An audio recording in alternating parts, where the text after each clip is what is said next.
Chapter 481. He was caught off guard and burst into tears in front of a stranger. Because she was the first person in the world to ask him if it hurt. He wanted to say, "It hurt." He often thought that if the pain continued like this, he would not wake up. But he would always wake up. Wake up in a pool of blood. Wake up in the illusion of death. Even if he woke up, he would still have to endure the pain of slowly recovering. And the transferred injuries were different. And the pain was also different. When the fire burned, it was hot. And every tiny nerve ending was clamoring. And then even the skin and flesh fell off. But he didn't die. When it was cold, it was piercing. And the dense cold rushed straight to his heart. He felt that his hands and feet were not his own. And then he slowly felt warm again. This false warmth made him faint. But he didn't die. When he was stabbed, he only felt that the knife was warm. But the blood could not be stopped. Because he would recover.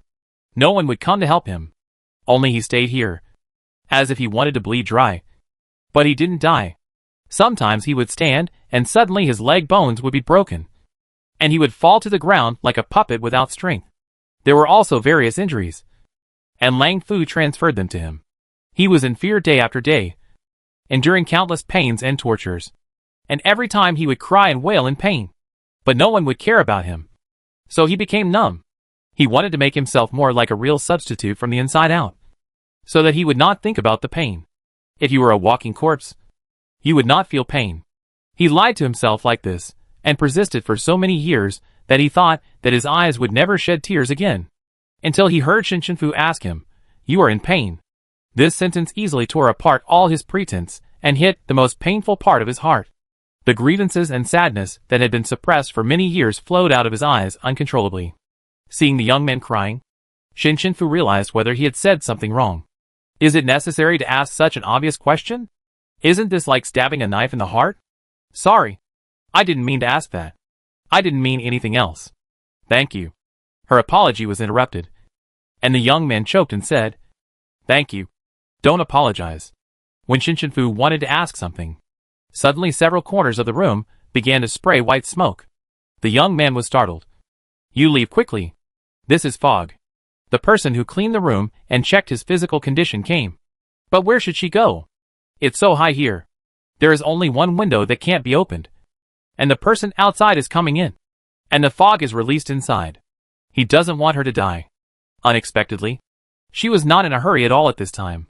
Even with the mask on, she could feel her calmness. She asked him, "What are you going to do?" He hurriedly explained, "I'm fine. They just came to check." Shinshinfu nodded and said affirmatively, "Okay. I come back later. I will definitely help you." "What are you doing?" Before he finished speaking, his eyes flashed, and the girl wearing a cat mask disappeared in front of him out of thin air. Not long after, he fainted.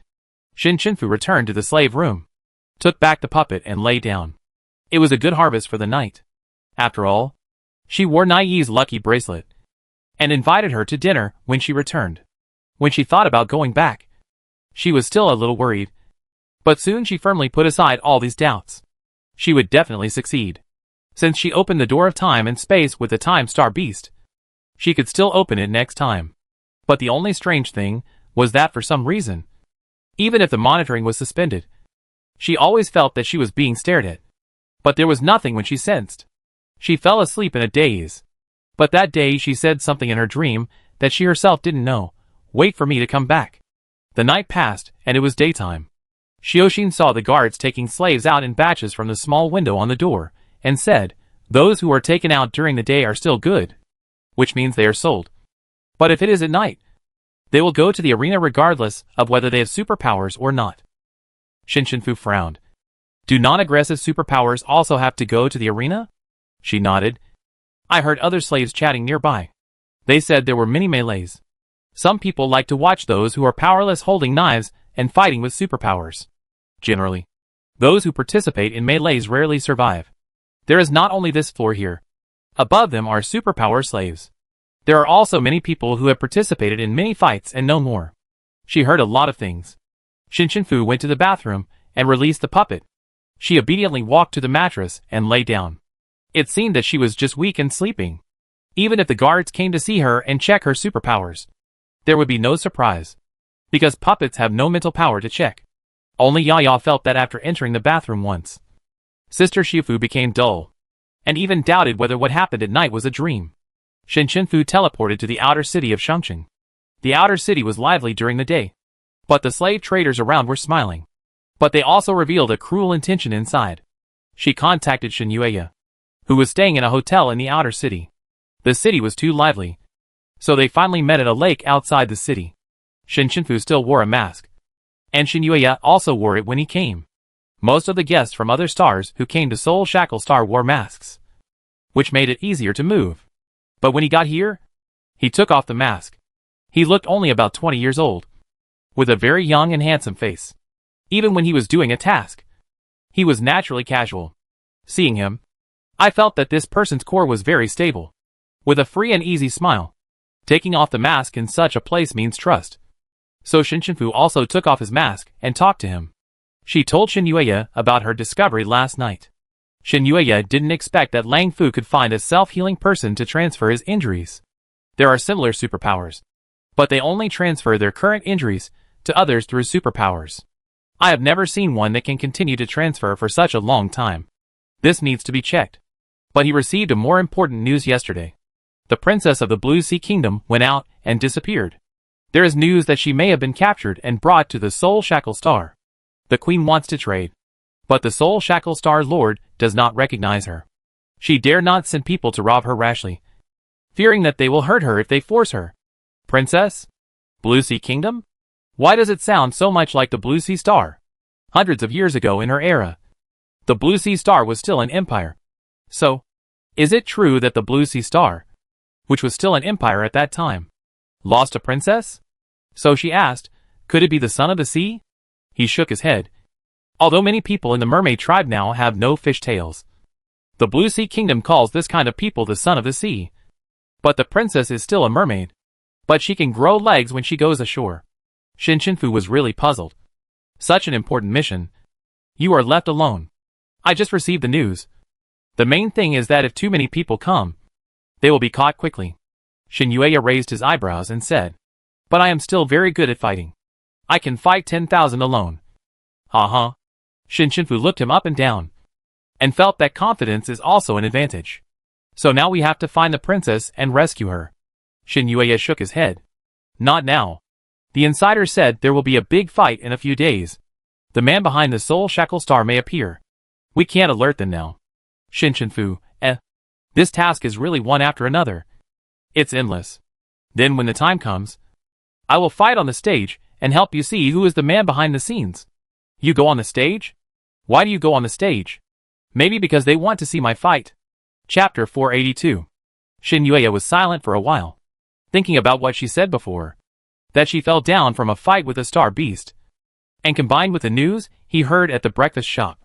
It turned out that she was the one who fell from the sky, smashed the Baiju building, and was arranged to fight in a melee. Now this matter is a hot topic, and everyone wants to see who fell from the sky. Baiju building will definitely let her die miserably. So let her participate in a 100-person melee and beat her to death. But now it seems that whoever beats who to death. Shinshinfu didn't understand his inner thoughts, but just asked him about the princess. Do you know where the princess might be? The princess of the Beihai Kingdom should be very beautiful, and maybe she will be auctioned at that time. Shinshinfu nodded. I will find a chance to look for her in the slave house. After the two exchanged information, they acted separately. She also took a circle in the outer city, and then returned to the commercial area between the inner city and the outer city. It looked more standardized than the outer city, and there were even guards standing guard along the road to maintain order. The slaves inside were taken to the trading grounds, and people kept coming to buy and sell. As long as they paid, they could also be responsible for sending the guests and slaves back. In addition to slaves, there were also various precious jewelry ornaments and exotic animal materials, which seemed to be of high quality. Shinshinfu walked to the door of a store, but did not go in. She was just interested in the exotic animal materials and looked around. Every boss here had a very strong sense of boundaries, and would not disturb her before she entered the door. Suddenly, several people passed by her from behind. A somewhat unhappy male voice said to the person next to him with anger, "Is this the good business you said? You must say that this is the most profitable in the world?" You just want me to buy and sell people? When you go back, pack up and leave. You are fired. It's a waste of time. Master Arnold. Don't. Didn't you say that you want to do business on your own and surpass the head of the family? I am also thinking about you. Uh-huh. I want to do this business and surpass my father. My mother broke my leg. My father slapped me a few times.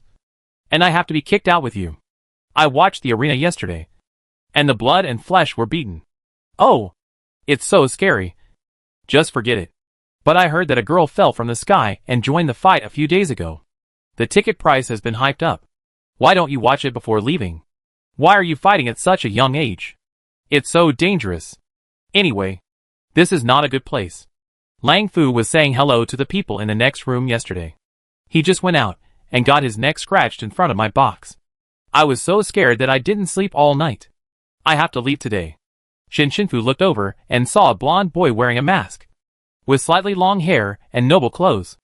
It seems that Lang Fu was saying hello to people in the box next to him yesterday. His righteous and slightly cowardly words sounded like he was tricked by his subordinates for his first time. As soon as he walked over, a group of guards suddenly rushed over chasing a few masked people. They damaged a lot of things along the way.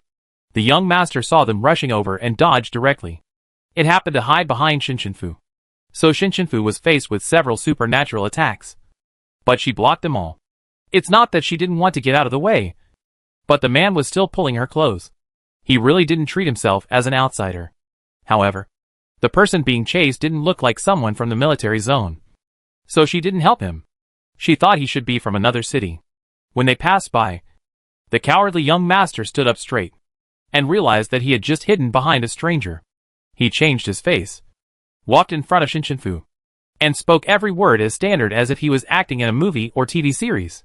Miss, thank you for saving my life. Shin Shinfu goosebumps instantly rose from the soles of his feet to the top of his head, and he was greased by him. You're welcome. You're welcome. Although Shin Shinfu was wearing a mask, he just felt that the person who had just blocked the attack for him was a good person. So he asked, Can I treat you to a meal? Shin Shinfu waved his hands repeatedly. No. No. Then. No. No. Arnold, Arnold opened his mouth again, and Shin Shinfu disappeared and teleported away. Although he was hit by her 3 consecutive rejections, he didn't take it to heart. He was originally planning to leave that day. But his subordinates said that there was a mistake at the gate of Soul Shackle Star, and they would have to wait until the fight was over a few days later before they could let people out. So he stayed again. Back to the slave area. The 3 girls in the slave room were taken out at some point, leaving only Xiaoxin Yaya. And now there were only 3 people including her, because there were many people coming and going. She couldn't check the slave room casually for the time being. It was not convenient for her to open the domain at this time. After all, it was less than a day since she woke up. It would be bad if the energy was unstable when the domain was activated and she was discovered. After all, there were still several high-level people in the inner city. But because she took off the bracelet when she woke up, she had recovered 30% at this time. If she wanted to open the domain more stably, she would have to wait 2 days. And she had to preserve her strength as much as possible to recover quickly and deal with the star beasts in full strength. She knew that the energy recovery of star beasts was slower than that of human mental power, which was probably a rare advantage between humans and star beasts. That's why the week period of each time they changed hosts was so long. She could use her own perception without using the domain, and explore slowly over a longer period of time. After understanding the structure here, she waited until night, sneaked out, took a set of guard clothes, and checked every cell openly, but did not see the princess of the Blue Sea Star. She went to find the boy in the White Dragon building first. This time, she followed the previous route and teleported to his room. Sure enough, the blood on the ground was cleaned up without any trace, and it seemed that he was neater and cleaner than last time. He was very happy to see her. You are really here. Shin Shinfu nodded, walked to the island, and the blue light flashed in his hand. A lot of easily digestible fruits and food appeared on the table, all from her space world. He walked up and sat down. He couldn't help but feel hot in his eyes when he saw the food. He hadn't eaten for a long time. The nutrient solution can only ensure that people will not die, but it cannot bring any sense of happiness.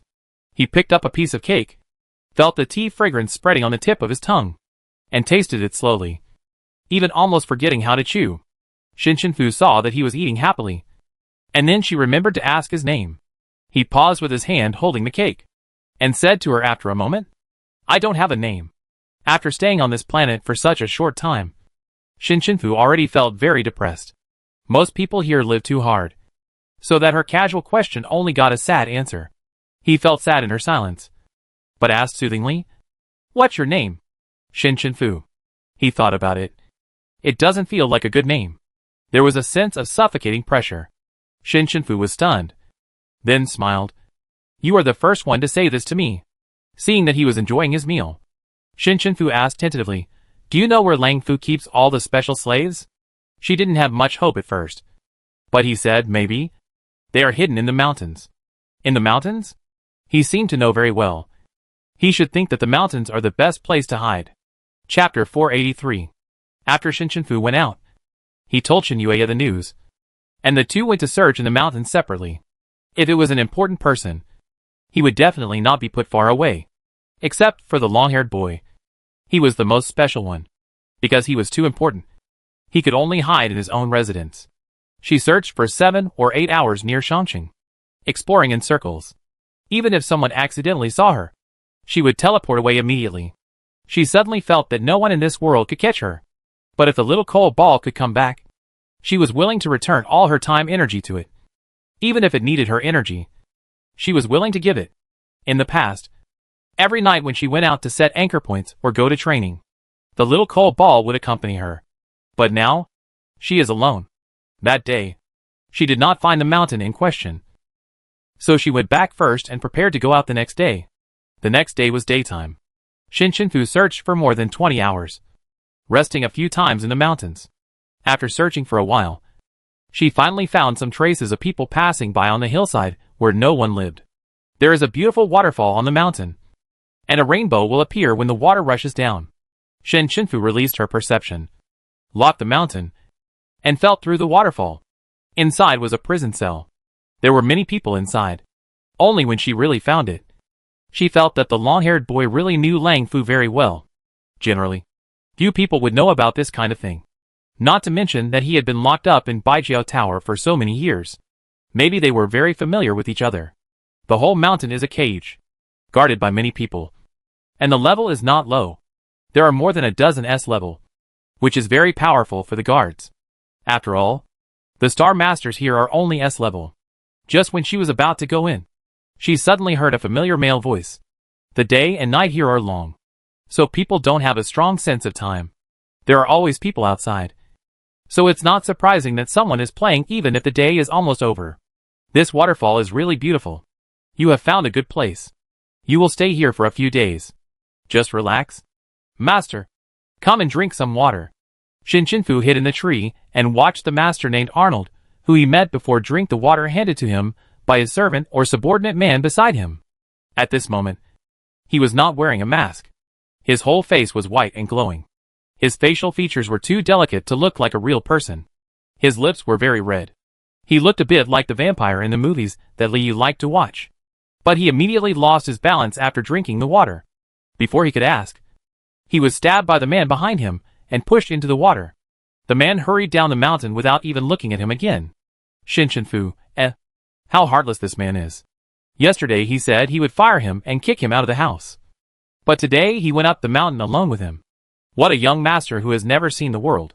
Shinshinfu shook his head, looked at Arnold, who was struggling in the water and getting weaker and weaker, sighed, drew a space block towards him, and teleported directly to the high sky in the distance. Arnold was not an attacking psychic. He felt that he was going to drown. But suddenly he rose into the air. After recovering, he said in disbelief, I am going to heaven now. He endured the pain of the knife and cursed in a way that was completely inconsistent with his delicate face. Damn Li Qi. He stabbed me to death and drowned me. I am so dirty. There are a lot of bugs in the water. I can't be a ghost. No. No. No. I can't be a ghost. Being a ghost is too scary. But I'm so angry. Is there any way to take revenge without being a ghost? He took a breath. Why hasn't the angel come out after so long? And why do I still feel pain even though I'm dead? Shinshinfu stood aside, listening to his noisy mumbling. unable to get a word in. Ahem. That? Ah. Ghost. No. It's me. I save you now, so you can get revenge. Arnold gritted his teeth and turned around with difficulty. When he saw her mask, his eyes lit up. It's you? The cat mask girl. Shinshinfu crushed a space bomb directly, and the healing light wrapped around his wound. During this time, Shinshinfu asked him, what superpower do you have? Why don't you have any ability to resist? He looked away. You can't laugh at me. Of course. Shinshinfu couldn't think of any superpower in this world that was funny. Arnold said, I have the ability to not need sleep. Shinshinfu, ? At some point when I was 12, I suddenly found that I didn't need sleep and was very energetic. I didn't feel tired. My father found out that I hadn't slept for more than 10 days. He and my mother were afraid that I would die suddenly. So they took me to the hospital for a checkup and found that this was my ability. Not sleeping. Is it really a vampire skill in some movies and TV shows? Although it is the easiest to ignore. Shinshinfu comforted, this is also very good. You have half more time than others to contact the world. But if it was Lu Shi, he would definitely say that he was born to be a cow or a horse. He smiled and didn't talk about it anymore. Soon after the treatment was completed, he stood up and jumped twice. Hey. I'm fine. What did you use just now? You are a space system. But you can pretend to have other people's abilities? Shinshinfu nodded. She didn't expect him to see it so quickly. He was smarter than she thought. He seemed to see what she was thinking and explained, I was deceived by him because he has been in my house for 10 years. So I subconsciously ignored a lot of things. In fact, I would give him compensation if he was fired. But after all, he stepped on my bottom line. He looked far away, looking sad and mature after being stimulated. In the future, I won't do that anymore. When Shinshinfu lamented that he had grown up so fast, he spoke again, but it was too painful just now. I don't want to be like this again in the future. Death is so scary. You have to walk carefully to avoid falling to death. You have to be careful when using fire to avoid burning yourself. The same goes for water. It was too scary just now. I dare not use the bathtub in the future. As he said this, he looked at his feet and made a sharp sound. Baoming, ah! Let me go! What if I fall to my death? Shinshinfu, things seem to be developing in an uncontrollable direction. This person is so strange. He is the most afraid of death she has ever seen. Even more cowardly than Ji Che. It is really rare. After taking him down, he remembered to ask Shinshinfu, are you also here to see the waterfall in the mountains? She nodded, did not tell him what happened here, and asked, where should I take you back? Arnold said, take me back to the inner city. But when he went back, he found that Li Qi had disappeared, and with him several other guards.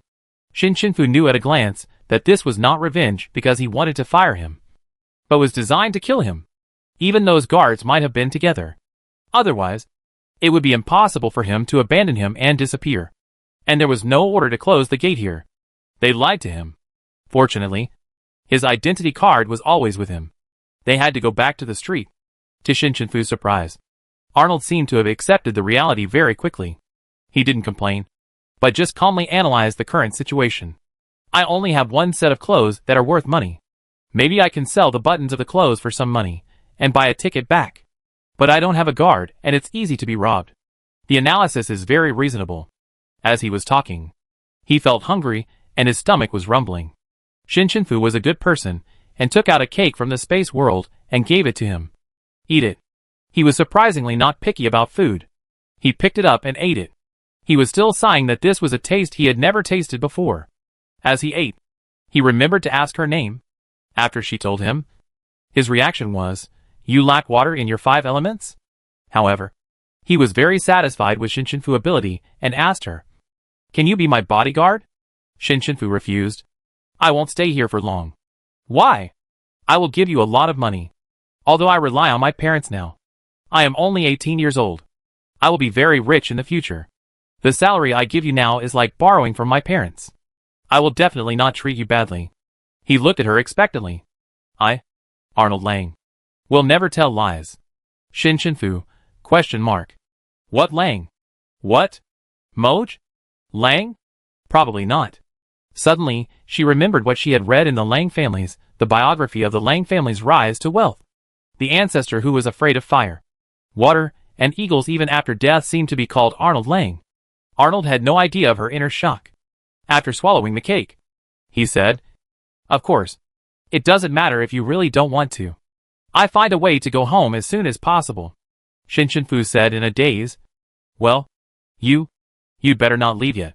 She was afraid that he would die on the way, and there would be no her and Shiyu in the future. She had to find a way to send him back safely. Chapter 484. Arnold's eyes lit up when he heard her say that. "Are you willing to be my bodyguard?" "No. I think it's too dangerous for you to go out now. I find a way to send you back after I finish some things." Even if she doesn't have time, she can still ask Shinyuya to help arrange it. Shinshinfu injected a blue light into Arnold's wrist. "With this, I can teleport to your side." Arnold pulled open his sleeve and saw a small blue square. It was a small mark that Shinshinfu usually set up. It was originally used to identify others in his space. For example, other people need this mark to use the space corridor. But in fact, it has an additional ability. As long as it is not too far away, she can sense the location. If there is any problem, she can teleport directly. In short, it is safer than letting him go out alone. But I don't have any money on me. I'd better go sell some buttons. Shinshinfu sighed, looking at his ancestor, who was like a lost teenager. Thinking, what else can he do? Is he going to starve his ancestor to death? So he took out a black bag from the space world and handed it to him. "You can use this first." Arnold took it. His hand sank, and he almost dropped his foot. "You put bricks in it?" After opening it, he widened his eyes, and was simply dazzled by the fist-sized top-grade star diamond raw stones, and a pile of gold bricks inside. He couldn't believe it. It's really a brick. Gold bricks? Star diamonds? Is this something that can be taken out casually? He just said he would give her a high salary. Does he deserve it? Is she the daughter of the richest man? Shinshinfu doesn't just like to hoard supplies. Supplies are one part. Of course, money is also needed. In this world, you can't move an inch without money. Arnold was holding the things in his hand, and he felt like he had met the god of wealth. This is too much. It's okay. It's my duty. Is it my duty? Arnold didn't understand. What's my duty? She saved his life, and not only didn't charge him, but also gave him money? What kind of a good person is this? Arnold asked immediately. Fairy, do you have any instructions? Before he could speak, he asked again, how about you tell me the most important thing to pay attention to when doing business? After all, my wish is to become the richest man and prove myself. The sky was getting darker, and it was almost the next day. Shinshinfu thought that he had to go back to the mountains to find the princess and the people in the military district. So he recalled the words in the biography and said a few words casually. People-oriented. I know you will succeed. Arnold didn't answer for a long time. So Shinshinfu had to tell him to find a new place to live. Not to live in the original place. And teleported away when he nodded. But he kept this state, thinking about it almost petrified. Passers-by looked at his stupid look and asked, what happened to that man? The person accompanying him answered clearly. He got it. Shinshinfu returned to the mountain with the beautiful waterfall. Night had fallen completely. She hid in the mountain for a while. After sensing the layout of the prison cells in the mountain, she teleported to the guard's locker room and took another set of clothes to put on. In fact, there are many anti-sensing devices in the mountain, but they are still useless to her. Perhaps because of the activities at night, or because no one here has ever known. The guards in the cell also relaxed a little, and did not notice that there was an outsider here. Shinshinfu searched one by one, and found that the cells here were also divided into high and low levels. Some had separate beds, and some had nothing. There are more than a dozen floors in the mountain, which can hold about 500 or 600 people.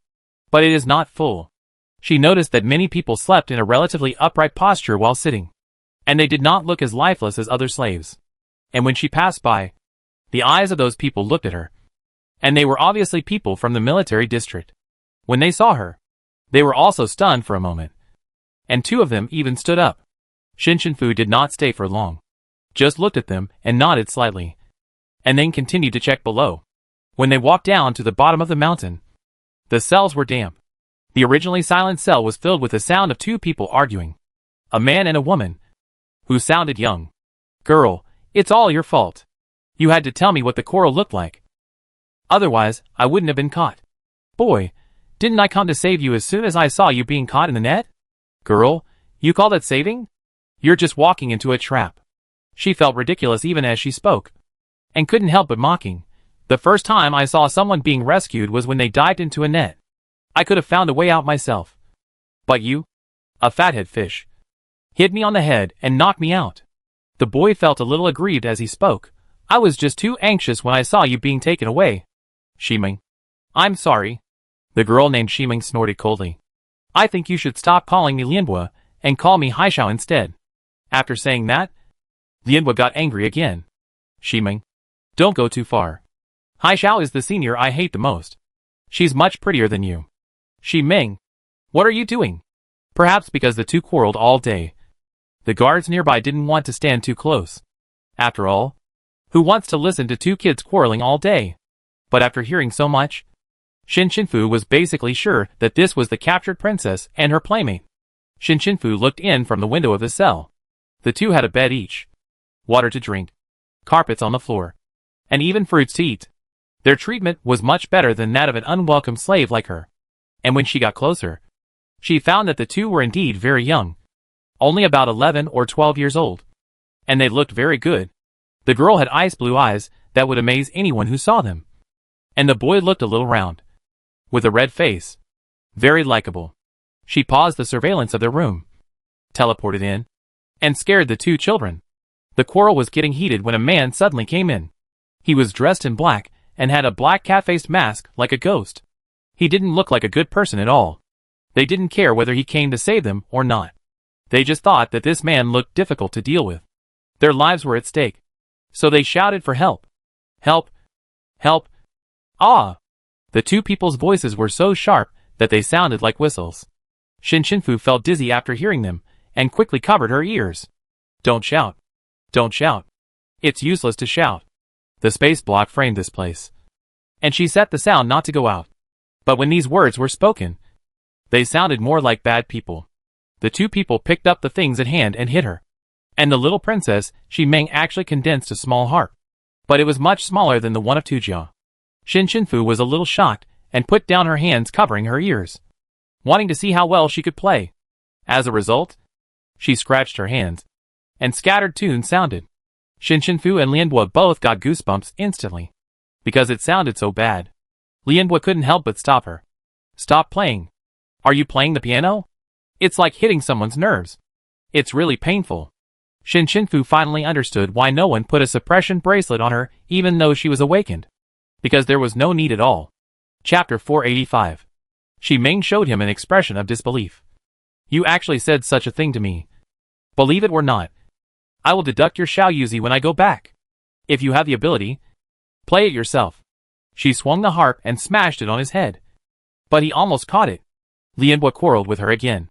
I haven't awakened my superpowers yet. It's useless to play it. Shiming yelled, then say what you want to say.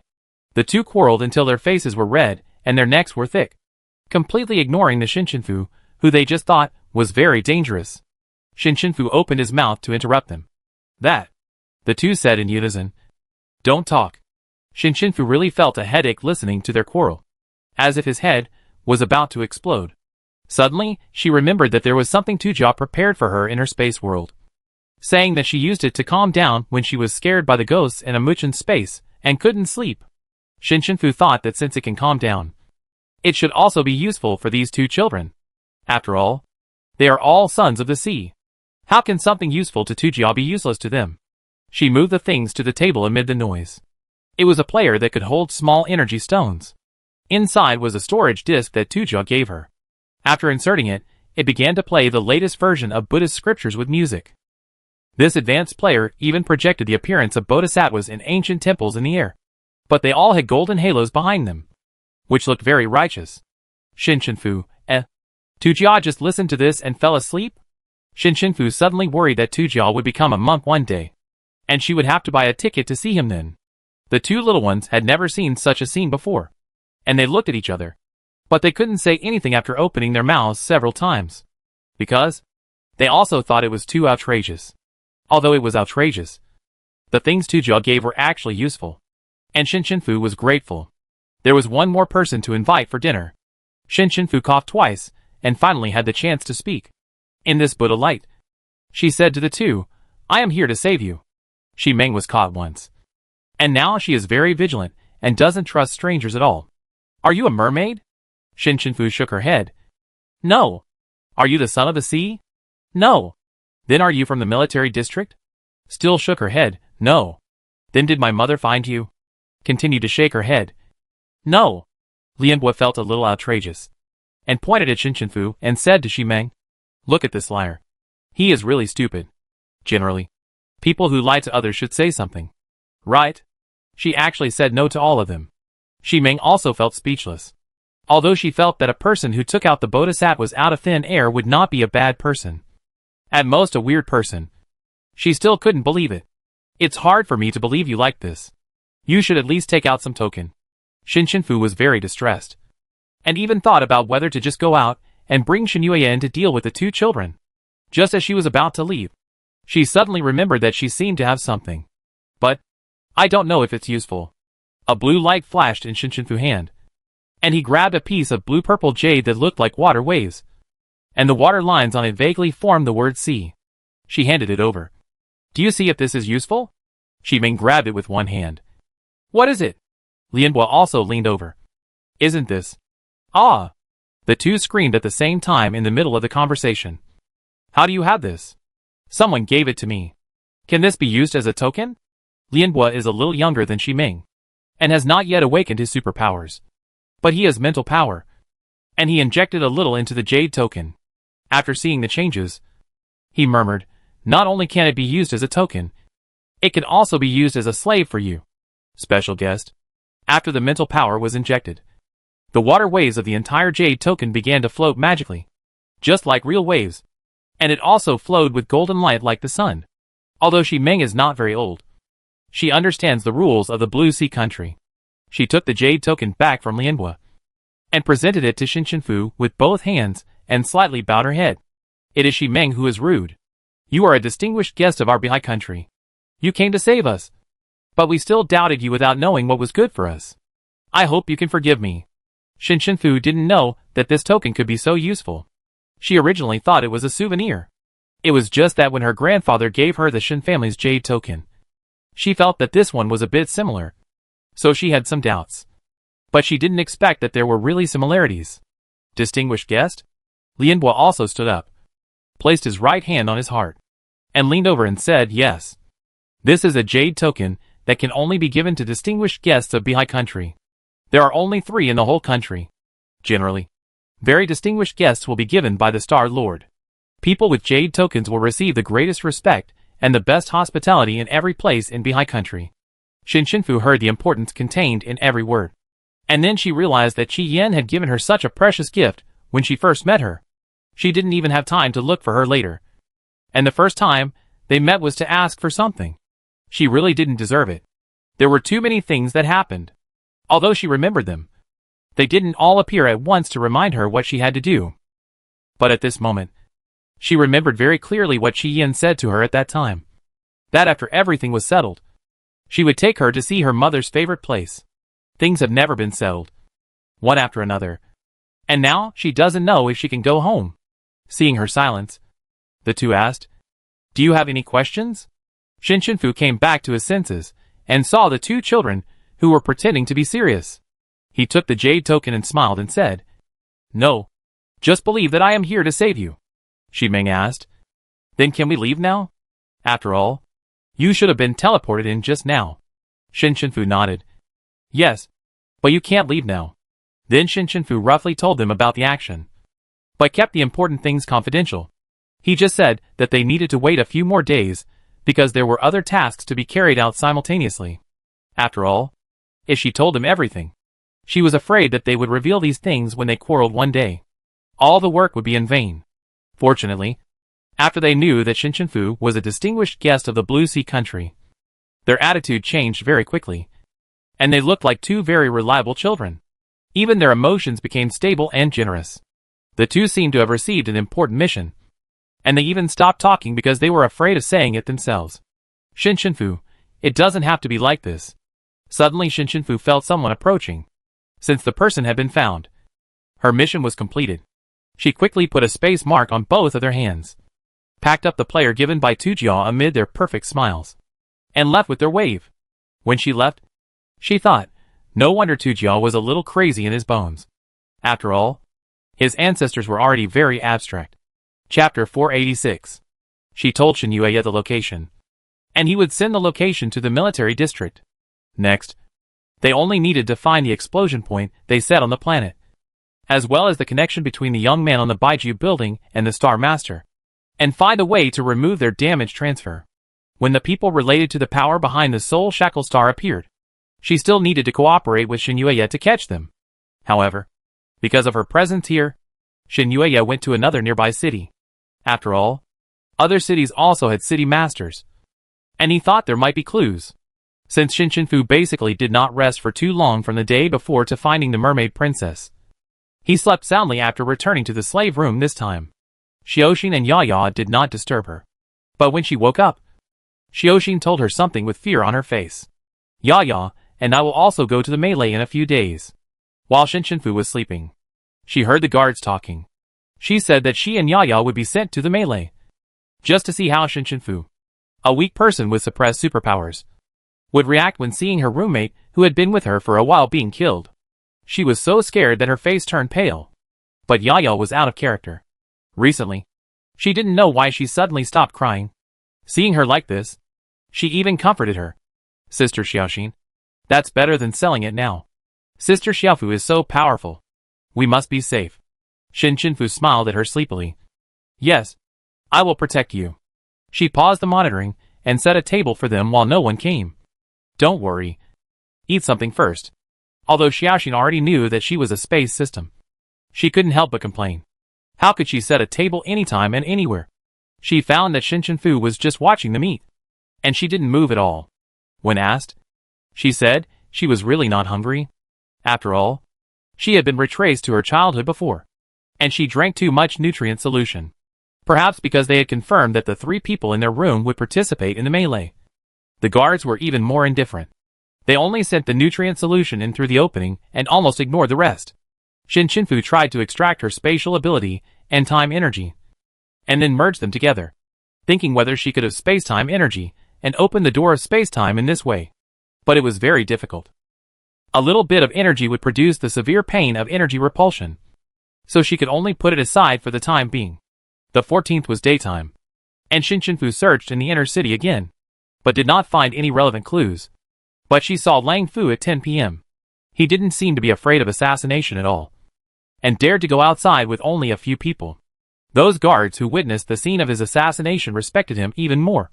After all, he could completely recover from such a serious injury. But Shinshinfu felt very disgusted. It was really bad to transfer all his injuries to another person, and never care whether his body was hurt from then on. She even felt that he deliberately used herself as bait to let those people kill him so as to catch their thoughts. But before she could find the clue, an accident happened on the 15th of the night. Shi Meng and Lian Bo's positions changed, and Xin Yue told her that he had received inside information that they were going to be auctioned. Lang Fu didn't even wait for his important guests to come, and directly auctioned the 2 rare mermaids. I don't know if he wanted to put the money into his own pocket, or to give more to the people behind the scenes. But because the explosive point has not been found yet, it is not easy to rescue the 2 directly. Now it seems that the best way is to buy them. Xin Yue was distressed. I don't have so much money to buy, and I am not a guest who can be invited. This level of auction, if you don't have capital, you can't enter at all, and the guests who can enter the inner field of the high-end auction must have their identities verified. Shinshinfu suddenly had an idea. I know someone who can help. 8 o'clock in the evening. Arnold was wearing a brand new expensive costume and a platinum mask, followed by Shinshinfu and Xin Yue, who also changed their clothes and entered the auction. Arnold sighed as he walked. If my parents knew I came to this place, and knew I was buying slaves, I'm afraid I wouldn't be able to escape a beating. Xin Yue comforted him. It's okay. I tell them when they beat you. What are you talking about? Beat them less? Ah. It's okay. Saving people. It's my duty. Shinshinfu had expected his cowardly and fearful attitude, but he would still do it even if he was afraid. They walked into a box. Not a very good location. There were 2 or 3 floors above. And they got the number 129. The auction started soon. And there were people guarding the door of each box. So they didn't talk nonsense and focused on the auction. In order not to appear strange. She also bought a few things. All of which were Arnold's favorites. The first hour was all treasures. And then people. However, the slaves auctioned here are more expensive than the treasures in front. Regular beauties start at 3 million. And rare beauties start at 8 million. Shin Yueya whispered to Shin Shinfu beside him. It's really expensive. Shin Shinfu thought about it. Especially now is more than 1,000 years ago. The price of goods is different from later generations. 8 million is already a lot. And the increase is 100,000. Therefore, Shin Yueya had some doubts about Arnold's purchasing power. You say, can he afford it? Shin Shinfu nodded. Yes. He can't. But she can. Even if it's for 2 jia. She must buy Shimeng back. During the auction in front, the 2 little mermaids behind didn't quarrel like before. Lianhua cried. Shimeng. It's all my fault. I really shouldn't have taken you out to see the quarrel. Shimeng shook her head. No. It's also because I'm not good enough in my studies. I'm too weak. No. No. No. Although you're not very good at playing the piano. You still sing very well. You too. Although you're fat and slow. You're not a bad person. I forgive you. Woo woo. Lianhua held Shimeng's hand. Will we never be able to meet again in the future? Suddenly, Shimeng's ice blue eyes lit up. And her originally childish aura changed. Her whole person exuded a kind of holiness. And her words seemed to echo. No. Someone will come to rescue us. Lianhua was stunned when he saw her change. And the guard next to him also felt a little strange and was about to go forward to check. But Lianhua immediately pretended to be reluctant and hugged her. Woo woo. I hope I can see you again in the future. At least he got away with it. After the guard left, he breathed a sigh of relief. And Shimeng gradually returned to normal. Lianhua nodded and whispered. You just triggered the prophecy again. After Shimeng awakened her superpowers. She had a rare dual superpower. And the secondary superpower was an even rarer prophecy. It was just that sometimes it worked and sometimes it didn't. And she had no control over it. If others knew about it, it would be over. I don't know how much trouble I would encounter along the way. After the little episode just now, the 2 dared not speak anymore. 2 hours later, 2 mermaids dressed up in a new way were thrown into a large spherical water tank, showing gorgeous and charming long fish tails. 1 purple and 1 blue. Shining. The finale came on stage. Chapter 487. Although Soul Shackle Star has auctioned mermaids more than once or twice, this is the first time I've seen such a beautiful fishtail. Yes. And the mermaid's eyes are really beautiful. What's the fathead fish next to it? Although the fishtail is beautiful, it's too fat. Buy 1 get 1 free. The conversation in the venue was boiling because of the arrival of these 2 mermaids. The auctioneer wore a mask, revealing only the lower half of her face. But her joy could still be seen. Everyone. This is our most important auction item this time. The mermaid from the Blue Sea country is top quality. The starting price for the blue mermaid is 60 million. The purple mermaid is 100 million. Let's bid for the blue mermaid first. There was an uproar in the audience. 100 million is too much anyway. Yeah. That little fat fish next to it doesn't look worth 60 million. The auctioneer pointed at Lianhua and smiled. Don't look at him being overnourished now. But as long as he is willing to cultivate, he still has great potential. A follow-up camera came close to take a picture of his face and projected it onto the big screen. Lianhua's blue-green eyes were like a magnificent deep sea with some fantasy and ghosts, sucking people in. Even though he is still very small and fat now, he can actually seduce people with his eyes. At this glance, someone immediately raised the bid.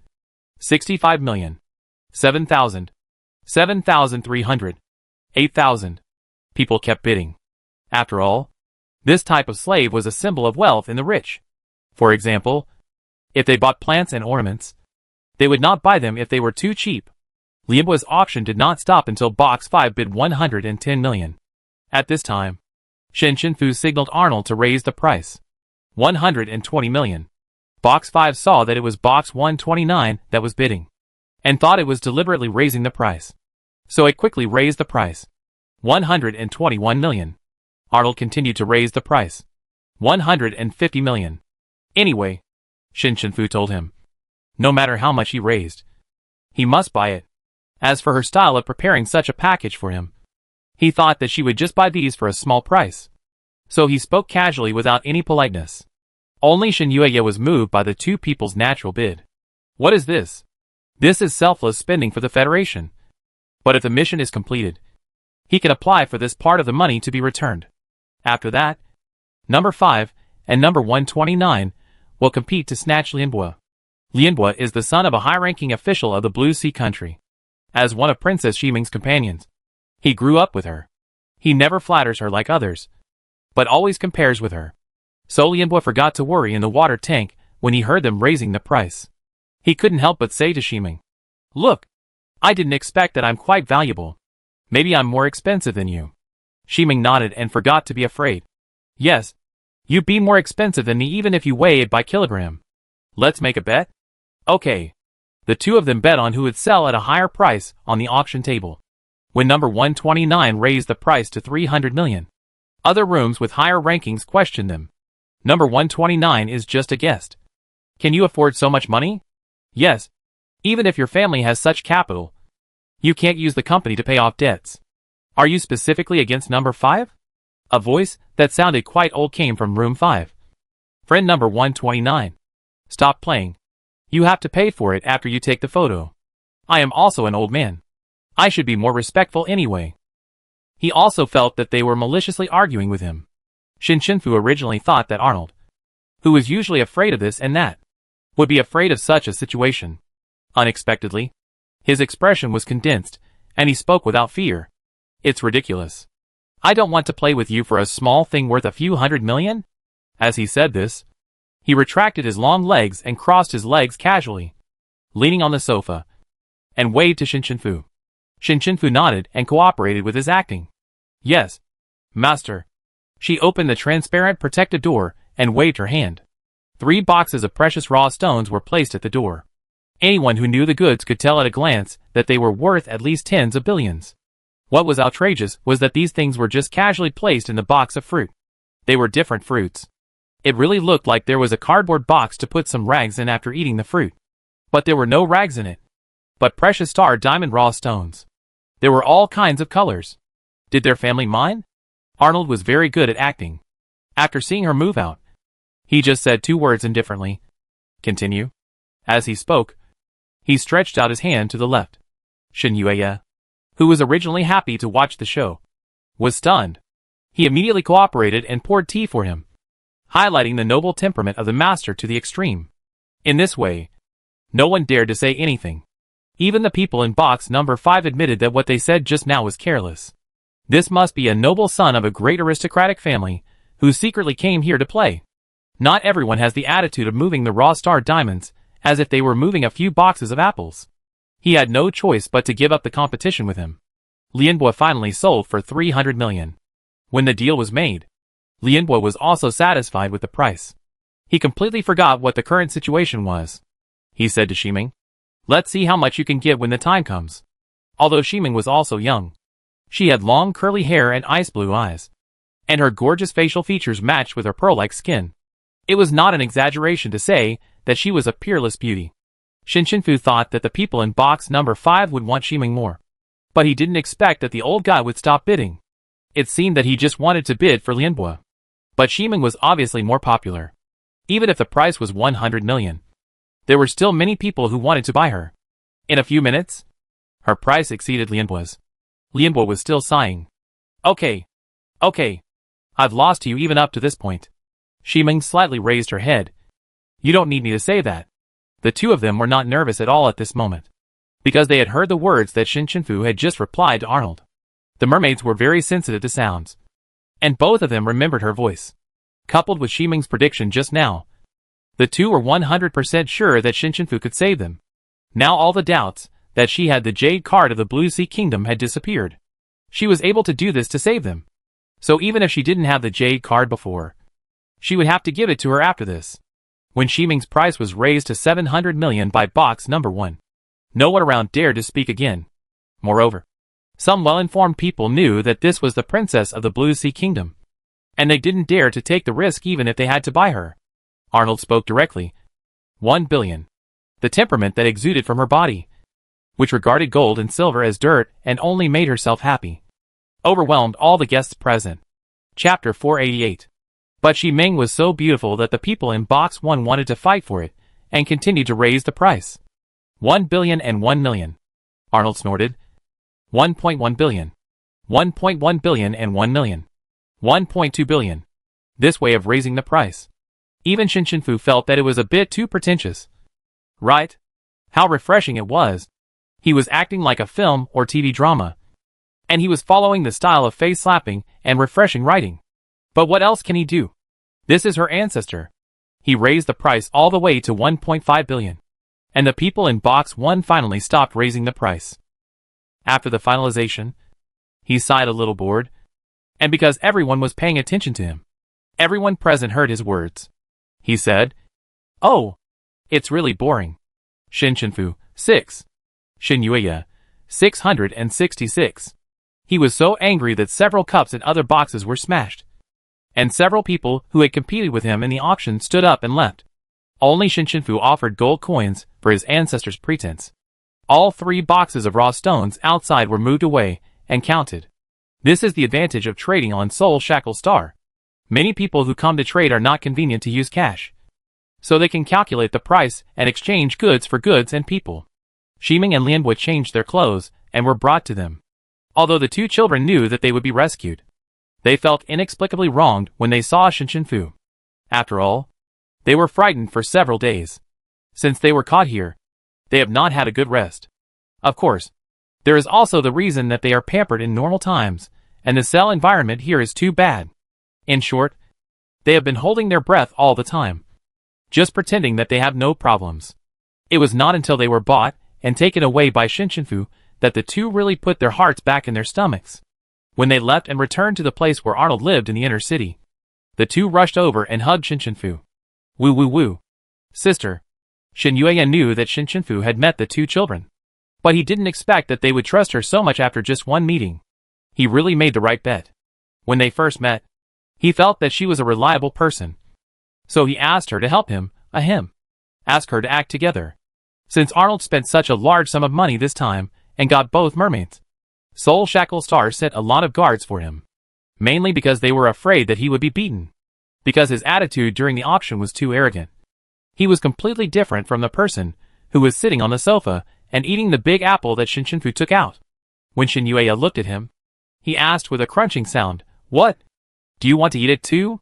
The 2 Shins felt that he changed too quickly. Shin Shinfu comforted the 2 children and let them rest, and then discussed where Arnold and them were going. The 19th was the day of the fight, and it was already the 15th. The best way was to send the 3 of them out. But Shin Shinfu and Shin Yueya didn't have time, and they couldn't completely trust the people of Soul Shackle Star not to do anything on the way. So they had to let them stay here and be protected. At least the matter of the 2 little mermaids was resolved. There were people guarding outside, so it was inconvenient for Shin Yueya to go out. So Shin Shinfu had to take him out. But neither of them went back to rest that day, because Shin Yueya had to go to other cities to explore. He didn't have the ability to teleport, and it took time to get to a place. Shin Shinfu took him to teleport, and the 2 of them could move together the fastest. That night, the 2 of them kept teleporting throughout the Soul Shackle Star. When the day of the 16th came, the 2 of them had heavy dark circles under their eyes. But they were still 2 energetic people hidden under the masks. But at least all 37 cities were visited, although each city area was large and small, and the buildings looked slightly different. There was a tall building in each city, and different creatures were carved on it, which was the representative symbol of each city. In the cities of Soul Shackle Star, all of them were doing the same business at night. There were not many idle residences near the cities. Instead, there were small towns or villages in the desolate places between cities. They lived together to avoid danger. They went to every room in the city lord's building to investigate, but they didn't find any information. They also looked for the places where slaves were imprisoned. Other important slaves were not imprisoned as deep as in the City of Death. There were also secret visitors sent by the military district who were arrested. Shin Yueya recorded the locations. The 2 of them were chewing a green ball in the morning light. Shin Shinfu was tired after a day of hard work. Who told you that there was information about the location of the self-destruction point? If there is no information, Wouldn't we have searched in vain? He nodded. It's not impossible. But most of the secret visitors were arrested. Even if there are some insiders, they can't find this information that only the Star Lord knows. So I came to look for it. If the self-destruction point is set up in a similar way, there may be some common points. Shin Shinfu asked casually. Shin Yueya stuffed the green dumpling into his mouth and spoke a little unclearly. He twisted the cap of the water bottle and said casually, "Common point? Isn't it the tall building in the middle of each city? Everyone can always see the tall buildings with different creatures carved on them when they enter the city. These buildings were built at about the same time. They appeared not long after Soul Shackle Star was occupied. After that, the cities were built outward according to the location of the tall buildings. However, they were rebuilt several times as time passed. The quality is very good. Except for Shin Shinfu. No one has ever heard of anyone smashing through the building. Also, no matter which City Lord becomes the Star Lord, the original City Lord building will become the Star Lord building, and they will not move to another place. The 37 cities check and balance each other, and each Star Lord will die within 3 years at most. It is really the planet with the highest frequency of Star Lord changes in the Interstellar. It's just that Lang Fu stayed in the position of Star Lord for too long. So Shangqing became the most prosperous city in one fell swoop. Shin Shinfu turned his head blankly and looked at Shin Yueya. He drank a sip of water, and then realized what he had just said, and turned his head to look at Shin Shinfu. The two said in unison, "You're right. Aren't these 37 cities the places with the most slaves? If you want to self-destruct and destroy important people and things, you only need to detonate the huge explosives buried under the high-rise buildings in the center of the city. In this way, no matter whether it is the traces related to the person behind the scenes, the slaves, or the city lords, they will all be wiped out. Even if you know who the person behind the scenes is, there will be no evidence. As for the people in those small villages and towns, they are not important to them at all. They just show these high-rise buildings in broad daylight, and no one will notice their obvious cards." The two of them did it as soon as they said, found the nearest city to sneak in, and then sensed underground. Shin Yueya's original perception was very strong, but after Shin Shinfu used his supernatural power, he found that his perception was clearer. Huh? Is the feng shui of this place better? Why do I feel that my strength has suddenly become stronger? Shin Shinfu explained. I opened half of the field. These days, her mental strength has been recovering at a rapid speed, and has recovered 80% to 90%. Even if she fights the Star Beast now, it won't be a big problem. Oh, so that's why. I said that this place is full of resentment. How can there be good feng shui? After a moment. What? Field? If it wasn't for the problem with his ears just now. He just picked up someone and dragged him to do the task. And he pulled him to 3S? There are only 7 3S in the Federation. Chapter 489. Shin Yueya didn't think he was that lucky before. After all, he always had to do dangerous missions that he had no choice but to do alone. That's why he became a colonel not long after graduation. But it was another story when he met a 3S who was willing to help during the operation. He classified such events as good luck, like smoke coming out of the ancestral grave. The kind that needs to be worshipped more when he goes back. Yes, his family is more traditional. No wonder she can fight star beasts. This level is too reasonable to fight star beasts. Isn't it a matter of time before the lower level ones are beaten by her? Shin Shinfu didn't know what he was thinking, but was just trying his best to sense the city.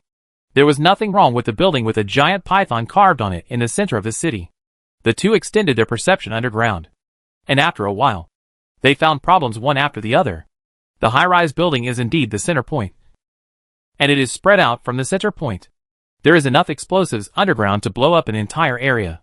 Under the foundation of the building, there is a very thick anti-sensing layer. Unless someone of a particularly high level has identified the location, they will generally not explore further if they cannot find anything more than 10 meters underground. That is why all the houses here are built on the ground, without even a basement. If I am not mistaken, the 37 major cities of Soul Shackle Star are indeed all built on huge self-destruction devices.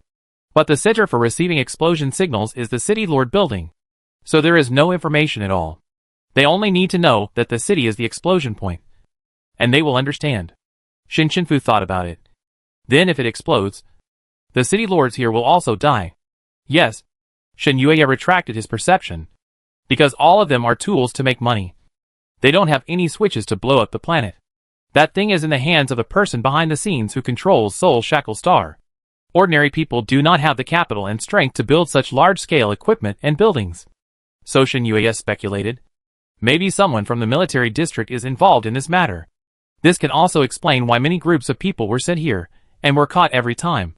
The only few people who sneaked in had helped when the wolf regained power. And only then did they gain some trust. The actions of the military district were known to everyone. But this time, he proposed to the Major General that he come alone. And all the information obtained was directly passed to him to keep the action secret. So Soul Shackle Star did not receive the news that he came to investigate. But if they don't come this time, will you still wait? Although Shin Shinfu asked this, he actually disagreed. Because there are new victims every moment. And their lives can't stand waiting. Sure enough, Shin Yue shook his head. No. As long as we can find a way to cut off the self-destruction connection of the 37 cities. We will contact the 6th military district to take action on the day of your melee on the 19th. Originally, this place was a tool for them to make money and develop their power. As long as they belonged to the Federation and kept the city lord alive, they might not be unaware of their information. Star Lord Lang Fu must know some information about the people behind the scenes. Shin Shinfu sighed. But he is not afraid of death. Others have taken everything for him. I still don't understand what kind of skill this is. Shin Yue has not found out during this period. But he has also speculated. It can last so long. It's like a substitute. But even if the long-haired boy is used as a substitute to bear the attack, it requires that the superpower who took blood before has not removed the superpower for so many years. Where is that superpower? Did she miss something? Shin Yue reminded.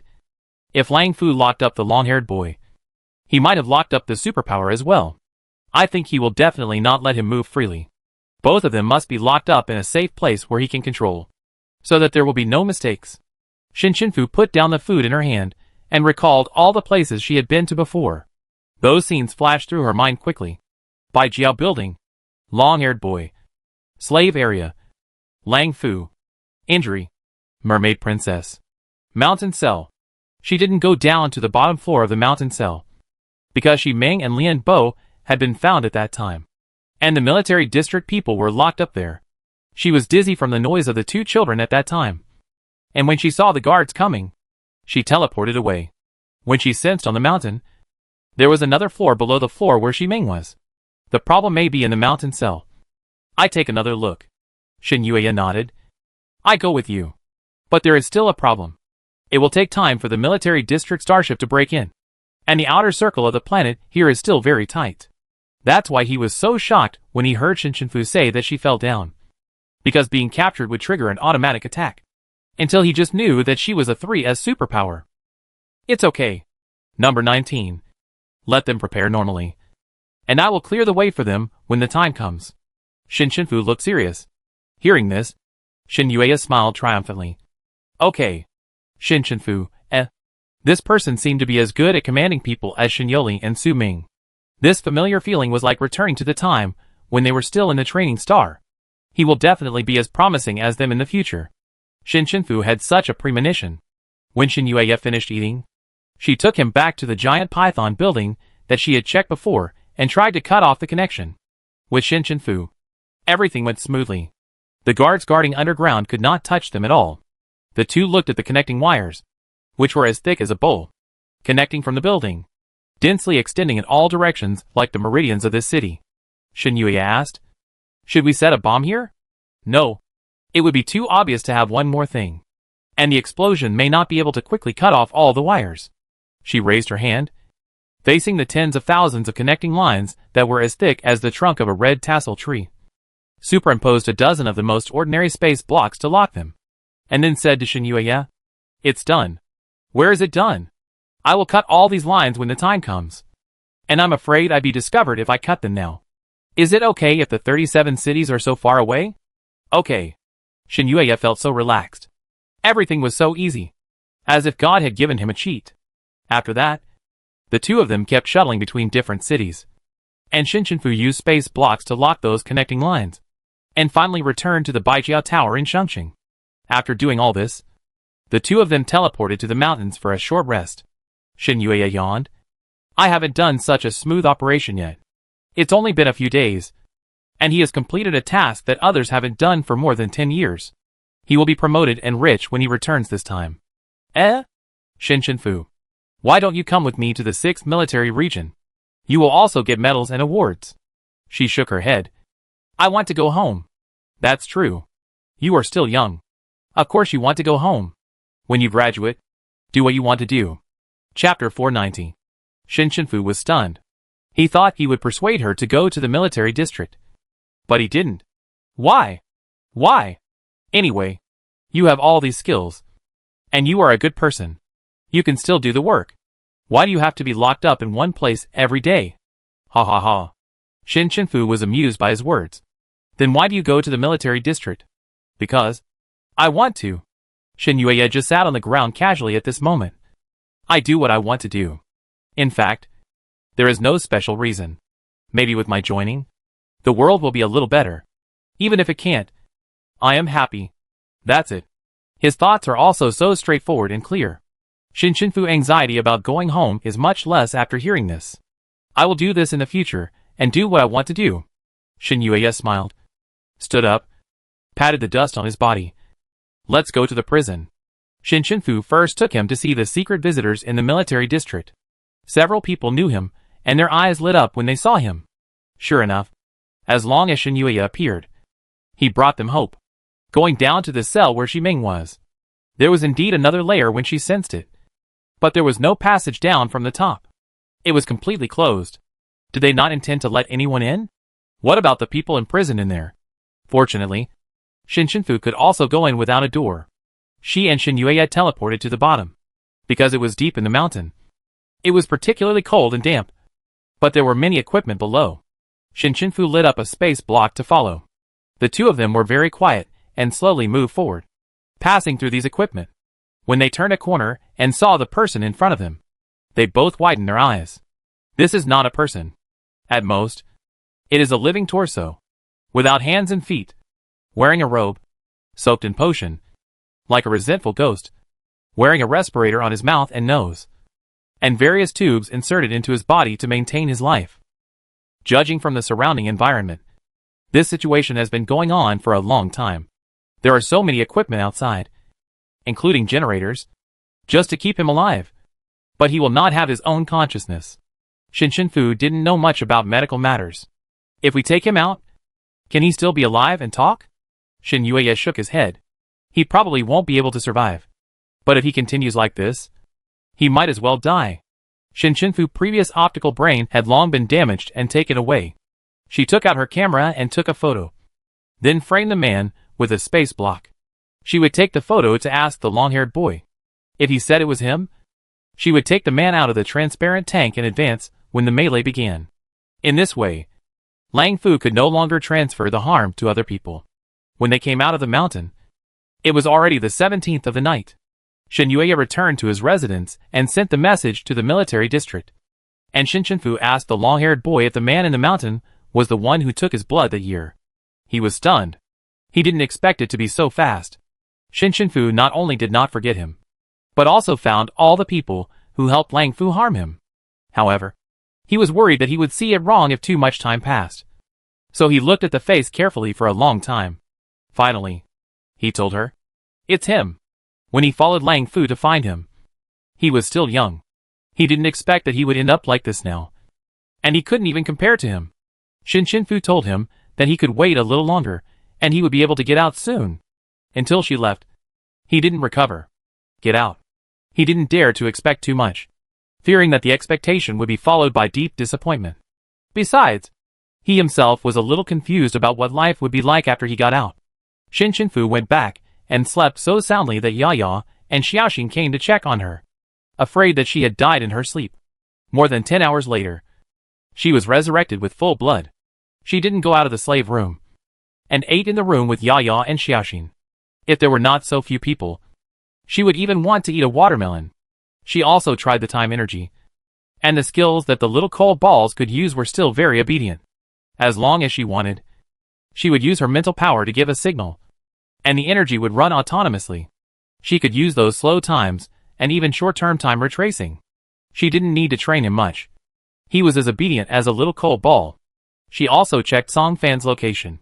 He started to move in the past 2 days, but he didn't go far and returned to his original place. She thought that he would run far away immediately after waking up, but he didn't. She didn't know what happened to him. Time passed quickly, and on the evening of the 19th, the day of the melee finally arrived. Shin Fu was taken to change into a nice outfit, and together with Yaya Xiaoxin, they were taken to the largest and topmost arena. When she walked up the stairs, she saw several obviously different aircraft landing, and it seemed the distinguished guests had indeed arrived. The tickets for the melee had been sold for 100,000 yuan each, and she bought one for Shin Yueya. But she didn't know yet that Arnold, who had nothing to do and didn't know when he could go back, was invited to watch the game for free because of the big deal before. A man with 2 little mermaids sat in one of the VIP boxes above. He saw that there were 3 VIP rooms connected opposite that were empty. Lianhua had eaten and drunk well these days, and was in a very happy mood. He looked around with his eyes rolling and asked Arnold, "Brother Arnold, what kind of game is this?" Arnold was very scared at first. He didn't like to watch this kind of thing. But when he was invited, Lianhua and Ximing went to open the door. When they heard that it was a wonderful game, they immediately said they wanted to watch it, and the other side agreed. So he had to come. He was tricked by the 2 children. But now, in front of them, he felt that he had to act like a reliable big brother, just like Shin Yueya. He said seriously, "This is a slave fight. I didn't want to bring you to see such a bloody scene, but you agreed to it. Don't cry when the time comes." Ximing didn't understand. Will slaves fight to death? Arnold looked at her with a deep look that had seen a lot of things. Not only that, the blood and flesh flying everywhere is horrible to watch. And this is a big fight. I don't know how many of the 100 people can survive. If his parents knew that he watched such a life and death duel of 100 people, he would be punished again. Now he can only pray that his parents can't find out. Otherwise, how will he live in the future? He ran away from home secretly, was almost stabbed to death, spent more than 10 billion to auction the mermaid, although it was not his money, and watched 100 people fight. All these things, one by one. It's not wrong to accuse him. It's all his own good deeds. Just as they were talking, people entered the rooms opposite the venue. A huge group. And it looked very impressive. Arnold felt a little strange. The Star Lord Longfu, whom he had met before, actually led the way for them, and bowed and nodded like a lackey. What is Longfu? Just call him Gofu. He is the most spineless Star Lord he has ever seen. After the guests in the VIP boxes 1, 2 and 3 opposite sat down, the melee was announced to begin. Welcome all guests. There are 100 people in this melee, which will last for 2 hours. The contestants must use all means to kill their opponents. Only 3 people can survive. The 3 people will receive a bonus of 5 million each. Next, all contestants will appear. Arnold and the 2 children were still pale with fear because of the news that only 3 people could survive out of 100 people. But they accidentally saw Shin Fu walking out of one of the 8 doors with the crowd. She took off her mask when she went to Arnold's residence, so they recognized her immediately. Isn't that Sister Shin? Isn't that Immortal Shin? Chapter 491. Shin Fu was the last to be brought into the venue with Yaya Xiaoxin, and there was a light in the venue, which was specially shown on her, just to tell others that she was the one who smashed the Baiji building. She looked at the cheering audience around her. This lively scene was somewhat similar to the league venue in the future. There were thousands of people in the venue, but the content of the game was completely different, and the audience were all wearing masks, and the eyes under the masks conveyed madness and bloodthirstiness. Is that the one who smashed the Baiji building? She looks very young. I didn't expect she was so pretty. Why didn't she go to the auction but came here to fight? Auction? She smashed the Wolf Star Lord's building and wanted to leave with others? Isn't this what he did for revenge and deterrence? It seems so. She is still wearing a superpower suppression bracelet and neck ring. She is really unethical. Wouldn't she die miserably? Some pervert said. I like to watch this kind of thing. And shouted, hurry up and start. Xiao Xian and Ye each grabbed one of Shin Fu's arms and carefully poked their heads out to look at the other people coming out of the door. There were many men and women with fierce expressions and strong murderous aura. Some superpower slaves who were forced to come, and some people who seemed to have no mental power, trembling with fear like them. Xiaoxin stuttered. Xiufu. Can we really do it? Yaya was so scared that she dared not breathe. But she could still comfort her. Sister Xiaoxin. Sister Xiaofu will definitely be able to do it. She is very powerful. This sounded like comforting her. And also like comforting herself. Xin Shenfu turned his head and looked at Yaya's smile to Xiaoxin, which was uglier than crying, and patted her head gently to calm her down. It's just that she felt that the few people she had set up space marks on were all in this field. It's good. Arnold and Shiming Lianhua are safer near her. And Xin Yueya is also there. So there won't be any problems. But, she looked at the top boxes. And there were people guarding outside the boxes. So their importance was self-evident. Even Lang Fu himself had to come out of the box and give them the middle position. With a thought, she smashed the transparent container where the half-human, half-ghost superpower was at the bottom of the cell in the mountain, and cut off all the connecting wires, without the machine to maintain his breathing. He twitched a few times and soon died. At the same time, deep in a mountain on the other side of the planet, there were 2 substitute dolls buried in a box. One transfer doll and one transfer doll, which turned into nothingness with the death of the superpower. However, Xin Shenfu did not know these details. Lang Fu, who came out of the box with a somewhat arrogant expression, did not know that the damage transfer he had applied had been lifted. He still did not care about those who might come to kill him.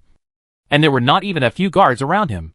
The fight in the field did not start now, which was their routine, because if these people were given some time, they would temporarily form a team and wait until they killed others before fighting internally. Although the method was risky, it was the instinctive reaction of people in this situation. Many of the people participating in the fight were superpowers inside the arena city. They were not slaves. Many of them were willing to participate in the competition to earn money. Compared with ordinary slaves, they had a lot of freedom. So they received the news before the competition started. Whoever killed the girl from the sky could get an extra bonus of 3 million. This money was nothing to the arena city, but it was a huge sum of money for them. So at this time, they all had fierce eyes and stared at Xin Shenfu. There were several high-level people who were still fighting for it.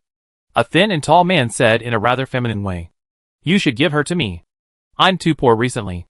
Another fat man replied to him, "That won't work. You have won more than a dozen games in a row recently. It's impossible for you to lack bonuses. I'm the one who can't afford to eat." Hee hee. The woman in the red leather jacket laughed lightly, with natural charm when she spoke. "You haven't lost a few pounds." There were also many people who were wantonly discussing who would take Xin Shenfu's life. She glanced at it casually, and combined with what they said, it was easy to tell which were the captured slaves and which were the people who voluntarily participated in the melee to kill people. Such people are full of evil spirits. Just like the people they killed turned into vengeful spirits haunting them, exuding a vicious aura from the inside out. Even Arnold and the 2 little mermaids were very worried about this. Sister Xin will not be in trouble. I think she is powerful. But after all, there are so many people. Shiming and Lianhua knew that she was a space type. Sister Xin will definitely have no problem escaping. She is a space type. Arnold shook his head. If she wanted to escape, she didn't need to come to participate at all. Xin Yueya didn't tell him about the other tasks. So Arnold didn't know why she did that. After all, she could go freely in the inner and outer cities. Xin Yueya was the only one in the audience who didn't worry at all. He knew clearly that all the people here couldn't beat her. Looking up at the boxes, he secretly sent a signal to the starships on standby near the planet, indicating that they could set off. With a whistle, the melee officially began. Those who gathered in groups, except for ordinary people who didn't know what to do and gathered together, almost all attacked Xin Shenfu. Countless ice swords, blade lights, fire waves, and wind blades swept over. In Yaya's eyes, it was that something went wrong in this world, and it instantly became a strange appearance that she couldn't understand. Even her thinking felt confused, because she had never seen it before. Her body couldn't react for a while whether the scene was real or fake. When most of the audience thought that Xin Shenfu would be chopped to pieces by these attacks, she just turned her wrist, and the restraining bracelet originally buckled on her hand fell off. She pushed back, and Xiaoxin and Yaya were framed by the space block, and the collar on her neck was replaced in the air in the blink of an eye, making a loud bang and exploding a wave of fire. Those oncoming attacks were swallowed by the space dragon she waved her hand and brought into the stomach, crackling, but no attack could penetrate the space dragon. There are 2 2S of the highest level here, which is also 2 of the 3 2S in the entire arena city. In order to ensure that there is no risk, They arranged 2 people to participate in the battle. They did not take Shinshinfu seriously, so they did not bother to use their strongest attacks. But when they saw this huge and terrifying space dragon appearing out of thin air, they just felt bad. Others may not know, but only they understand how much energy such a big dragon needs. Energy is nothing. And the most important thing is that when using this energy, they can't even feel any fluctuations in her supernatural power. The thorn dragon, 8 or 9 meters wide, hovered around Shinshinfu, looking sacred and powerful and inviolable. There was silence in the field. Those who were originally ready to kill her were frightened by the dragon and dared not move forward, and even retreated repeatedly. Only the non-aggressive superpowers, who had been shrinking to the side, saw hope. Among them, some people who were brought with Xiaxin also saw the blue light falling from the sky. And at that time, they vaguely hoped to be rescued. At this moment, I feel that it may come true. Chapter 492. No one dared to step forward in the arena. But it was strangely stalemated, with only the blue space dragon moving slowly in the arena. After a while, the audience dared to speak in a low voice. Is the arena city going to kill her? It looks like everyone here can be wiped out by her. Can we continue to watch this melee? Should we leave now? It feels a bit dangerous. Yes. The supernatural power suppression bracelet is useless. This must be revenged. I don't think so. After all, this Star Master is not a fool. He won't kill himself. Right? The 3 guests also felt a little surprised. But they thought that with so many people here and their coming, Lang Fu should be well prepared. This may be part of the planned performance. But in fact, Lang Fu has already lost his composure. He lowered his voice and asked the subordinates beside him. How did you do it? Is this what you said? No superpowers.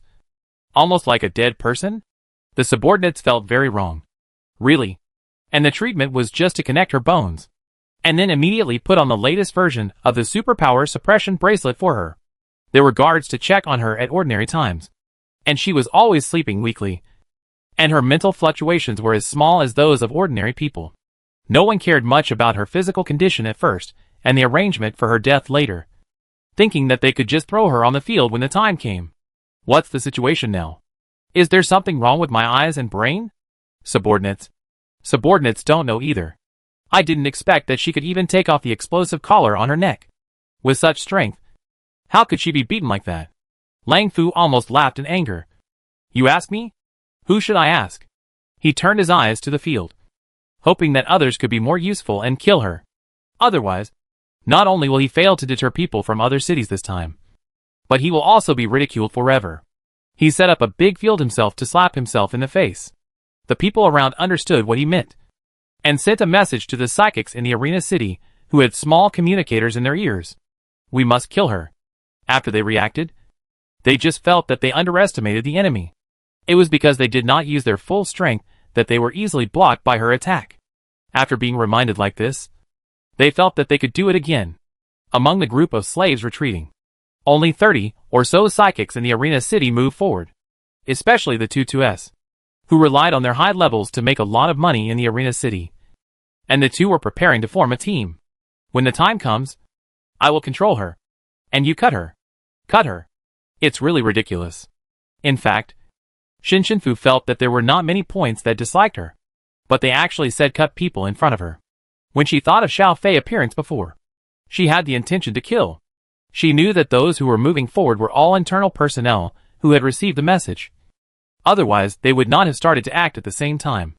They were all evil people with a lot of blood on their hands.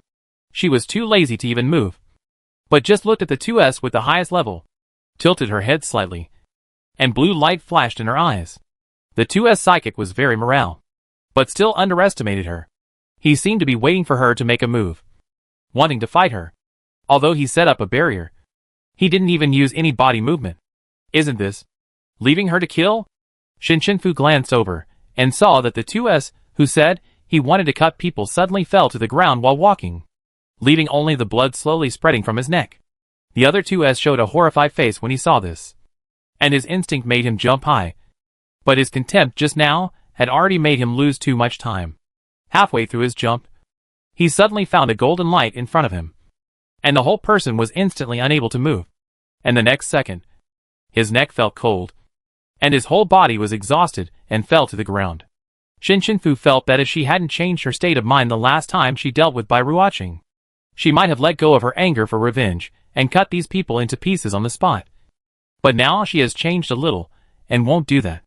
The 2S here have not undergone any systematic training and have no respect or fear for the enemy. They usually rely on their pure supernatural powers and some not so powerful skills to crush those of lower levels. In fact, they are far inferior to the 2S in the military academy. Seeing that the two 2S were killed so casually, the others finally began to get anxious. The few people who initially fought to kill her now dared not to do it. The red-clothed woman said to the fat man, "You go. I think I didn't rest well yesterday, so I'd better let you go. Now it seems that you have indeed lost a lot of weight." The feminine man agreed. Yes, it's still the best for you." The fat man refused. "I want to lose weight recently, and it doesn't seem to matter whether I make money or not. You go. It's useless for them to regret. Shin Shinfu has already seen them. It was fine for the others. But the people in the arena, she only took a look. And the 3 people who were trying to shirk responsibility were all wiped by the neck neatly and invisibly, and fell down with their eyes wide open. Then Shin Shinfu was like a machine that killed people with her eyes. Whoever she looked at for a little longer would have his neck cut off in the next moment.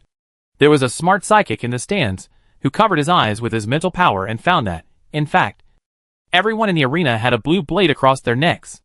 It turned out that she had already locked all the opponents. Standing here to watch, she was just selecting those who were willing to fight and kill in the arena. Yaya and Xiaoxin behind her hugged each other. They were afraid, but they also felt the joy of life because of Shin Shinfu's excessive strength.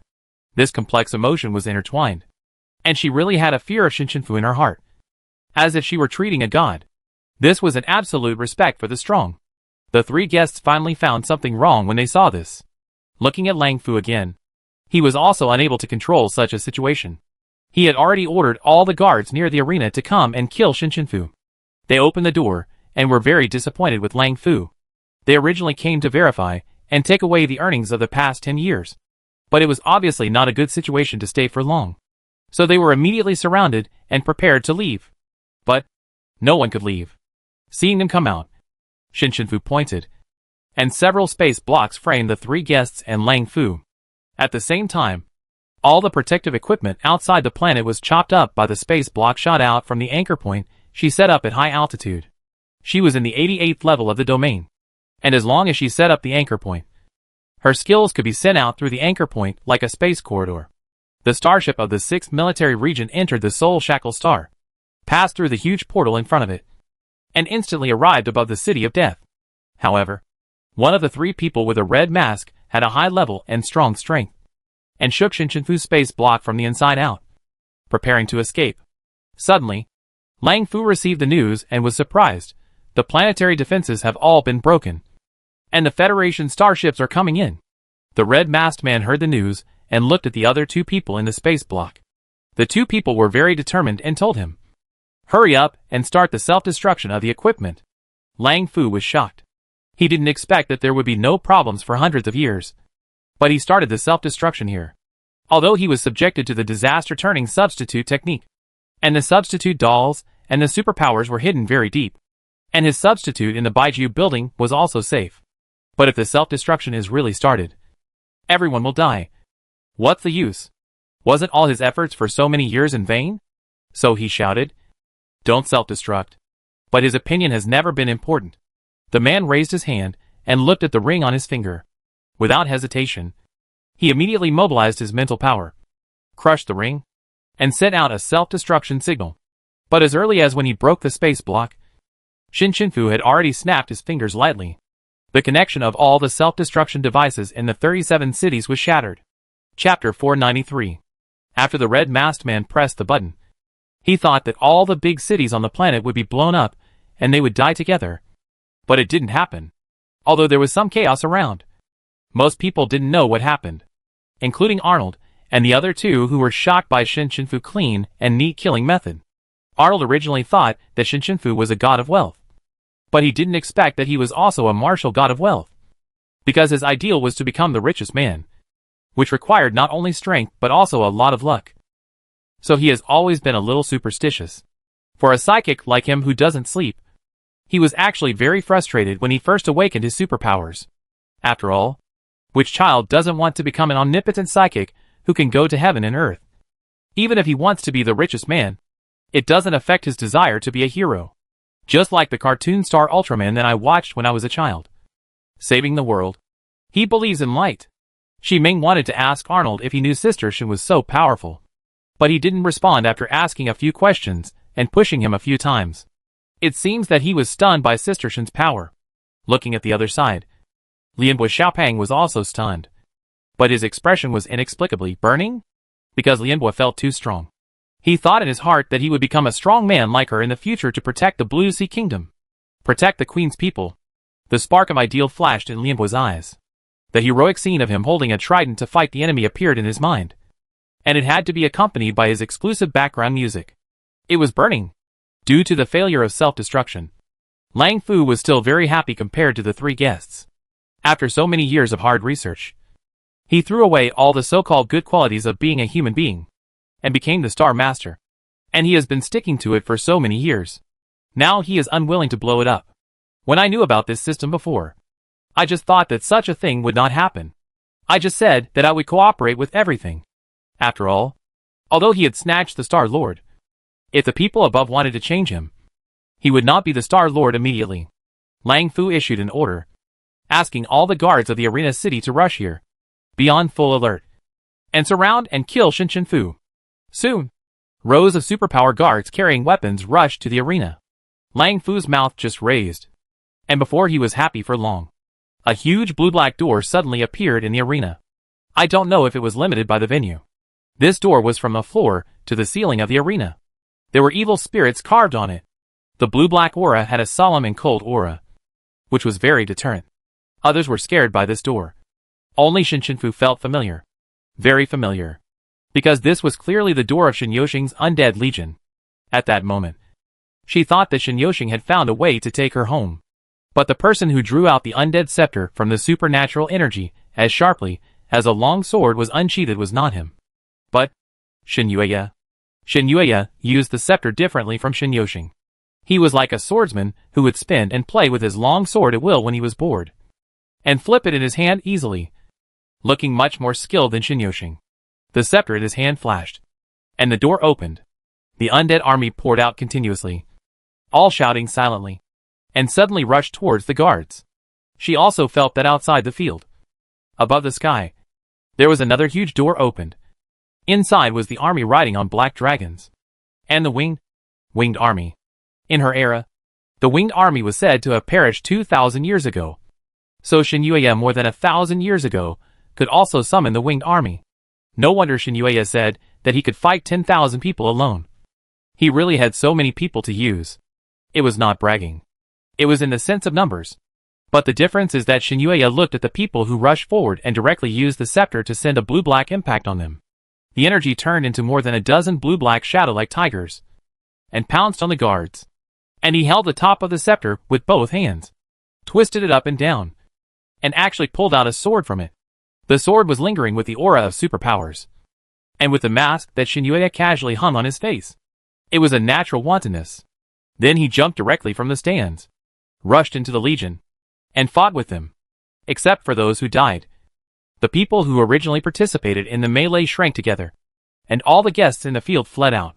The noise made Shin Fu thoughts dazed, because she looked at Shin Yueya and remembered that when she first talked to Shin Yoli in the 6th military region, he said that Shin Yoshing's superpowers were very rare. He searched for a long time before finding some records in the family materials. Thousands of years ago, there was a superpower in the undead legion in the family. Obviously, it was really Shin Yueya. However, because Shin Yoshing had no detailed records of his superpowers, and had not trained for 4 years after awakening, he had not yet reached the same level of ease as Shin Yueya. When he arrived at the League, he could only use a maximum of 6,000 troops. And he didn't even know there was a sword in his scepter. Shin Fu couldn't help but sigh. Shin Yoshing has not developed his ability to 50%. If she goes back and tells Shin Yoshing, I'm afraid he won't believe it. Li Yu and Ji Che will point at his nose and laugh. Call him a fool. Shaking his head, Shin Fu threw away all these messy thoughts. In order not to accidentally hurt the space dragon, He looked at the group of ordinary people huddled together in the field, as well as Yaya, Xiuxin, and Arnold, and opened the portal under their feet to teleport them out of the city. In a flash, they had already reached a safe place. Then he looked up and saw 5 starships flying over the city of death with great momentum. Mechas kept flying down from them, and their goal was the entire city of death. That's the starship of the Interstellar Federation. We are saved. We can go home. Woo woo. Great. The Federation is going to liberate this place. Those who were brought here from other planets were very excited. But Yaya, who had no home to return to, was also very happy. She murmured, "It really came true. It actually came true." Xiao Exine asked, "What are you talking about?" "Make a wish to the stars and Sister Shifu, and your wish will really come true." Shi Ming and Lian Bo held hands and jumped around Arnold. "Great. We can go home too." After Arnold realized that he had come out, he was forcibly led by the two to jump together. The long-haired boy in the Baiju building also saw the scene above the sky from the only small window. He knew clearly at this moment that he would be free soon. Freedom. Shin Chenfu teleported to the side of Lang Fu, looking at the few people who tried to commit suicide by slitting their necks in the space block, using golden energy to start stillness. And the time of all of them was suspended, just like a humanoid model was installed, without any resistance. Shin Chenfu took out a loudspeaker from the space world, turned it on and clapped. "Hello. Hello. Hello." Even in the chaos, the sound of her loudspeaker was unusually clear. She said, "Listen, people in Shangqing. The Star Lord is in my hands, and the military district has arrived. Now put down your weapons and stop attacking, and you may still be able to survive." A few stubborn people who didn't see the situation on the field before said, "Don't listen to her. Save the Star Lord. Save." Before he finished speaking, a space spike pierced his heart and nailed him to the ground. When the others looked up, the field was densely packed with countless space spikes. Chapter 494. The space thorns and the killing intent of the Undead Legion instantly made everyone afraid to move. What's more, the big figures and Star Masters in the space block couldn't even resist. The smart ones quickly threw away their weapons and raised their hands. However, the inner and outer cities were in chaos. All the people in Shangqing ran out, and only the slaves ran out and gathered together to wait for rescue. The people from other military districts arrived one step later than the 6th military district, and were already rushing to the Soul Shackle Star. Shin Chenfu moved all the people in the space block to the outside. There was too much blood and corpses in the venue, and the air was too bad. She handed the 3 people and Lang Fu to the military district. Several people had their hands tied with superpower suppression belts and injected with a potion that made superpowers weak. When Shin Yueya came over, they just took off the masks of those people. He always felt that he had seen the strongest 2S among the 3 somewhere. The military district had a special identification device. He took it, scanned the faces of these people, saw the information displayed on it, and laughed sarcastically. He said to the 2S man, "The former Major General of the 4th Military District?" The other 2 were former personnel of the Finance Department and the Weapons Department. So these people may be following the orders of a group of people. They may be working for senior officials in the current government and military systems. And they are involved in a huge organization. That's why they are ready to blow up this planet at any time. Why is the self-destruction equipment here so good? Why are people sent by the military district to take action every time they are arrested? Why is there such a large arsenal and planetary protection here? How many years has this organization existed? And what stage has it developed to now? All need to be carefully investigated. Shin Yueya ordered others to take the 3 people back immediately and report the situation. All the people involved were thoroughly investigated. And the general of the 4th Military District was still sleeping in his room, and was arrested half asleep and half awake. Only Lang Fu was still restless after being caught, and even thought about pushing through the crowd and running away. Shin Chenfu was unhappy with him, and a medium-sized space pierced his calf.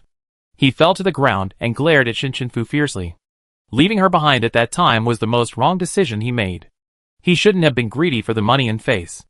Unfortunately, there is no regret medicine in this world. He gradually felt dizzy in front of his eyes, and the pain in his legs became stronger and stronger. Lang Fu didn't understand what happened to him. The body-shifting technique would clearly transfer his pain in the first place. So even if his neck was cut on the spot, no matter how scary it looked, he would not feel pain. Why is it still painful after so long? Is it so painful to be injured? Was it so painful when he was injured before? He didn't even remember it.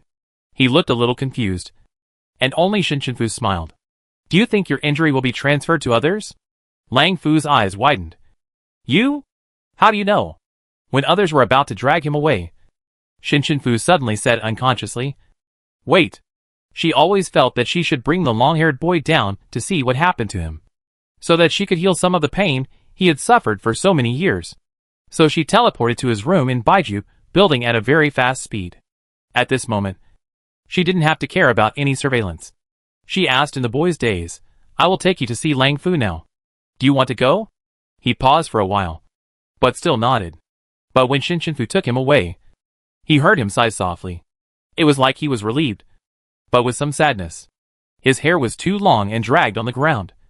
But he didn't mind. He just walked to Lang Fu, who was lying on the ground and sweating because of the pain from the wound on his calf.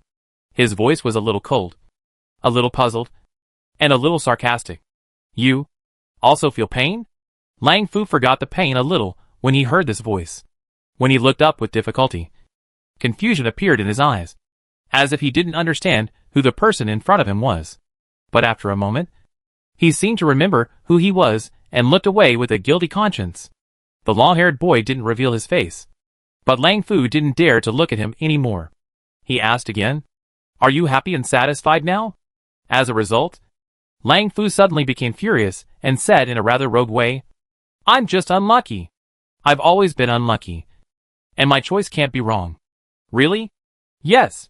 Lang Fu's vicious tone was a little weak due to his physical condition. Why not? What did I do wrong? I have the highest power, the most money, and the most slaves on this planet. How could I be wrong? I succeeded. The long-haired boy spoke with sadness.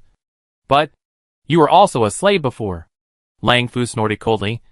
Yes, I was also a slave before. So what? This world is like this. We are just an insignificant background in other people's games. But I also became the winner of the game by relying on myself. I just abide by the rules of this planet. I am not wrong. Rules are not necessarily right. So, should I stay in the mountains like you? I am different from you. I only have a short 100 years. But you will not die. You are an immortal and invulnerable superpower. Shin Shinfu's eyes widened when he heard about the immortal and invulnerable superpower. It turns out that every time he recovers from injuries, it is not because of his self-healing ability, but because of his immortality. So no matter how serious the injury is, it will be healed. And even if he doesn't want to live, he can't. He can only live forever. So this is one of the reasons for his pain. Because in this situation, he can't even ask for death. Shin Shinfu clenched his fists, wanting to annihilate the noisy man on the ground directly. She unconsciously took a step forward, but was pulled by Shin Yuya. Lang Fu was not ashamed, and was still laughing at him. Do you want me to be as cowardly as you? You have such a powerful ability, and you will not die no matter what happens. But you hide in the mountains alone. How ridiculous. You have never been out. You don't know how cruel the outside world is. Even if I lie here now, you dare not take revenge. Do you dare? You are just a coward and never dare to go out. Hearing this, Shin Shinfu took out a knife from the space world and handed it to the long-haired boy. She said to him, Kill him. Since he asked so, she would fulfill his wish. Shin Yuya stopped him. You can hurt him, but you can't kill him now. He is still useful. He must ask everything he knows before he can die. Believe me. Shin Yuya hesitated for a moment. And somehow, he really believed it. But after getting out of the way, he thought, is there any other way to kill him? You can't kill a person and let him come back to life. The long-haired boy held the knife that Shin Shinfu had stuffed into his hand, thinking about the pain he had endured day and night, the freedom he had lost, and slowly walked towards Lang Fu, when he saw that he was really holding a knife, as if he was really going to stab him to death. He hurriedly moved his body back. He immediately changed his expression. No. I was just talking nonsense. You are the kindest. Right? You won't do anything to me. You definitely won't. Until the long-haired boy raised his knife hand tremblingly. The nearly 50-year-old Lang Fu finally shouted in panic, Brother! Let me go! Chapter 495. Brother? Everyone present was stunned. They hadn't reacted yet. Because the long-haired boy was thin. They thought he wouldn't be too old even if he didn't die. But Lang Fu actually called him brother. Shin Chinfu remembered that when she first watched the gladiator fight in Chongqing, the two people in the back seat said that Lang Fu had experienced a situation where he was sure to die, but didn't die when he was a thug.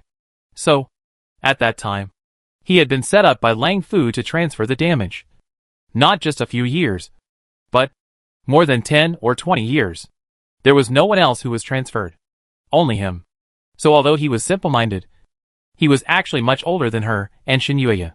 But Shin Chinfu thought again that he could live for a long time. So he was still very young for his current age. Originally, the long-haired boy was still a little entangled. But when he thought of himself, he heard the sound of the bombing and the slaves who were fleeing in panic not far away. Suddenly, he felt that no matter what the reason was, he could no longer be soft-hearted. The long-haired boy raised the knife and stabbed him in the heart, saying, "I really regret saving you." Lang Fu's eyes widened, feeling the sharp pain of the blade piercing his heart. His heart rate suddenly became very strange. His breathing suddenly stopped. His mind began to disperse. And he felt the coming of death minute by minute. The voice of the long-haired boy squatting in front of him was still the same as before. He will not grow old or die. So what if he is a substitute for just a few decades? Didn't he say he was his brother? Then isn't it right to help him realize his ideal? But it's been too long. Even Lang Fu, who used to be with him day and night, can no longer remember his face. Over the years, although he put him in Baiju Tower, he has never dared to see him. Because seeing him would remind him what kind of person he is. What kind of life he lived in the past. And what he did to his benefactor. It's best to treat the part he abandoned as non-existent. After all, it hurts to be injured. After all, the ideal he wants to pursue is really difficult. After all, he has no identity and can only risk his life. Before Lang Fu died, he thought, if it happens again, he should still make the same decision. Now, it's just that he lost. He doesn't regret it. The long-haired boy watched him die and slowly stood up. But his hands were still shaking. Shin Yuya and several soldiers from the military district beside him looked at this lifeless man and were silent. Shin Yuya asked Shin Chinfu, "Then what? This is to believe her? Believe that she asked someone to stab Lang Fu, a star master, to death. And then? Are they going to collect his body now?" Shin Chinfu walked forward and directly pulled out the knife in front of Lang Fu's chest. And then a golden light popped out from his fingertips. A clock instantly lit up in front of Lang Fu. With a click, the blood around Lang Fu, who was originally stabbed to death, and the wounds on his body were all restored as if they were reversed. He took a deep breath, opened his eyes, and touched his chest in disbelief. When he looked up at Shin Chinfu, he seemed to have seen a demon. She was not only a space system, but also a time system. With such ability, it was enough for people to kill him 10,000 times to vent their anger, and it would not delay the questioning of the military district later. Too scary. Shin Yuya ordered people to take Lang Fu away quickly, and remembered to tell others to keep it secret, and then asked her, "You just went back in time?" Shin Chinfu nodded. "Yes." He pulled Shin Chinfu to the side, his tone full of doubts. "No. U3S. Time and space system. You were beaten to this place by a star beast?" "What star beast?" Shin Chinfu was silent for a long time, not knowing whether he should tell him. Shin Yuya is her ancestor after all. So she finally said, "That world annihilating level." Shin Yuya, ? She just said world annihilating level. Right. This level has only appeared once in the new galaxy. But at that time, the highest level people in the Federation were gathered, and all 3S were dispatched. It took 7 or 8 days to successfully kill the star beast. Although this level is difficult, it is not impossible to win if you are well prepared. But she is alone. How did she beat the world-annihilating level star beast alone? Now there are sky eyes and star beast detectors everywhere. Although star beasts don't appear much, the world-annihilating level has not appeared for more than 500 years. And they speculate that the higher the level of the star beast, the more it has its own personality. Although it is a catastrophe and a sensation in the Federation, it is not necessarily bloodthirsty. If it appears in the Federation, they can't be unaware. Shin Yuya's head is full of questions now, but none of them can be answered by Shin Chinfu. Shin Chinfu pointed at the long-haired boy and changed the subject. I still have something to talk to him about. She also saw Arnold and the other two who came over. Hey. They are all here. They should be looking for me. Shin Yue's expression was serious. If it is really world-destroying, it is more important than the Soul Shackle Star operation. Shin Shinfu was helpless. She knew he made sense. So she had to tell him, actually, and it started from. She originally wanted to say that she and the Star Beast came from the future, and they did not belong here. But just after she said a few words, a burning pain immediately came from her wrist, which quickly spread to her heart, almost crushing her heart and burning it. Shin Shinfu's face turned pale in an instant, and she couldn't say a word. She raised her hand and looked at her wrist, where the blue and gold pattern was glowing. Shin Yue saw her sudden pain, stepped forward and looked at her wrist, and asked, "What's wrong with your wrist? Is it hurt?" Shin Shinfu didn't expect that other people couldn't see her pattern. She had to shake her head, suppress all thoughts, and return to the state of not wanting to say anything about her coming from the future before slowly recovering. Seeing her bad face, Shin Yue seemed to realize something. "You can't say it?" Shin Shinfu nodded, and the two of them were silent for a moment in the night sky that was flickering due to the bombardment. Shin Yue sighed. "It's good that you know it. I won't ask you anymore. Don't say it. The universe is so big. There are always some unknown restrictions." The two walked towards the long-haired boy's position, and Arnold and the others happened to walk here. But he was frightened when he saw the man with such long hair who looked like a ghost, and unconsciously wanted to hide behind Shiming Lianhua. But when he went back, he found that the two little ones had retreated farther away. "Shiming, it's over. Too many people died here today. I saw a ghost." Lianhua squeezed with her. "Me too. I saw it too." Arnold lost his sense of being a big brother, crying, "I saw it too." Shin Shinfu came forward and explained, "It's not what you said. He just has longer hair." Seeing Shin Shinfu, they felt safe, and all three of them ran to her side. Shin Yue had something else to do, so he said hello and left first. Only Shin Shinfu took them to a quieter place first. She moved out the sofa and coffee table, as well as drinks. "You guys take a rest first. I come to you after I'm done." As she said that, she marked out a large space block to protect them. Perhaps they were tired of seeing the big scene at night, and the two little mermaids fell asleep sitting like this after calming down. Although Arnold didn't need to sleep, he also accompanied them to rest with his eyes closed. Only the long-haired boy lifted his hair, revealing a pair of black eyes. He looked at the sky, the lake, and the forest, unwilling to look away. Chapter 496. Shin Shinfu teleported to help capture those city lords. She was very fast, basically framing people in the air and taking them away directly. Others were not as fast as her when packing takeout. It was not until dawn on the 20th that everything was settled. The city lords of the 37 cities and those important personnel were all captured. Only the slaves were now recording and checking their identity information, and they would be sent back in time. Those who were sold could choose to be resettled on other planets. If the children did not want to return to their previous homes, they could also choose to go to an orphanage. All the slaves were very happy because they could choose.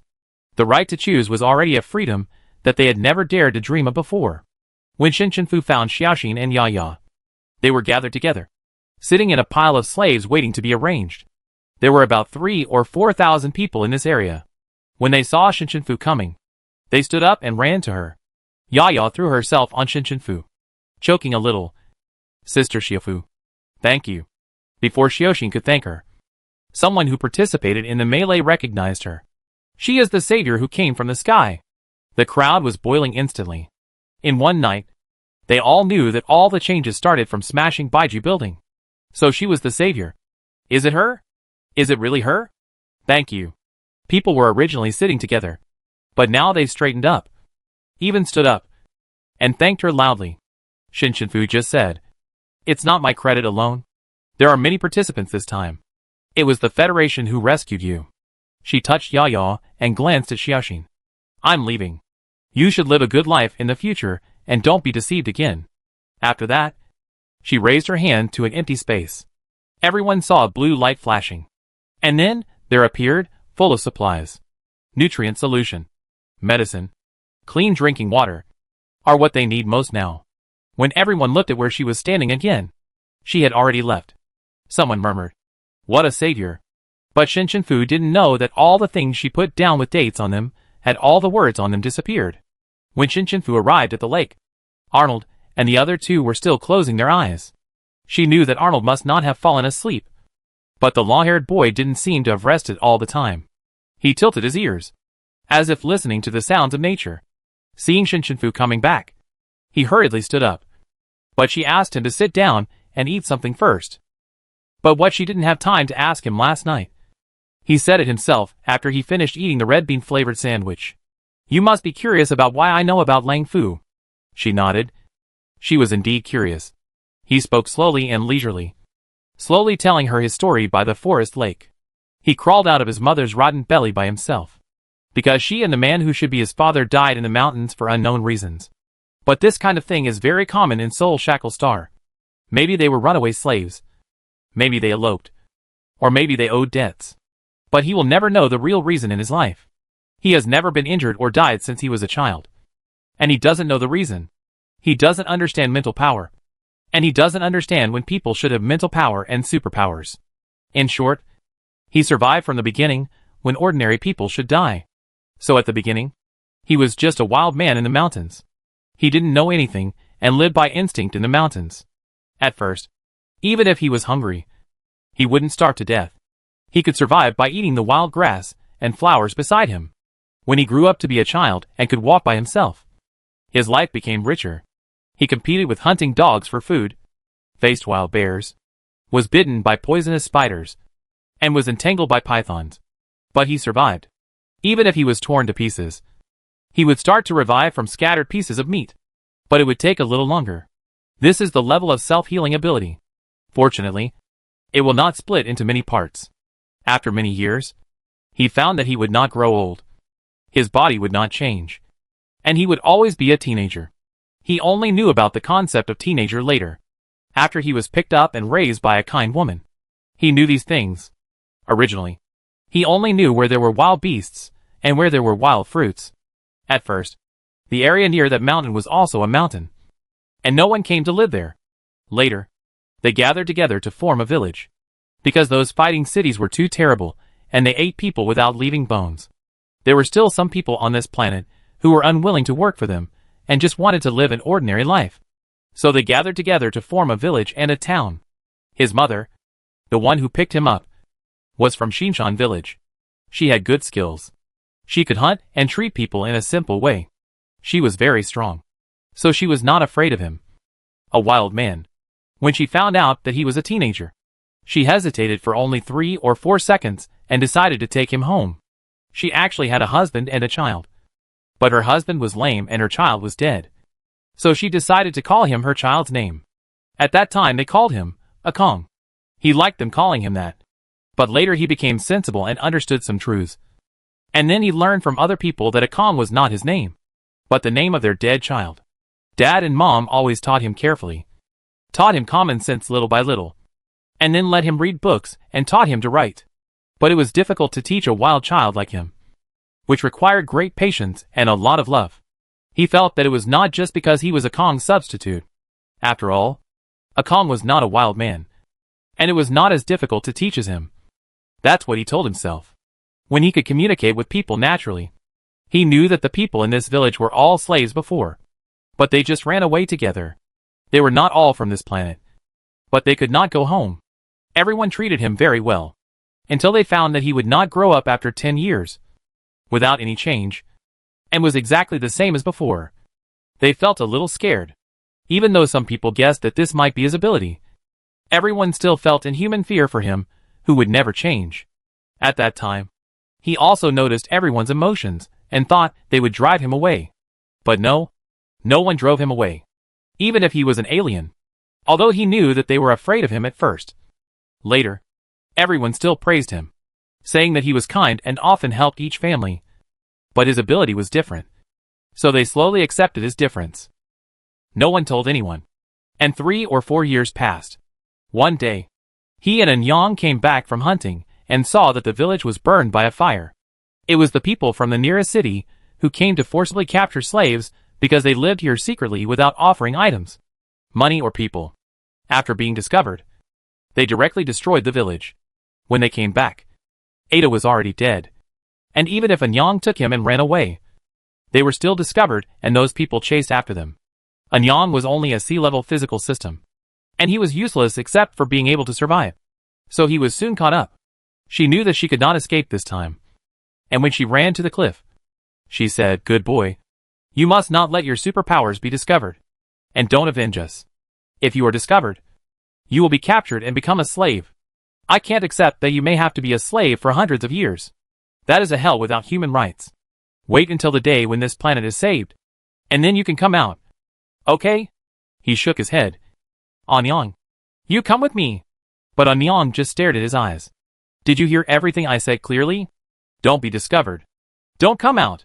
Otherwise, I will never rest in peace after my death." Anyang also said, "I'm sorry. Akong is dead.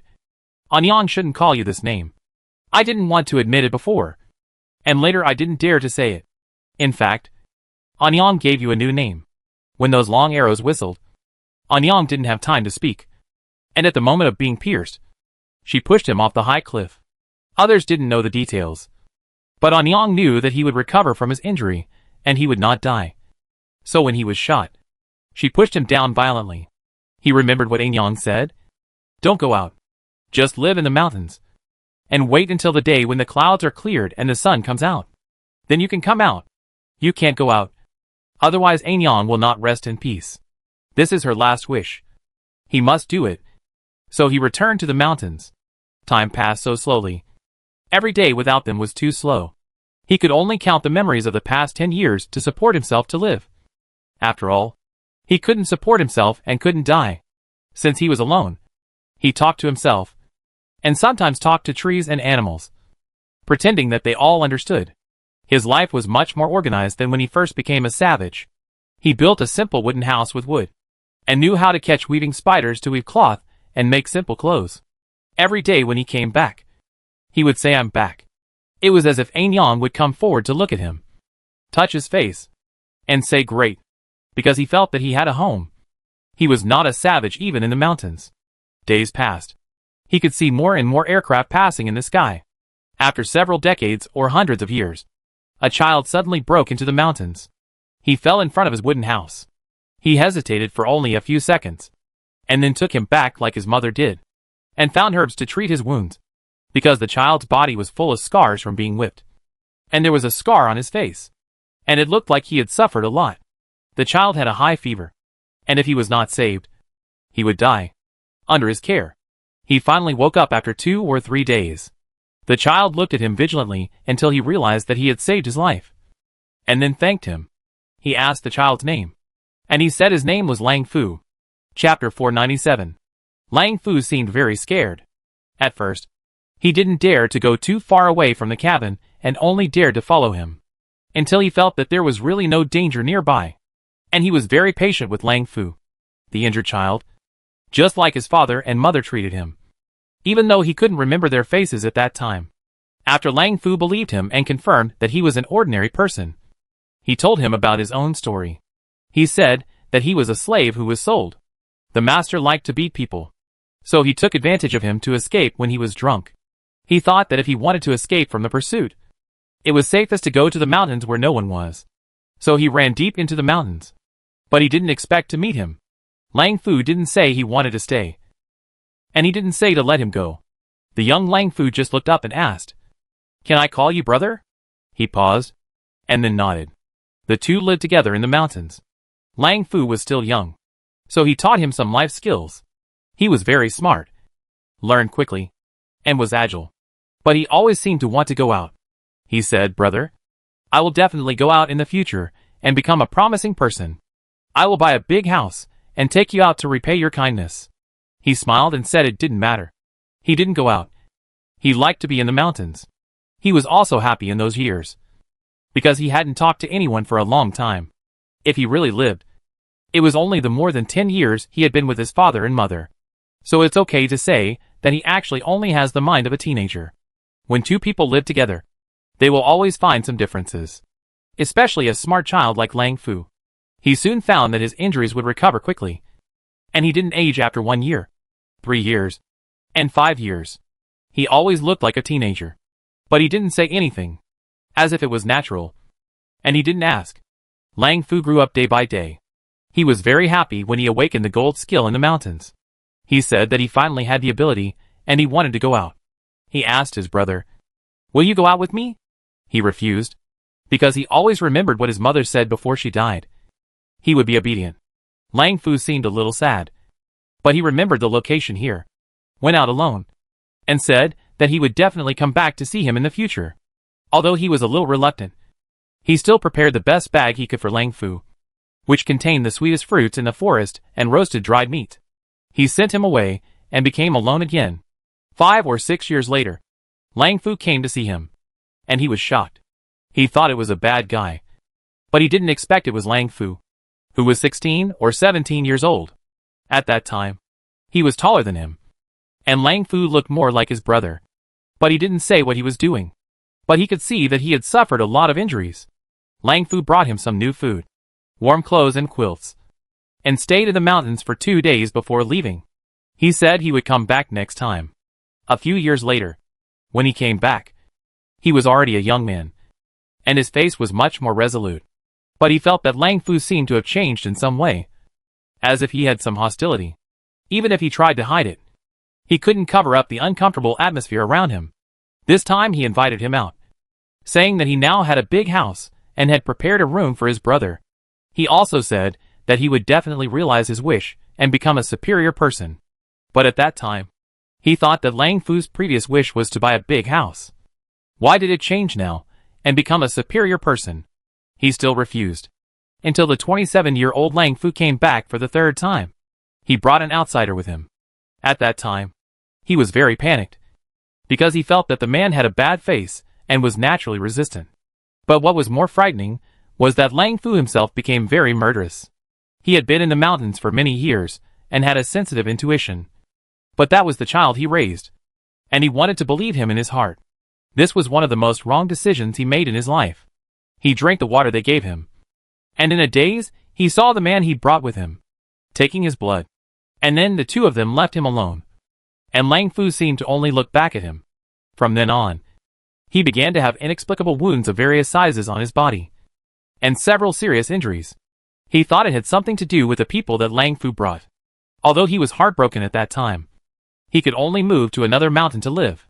During that period, he often endured those severe pains. Those days were sad because he had always been careful to avoid injuries in these years, and almost forgot the pain. So it was unbearable. Injuries always came to him without any preparation, which brought great trouble to his life. 4 or 5 years later, Lang Fu, who had almost become a completely different person, appeared on the mountain in an advanced flying machine that he had never seen before. He didn't expect that he could find his new position. He heard someone calling Lang Fu Star Master, but before he could speak, Lang Fu said someone to knock him out. When he woke up again, he was in by Jiao Tower and was locked up. The wolf never appeared in front of him again. Until now, he was free again, with a hint of smile in his tone. He said to Shin Fu, "Thank you, Shin Fu. I thought that I was born with a bad luck, so God punished me like this. After losing my parents, I lost new parents and raised a younger brother. But I made myself look like this. And he did a lot of evil and hurt a lot of people. I have lived in the world for more than 100 years. But I don't even have a name of my own, because my name was given by my mother. But when she died, she didn't have time to tell me what my name was. I actually haven't been with people for a long time, so I don't understand many things. But meeting you is like a miracle. Just like my mother said, the guardian of the mountain, the most powerful mountain god has come. I only then realized that I was not hated by God, and someone would come to save me. So, thank you." Shin Fu was a little sad, because she thought of herself, who was hopeless when she asked for help. People who have not experienced that kind of despair will never understand. When she was about to say something, 3 different cries came from the sofa opposite. Shi Ming, een een een. Lian Bo wow. Arnold, woo woo. Shin Fu, eh. The long-haired boy was stunned, quite at a loss, as if he had never encountered such a situation before, and thought that he had said something wrong. "Yes. Sorry. It's all my fault." Shi Ming shook her head. "No. It's all my fault. When I first saw you, I thought you were a ghost. How presumptuous. Sorry. Lian Bo choked. Me too. Sorry. You haven't seen anyone for so long. And you must be very sad to see us and be called a ghost by us. Although you look very similar. I really shouldn't say it with my broken mouth. Arnold, why don't you come with me to my house? If your parents don't support you, I will support you. The long-haired boy laughed when he heard this, and just thought they were all very cute. Shin Shinfu's sad mood was diluted by these people. She took out another black bag from the space world and handed it to him. You can live the life you want in the future. No matter where you go. It's always good to have money. He didn't know what was inside. Only Arnold wiped his tears and kindly reminded him. You don't have the strength to lift it. The gold bricks and diamonds inside are very heavy. Gold bricks and diamonds? He waved his hands quickly. No. No. I can't take it. Chapter 498. Unexpectedly, Arnold said. It's okay. She's rich. If you don't take this good thing, wouldn't you be a fool? After the Federation comes to reform, you have a lot of places to spend money. Shin Shinfu agreed. Yes. Just think. You are lucky. In this way, perhaps the long-haired boy who has been betrayed and hurt will not lose hope in this world. After all, he still has a long time to live. When she was a child, she was picked up by Xiufei and rescued and given food by the bearded uncle. So she survived. Lianbo wiped her tears and asked, Big brother, your hair is so long. Do you want to cut it and start from the beginning? Their Bihai country attaches great importance to the appearance of hair. The business of the hair salon is so good. This is the first time he has seen long hair dragging on the ground. The long-haired boy thought about it, looked at his long hair dragging on the ground and mixed with the grass, and agreed to cut it. Arno immediately raised his hand when he saw this. Let me help you cut it. Shi Ming shook her head to show her disapproval. When it comes to hair, it has to be me. Look at my beautiful long hair. It's all carefully groomed. Lian Bo spoiled the show. Uh-huh. Your hair is groomed by others. Okay. Even today's braids were braided by me. What do you know about hair? Then I can't let you braid his hair. All three of them wanted to do this, and finally decided to play rock, paper, scissors. But they also dragged Shin Shinfu into it. So she inexplicably participated in a competition for haircuts, until she raised the scissors formed by supernatural powers in her hand. She didn't understand how she won the game. Looking at the person sitting on the stool, she said, Then I start. Okay. Shorter? All right. The other three gathered around and talked in a low voice. Lianbua, although Sister Shin is strong in fighting, haircutting is a technical job. Can she do it? Shi Ming rolled her eyes at him. Sister Shin can do anything? I think this is uncertain. My Lang family has changed more than a dozen hairdressers before finding a suitable one. This is very difficult. Arnold didn't think highly of her. But in fact, Shin Shinfu can cut hair, because she used to cut Xiaofei hair, and she also cut it for herself. The scissors she picked up were too blunt, so she didn't use them later, and replaced them with scissors with supernatural power. The sharpness can cut off a person's head if you are not careful. She once read a book she picked up seriously, How to Be a Perfect Tony. So she knows all those hairstyles. At this moment, she seemed to be cutting vegetables, with fast movements and blue knife light flashing. I don't know whether she is helping people cut hair, or peeling skin or something. The cut hair flew around, making several people on the side retreat several steps. And when Shin Yueya came, he saw the scene. He came over with a smile. Things were almost settled. He would be responsible for sending Arnold and the two little mermaids home. But Shin Shinfu, he couldn't figure out where she was going back to. The long-haired boy felt his head getting lighter and lighter, as if his life was finally relaxed, and he was really going to start over. He suddenly had an idea and asked Shin Shinfu, Can you give me a name? Because Anyang had given it before. He always felt that the unknown name contained her blessings and expectations. So he was like a struggle, and never gave another name.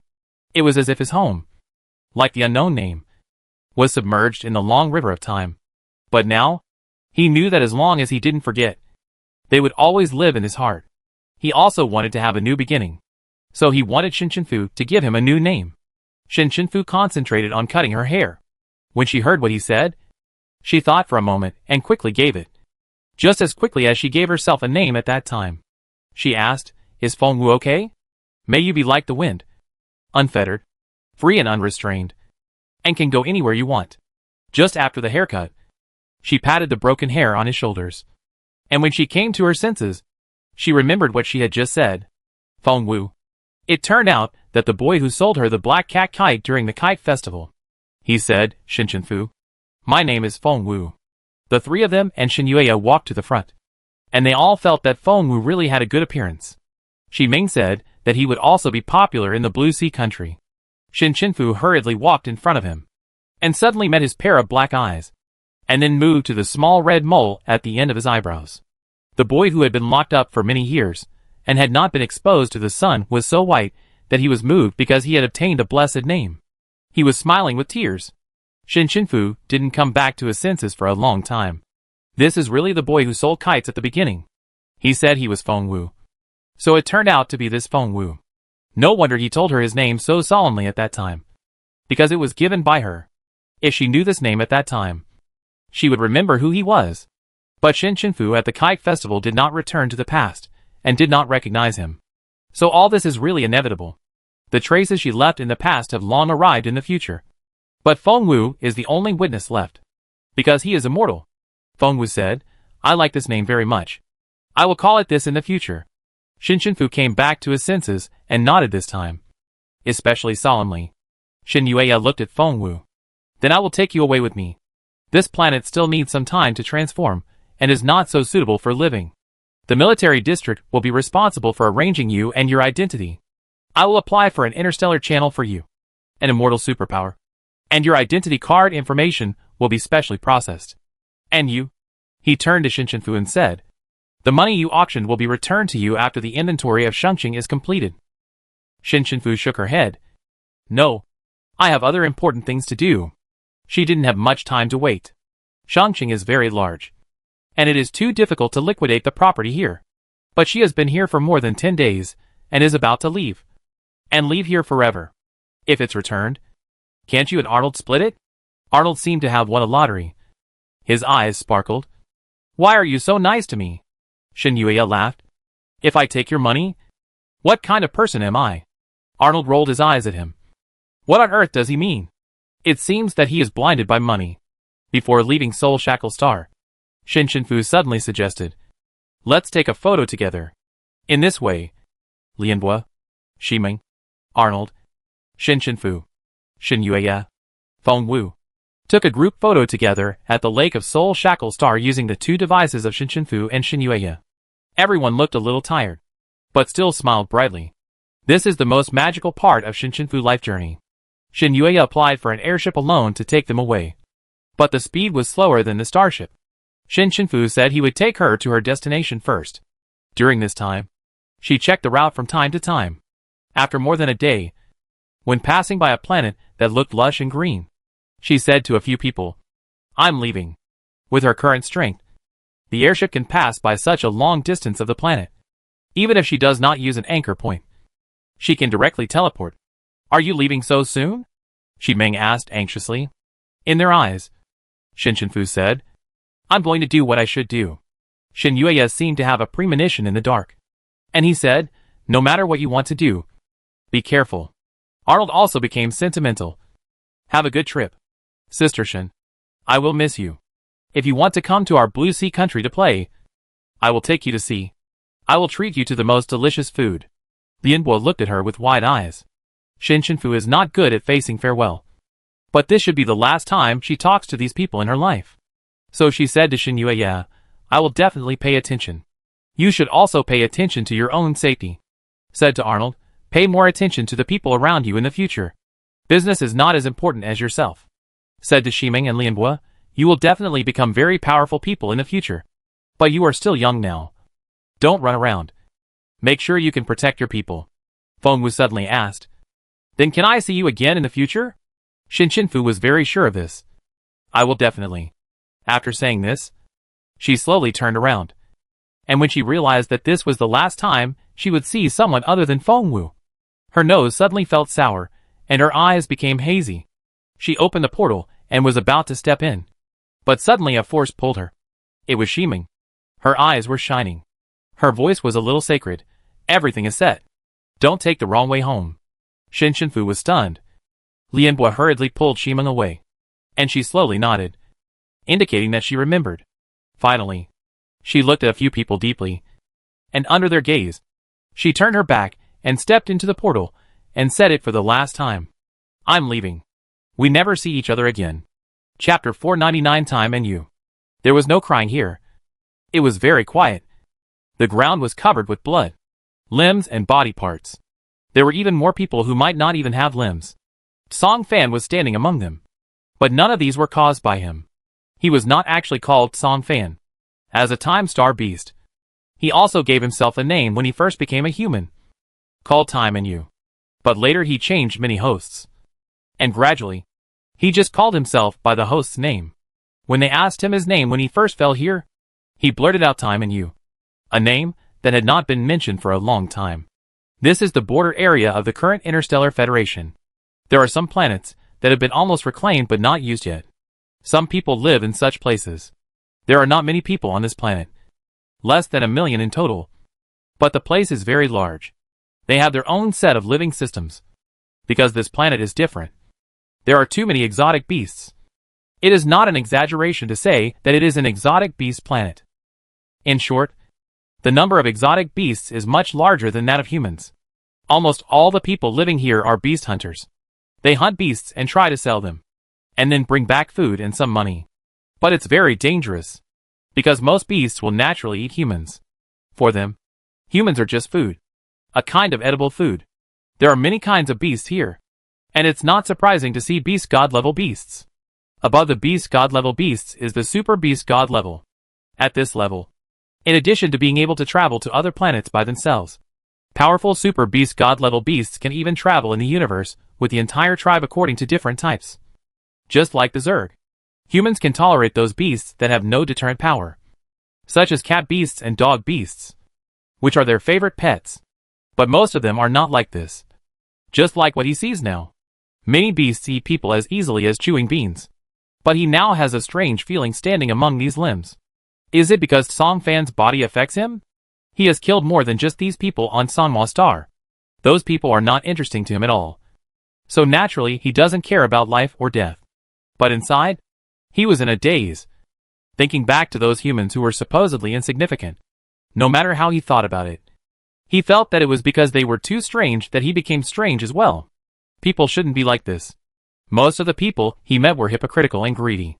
Just a slight provocation would make their inner desires run wild like a wild horse that could no longer be stopped. Shiryu was puzzled and recalled the time when he first came to the Poison Fang Star. He fought with Shinshinfu and knocked open a strange vortex. He was sucked in first, and Shinshinfu was really not afraid of death or fraud, and rushed in headfirst. She didn't know what strange thing she put in her space world. Not only did she smash the energy cube, but she even smashed the nutrient solution on him, making him smell like watermelon. It was just that this vortex made people confused, and the energy consumption when fighting with Shinshinfu was too great. So he fainted. He almost never fainted before. And then he knew that it was like this. He felt that this was all because Song Fan's body was too weak, so he couldn't withstand the blow. After he woke up, he didn't even know what day it was. He was lying in a tent that was not closed. There was a flickering warm firelight outside, and there were voices of several people talking. He stood up and looked over. There were people sitting around the fire outside. They were just a few young boys, both men and women. However, Shinshinfu was not here. That's right. If she was here, she would have killed him immediately, and would not have given him a chance to wake up. When the boys saw him wake up, they were surprised, but soon complained. You are really stupid. You can't risk your life just to make money. Where are your teammates? Did they abandon you when they saw you injured? Teammate? He didn't understand. But he knew that these people seemed to have rationalized his injury and his inexplicable appearance here. Maybe there were many people in his situation. He shook his head. I don't have any teammates. What? The 4 people present were shocked. How can you not have any teammates? A tall, dark-skinned boy looked at him and said, If you don't have the ability, don't come to this kind of place. Didn't your family tell you? The girl with a high ponytail winked at him, then turned to him and said, Sorry. Yin is not very good at talking. But he is not a bad person. Humph. Yin curled his lips when he heard her say that, and sat aside. There was also a man and a woman who were cooking food. When they saw him wake up, They brought him a bowl of mushroom soup and a bowl of water. He thanked him and took it. The brown-haired boy who brought him the food asked him, "What's your name?" He answered subconsciously, "Sure you." The boy told him his name was Osho. The girl with short curly hair who cooked with him was Xiao Shuang. And the other boy and girl were brother and sister, named Yin and Lan. Then the few people continued to chat. "And sure you heard what happened here recently.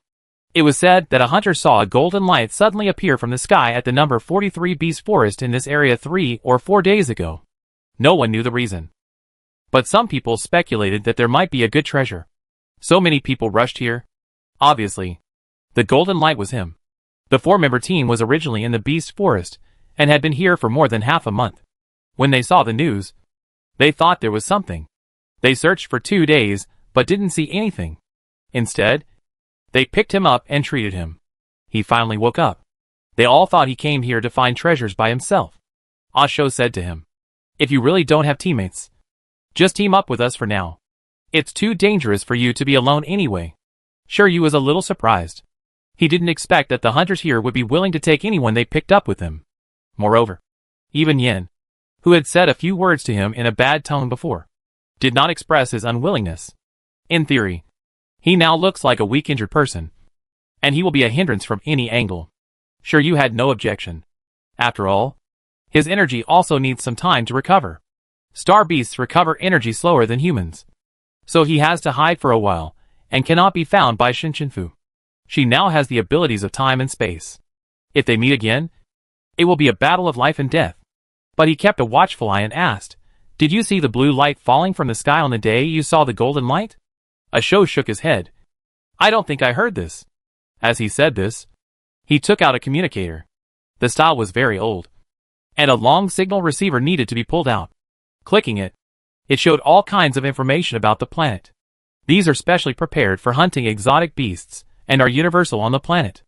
After checking the information again, to make sure there were no mistakes, he told him, "Really, if someone saw something like this, it would definitely appear in the hunting information database." In this way, Shiryu was relieved and stayed there peacefully as a burden. Chapter 500. The place where he woke up was the camp of the 4-man team. Because the depths of the Beast Forest were too dangerous, they could not rest in it. They would come back here every time they went in. Sure, and the 2 days after waking up only stayed in the camp, and did not go to the forest. The Beast Forests here are not ranked in order, but by difficulty. There are 69 Beast Forests in total. 1 to 20 are high-level Beast Forests. 21 to 50 are intermediate Beast Forests. And after 50 are primary Beast Forests. This is only number 43. So it is not particularly difficult. Of course, there may be other beasts from other high-level Beast Forests to hunt in other Beast Forests. But it is not common. The human territory is at the junction of these Beast Forests. Mostly in some high and steep mountains. Caves are dug out of the cliffs to live in to avoid attacks by beasts. There are only 2 transportation stations on the planet, which are protected by tall, thick and solid walls. The nearby animal forests have been cleared, and it is difficult to go to other planets to exchange things.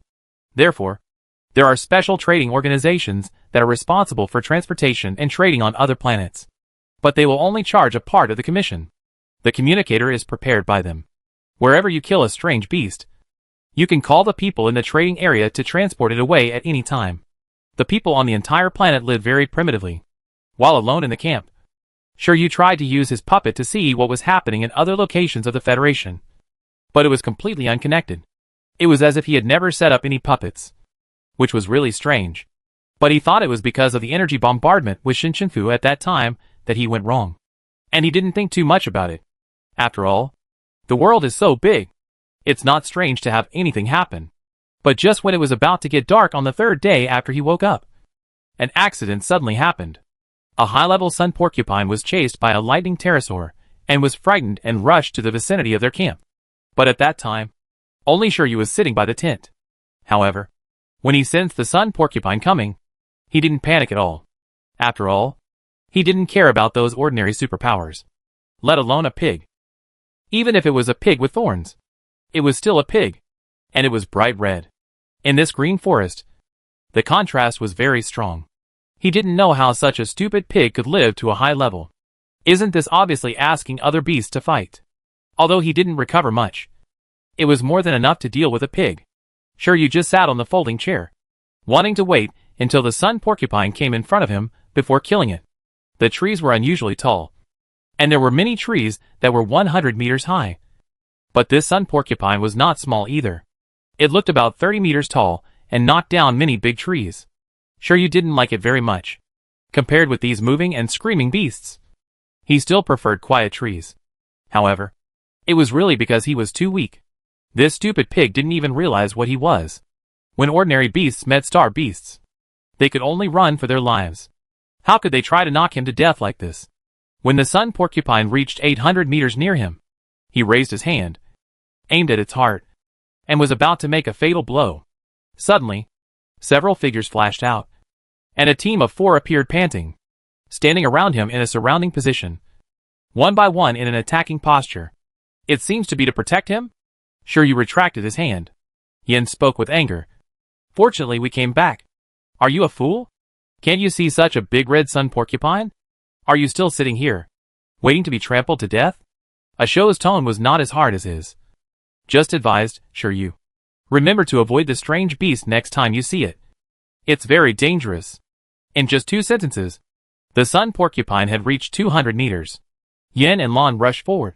One used the earth power to trap the porcupine, and the other used the wind power to release a large number of wind blades in the yellow earth encirclement. Asho, who was guarding Shiryu, summoned a 3-headed fire wolf, jumped to the edge of the earth slope in a few steps, and set fire to it. Xiao Shuang used her ice ability to condense dozens of ice cones in the air, waiting to connect after this wave of attacks was over. Shiryu looked at this group of weak people in a daze. Yin was S level. Xiao Shuang seemed to be above A level. Lan and Asho were only A level. Are they really saving him? How could a group of people who had such a hard time fighting even high-level monsters think of rushing back from afar to save people? What a strange group of people. A dozen red thorns suddenly shot out from the encirclement of Yan's earth pit. Asho was unable to dodge, and his arm was cut, bleeding. Shuang condensed a small ball of white ability and injected it into his body from a distance. It turned out that Shuang had dual abilities, which was quite complete. Shiryu just sat there and watched their fight calmly. It was really horrible to watch. He was constantly injured by a pig, but he didn't help. Yin continued to use earth pits to encircle the sundog, and then used more supernatural powers to wrap a layer of rocks around the earth pits. In this way, it was difficult for the red thorns to shoot out. It took them another half an hour to kill the wounded sun porcupine. All 4 of them breathed a sigh of relief. They sat on the ground. All 4 of them were very happy. Asho smiled and said, "We actually killed a high-level sun porcupine. It's amazing. And it's the first time." Xiao Shuang sighed. "Fortunately, if it was injured again, I'm afraid I can't treat it. But it was successful after all." Lan looked at Shiryu. "I'm afraid you have to cook today. We are exhausted." Seeing that he didn't say anything, Yin said with a stern face, "We came all the way to save you. It's okay for you to sit still. You can't even be unwilling to cook." The 4 of them looked at him with dusty faces. Shiryu has lived for about 1,900 years. Almost 2,000 years. And this is the first time he has heard such a request. These children who have only lived for more than 10 years actually asked him, a world-destroying star beast, to cook? It's really outrageous. Don't you have nutrient solution? Too expensive. It's especially expensive to buy things from outside here. Although there are many exotic beasts, the price is also very cheap. We can save as much as possible. There are only a few bottles for emergency. We usually don't drink them." Shiryu was silent for a moment. Even if he was a human, he had a lot of money. This was the first time he saw someone who was so stingy that he couldn't even drink nutrient solution. Nutrient solution is the most common in the interstellar space. After all, humans like food so much. But since he had to hide himself, he agreed, but reminded, "If you insist on me making it, it's okay. But I can't make it. I can only cook it. 4 people, Yen sneered. "Even if you cook it into a pot of porridge, you have to cook it for us." He felt that this was all his excuses. After all, how could a person who went into the beast forest to hunt exotic beasts not know how to cook? What would he eat? Ren bark to eat? An hour later, the 4 people were silent in front of the unknown object that had been cooked into a pot of black porridge. He really couldn't do it. Lian Lan was a little upset. How did you live to this age with such a skill? Ah Shou murmured. You actually went into the mountains alone.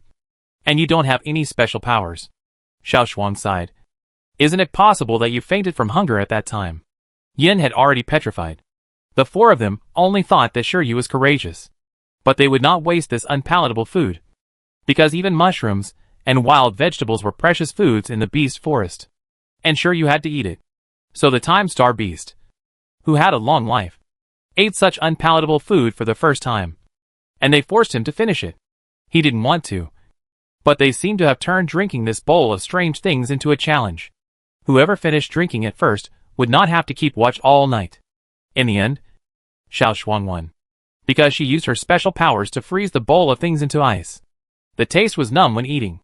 So it was not so unpalatable. After drinking it, Xiao Shuang covered her chest. As if she was going to die. This is the most difficult challenge I have ever taken in my life. The other three raised their hands. Me too. Shiryu smiled speechlessly. But he seemed to want to vomit. It was really disgusting. Chapter 501. These people are so different. Even if he is useless, they will not despise him, and are still willing to team up with him. But they are still worried. Ah Shou is their backbone, and the captain of the team. Although Yin is powerful, he has a bad temper. So everyone listens to Ah Shou's advice. Ah Shou found him, and said with a kind of earnest words, Xiaoyu. Shiryu's eyebrows jumped. Xiaoyu? Does he know what he is talking about? He has lived for less than a fraction of his age. But he is called Xiaoyu? But Shiryu did not care about a child. And just said, just call me Shiryu. Ah Shou thought he felt that they were not familiar with each other yet. So he could not call him too intimately. And immediately changed his words. Shiryu, I just want to ask you. Are your parents from the Poison Fang Star? Shiryu teased him when he heard this and said, dead. Ah Shou and the three people who were lying in the tent and preparing to rest were all shocked. Do you have any friends? No. Have you always lived alone? I don't think you have any special powers. How can you survive? He thought for a while.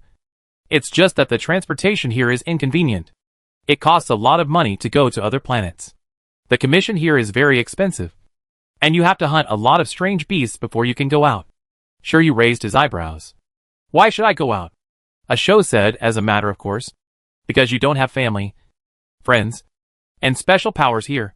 If you don't go out, it's easy to die. Who said I don't have special powers? Lon poked his head out of the tent. What special powers do you have? I really don't feel it. Shiryu wanted to test them. So he told him. Time. As soon as he finished speaking, the other two also came out of the tent. Time? Ah Shou couldn't believe it. Time power users are so rare that I have never seen one. I just heard that it was magical. Are you really one? Lon ran to their side with a pair of expectant eyes. Then show us. Yunyan also sat quietly beside them, wanting to see what his extremely rare power was like. The four people stared at him like this, as if they would not be able to sleep tonight if he didn't do it. Shiryu took the water bag that Ah Shou had placed beside him, opened it, and poured it on the ground in front of all of them. Yin stopped reflexively. Clean water is very precious. But in the next second, a golden pattern appeared in front of him. And then the water stopped in the air. Shiryu hooked his finger, and the water returned to the water bag. The four people were silent for a moment. And at the same time, they lowered their voices and made a wow sound. And even Yen couldn't control it. You are so amazing. Xiao Shuang spoke softly. But she couldn't hide her excitement. Their eyes were shining. Shiryu thought they would be surprised by his skill. But why didn't they see any greed in their eyes after knowing his skill? Are they not afraid or panic? Logically speaking, seeing someone like him who can control time, shouldn't you think about how to use him? Otherwise, you should also be afraid and cautious. Why do they look envious? Nothing else? He put out a bait. Do you want to become the richest person on this planet? With my help, just do what I say, and you will succeed. He thought these people would nod and agree quickly. In the end, things didn't develop as he thought. Then, there is no such lofty ideal. Life is short. Just live happily and wonderfully. There is no such good thing in the world. Only the road you walk yourself is the most solid. I am not saying that if you want to team up with us, just do it. Why are you saying such weird words, and drawing such big cookies? Even if you don't have superpowers, we will still team up with you. That's right. But next time, You must not sit still. At least help to fold the tent. Tents are precious. Sure, you really couldn't understand them. He remembered the first time he successfully seized the host's body and became a human. And his game. As the owner of high-dimensional energy such as time. He thought he was not as barbaric as other star beasts. As a cosmic energy group, it felt a long time. When it just became a time star beast, it was in the current human Interstellar Federation area, so it liked to observe them from a distance at first. But not long after, it saw a world-destroying star beast that was killing people everywhere, being surrounded and killed by the military district. It was a corrosive star beast, like a ball of rotten black mud floating everywhere, which could cover the entire planet with black mud. Its strength was much stronger than when it was just formed and at the ferocious level. At first, he could only use the slow time and the fast time, as well as some conventional skills, such as the golden arrow. Star beasts upgrade mostly by perceiving and refining the absorption of cosmic energy. It was still very weak, and it saw the world-destroying star beast being killed by the military district. So at that time it felt that although a human was very weak, a group of humans should not be underestimated. And because it was watching the battle too closely, it was discovered by a group of 3s at that time. They thought it was also here to kill people, and almost killed it. Fortunately, it used the speed time to the extreme at that time, and escaped from the battlefield. That was the first time it fell on a human. This is why, when he decided to build his own interstellar empire paradise, even if he was already a world-destroying level, he would not choose to attack recklessly by himself, but to set up some traps in a roundabout way and control human puppets. Because if everyone in the military region was determined to kill it, it might not fail. A world-destroying star beast is not a god. That time it left the Federation and went to the Interstellar to roam and upgrade. It did not commit suicide like other star beasts. It felt that it was smarter than other star beasts at that time. If you are extremely vicious, just go and kill people for fun. Isn't it looking for death? If you want to play, isn't it more interesting to find a way to become a human to play? Although there seems to be no such saying among star beasts, it may not be impossible to find a way. After all, it just thinks that other star beasts are stupid. There are many other civilizations in the interstellar space, and it wanders around and finds them all interesting. Just like observing a bug in a box. Although I don't know what it's thinking. It's fun to watch. It just encounters other star beasts on the way. Star beasts are not social creatures after all.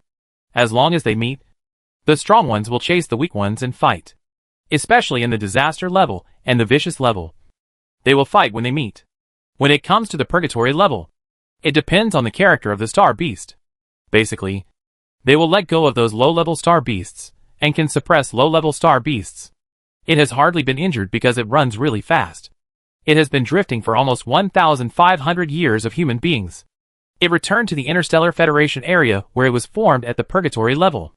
At that time, the human territory has expanded even more.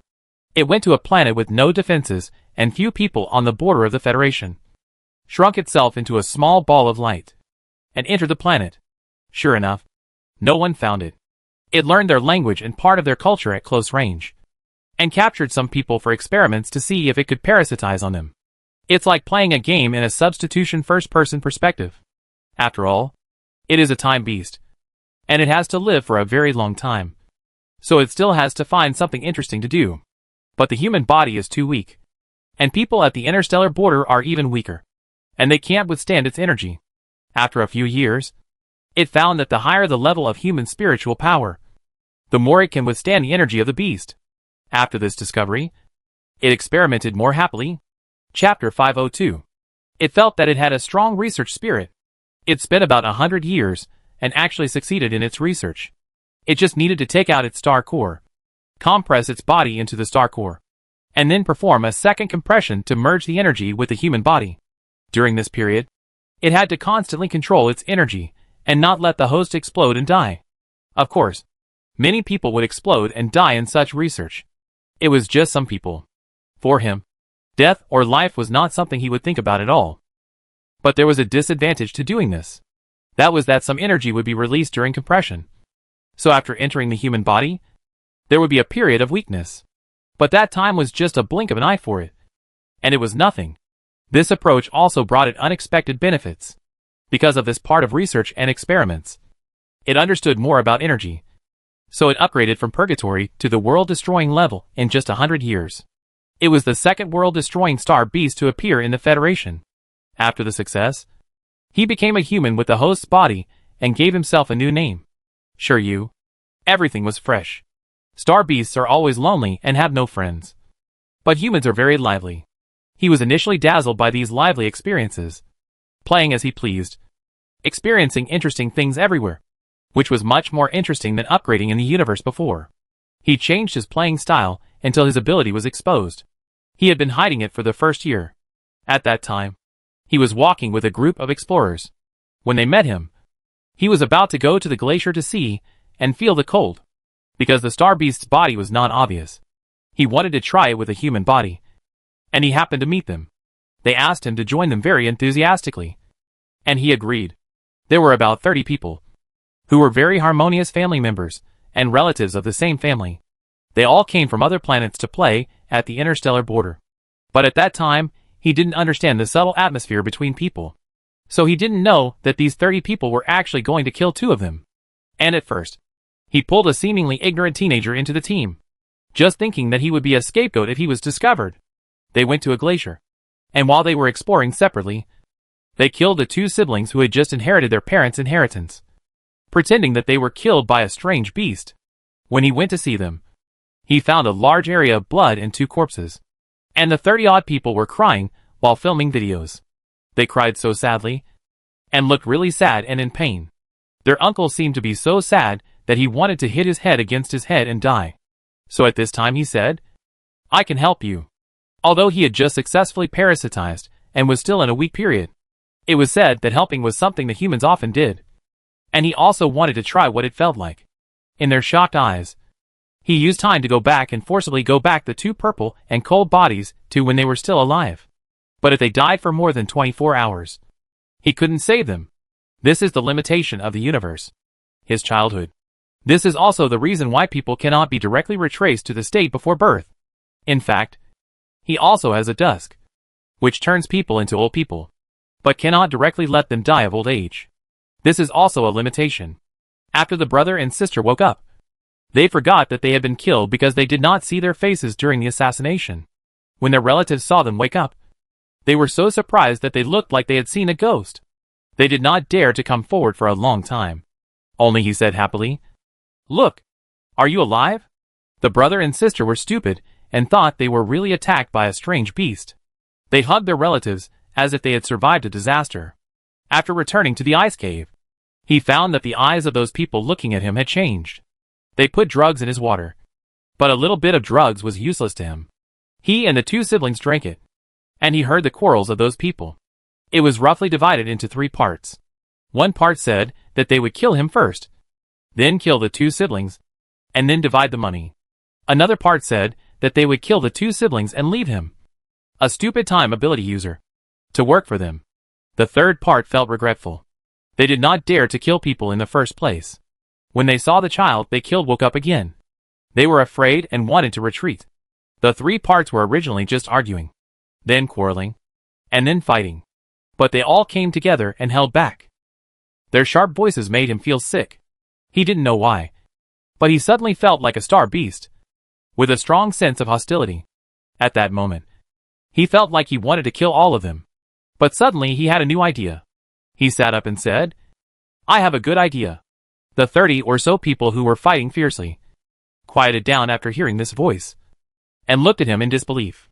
He pointed at the people who wanted to spare his life and said, "If you kill those who said they wanted to kill me, I can cooperate with you and make you one of the top families in the galaxy."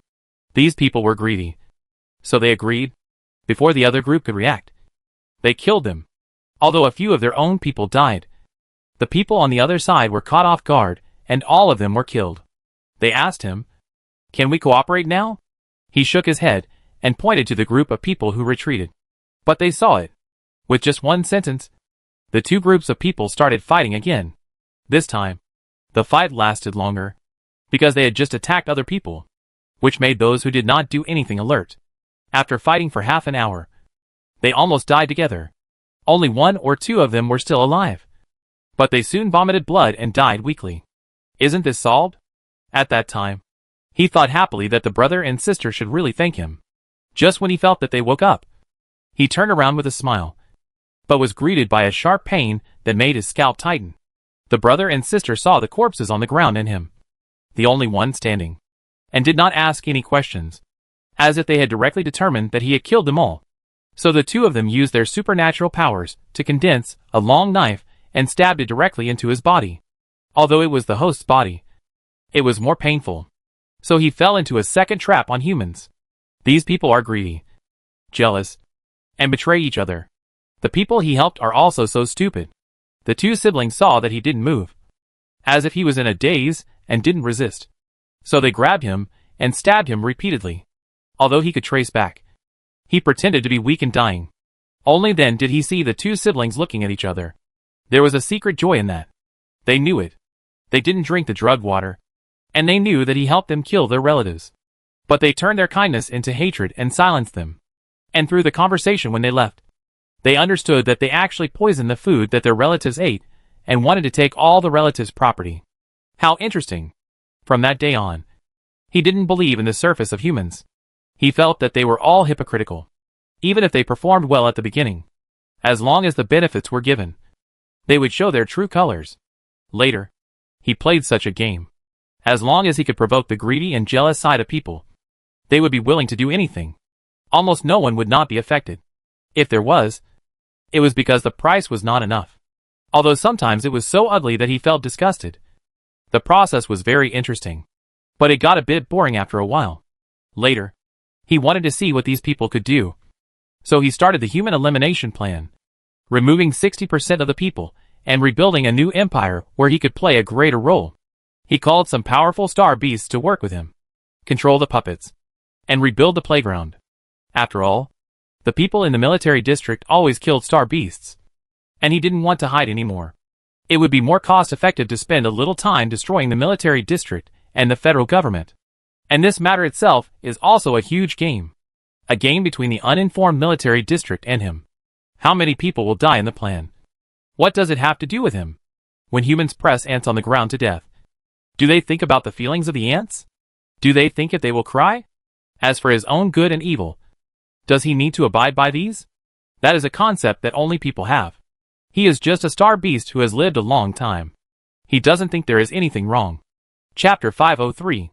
He just listened to the four-man team chattering and complaining about him. And he had doubts. Is it because these four people are too young, so they don't know the importance of money and power to humans? He also thought, is it because they can't understand the backtracking of a bag of water, so they don't understand how powerful he is? After all, even Samka from the 5 great families, when she first saw him show the time skill when she was a child, she was immediately moved and expressed her willingness to cooperate with him. He must have not yet found the hidden desires and weaknesses in these people's hearts. He nodded as he thought, and felt that it was very reasonable.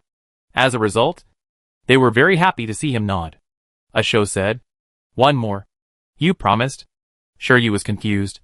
What did he promise? You promised to show another skill. Shiryu, just nodding just now. They thought he agreed? How can there be such a mess of understanding? It seems that there is something wrong with his brain. But considering that they worked so hard to save him, Shiryu performed the slowdown time, and received another round of applause. That's all. There was no evil thought in their eyes that others had. Shiryu actually felt a little frustrated, because the 4 of them had just recovered from their fatigue. They were discussing how to deal with the sunfleck porcupine. They were going to send a signal to let the people in the trading area take it away. Before that, they just needed to take a photo and send it up. Others could no longer snatch their prey. If they snatched the prey that had been submitted, those people would be restricted from trading for 1 year by the trading area. So this largely protected the interests of the hunters. But they would not leave for the time being. After all, it was very laborious to come here. It would take a month to get here from where they lived, because there were also strange beasts in the sky, and the inferior airships could not withstand the attack at all. Only the trading area was the richest and had the best equipment, but they could not afford to sit, and most hunters went by land. There were many strange beasts here, so they were all very cheap, and everyone's living standards were also very average. Generally, when a team arrives in a place, it will stay for at least a month to make the hard work of trekking through mountains and rivers worthwhile. After daybreak, the nearest trading area personnel had arrived, dismantled the sun porcupine on the spot, and transported it away. Shiryu followed the team into the mountains for the first time. He would not take the initiative to attack, and he spent more time observing them or secretly intimidating those strange beasts. He didn't want to intimidate them, but they were too weak. Some phantom butterflies could make them anxious, and the burning sky monkeys could catch them and beat them up. If it weren't for him, they might have been beaten to death by the monkeys. It was a ridiculous way to die. He hadn't had enough fun yet, and didn't want these people to die. Although stupid, it was more interesting. His eyes lit up with golden light, and he glared at the monkeys, and they ran away immediately. How could a mere strange beast compare to a star beast? They were much more discerning than that pig. But even though the team knew he had superpowers, they didn't use him much. Perhaps because they thought his previous injuries were too serious, and he was still a wounded person. So they surrounded and protected him, no matter what happened. He got used to being protected more, and found it more fun. Just like the cats, dogs and beasts raised by humans. When they saw the vicious dogs, they would risk their lives to stand in front of humans. He thought it should be like this. He didn't dare to let him cook anymore. Although he was happy and relaxed, he didn't expect that the best cook among the 4 people was Yin. He looked rough and didn't know how to do these things. But in fact, he was very skillful in cooking. He could cook in a few steps, and it was delicious. The other 3 people sighed at the same time after eating. It's much better than Shiryu's. Yin himself was not modest. Of course. Shiryu snorted coldly and took a sip of soup. For a meal. They did this. What a bunch of ungrateful wolves. Because of him, they returned with a full load. 2 exotic beasts a day was a miracle for them before. But now they easily hunted 5. And Yin used his supernatural power to drag them back to the camp with great difficulty. They didn't think he was helping them secretly, but said, "It seems that our luck has improved with you." Yes. Yes. Luck? He has always relied on strength in his life. When has he ever relied on luck? They followed a group of kids for 2 or 3 days, and everything was very calm, until they uploaded the beast to the trading area again. Asho said, "Today is the 15th. We will go back on the 20th. It will be a month soon." It was then that Shiryu felt something was wrong. How could it be the 15th? Even if he didn't remember the date, he knew that the Song family banquet was held on the 15th. He couldn't skip a few days and go back. But he didn't feel like a month had passed. He asked Asho, "What's the 15th of the month today?" After Yen knew that he had the ability to protect himself before entering the mountain, his attitude towards him became much better. But he would say a few words to him from time to time. "What's wrong with you? Can't you count the days?" "October 15th. Shiryu frowned. "October 15th? Is it really October 15th? Is it because this planet is too backward? So even the standard time of the Interstellar Federation is several days off?" Just when he thought it was reasonable, he heard Xiao Shuang sigh softly. "In another 3 or 4 months, it will be the new Interstellar 1770.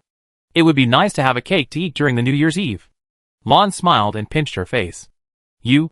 I will spend some money to buy one for you from the trading area." The other 2 raised their hands. "I want one too." Amid the laughter of the 4 people, only Shiryu was silent, and recalled what outrageous things he had just heard. Next year is 1770? Then it is 1769 now? Shinshinfu was beaten to more than 1,000 years ago? What an incredible lunatic. At that time, a flash of inspiration came to him. If he had gone to the past now, then as a star beast at this time, forget it. It can't be found. It was floating far outside the Federation. And even it itself didn't remember where it had floated to at that time, because it only remembered the location of the Interstellar Federation that it had condensed into. And everything else was up to fate. And it was just at the disaster level at this time. So it would be useless to find it. Besides, if 2 of him in the same time and space met, I don't know if it would trigger any taboos. Forget it. He had only recovered 20% of his energy, and all plans would be made after he recovered. He thought again. If his plan started from now, wouldn't it be a big chance of winning? Anyway, the arrangement over there had collapsed completely, leaving some messes, and it was useless to go back. And a large number of star beasts had been killed. The future Interstellar Federation would definitely be stable for a long time, and the military district would be on high alert. So it would be difficult for him to start. In this way, it would be best not to go back. He would try his best to wait until he recovered, hide in the crowd, and then change a host to avoid sinking and floating. Even if Shinshinfu is powerful, he can't recognize his new host. Although he is not sure whether Shinshinfu has fallen into the same time and space as him, it is better to act on the safe side. Shinshinfu alone is more powerful to him than hundreds or thousands of superpowers. Suddenly a small insect flew in front of him. He raised his hand and waved it, and saw the blue gold mark on his wrist. Except for the first few years when he found the parasitic method, he has not carefully observed the host's body for a long time. So he really didn't pay attention to when such a strange thing appeared on his hand. Yin saw that he was in a daze again, frowned and looked over. What are you looking at? Chapter 504. Sure you didn't hide. After all, even if he saw it, he wouldn't know what it was. Even he himself was not sure. It was just a guess. Maybe it was something like a time and space mark. Yin glanced at his empty wrist. Isn't there nothing here? Really? Nothing? Did he hit the burning sky monkey and blinded him? Yes. It's empty. There's nothing. I thought you were bitten by a bug. You look white and tender, as if you have never seen the light. The strange beasts like to eat people like you. Lon said, I heard from the old man that some strange beasts like white and tender people who are sweet. Xiao Shuang didn't understand. There are also sweet people. I don't know. Maybe there is a difference. But don't people also like to eat sweet things? I think it makes sense. I like sweet things too. Ah Shou chuckled. Then next time you see the burning sky monkey, follow him to find the joy fruit to eat. Joy fruit? Sure you had never heard of it. Yes. It is a specialty of venomous Fang star. The core is green, but the flesh is transparent. There is a transparent shell outside the flesh. It looks like a crystal sculpture, but it is actually the sweetest fruit of venomous Fang star. Lon said, this is our favorite when we were young. If adults bring it back to eat, they will be happy for a long time. I'd give it to you to try next time I see it. Sure you nodded casually, although he didn't have much desire for sweets. If they came, he would reluctantly eat it. He is a pioneer star beast who likes to try new things. Not an antique. They chatted for a while, and went to rest. Sure you began to absorb the ubiquitous cosmic energy, so that he could repair himself faster. In the next few days, he asked them from time to time what they wanted most. But their wishes were too small. Some wanted to eat cake, go to other planets to broaden their horizons. Or if they could fly, they could carry their teammates back and fly back without taking a car. It would be so convenient. It was so small that he couldn't use these things to hook them. He couldn't say it. It was embarrassing. Embarrassing the star beast. These days, they seemed to feel more familiar with him, ordering him to speed up for them, and slow down the alien beasts at the same time. He easily and happily killed more than 20 alien beasts without any injuries. But when the alien beast tribe discovered them and rushed over, they pulled him to run quickly, and at the same time did not forget to wrap the hunted alien beasts with soil and run together. Sure you hadn't felt so cowardly for a long time. The last time he ran away recklessly was many years ago, when he encountered a star beast higher than him in the universe. It seemed like he was back to the time when he was still 500 years old. These people really treated him as a friend. In just a few days, they believed that he was a good person, and gave him a small number 5 sign, saying that if he had nowhere to go, he would always team up with them in the future. Sure you felt that it was quite fun to be with these kids. Much fresher than dealing with those people before. It turned out that those subordinates, who called him master, were afraid of him, and would not tell him these little things, or do those little things. It didn't matter anyway. So he might as well play here for a few years, or even decades before talking about it. But he felt that the people on this planet were particularly strange.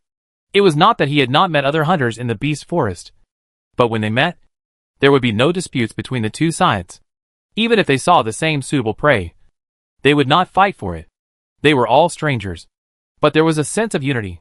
He felt very strange and asked Ah Shou. Ah Shou said, there are not many people on the planet. In order to survive, the beasts eat people.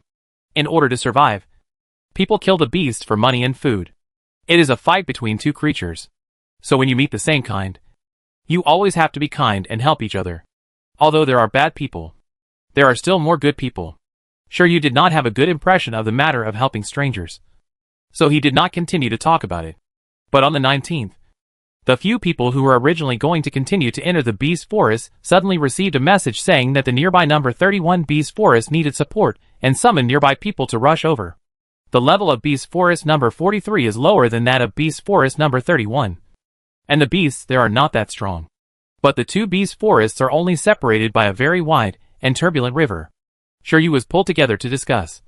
And seeing them talking a lot, he decided to go to beast forest number 31 to help.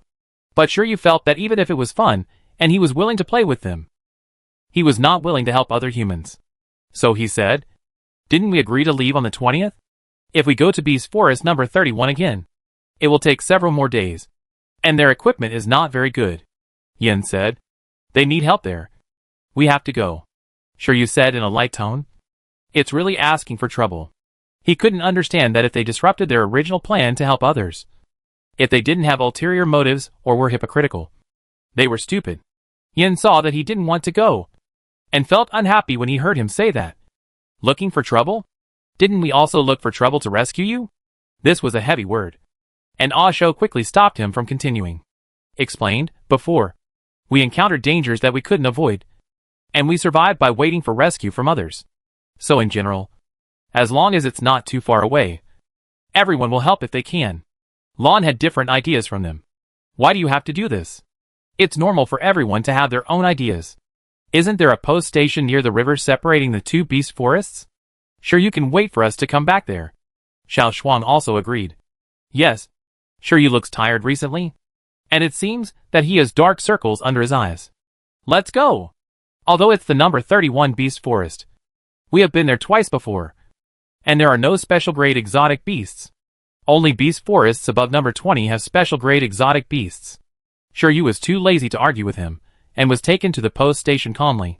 They paid the money to the post station, gave him an extra bag of money, and bought him a communicator at the post station, added him as a friend, and said they could contact him at any time.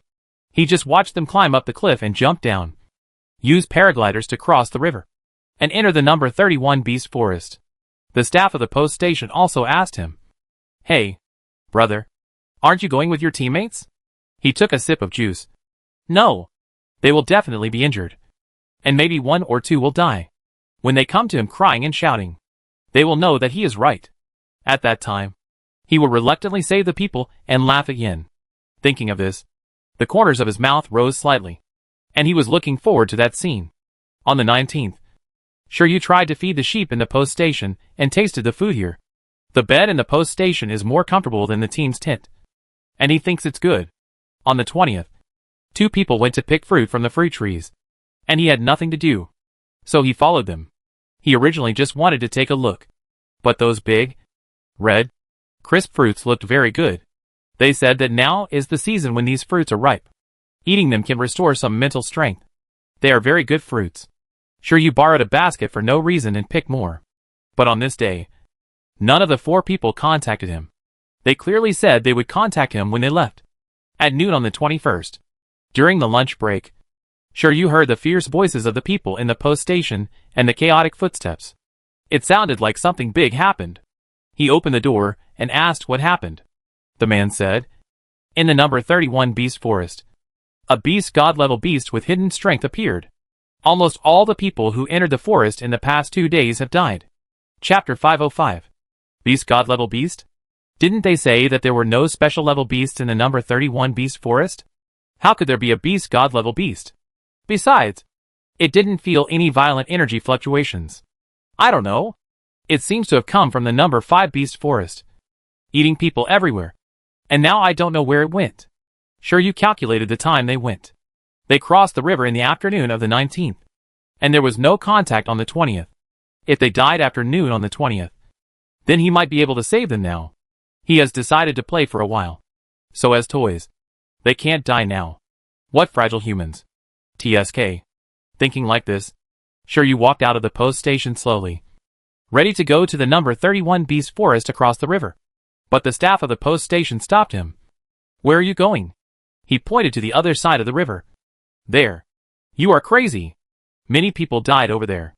We have to wait for the hunter management department of the trading area to send people to check the situation.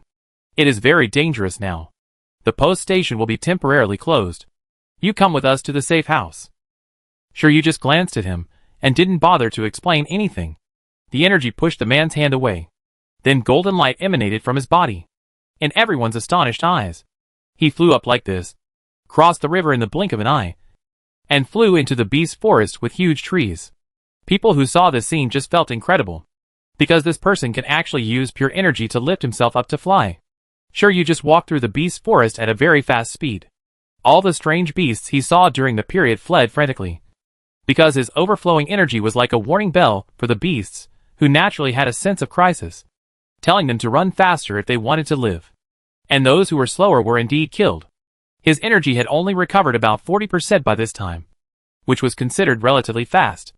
His energy was originally stronger than other star beasts, and this energy was enough for him to destroy this planet 8 or 10 times. It was just that the beast forest was very large. After all, the entire planet was basically made up of various types of forests, and one forest was very large. The previous four-man team had not even walked through 1/3 of a beast forest in a month. He spent some time going to the center, but the communicator used for communication had not responded. The further he went in, the heavier the bloody smell became, and the trees and plants were damaged, and there were spots of blood, until he reached a foggy place. He vaguely saw human corpses. Even in the afternoon, it was still dim here, and the dampness, with the smell of blood, rushed into his nose. He waved his hand. The fog dissipated, and he saw a lot of mutilated corpses on the ground, as if they had been brutally bitten by something. Suddenly, a thought came to his mind. When did they die? Are those people here? If they died, it would be no fun for him to be here. Shiryu felt a little worried for the first time. This feeling was a little strange to him. He was in a trance. After recalling everything he had experienced before, he felt that he might have been influenced by those children. The limbs here were all covered with blood and mud, and it was hard to tell who they belonged to. In short, it could be seen that there were about 100 people. For the venomous Fong star, which had a small population, it was already a very large number. And these limbs did not look like they were from today. Shiryu raised his hand. The second time was not because of a plan, not because of a transaction, not because of the necessary circumstances when humans cooperated with him, but he took the initiative to trace back the time of the dead. The last time was when the glacier was pierced. A large clock appeared, and golden light was injected into those limbs. And then a click sound was made very quickly. But going back to the most 24 hours ago, these bodies only became fresher. But no one came back to life, which meant that they had been dead for a long time. He continued to search forward, opening up his energy perception and slowly covering the outside. He felt a group of people in the east of the beast forest, turning into golden light and searching over. Before Shuren came, the few people who survived were hiding in a pool. The pool was icy cold, but they didn't know whether the strange beast that could hide its tracks was still there, so they didn't dare to come out. 7 or 8 people huddled together and shivered, their faces turning purple. What should we do? Can we still get out? Will the strange beast go somewhere else? I don't know, and I don't dare to try. The strange beast is brutal. It even cleverly hides its level and pretends to be weak until the hunters call for more reinforcements. And then it will catch and eat it all. It's normal for this type of strange beast to fly out of the planet with its tribe in the future. What a disaster. As they were talking, a golden light suddenly fell. Looking up, it was a young man with a gentle and fair face. He looked pampered and seemed not to be here. There was a person who was dizzy from the cold water and said in a daze, "Yes. Is he here to save us?" Shiryu asked. Have you seen 4 people? 2 men and 2 women. Very young. One of the 2 girls has short curly hair, and the other has a high ponytail. And one of the boys is tall and dark, and the other has brown hair and looks very smart. No. Shiryu turned around and was about to leave when he heard a weak voice saying, I seem to have seen them. He was willing to take another look. Where are they? If I'm not mistaken, they ran to the south. Shiryu came from the west and just walked to the east. But now it's really troublesome to go to the south. But he was anxious, which he didn't even notice. And he was ready to leave immediately, not caring whether the people here were dead or alive. The person who answered suddenly stopped him. Excuse me, did you see any strange beasts when you came here?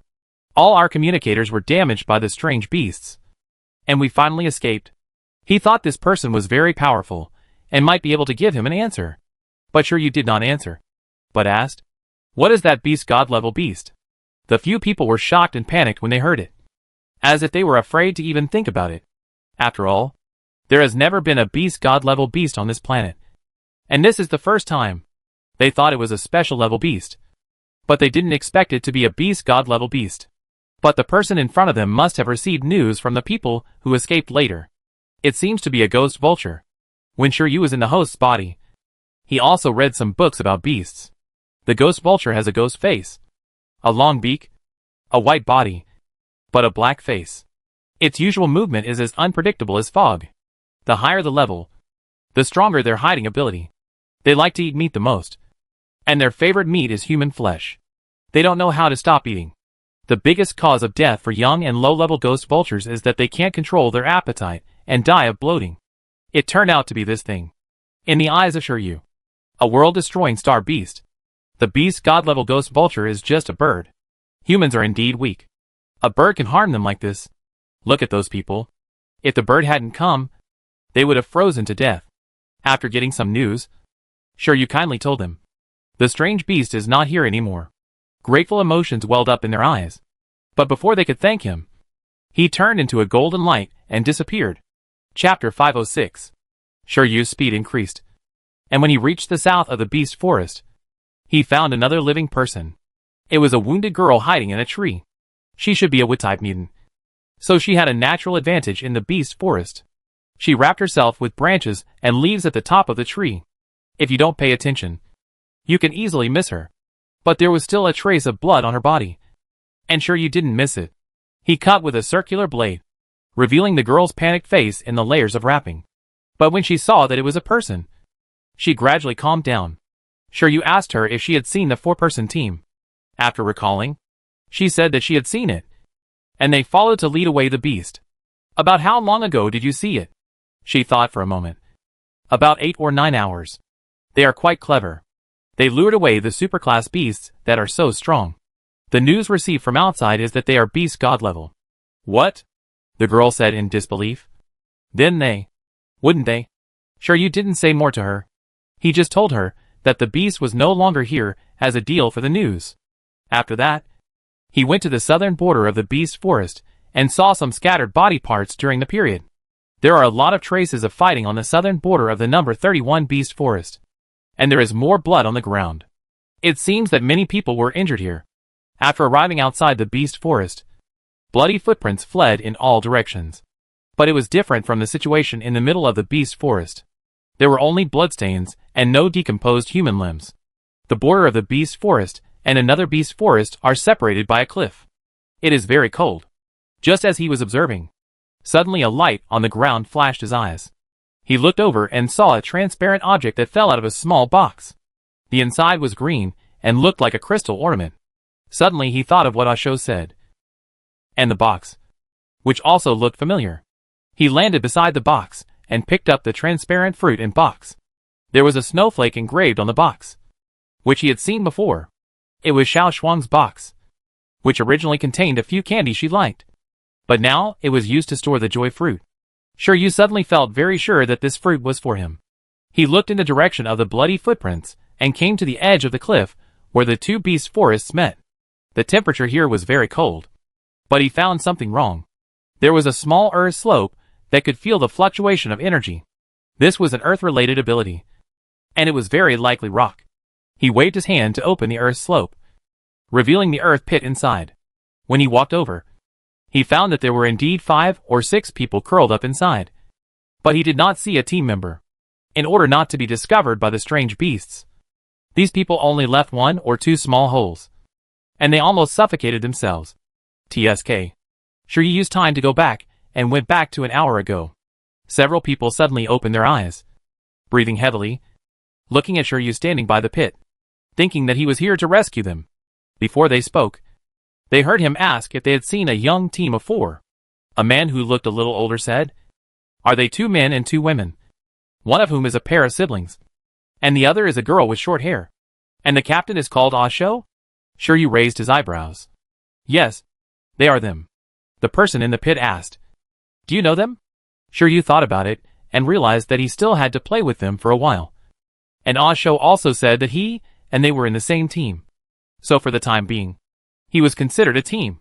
So he said, I am in their team. As long as he finds part of their body, he can use it as a medium to revive them. The girl in the tree said that she saw them 8 or 9 hours ago. And this time period was still within his range of tracing back. So there was no problem. According to their proficiency in running, they would always leave some arms and legs. Now he just needs to find their location. And then he will definitely ridicule these stupid things. The man seemed to understand something. So they said they wanted to apologize to you. They said they shouldn't leave you alone there. His expression suddenly changed. And he told him, But they are all dead. Shiryu nodded, having expected it, and said without any sadness, I know. I just want to find out where they died, and where their bodies are. After all, they had seen so many body parts before. As long as they found the location, and he resurrected the team, they would know how powerful he was.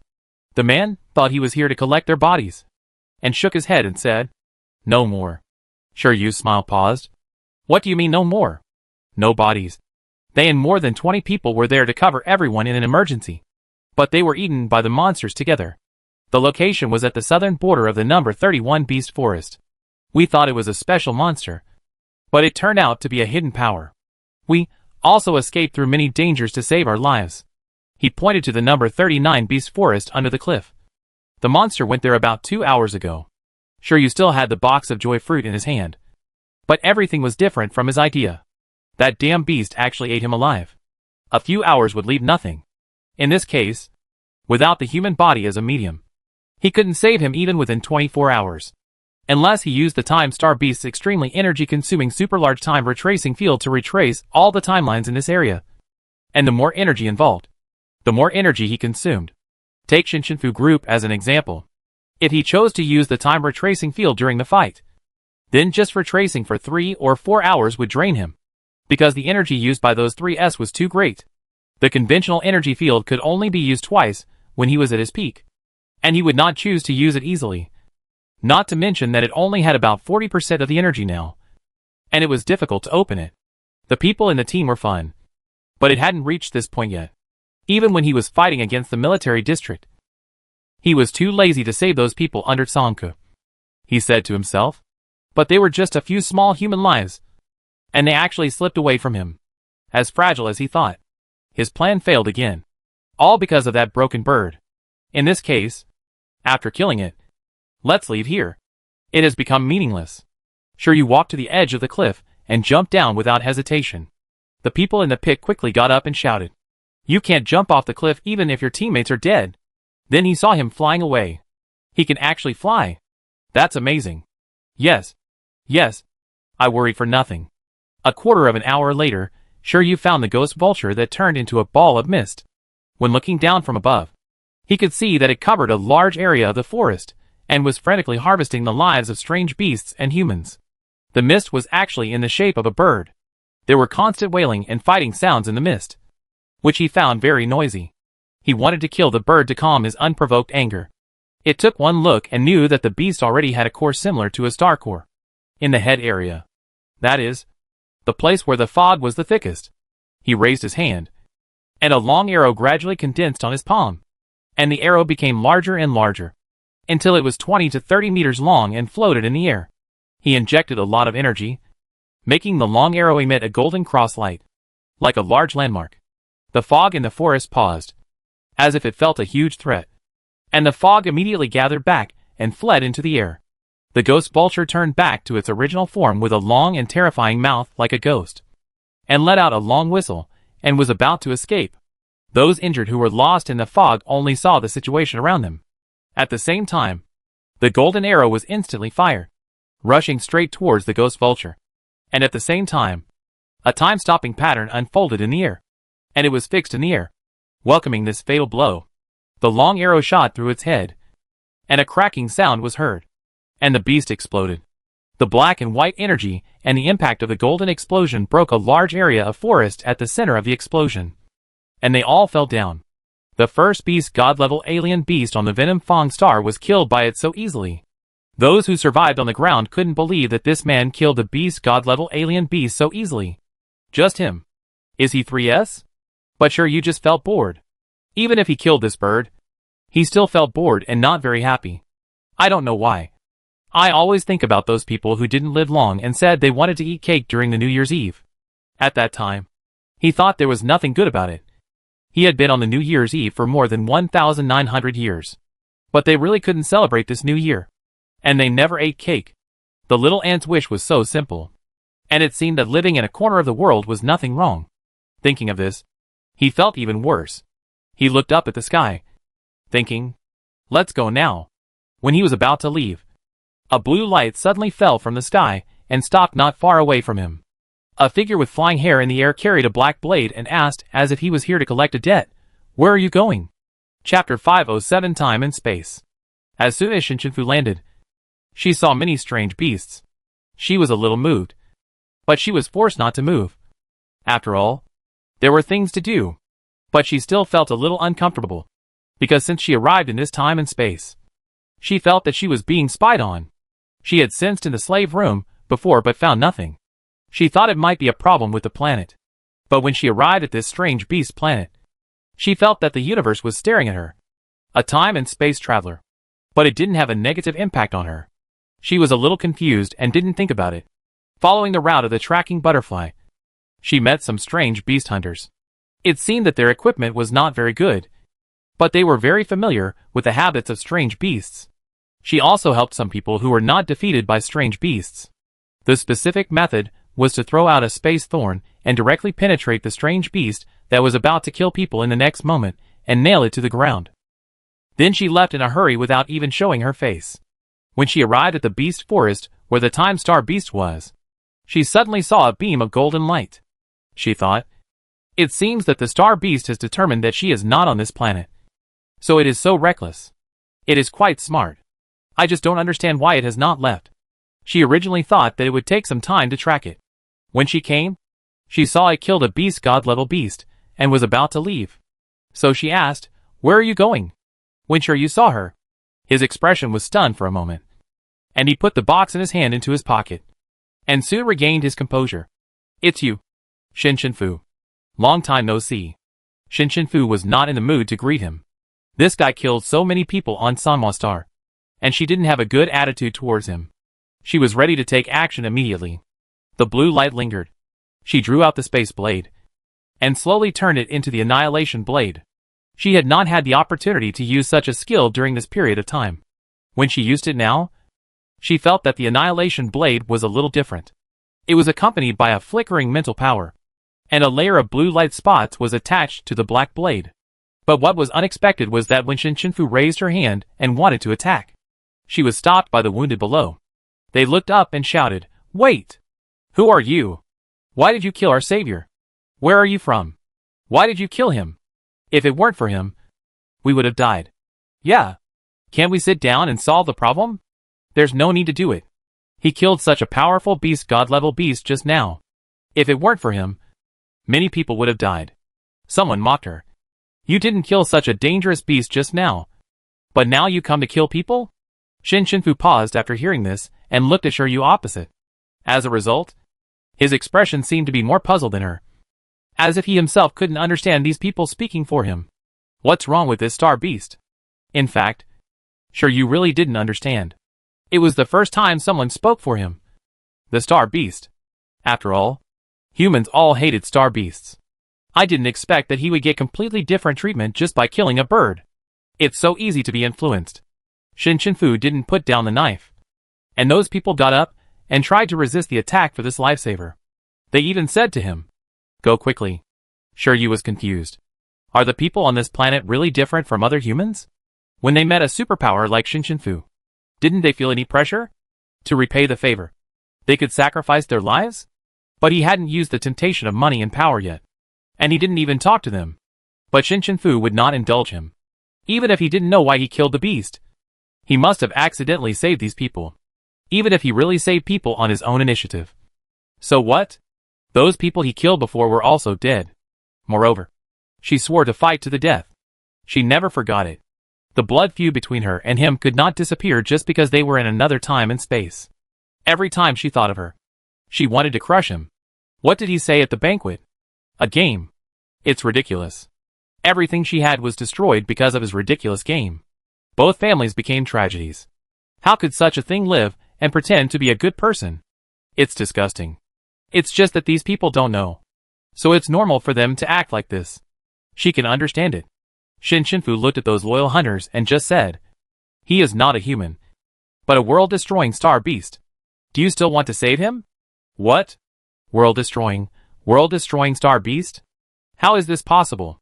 It's obviously a human. It must be a lie. Where is the evidence?" Shin Shinfu didn't want to argue with him. But humans are sometimes very stubborn and must want an answer. She took out the Medal of Honor awarded by the military region that she had received before. She expected that these people who lived very primitively didn't know what it was. "I am from the Interstellar Federation Military District. My mission is to kill the Star Beast. He has killed at least millions of people, and hid here after being injured." What she meant was, "Don't find fault." When those people saw the medal, their eyes widened. But Shiryu just smiled indifferently, and did not deny it. "Yes, I am the Star Beast. The people I killed before can be piled up into a mountain. So what?" He looked at Shin Shinfu. "Now I haven't killed anyone." After hearing this, Shin Shinfu knew that he was talking about the fact that he didn't kill anyone in this time and space. He meant that if he went back to the past, the future would not be counted on him. The injured people will still remember the death of their relatives and comrades. And he will just treat the pain and torture in another time and space as if it didn't happen. How could he have such a perverse logic?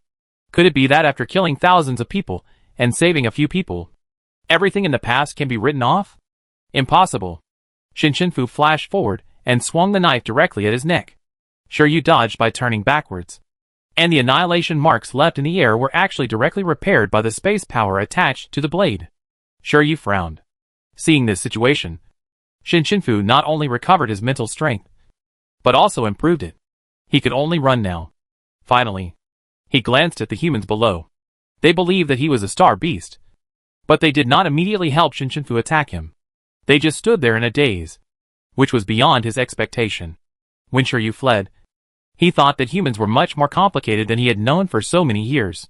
He seemed to pay too much attention to the evil of humans and deliberately aroused their negative emotions, but rarely paid attention to their goodness, because since the glacier, he had been biased and did not believe it. Alas, if he had known these differences earlier, it would have been more interesting. He did not expect that he would almost get himself involved now. He wrapped himself in energy and went into the universe. Shin Shinfu followed him closely, and the annihilation space was ready to destroy him at any time. He was forced to turn around and fight back. The circular blade cut through the air with a sharp whistling sound and hit Shin Shinfu. She then used the space spike to fight back. But the tops of each space spike, which was originally blue, turned black. She upgraded her skills again. Really perverted. His energy was not restored.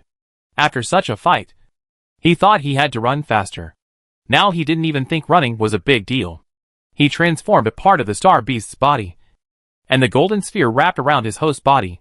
The barrier turned into a purple tail light, and shot out time energy backwards, escaping at a very fast speed, while Shin Shinfu shot it with space power. The two energies collided, both carrying the belief that the owner wanted to move quickly. As a result, the space was torn open and pulled them directly to the top of other planets. It was just because there was not as much energy as at that time. It was not enough to tear open the door of time and space, but it was already amazing enough. Chapter 508. Shin Shinfu was also shocked by such changes when she was chasing. But the biggest problem now was that the Star Beast did not fight her head-on and kept trying to run away. Didn't he not run away at all when he was on Sanma Star? Why now? Shin Shinfu had a reasonable and troublesome speculation in his mind. Could this guy want to stay here and not go back?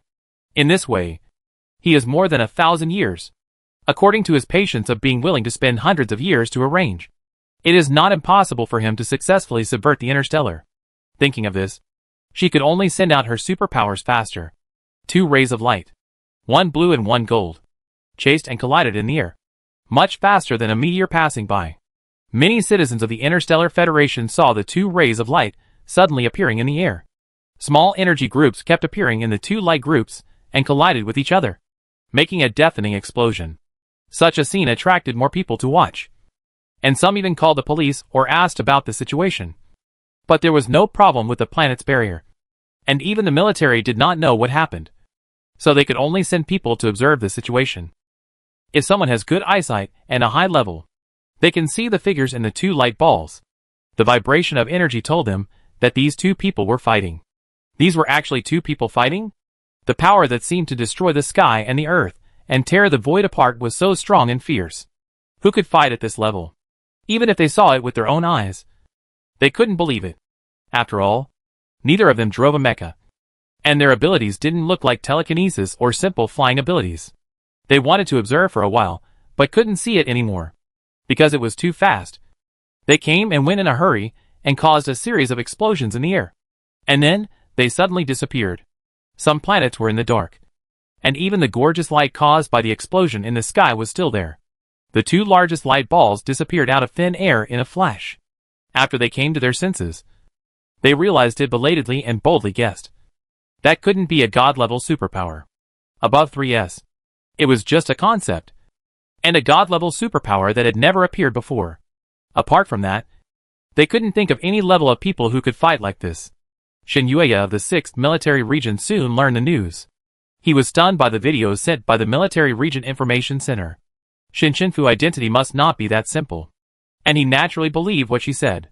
If what she said was true, then the task she had to do was to kill the world-destroying star beast. He had seen Shin Shinfu's common ability, which was blue light. So the golden light that was fighting with her on the sky was the world-destroying star beast.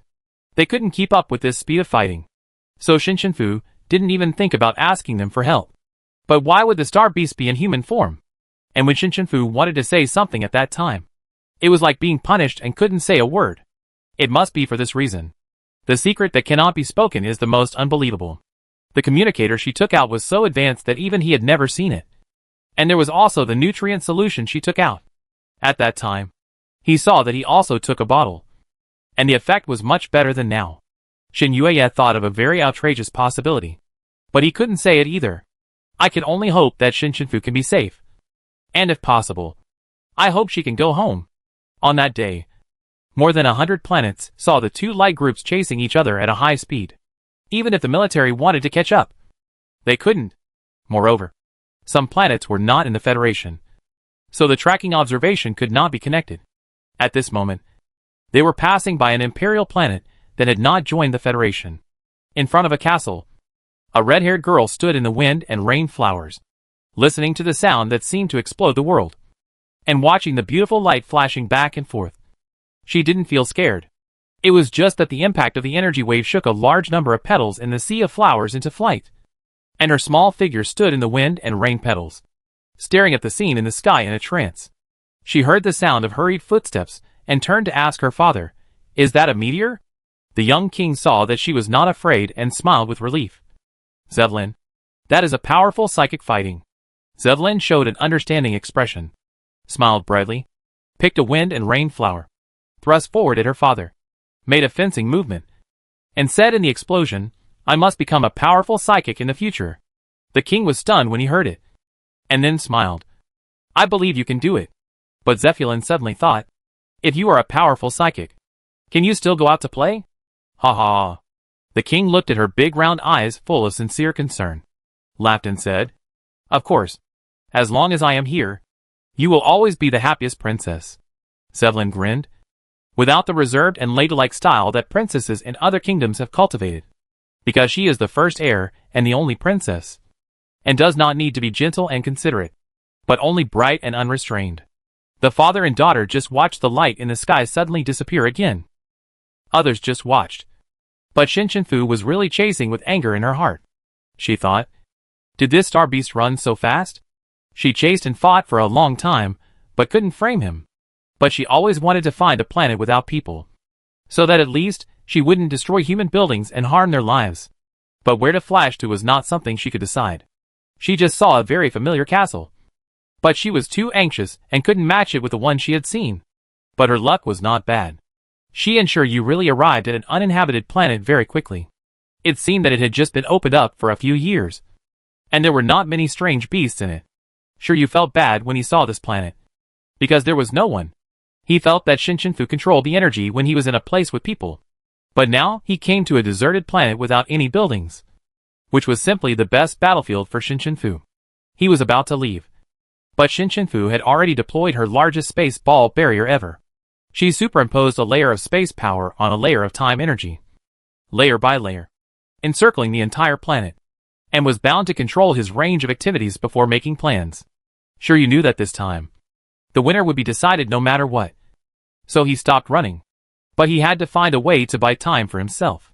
It's funny that he is a time star beast. And now, he just lacks time to recover himself. He directly unfolded his body, extracted the strongest time energy from the star core, and blasted it toward Shinshinfu like a ball of golden flame. Shinshinfu subconsciously fought back, controlling the energy that was not enough to explode and transmit it to other planets. But the energy of this collision did not explode as she thought. Instead, it was forcibly rolled into the planet. Shinshinfu looked at the ground as if it was split open, and a blue and golden light curtain appeared between her and him. And suddenly understood what he was going to do. He was making a time diagram. She pushed with both palms, pushing out a large amount of space energy to try to destroy it. But failed. This star beast's understanding of energy is much better than she thought. Although she had not used the space power to make any arrays, she didn't know if it was feasible. But because she had used the time energy recently, she had some understanding of the array. So she had to inject the most familiar power, and try to reverse his array. Shiryu originally wanted to use the array to lock her energy, and then set up a time array that repeatedly retraced within the scope of the planet, and restricted Shinshinfu transmission, just like when he unfolded his body. In this way, even if he was killed, he would hide part of the host body in advance. And then, he would be retraced, and would not die. But the large amount of space power she suddenly injected disrupted his settings. After all, it was his first time trying this array, because it was a mixture of the energy of the two people, caused the two people to be completely unable to control its direction. The result was that the two people watched the light in the middle getting bigger and bigger, and the energy of time and space intertwined, forming a core at the center of the planet. And after the core appeared, it was instantly connected to the cosmic energy, and neither side could release it, and it was independent of them. Even if the energy injection was stopped, it absorbed the cosmic energy and transformed it by itself. The array gradually thickened, and when it hit them, they were both instantly thrown away. The two could only retreat in opposite directions at high speed until the array had an extremely exaggerated thickness, like a flat and thick round cake that split the entire planet in the middle, connecting the center of the Earth to the sky. After the energy stabilized, a huge blue-gold clock array slowly appeared. Chapter 509. Shinshinfu really wanted to curse when she saw this array. No. Curse the star beast. And this array. Isn't it the location of the League at that time? The clock that divided the Everday Desert and the Evernight Glacier. When the starship left, she saw the shape and color of the entire clock. Before, she suspected that it was set by the people who saved by rewatching. But she didn't expect it to be true. Wasn't it set by the time star beast? She just didn't expect that she herself was involved. No wonder Shi Ming said that everything was settled. But what did it mean to tell her not to take the wrong way home? There was no time to think so much now. The planet that was originally rotating was actually slowed down by this array like a brake. In an instant, she was pulled by gravity and thrown out. Fortunately, she resisted it with a space block, and at the same time, the time star beast on the other side was also thrown away. Now the entire atmospheric circulation is turbulent. The wind is blowing, and the dust on the ground is rolled up, and the visibility is extremely low. Even her perception is confused, and she can't detect where the star beast is by herself. After so many years, this place can be sensed normally. Perhaps it is because the current situation of the planet has not completely stabilized. The same is true for Shiryu. The experiments over the past years made him think that this was a simple matter. He did not expect that her space ability retained the breath of time energy, which was pulled into the ground and mixed together. Now the whole diagram was disrupted, and he himself did not know what it was used for. So at this time, Shiryu did not understand the diagram he started as well as Shinshinfu. She at least knew that the planet would eventually be locked in the direction of revolution and rotate synchronously, with only eternal day and eternal night. And she would be teleported to the other side every 12 hours. And her own space teleportation would be restricted. She tried it, And it was true. The Star Beast and she were on both sides. If they did not pass through, the two would never touch each other in this life. Even if she framed the planet, the skills of her and him combined were stronger than both of them. It was outrageous and reasonable. She herself dared not believe this matter when she told others about it. At that time, she had lamented that the person who set the clock was stronger than herself. So what? It was just that the clock seemed to be rapidly absorbing cosmic energy, adjusting the stable speed of the planet, and extremely quickly shortening its natural balance time. It was much smarter than she imagined. However, it was really a huge trouble. She listened to the howling wind and remained silent for a long time, then picked up a bottle of nutrient solution and drank it to calm down. She counted the things she brought with her. Although there were some medicines, Xiaoshu's healing light was gone. At that time, she saw many people who were seriously injured on the Soul Shackle Star and used them directly. So now it was gone. But there were still some superpower bombs, and everyone really made a lot of them for her at the beginning. Although her perception was problematic now. Fortunately, she had the tracking butterfly. She injected her mental power into the tracking butterfly, and the location of the Star Beast immediately appeared. But it was very chaotic and kept changing. Shinshinfu felt a little strange. Didn't he use his time ability to stop all the time in that area? Or, his time ability was also limited, so he shot himself in the foot now? She couldn't teleport. He couldn't stop time, and couldn't create a still area for himself to stay quiet. Fair enough. The tracking butterfly can only be used for 1 month. And now half a month has passed. She only has another half a month left to find a way to kill the Star Beast in this harsh environment. She doesn't care what the Star Beast has done in this era, and his crimes against humans will never be forgiven.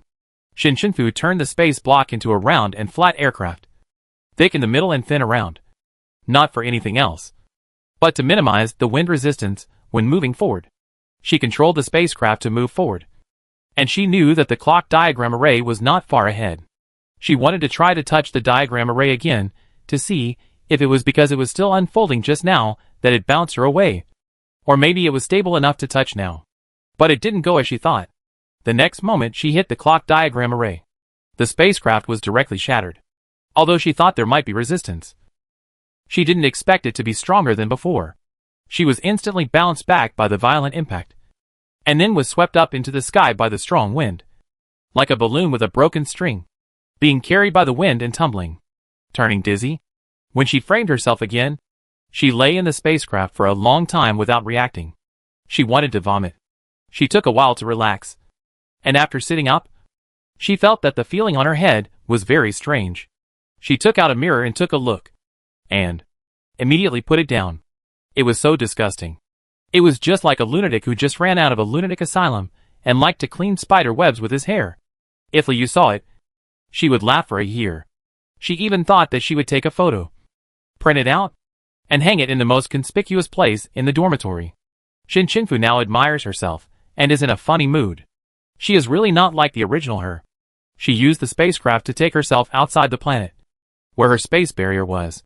But when she was about to reach the space barrier, she suddenly found out there is a new space-time barrier with the boundary of the clock as the boundary, and her barrier is outside. Isn't this equivalent to being locked up in a prison? Shinshinfu grabbed her messy hair, as if she was really crazy. Now she is desperate. It is one thing to not be able to kill the Star Beast, and another thing is that she can never go home if she can't meet it. Shinshinfu was a little anxious, and suddenly thought of something.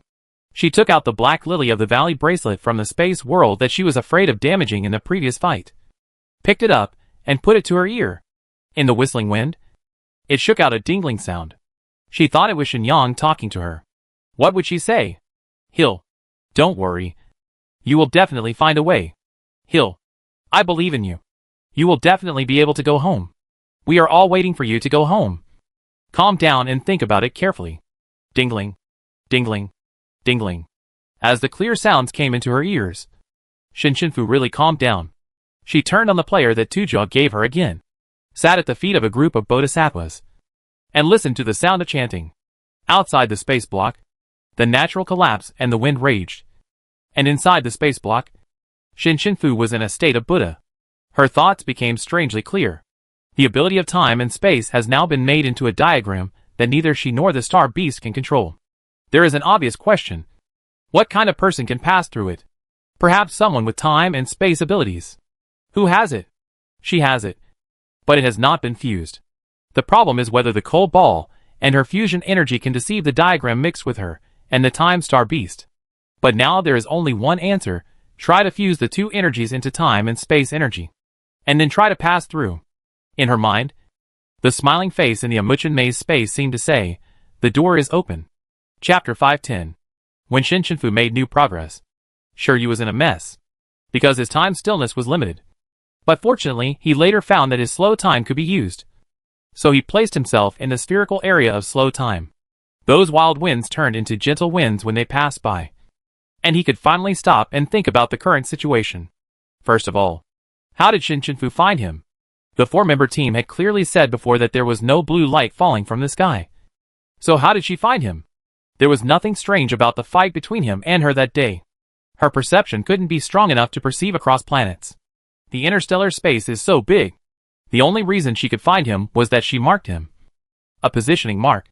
Otherwise, how could it be so accurate? But the strange thing, suddenly he thought of the nutrient solution that she threw at Shinshinfu when he entered the time and space gate at the same time. There must be something else mixed in it. Shiryu shook his head and smiled helplessly, thinking that she still remembered to calculate him at that time. He found that he still underestimated humans. No matter what aspect. He underestimated humans. He knew that most of them were scheming. Yes. He changed his mind a little now. Those fools were not scheming. So he couldn't say that all humans were scheming. He shot an energy ball into the sky, trying to blow up the barrier of Shinshinfu in the air. Even if she had many layers. He would try.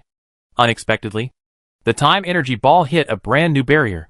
The barrier of the clock diagram. Shiryu felt a strange sense of satisfaction.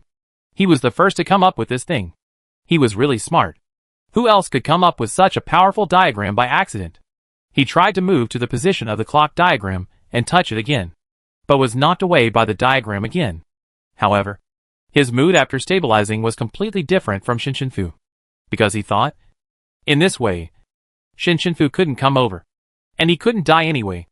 And he had enough time to recover. Shinshinfu is now immune to his skills. As long as he can be fixed in position, he can be killed.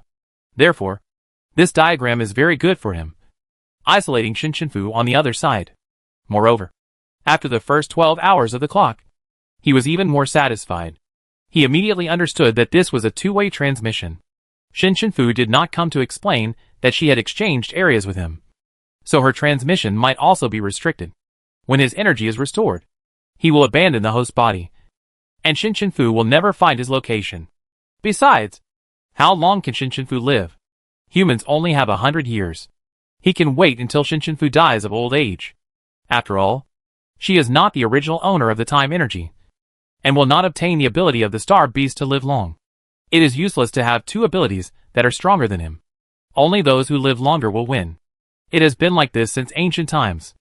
Although it is not good to say that you can outlast others. It is useful.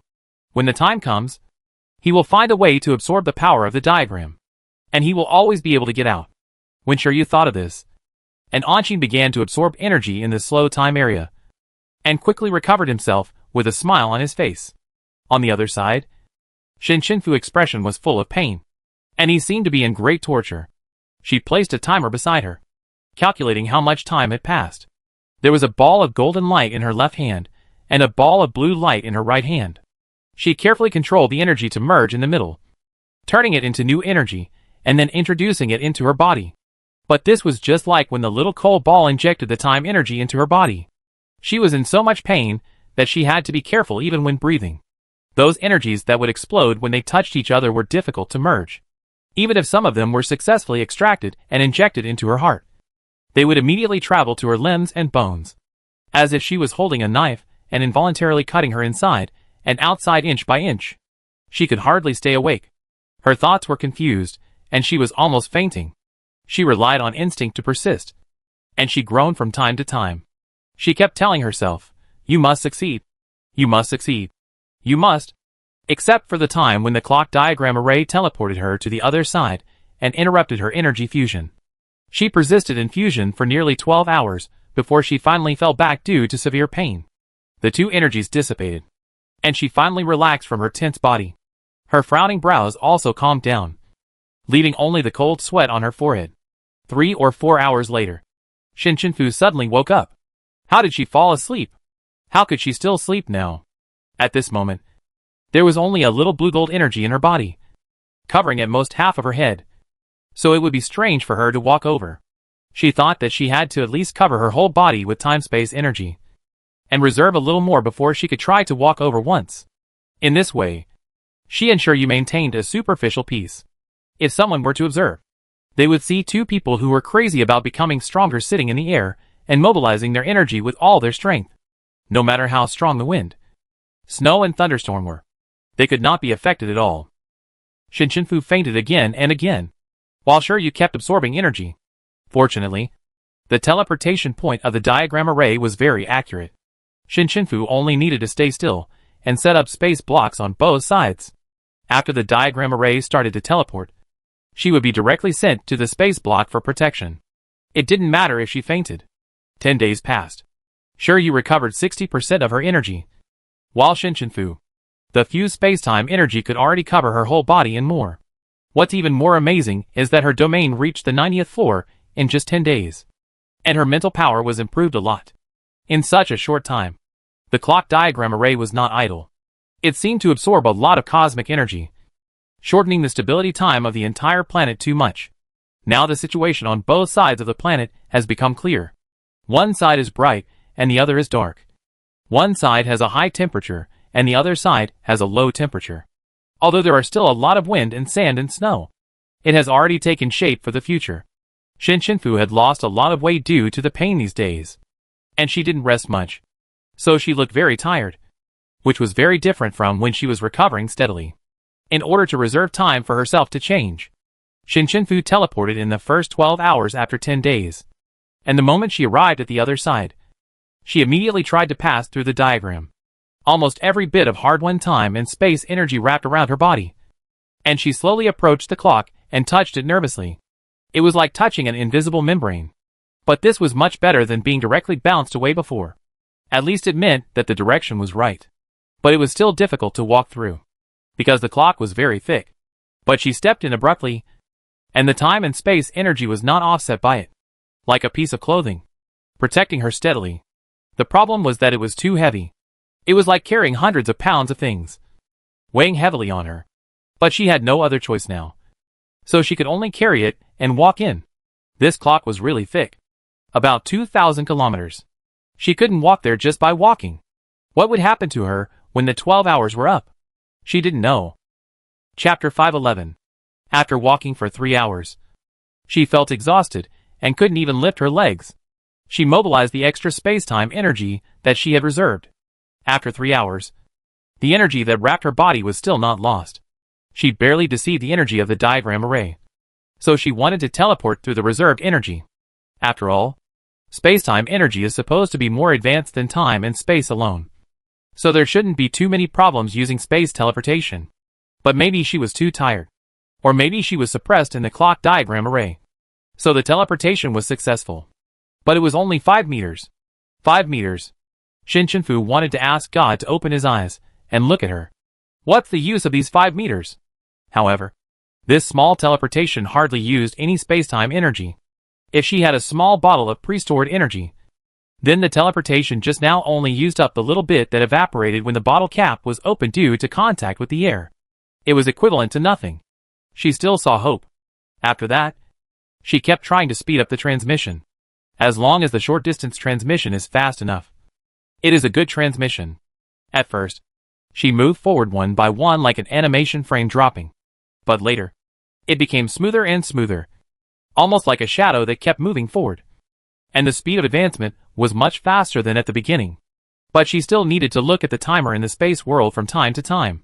The reason why it was in the space world was that the previous one was immediately crushed into powder after it was taken out. Time passed by minute, and she felt like a cow and horse carrying a 1,000-pound bag. If Lucier said he was a cow and horse again in the future, she would not listen. She was the most amazing cow and horse in the world who traveled thousands of years ago and still tried to move forward with heavy pressure. She thought about these strange things and moved forward to divert her attention. With a 6-hour countdown, She was bent over. With a 3-hour countdown. She was still bent over. But lower. With an hour countdown. She was almost exhausted. She kept paying attention to the time. Getting closer and closer to the other side. And the light in front of her became more and more dazzling. When she was 100 meters away from the finish line. She only had a few seconds left. At this moment, she almost exerted the energy of time and space to the extreme. Staring at the front and gritting her teeth to teleport forward, countdown 5, 4, 3, 2, 1. Fu really fell down. But she still rushed out at the last moment. But was instantly teleported back to the dark night on the other side of the clock. Which was the side she came from. She lay on the ground, revealing a satisfied smile on her face. She succeeded. Now she and the Time Star Beast have reached the same side.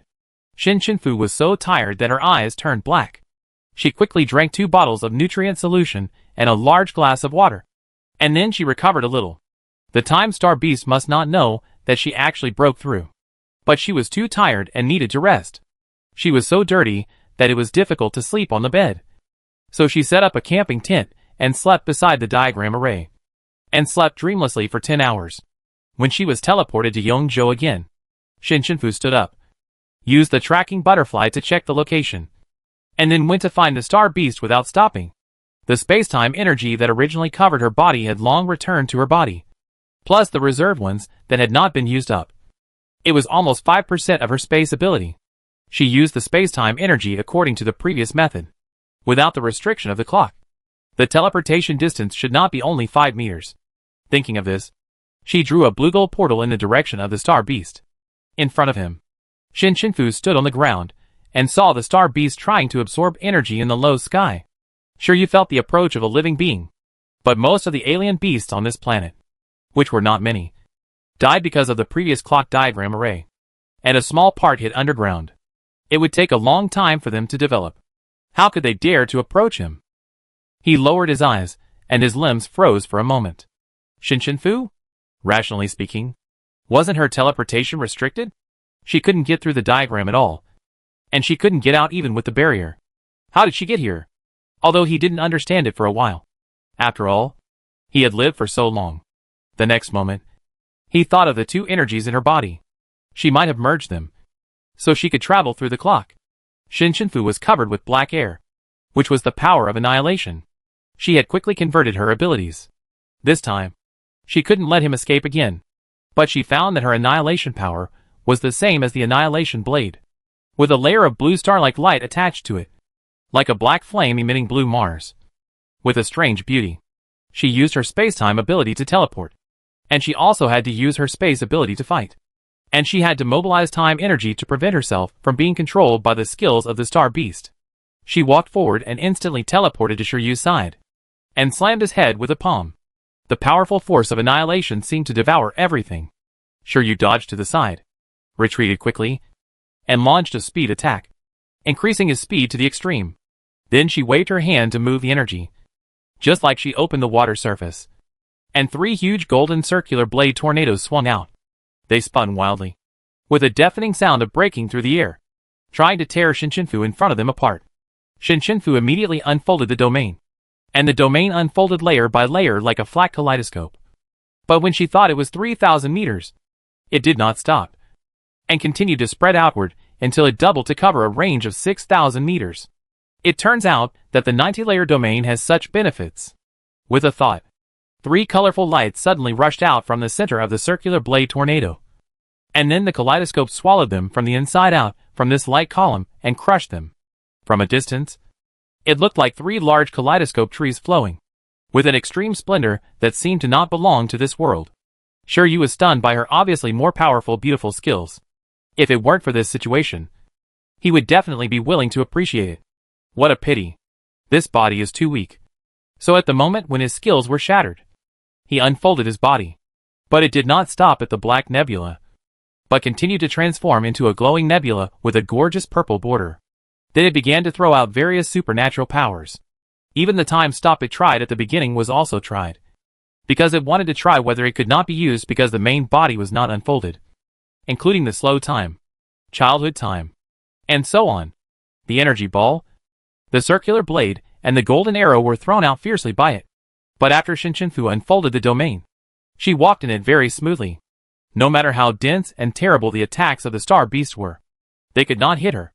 And she did not need to think about blocking the attacks to avoid hurting others. Just dodge. It was much easier than the first battle with it. Moreover, in order to prevent the star beast from escaping, Shinshinfu gradually released a large amount of annihilation power outside the star beast. The star beast's range, which was originally nearly 3,000 meters, was like a bag put on her, and she slowly formed a new shell with the annihilation power. And the gap was gradually shrinking, and it would close soon. She did not skimp on her abilities, even though using such a large-scale annihilation power directly consumed 40% of her mental power. She wanted to make sure it couldn't escape. Shiryu watched her getting closer and closer, and he was sure that ordinary skills could no longer hurt her. But Shiryu didn't look that panicked.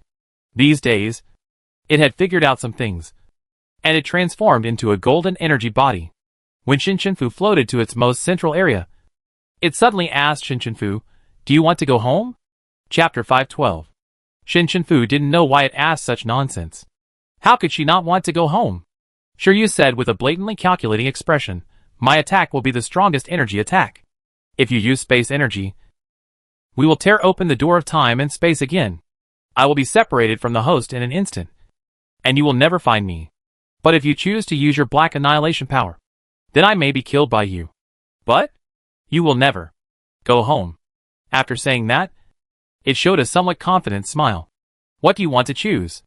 These words really stumped Shinshinfu, because she understood that what this guy said was true. If she opened the time-space gate, it would escape. If she killed it with the power of annihilation, she would not be able to return home. Shiryu was still tempting. "Why don't you stay here with me? Or you and I can go back to the original timeline, and we won't interfere with each other." Shinshinfu laughed when she heard this. The mentality that was originally affected instantly became firm, because it actually said not to interfere with each other. Her tone was full of hatred. "Your game killed my father, mother, and aunt, and made my sister and I wander outside, after several life and death experiences. And I am just one of the victims. There are thousands of victims who are as sad as me. And you actually said that we should not interfere with each other?" Shiryu shrugged. "Ah, I didn't expect that I would find another interesting side of human beings when I came here. Wouldn't it be better to let the past be the past? In short, I don't want to play the previous game so much now." Shinshinfu sneered, and the dark blue annihilation power almost swallowed her up, like the god of death crawling out of hell. And the power fluctuations were full of anger. "But now I want to play a game with you, the Honorable Star Beast. And the name of the game is Destroy the Star Beast." As she said that, she directly used all her space power to transform into annihilation power, leaped up and fiercely slammed into the Star Beast and Star Core in front of her. Everything in front of her. She didn't know that both of her eyes turned blue, full of resolute fighting spirit, like two balls of burning blue flames, following her movements to draw long streams of light. The angry thought made her want to destroy the world, and she couldn't help cursing in her heart. No matter what happened before, she had always kept the habit that Feiyong had taught her, not to swear and to be polite. But now she couldn't bear it anymore. It was her fate that she couldn't go home. Then don't go back. She was going to find her ancestors here. Anywhere is home anyway. She wanted this bastard Star Beast to die now. Go to hell with the Star Beast game. Shinshinfu, with a monstrous killing intent, pushed out the violent annihilation force, cutting through the sky, and was about to wipe out the Star Beast.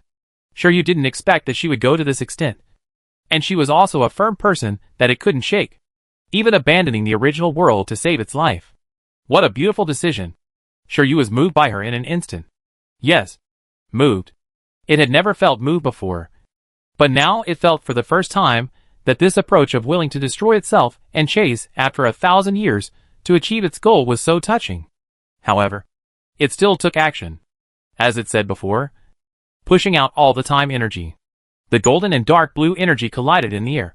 But it did not explode with too much energy fluctuations like the previous energy collision, because Shinshinfu annihilation power annihilated its time energy and space together.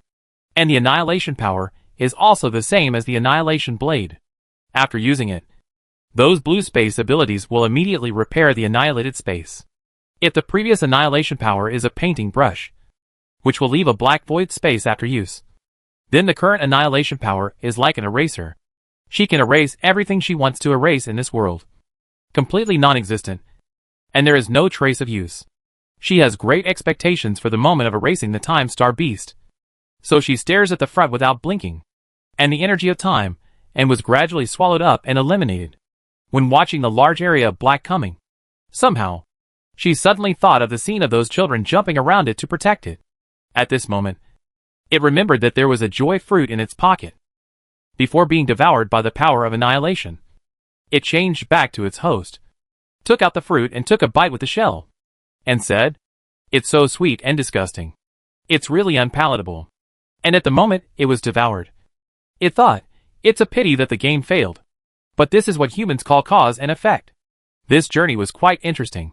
The black power of annihilation rushed over and swallowed it, and the star core completely. After living for nearly 2,000 years and a long life, pure darkness finally descended. Just like feeling the embrace of the night. After a moment, the star beast was completely wiped out. In order to avoid future troubles, Shin Fu surrounded the star beast's huge body with annihilation power, annihilating all the scattered starlights of the body and eliminating them completely. After the skill was used and released, there was only the sound of wind blowing in her ears. Shin Fu stared blankly at the air in front of her. She succeeded? Is this true? Did she really kill the world-destroying time star beast? Shin Fu suddenly breathed a sigh of relief and laughed in disbelief. She raised her head and stood on the plain, looking at the sky wrapped in layers of barriers. But after a moment, a tear passed from the corner of her eye. She finally got revenge. "Father! Mother! Aunt! Did you all see it? I did it." She succeeded. But she couldn't go back. Her heart was full of empty insecurity. Even if she had the energy of time and space, how could she guarantee that she could travel to the time and space so long in the future? Could she match the time and space point? Can she succeed in a few decades? But now she stared at the barrier on the top, thinking that even if she wanted to find Shinyuya and Arnold, she had to break this barrier first. Shin Fu's mental power was empty, and it was not good to waste time energy to try. She felt that she had to use the little time and space energy, so she only left a little bit, using 80% of the only time energy to gather at her fingertips. Pointing a finger to the sky, the blue-gold energy rushed straight into the sky, hit the barrier of the clock fiercely, and then several cracks slowly appeared from the impact point. Then, like a broken shell, it began to crack from this point, spreading rapidly until it was completely broken. Shin Fu also lifted the barrier she had set up before. She thought that after the energy was restored, she would see if there was a way to unlock the clock diagram. After all, the barrier was not impossible to break. She became weak again, and the feeling of empty mental power was very uncomfortable. Just when she was about to go down to rest, her wrist suddenly hurt, and a white vortex suddenly appeared under her feet. How could it be? Shin Fu didn't react at all. The plane broke, and she fell straight down. In just 1 second, Shin Fu was swallowed by the vortex and disappeared from this world. But the planet did not remain silent because of her departure, but immediately changed, because a creature in the sky accidentally hit Shin Fu when she fell to the soul shackle star. It was curious about her, and then followed her silently, like to observe her cosmic energy group, and began to flash various colors of light at this time. It flew to the place where Shin Fu just disappeared and searched anxiously, but never found her, even though it had just been hiding hard in the gap between her last crazy release of annihilation power. It could be seen that it was at a loss after Shin Fu disappeared, and because it watched the complete fight between Shin Fu and the Time Star Beast and was attracted by the time energy. The flashing light gradually stabilized into gold, and then slowly unfolded in the air. It was the only cosmic energy body that was attracted by the energy of other star beasts, fully observed all the skills of star beasts, and constantly passed through their energy to perceive. So it replicated the energy of the Time Star Beast when it transformed. It first turned into a black nebula with a luminous body, and then turned into a luminous nebula with a blue border and a golden core. Originally, according to the appearance of the Time Star Beast before its death, it should also have a purple border. But it thought of the color of Shin Fu's supernatural power, so its border changed to blue. In this way, it became the first Time Star hidden beast in the universe. Chapter 513 Wrong Road. Shin Fu felt confused when she fell from the sky. This time, she did not faint for the time being. The feeling in the vortex was very familiar to her. She realized that she had entered the gate of time and space again.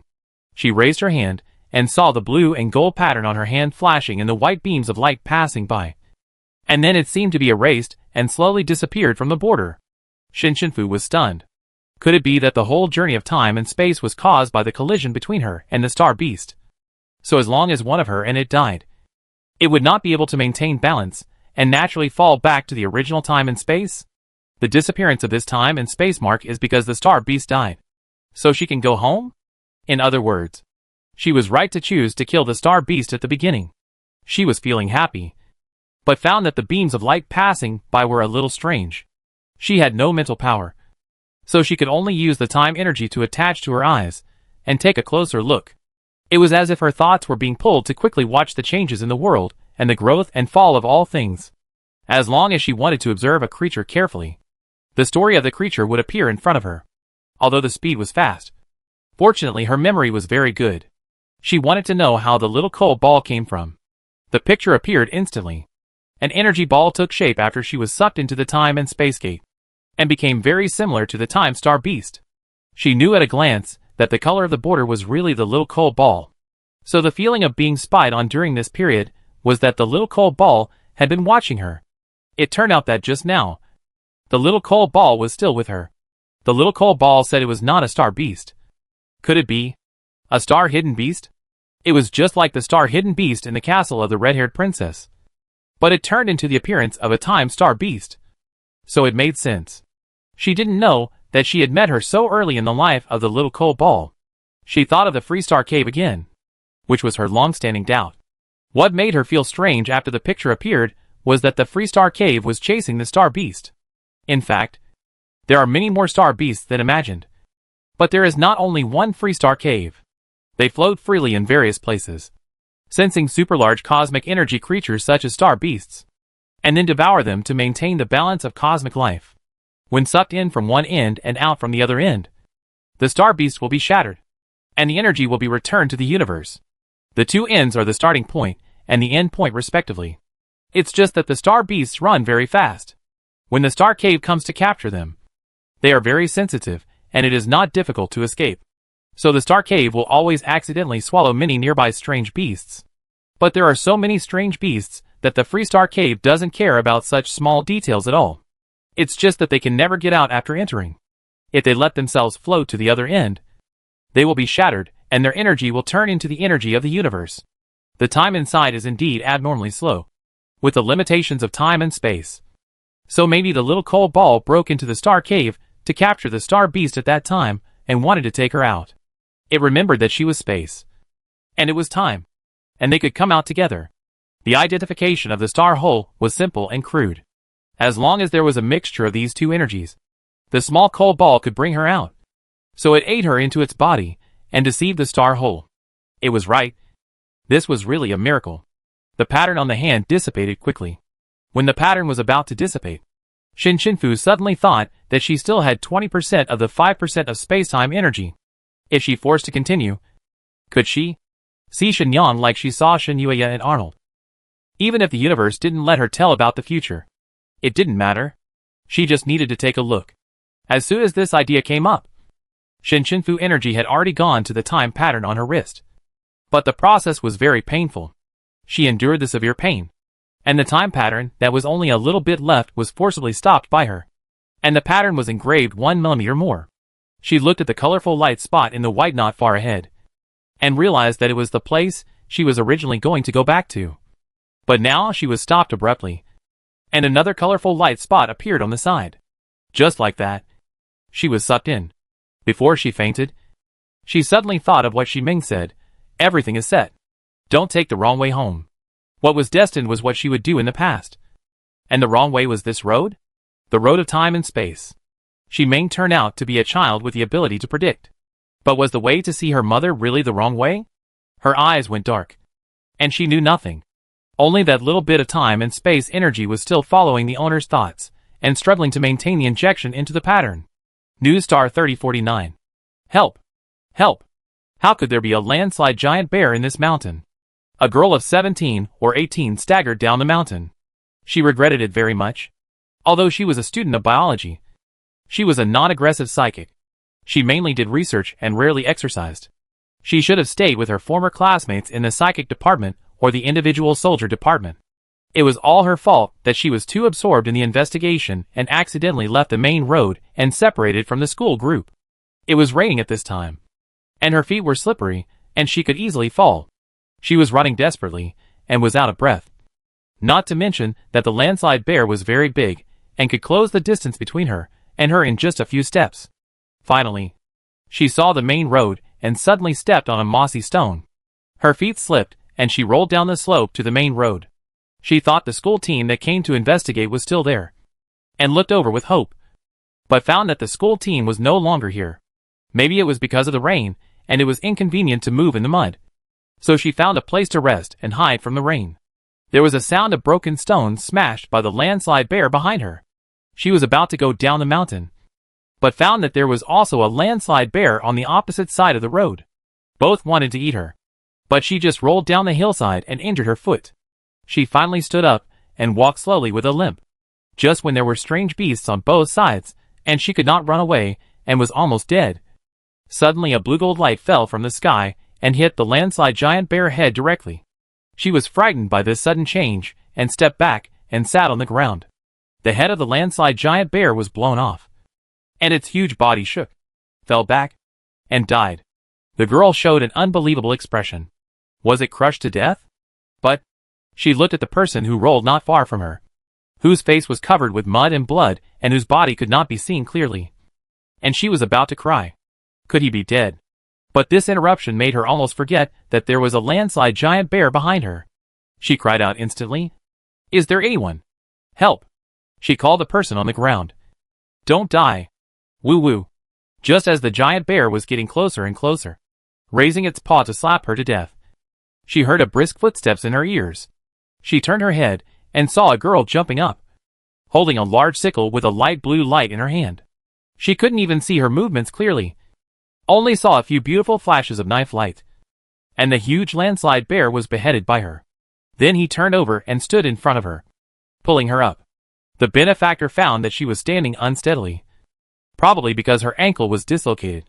He squatted down without hesitation, grabbed her foot, twisted his hands, connected her feet, and stood up, asking, "Are you okay?" This set of movements took less than 10 seconds, so fast that it seemed like she was dreaming. The girl came back to her senses and tried. "It's much better. I can walk." After looking up and seeing the face of the benefactor in front of her, she was surprised and said, "Mr. Shenyang. Woo. Thank you for saving my life." Shenyang smiled. "It's a small matter." The girl suddenly remembered that there was someone who saved her life just now, and quickly pointed to the person in the mud. "By the way, there is another person over there. It seems dead." Shenyang only paid attention to the two landslide bears, and didn't notice that there was another person in the mud at all. Didn't feel any supernatural fluctuations. As she ran over, she asked the girl, "Do you know her?" "No. She's not from school. I don't know where she came from. She killed the giant landslide bear." Shenyang had just come over from the cave on the other side, and didn't see the light in the sky, nor did she feel the energy fluctuations of the person on the ground. Naturally, she thought that when she said killed, she meant that she had used up her few superpowers to fight the beast, and was seriously injured and finally killed the beast. She walked over to check the other person's breath, and she was not dead yet. She said to the girl, "Go down the mountain. The teachers are there. I take her to treatment first." There was a healing department in her expedition team, not far away, and it was fastest for her to take her there. As she said that, she pulled up the arm of the person in front of her, and carried her up, and then took her through the mountains quickly and brought her to the team. The cave was in a very secret location, and Shenyang saw Feiyong looking at something at the entrance of the cave. She called him. "Feiyong, wake up, Jiojio. I saved someone. I was injured when I was fighting a monster." Feiyong asked hurriedly, "What about you? Are you okay?" "Oh, what can happen to me? I have all my arms and legs and can eat and drink. Hurry up and wake him up to save people." When they went in, an elegant and noble girl was listening to the sound of rain. She was disturbed by the two people's anxious appearance. She frowned and turned around to see Shenyang, who was covered in mud and blood, and carrying an unknown object on his shoulder. "What are you doing?" "Shenyang, Didn't you say you felt something strange and wanted to go out to sea? Are you going to dig people in the field? Shenyang glanced at her. Don't be funny. Hurry up and wake up Jojo to save people. Chapter 514. She put the person on the mat and walked to the innermost part of the cave. The three of them called the boy sleeping on the ground with a magic voice. Juju Juju. But it was useless. He was kicked by Chi Yin and woke up. Jojo, the healing type, was speechless. Before coming to the inspection, he stayed up all night just to make poison. He finally caught a nap in the rain, but was woken up by these people chanting like a sutra. He wanted to pretend that he didn't hear it, but Chi Yin kicked him directly. It's simply unethical. So he went to treat the person lying on the ground with a tired dead face and lifeless dead fish eyes. When the healing light was injected into her body, he found that this person seemed very tired. Her mental strength was almost exhausted, and some bones were broken. But the situation was not as bad as imagined. It felt that her own recovery ability was good, and Jojo cured it in a few minutes. He also warmed her body meridians, making her feel more relaxed and dispelling her sleepiness from not getting enough rest. But she didn't wake up for a while. Shenyang asked, why didn't she wake up? We're going to gather soon. We can't leave her here alone. Even if she wakes up and asks where her home is, I send her back. Jojo pouted. I don't know either. She should wake up. Shenyang looked at the mud and blood on her face. Chi Yin, give me a handkerchief. I wipe her face. Their conversation was neither loud nor quiet, and Shin Chenfu woke up. She opened her eyes with difficulty and found something attached to her face. More importantly, as if punishing her for forcibly stopping her return to the original time and space. Her wrist and heart were hurting again, and she could feel that time was running out soon. Is she destined not to see Shenyang? As soon as she opened her eyes, she saw a hand holding something coming towards her, and she grabbed the other's wrist reflexively. But she heard the other party say in surprise, Hey, you're awake. She pulled the hand holding the white handkerchief to the side, looked up, and fell on the extremely familiar and extremely strange face. At this moment, Shin Chenfu felt that it was so long, because this was the living Shenyang.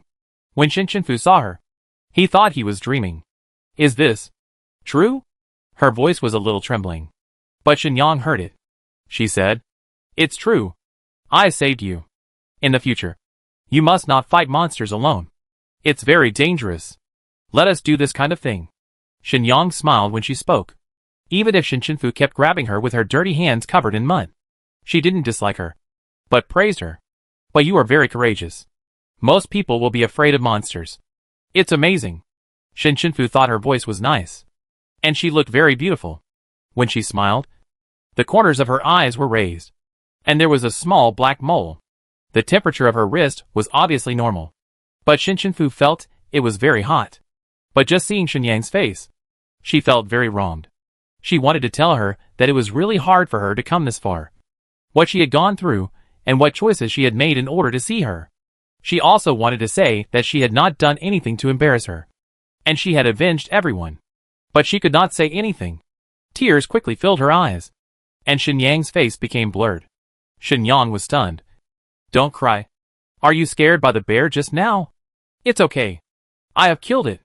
But Shin Chenfu couldn't hear what she was saying at all, and she only had Shenyang in her eyes.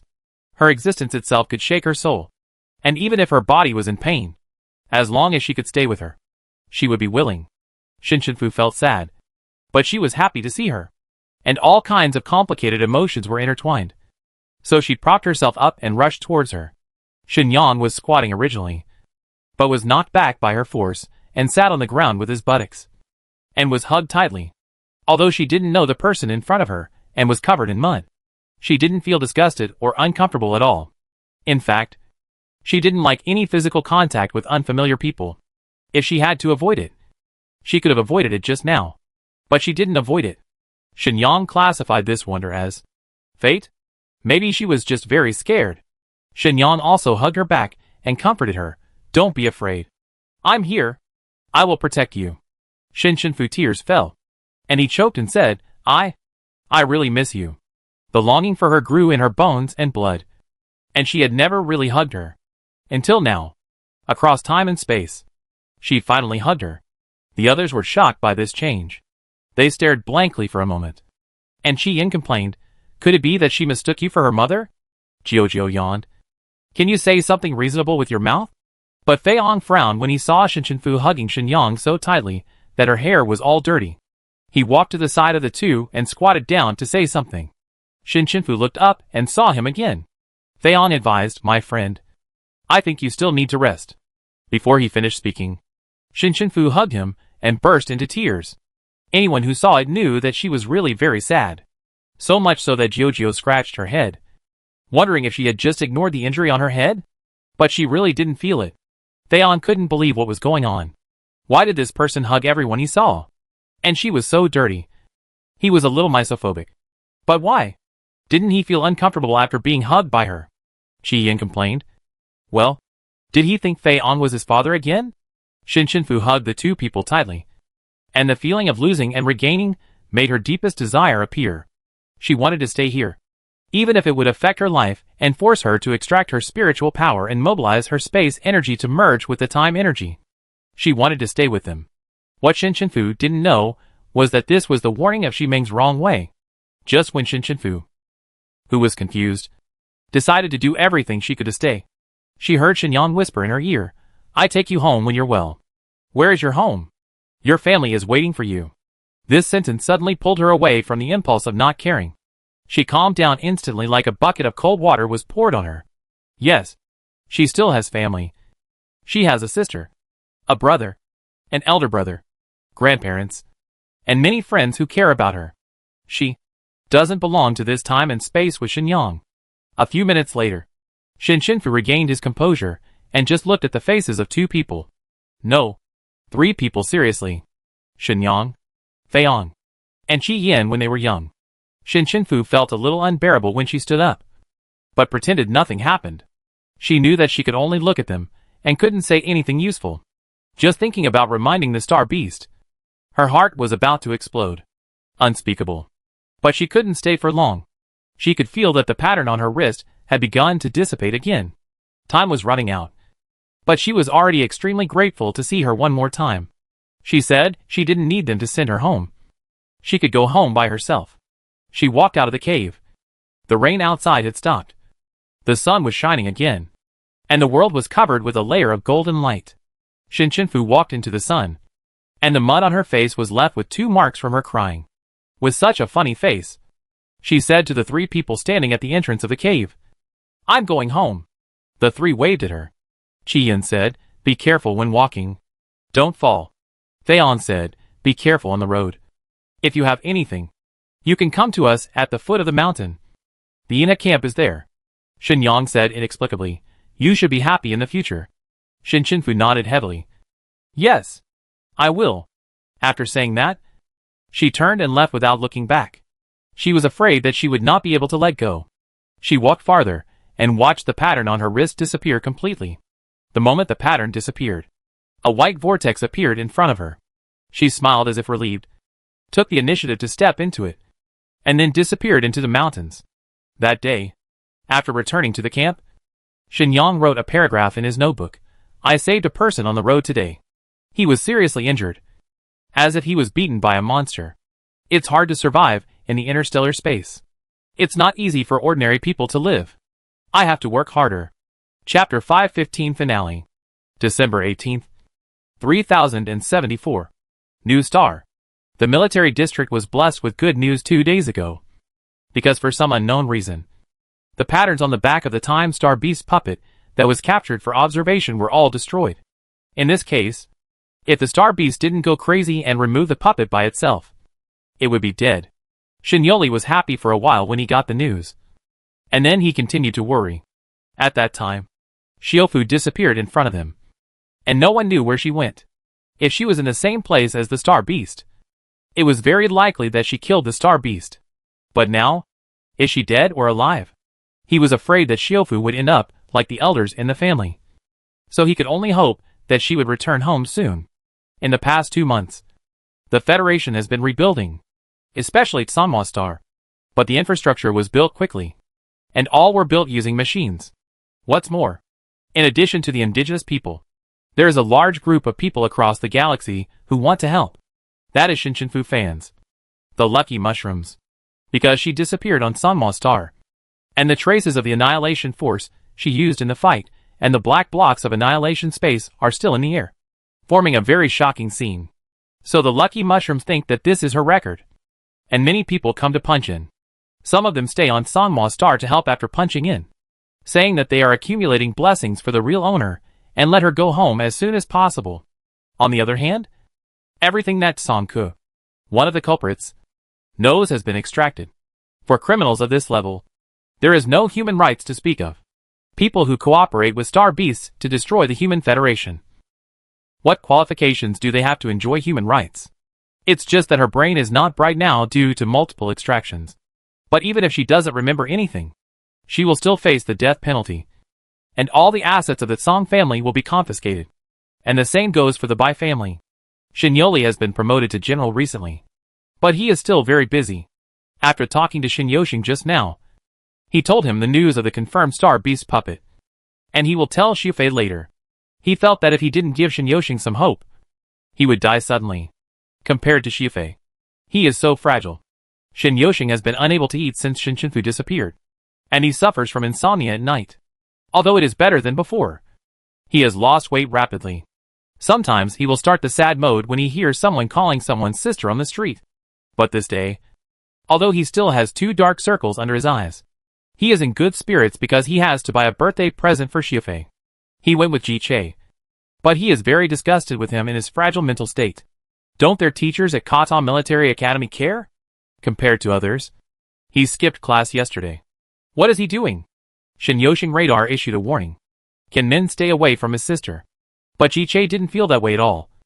And even insisted on following him to buy gifts. He pointed his finger and spent money. This, that. Hey, wrap the one above for me too. Shin Yoshing saw him like this, and was inexplicably aroused to compare with him. It was like a ring. If Ji Che bought a few, he would buy one more. Wherever the 2 of them went, the shop assistants were all happy. But these 2 very straight men had no idea what the person who secretly photographed them said. The popularity of the posts on the internet soared instantly. Shin Yoshing and Ji Che went shopping and spent a lot of money. They are together? He came to find him. Wait. Liu, who was also buying gifts, almost laughed to death after seeing this news. She came out with people from the class. Now she doesn't buy things as exaggerated as before. And because she is no longer willing to spend the family's money, her brother is scolded by her father every day. It seems that her father has installed a mechanism in his mouth that will trigger scolding when he sees Liao. As long as he scans him, he will shoot. So recently Liao can't wait to beg her to spend some money. Everyone's life is back on track. Only Shin Shinfu is missing. Although Xiaofei looks fine recently, she is still very worried. Because even if she believed that Shin Shinfu would come back, who could be 100% sure? One night when she went downstairs, she heard Xiaofei crying faintly. She must be afraid that Shin Shinfu would disappear and never come back. In order to make her happy, Liu decided to invite her close classmates to the dormitory to have a party on her birthday. In the previous war, 91 students died. Although these were all their own choices, everyone was very sad that those energetic lives disappeared on the battlefield. This invisible sadness always lingered in everyone's heart, and they never got together to play. At that time, some people in the school said that Shin Shinfu might have died in the battle with the Star Beast. So there was no news at all. Otherwise, the Interstellar Federation was so big that someone would always see her. She happened to hear the man talking. And for the first time in her life, Miss Lee cursed loudly, and her image was completely ruined. After she finished cursing, she realized that cursing does not need to be learned, and it will be triggered as long as the anger value is full. But Liu actually had no idea in her heart. When would she be able to come back? She is so powerful. She must be able to come back. Liu was stunned for a while, until she saw Xiao Lai in front of her, whose hair was full of flowers by Cece and Nai Jiang. She was amused and followed them to play with flowers for him. Xiao Chengcheng, who had prepared gifts, did not join them. To be honest, apart from the worry that Shin Shinfu did not come back, Xiao Chengcheng felt that there was no problem in her life. She made a lot of money by participating in the league. And later, she received a lot of bonuses by participating in the war. So she is very rich now. She attributed all this to Shin Shinfu, because she felt that everything started with Shin Shinfu saving her. and later she invited her, a small scrap from a school, to participate in the league. So she is now in the most efficacious temple in the 22nd district of the capital star. She heard someone wish that their awakened superpower must be a space-related one. And someone else wished for double superpowers, triple superpowers, and so on. At that time, she thought, can this be wished for? Does the Bodhisattva agree? She felt that her wish was very simple and reasonable compared to others. She knelt devoutly, praying for Shinshinfu to come back soon. But after praying for this, she knelt in the temple of the god of wealth for no reason, and kept muttering, please bless me next year. Make me rich, safe and healthy. When she went out, she suddenly saw two very familiar people kneeling in the temple where she had just prayed for peace. She quietly slipped to the door and stuck her head out to take a look. It turned out to be Xian and Shiyu. Xian and Shiyu never thought that praying to gods and Buddhas was good before. After all, what era is this? But recently they found that when people are desperate, they really seek spiritual support. Even Jasmine believed that she had to do more good deeds to accumulate virtue and blessings. Now the capital star could not satisfy her. She did charity for the interstellar space, and even sold all her jewelry. No longer concerned about beautiful jewelry and beautiful dresses, but only concerned about what else she could do. Now everyone in the family was talking nonsense. The two teenagers almost lay on the ground, praying that their sister could come home. She was fine, with clear thinking and smooth sentences. I hope my sister is safe and sound, and can come home soon. We must do more good deeds. Xian's wish was a mess. My sister? Woo-woo. She really has never had a good day. Please, let her come back. I am willing to not eat meat for half a year. No, not eat meat for a year. The two knelt on the mat for half an hour, and were finally dragged down by the people in the queue behind. When Xian was dragged down, he was still shouting, please, let her come back. Chapter 516. Another person with such strange symptoms is Xia Hua. Xia Shu has been annoyed by Xia Hua recently. She is sad all day long. She has turned from a diamond flower into another sad Shishi first edition, because Shishi doesn't follow this path anymore. For example, when she sees a pretty girl with long hair on the street, she will sigh and say sadly, hey, I thought it was an old friend, but it's just a shadow in my mind. Xia Shu's scalp is numb. He wants to grab her arm and shake her soul out to sea. He wants to ask loudly, who are you? Where did you take my brainless sister? But he didn't dare, because when talking to Xia Hua, her eyes might not focus. He was so distraught that he just wanted his sister Shin to come back. Xia Shu was also looking forward to Shinshinfu coming back soon. Otherwise his sister would become a different person. He gently bumped Xia Hua. Hua. You have to choose Xiaofei gift. You have to focus your eyes to choose. She came back to her senses. Oh, yes. Thank you, brother. You are so kind. Xia Shu felt a chill. Help. Let her change back soon. Tujia also brought a lot of things when he rushed to Inha. She thought that since Shinshinfu was not there, Xiaofei was also her sister. So she brought gifts to celebrate her birthday. And after arriving at Inha, she also brought Lu Shi with her halfway. Lu Shi didn't want to move at first. He had to socialize on Saturday after waiting for so long. Socializing is such a tiring thing. But he didn't say much about eating and drinking, but just took a very thick book from the study to give to Xiaofei.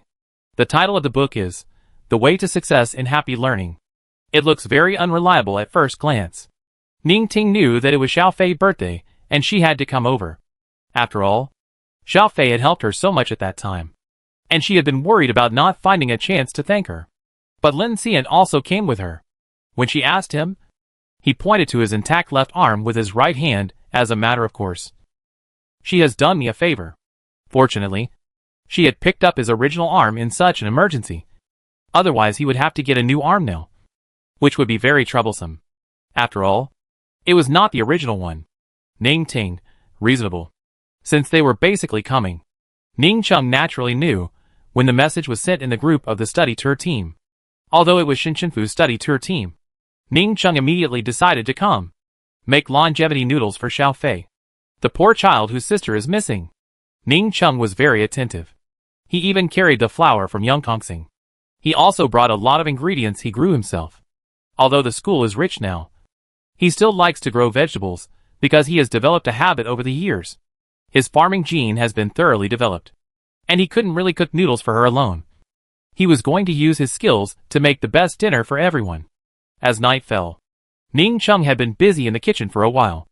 Although everyone was not in the same team during the study tour, they had suffered together during the training camp and were very familiar with each other. Now that they were together, they didn't feel strange, but lively and full of fireworks. Even the Hua group gathered together for a long time. It's just that Xiafei hasn't come down yet. Her room is on the second floor, and she can hear the laughter on the first floor. She knew they were all afraid that she would be unhappy.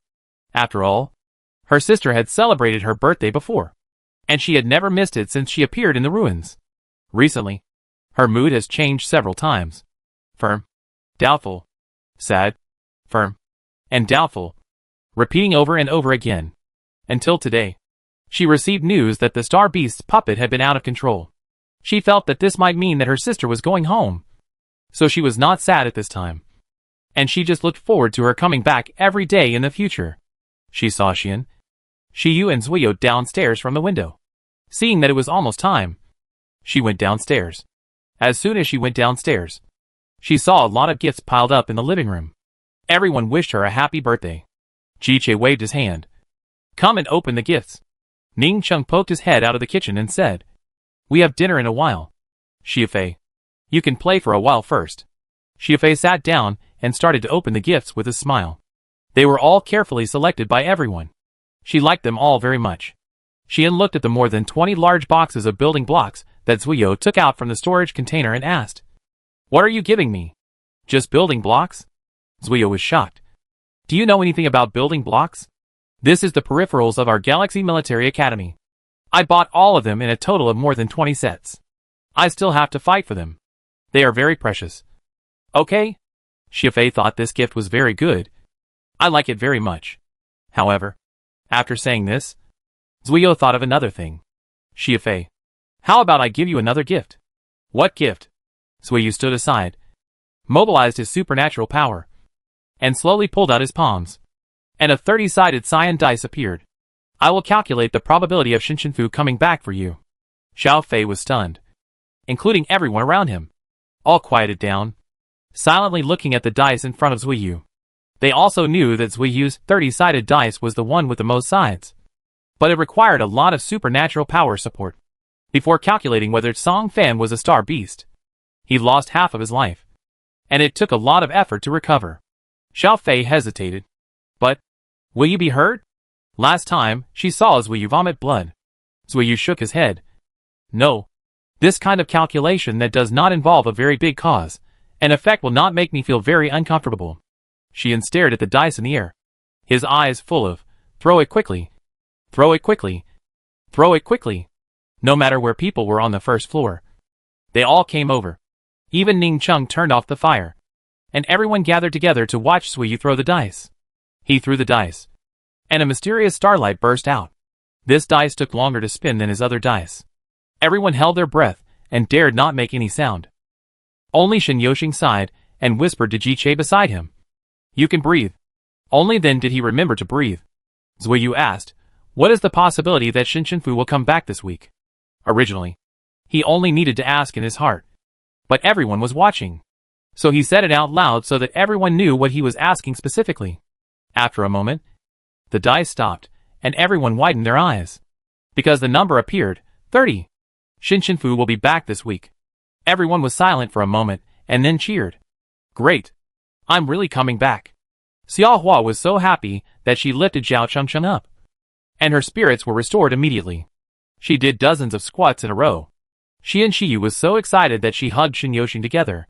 Li Yuanai and Xiao Lai held hands and turned in circles. Ning Chung shouted with a spatula. Ji-che ran around him like a monkey and shouted. Tu Jia and Xia Shu twisted more than a dozen fireworks tubes in one breath. Ning Ting accidentally hugged Lin Xian, but was pulled away by Outyan before he could react. Both of them turned their heads away and blushed in the room full of ribbons. Only Lu Shi, who was always as steady as an old dog, smiled and said, This ultimate cow and horse is finally coming back to help. Xiao Fei thought this was the best gift, so he stood up and jumped with them. They were all screaming and cheering so happily that they didn't notice the music when the door opened, until the person came in with the cake. leaned against the wall and looked at them for a long time. And when they were tired and quieted down, he chuckled. This time everyone heard the voice, and cast their eyes towards the door in disbelief, slowly moving to the face of the person, who was very familiar but a little thinner. They saw her smile and heard her say, Xiao Fei. Happy birthday, everyone. Long time no see. I'm back. The text ends. Chapter 517 Extra. Long time no see. Shin Chinfu received the best treatment in the world after she came back. It was not that she was showing off or exaggerating, but that they were all too good to her. So good that she was frightened. When she just came back, several people rushed to her and cried, crying so hard that it was dark and dark. Not to mention Xiaofei and Xian Shiyu. Even Shin Yoxing, Li Yu, Ji Che, and Xiaohua, the strongman, all hung on her. There were also a few who didn't want to come forward, but there was no place. They almost tore her apart. It was hard for her to remember to teleport the cake at that time. She had actually been back for more than a day, but she fell on another planet. After waiting for her mental power to recover a little bit, she took interstellar transportation back to the capital planet. Yes, interstellar transportation. Her mental power could not be transmitted that far after she came back. She looked at the time. It was a good day for Xiao Fei's birthday, so she went to learn to make a cake by herself. But she didn't have much talent for cooking, and failed several times. It was already evening when she came back. She just stood there and watched, feeling as if she was in another world, because the distance was too far. There was 1,000 years between her and them. Anyway, by the time they reacted, she was piled up by everyone, and she fell to the ground without standing firmly, and was almost crushed to death by them. She wanted to say that she was still very weak, but no one listened to her. There were only cries and voices, which completely covered her voice. Xiaofei, sister, you are finally back. Woo woo woo. I am so scared. It has been too long. Xian, I have gone to worship the Buddha. I will not eat meat for a year starting today. Shiyu, sister, I dug more than a dozen pots of exotic plants for you. Every time I miss you, I go to the mountains to find exotic plants. Woo woo. Li Yue, if you have the ability not to come back and buy cakes, can't you send a message first? We are so anxious. Shin Yoxing, woo woo my sister. Xiaohua, sister Shin. I am not hallucinating again. Ji Che, lucky. She reached out to Tujia, who was still able to maintain her image and expression, and wanted her to help pull her and save her life. In the end, she walked up and grabbed her hand, but she also pouted. Tears flowed from the corners of her eyes, and said, I understand. I understand. We all miss you very much. No! Tujia, open your eyes and look. She is suffocating to death. She didn't die in the fight with the star beast 1,000 years ago. Was she going to die in the dormitory? Luckily, Lu Shi was still calm. He sat steadily on the sofa, took a sip of ice water, and said, if a few more of you go up, Shin Chinfu's return will be in vain. Just carry her away. Ning Cheng and others, who were hanging on her body, reacted and quickly pulled everyone up. Shin Chinfu finally caught his breath. She nodded to Lu Shi and thanked him for saving her life. Later, she was pulled to sit down and asked. She didn't say that she had been to the past, but only said that she had been to the border planet and chased the star beast for so long. In short, she killed it. As soon as this came out, a few people who reacted quickly caught many blind spots. But they didn't ask. They just thought it was good that Shin Chinfu came back. She didn't say it, and she must have had her difficulties. During the period, she asked about the situation of the star beast puppet, and she was really relieved after confirming that there was no more time puppet here. In short, she had a very lively night that day. She was actually very tired and wanted to rest. But these people insisted on partying all night. The days that followed were all about everyone's excessive concern. Lin Xianningting and Ji Chen Ning Cheng Tujiao went back after playing for 2 days. Although Ning Cheng felt that she was so weak that she really needed him to cook nutritious meals for her here for a few days, and she herself wanted to eat, but she couldn't delay his studies, so he let him go back. However, Ning Cheng prepared a week's worth of meals and froze them, saying that when she wanted to eat, although the nutrition was a little damaged, she could taste it. Xiaoshu treated her for a week, but because she had been treated in the cave before, she didn't have any big problems. But Xiaohua felt that she was pale and had lost a lot of weight, which was a problem. Every day, They came to her with a lot of food to give her food. The 3 younger brothers and sisters, and Shin Yoshing were even more exaggerated.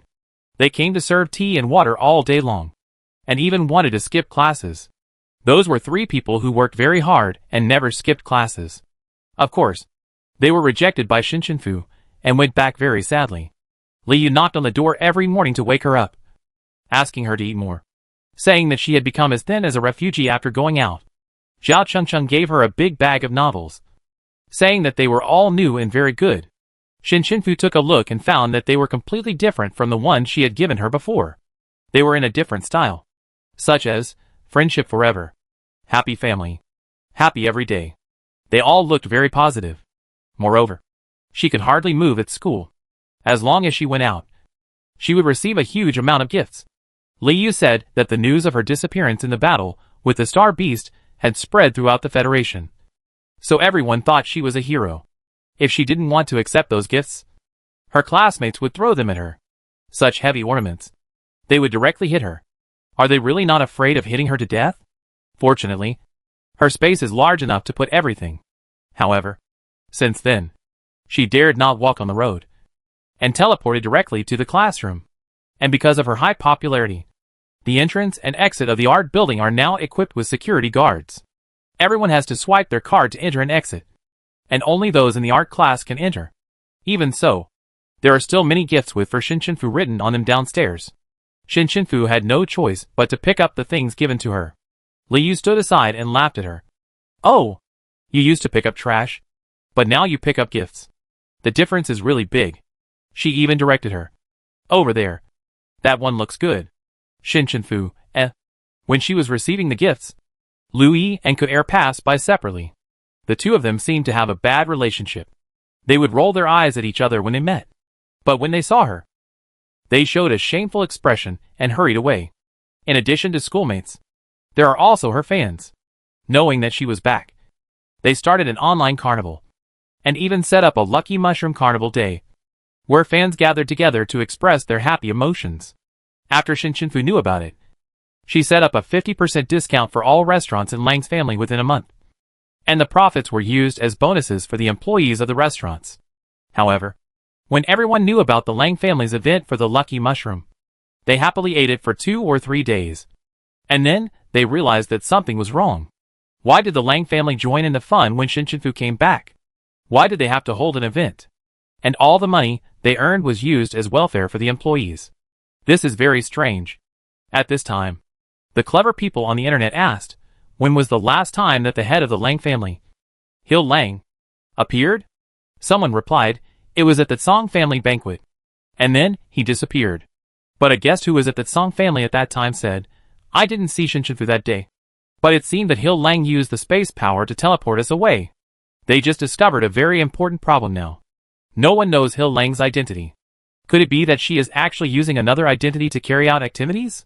These fans who have been chasing stars for many years immediately started to make comparison pictures, and compared the time and movement lines of the two people, and found that they all match. And these two people have never appeared together. The time when Shinshinfu came to the capital star to go to school was almost the time when the rumor spread that the eldest daughter of the Lang family was back. And there was a picture of the transportation station in August last year, saying that the Lang family was seen picking someone up. The person was wearing a hoodie, and looked very casual.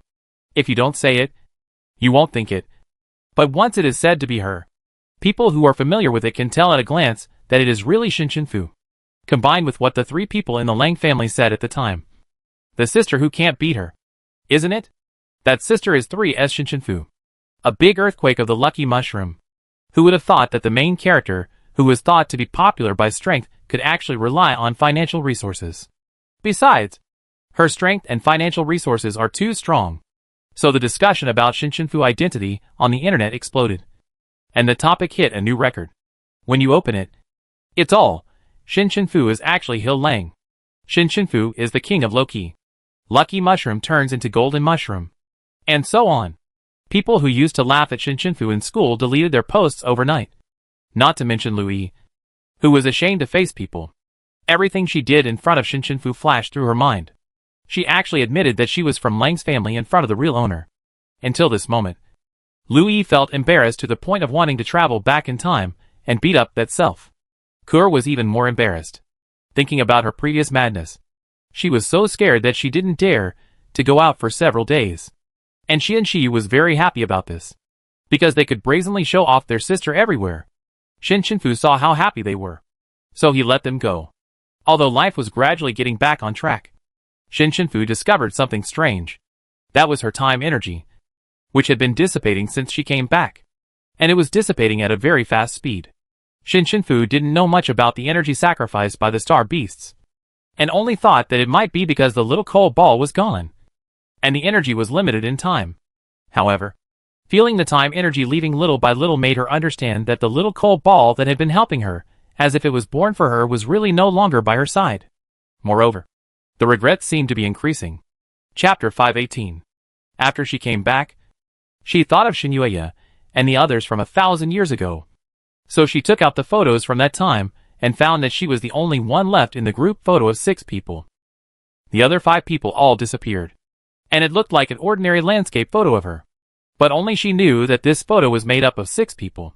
The universe erased the traces of her and them becoming friends, because in her world, they shouldn't exist. Although she was sad, she still printed out the photos, made them into paper, and put them in her notebook. A week later, she recovered well and was originally planning to go to Qingyu Star to find Fengwu.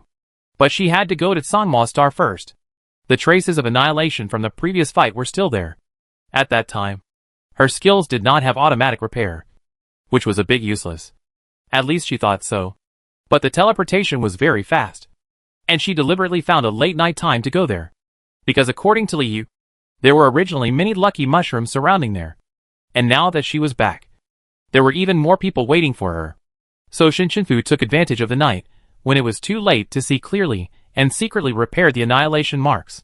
But this was the first time that her annihilation marks had not been repaired after such a long time. So Shin Shinfu felt that these black spaces had signs of being naturally repaired. Although very little. But there were.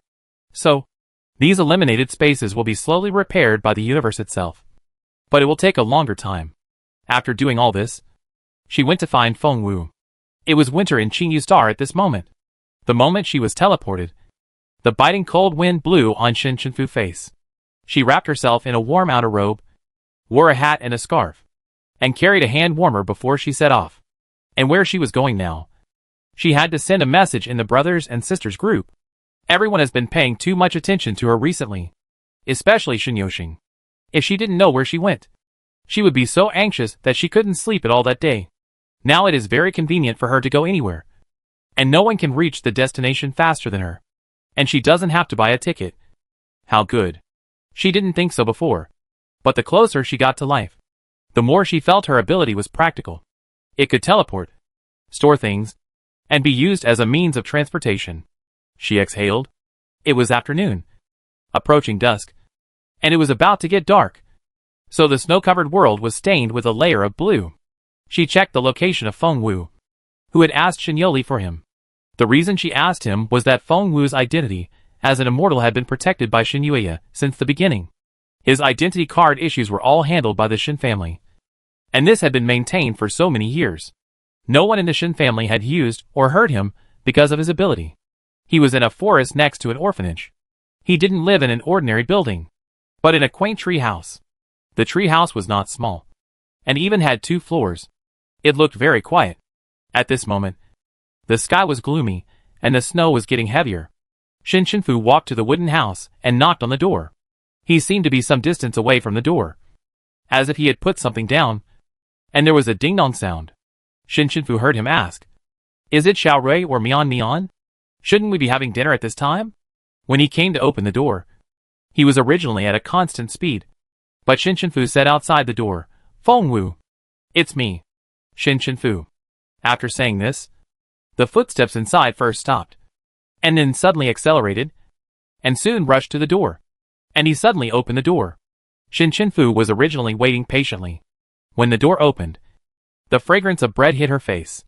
The warm light in the wooden house shone on the ground and also fell completely on her face. Shin Shinfu smiled and greeted, "Fengwu, long time no see." Fengwu couldn't stop being happy. But her expression was not only happy. but also nostalgic and sad. Shinshinfu came to find him, which meant that she finally knew who he was. Although from Shinshinfu's perspective, she and him last met only a dozen days apart. But from Fengwu's perspective, it was actually more than 1,300 years apart. And she didn't recognize him at all when she last saw her. Shinshinfu. Long time no see. He moved aside a little. Come in. I'm baking bread. Fengwu invited Shinshinfu to sit on the sofa next to the fireplace, and brought her a cup of hot cocoa. In the open kitchen next to the living room, he slowly told her what he had done over the years while making bread. He told her little by little with a smile, just like talking to an old friend who had only not seen him for 2 or 3 months. He was arranged by Shinyue to have an identity, and after exchanging half of the wealth given to him by Shinshinfu for star coins, he bought a house, so that he had a place to go back to all the time. It was also at that time that he realized that the money Shinshinfu gave him was really enough for him to live in the world for many, many years. The reason why it was half was that after Shinshinfu left, Arnold suggested that he invest in him, saying that there would be a big return at that time. The little girl named Shiming asked him to invest, so he invested half. At first, there was no money coming in, but in just over 10 years, Arnold's investment return to him was more than 10 times the principal, and then more. But that's all for later. The first thing he did after he got out was to study. In those days, Anyan would teach him to read in places like that. Learning was a hard-won opportunity for him.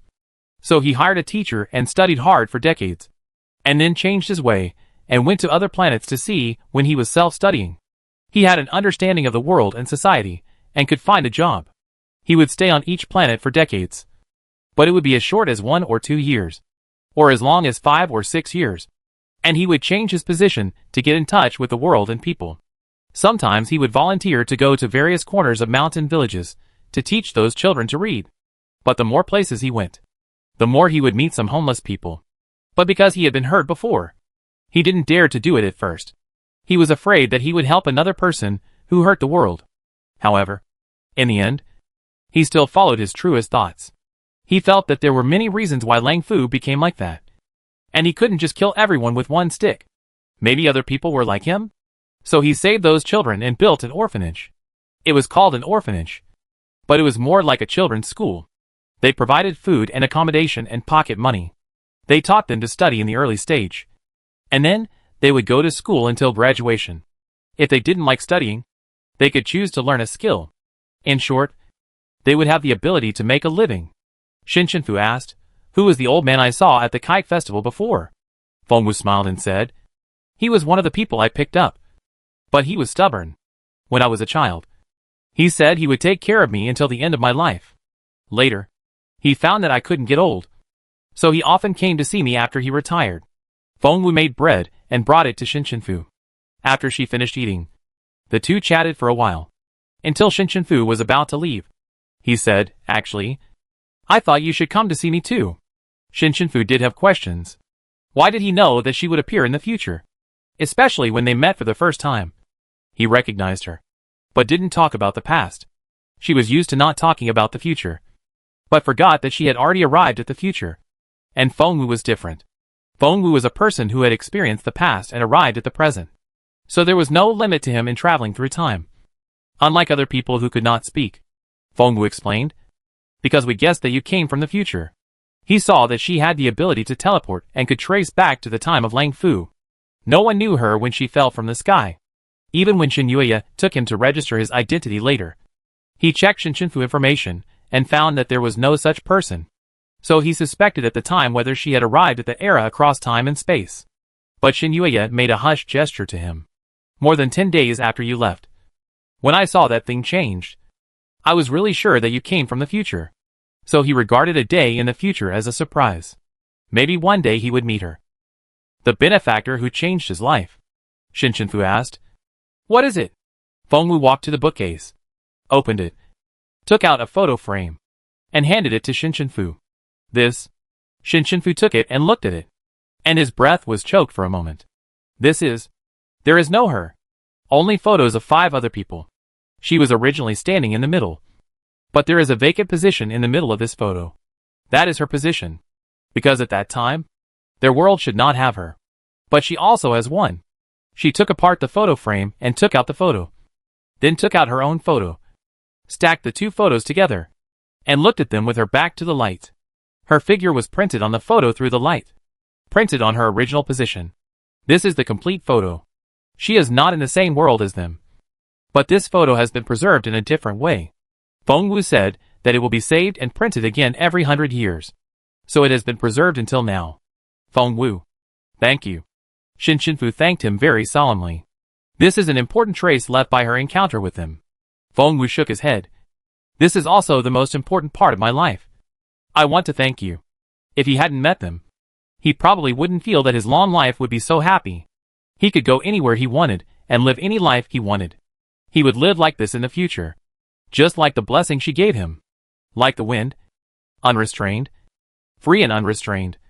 He could go anywhere he wanted. That is freedom. Chapter 519 Extra. Azure Sea Star. Qi Yan's family was once the royal family of Azure Sea Kingdom.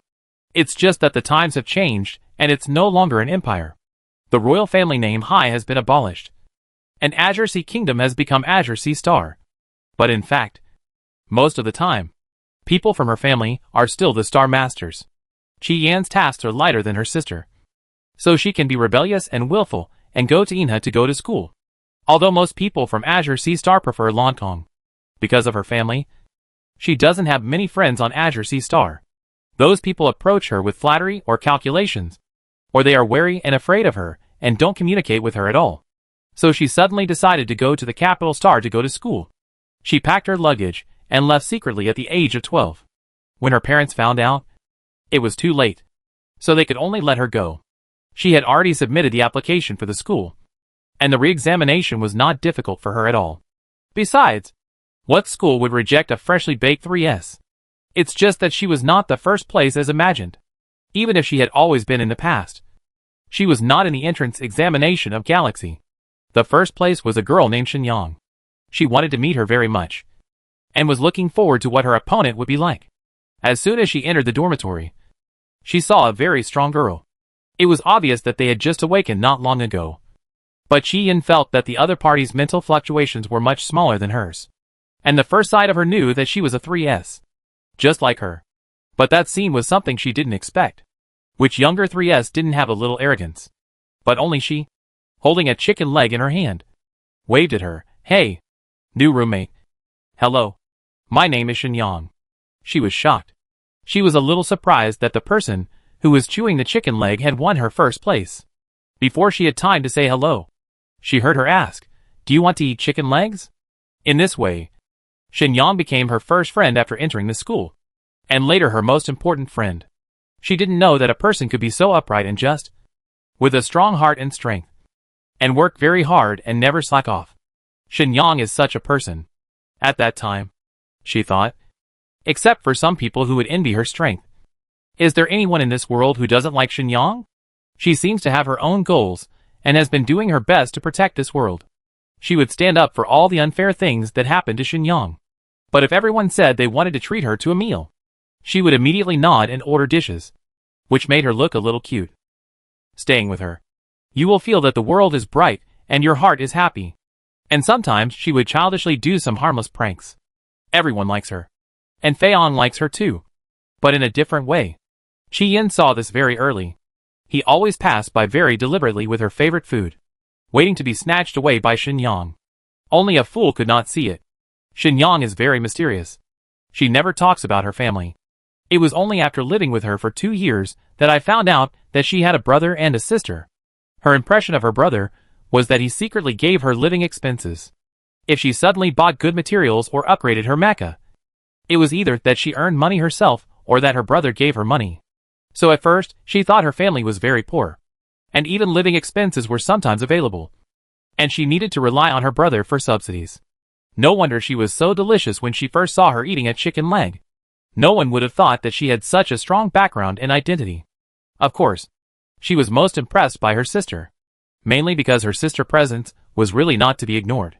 Because the first time she knew her was when she sent a head to Shenyang.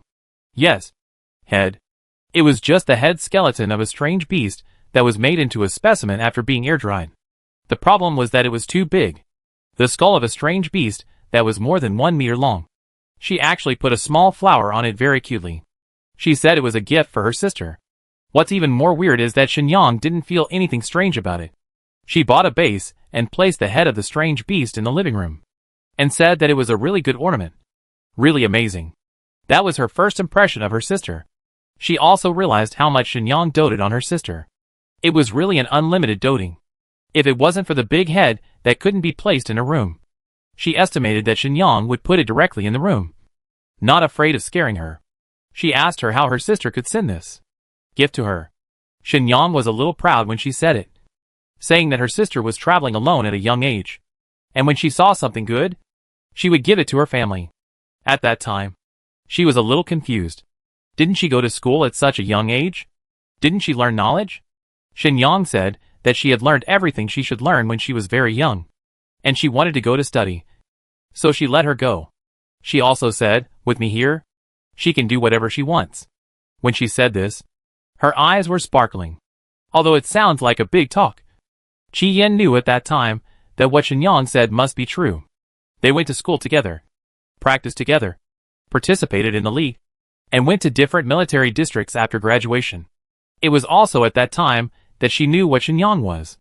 However, although the military district was busy with tasks, they still had their own time. Sometimes they would meet in other places during breaks. Shenyang came to the Blue Sea Star several times, but later everyone became busier and busier, and there was less time to meet.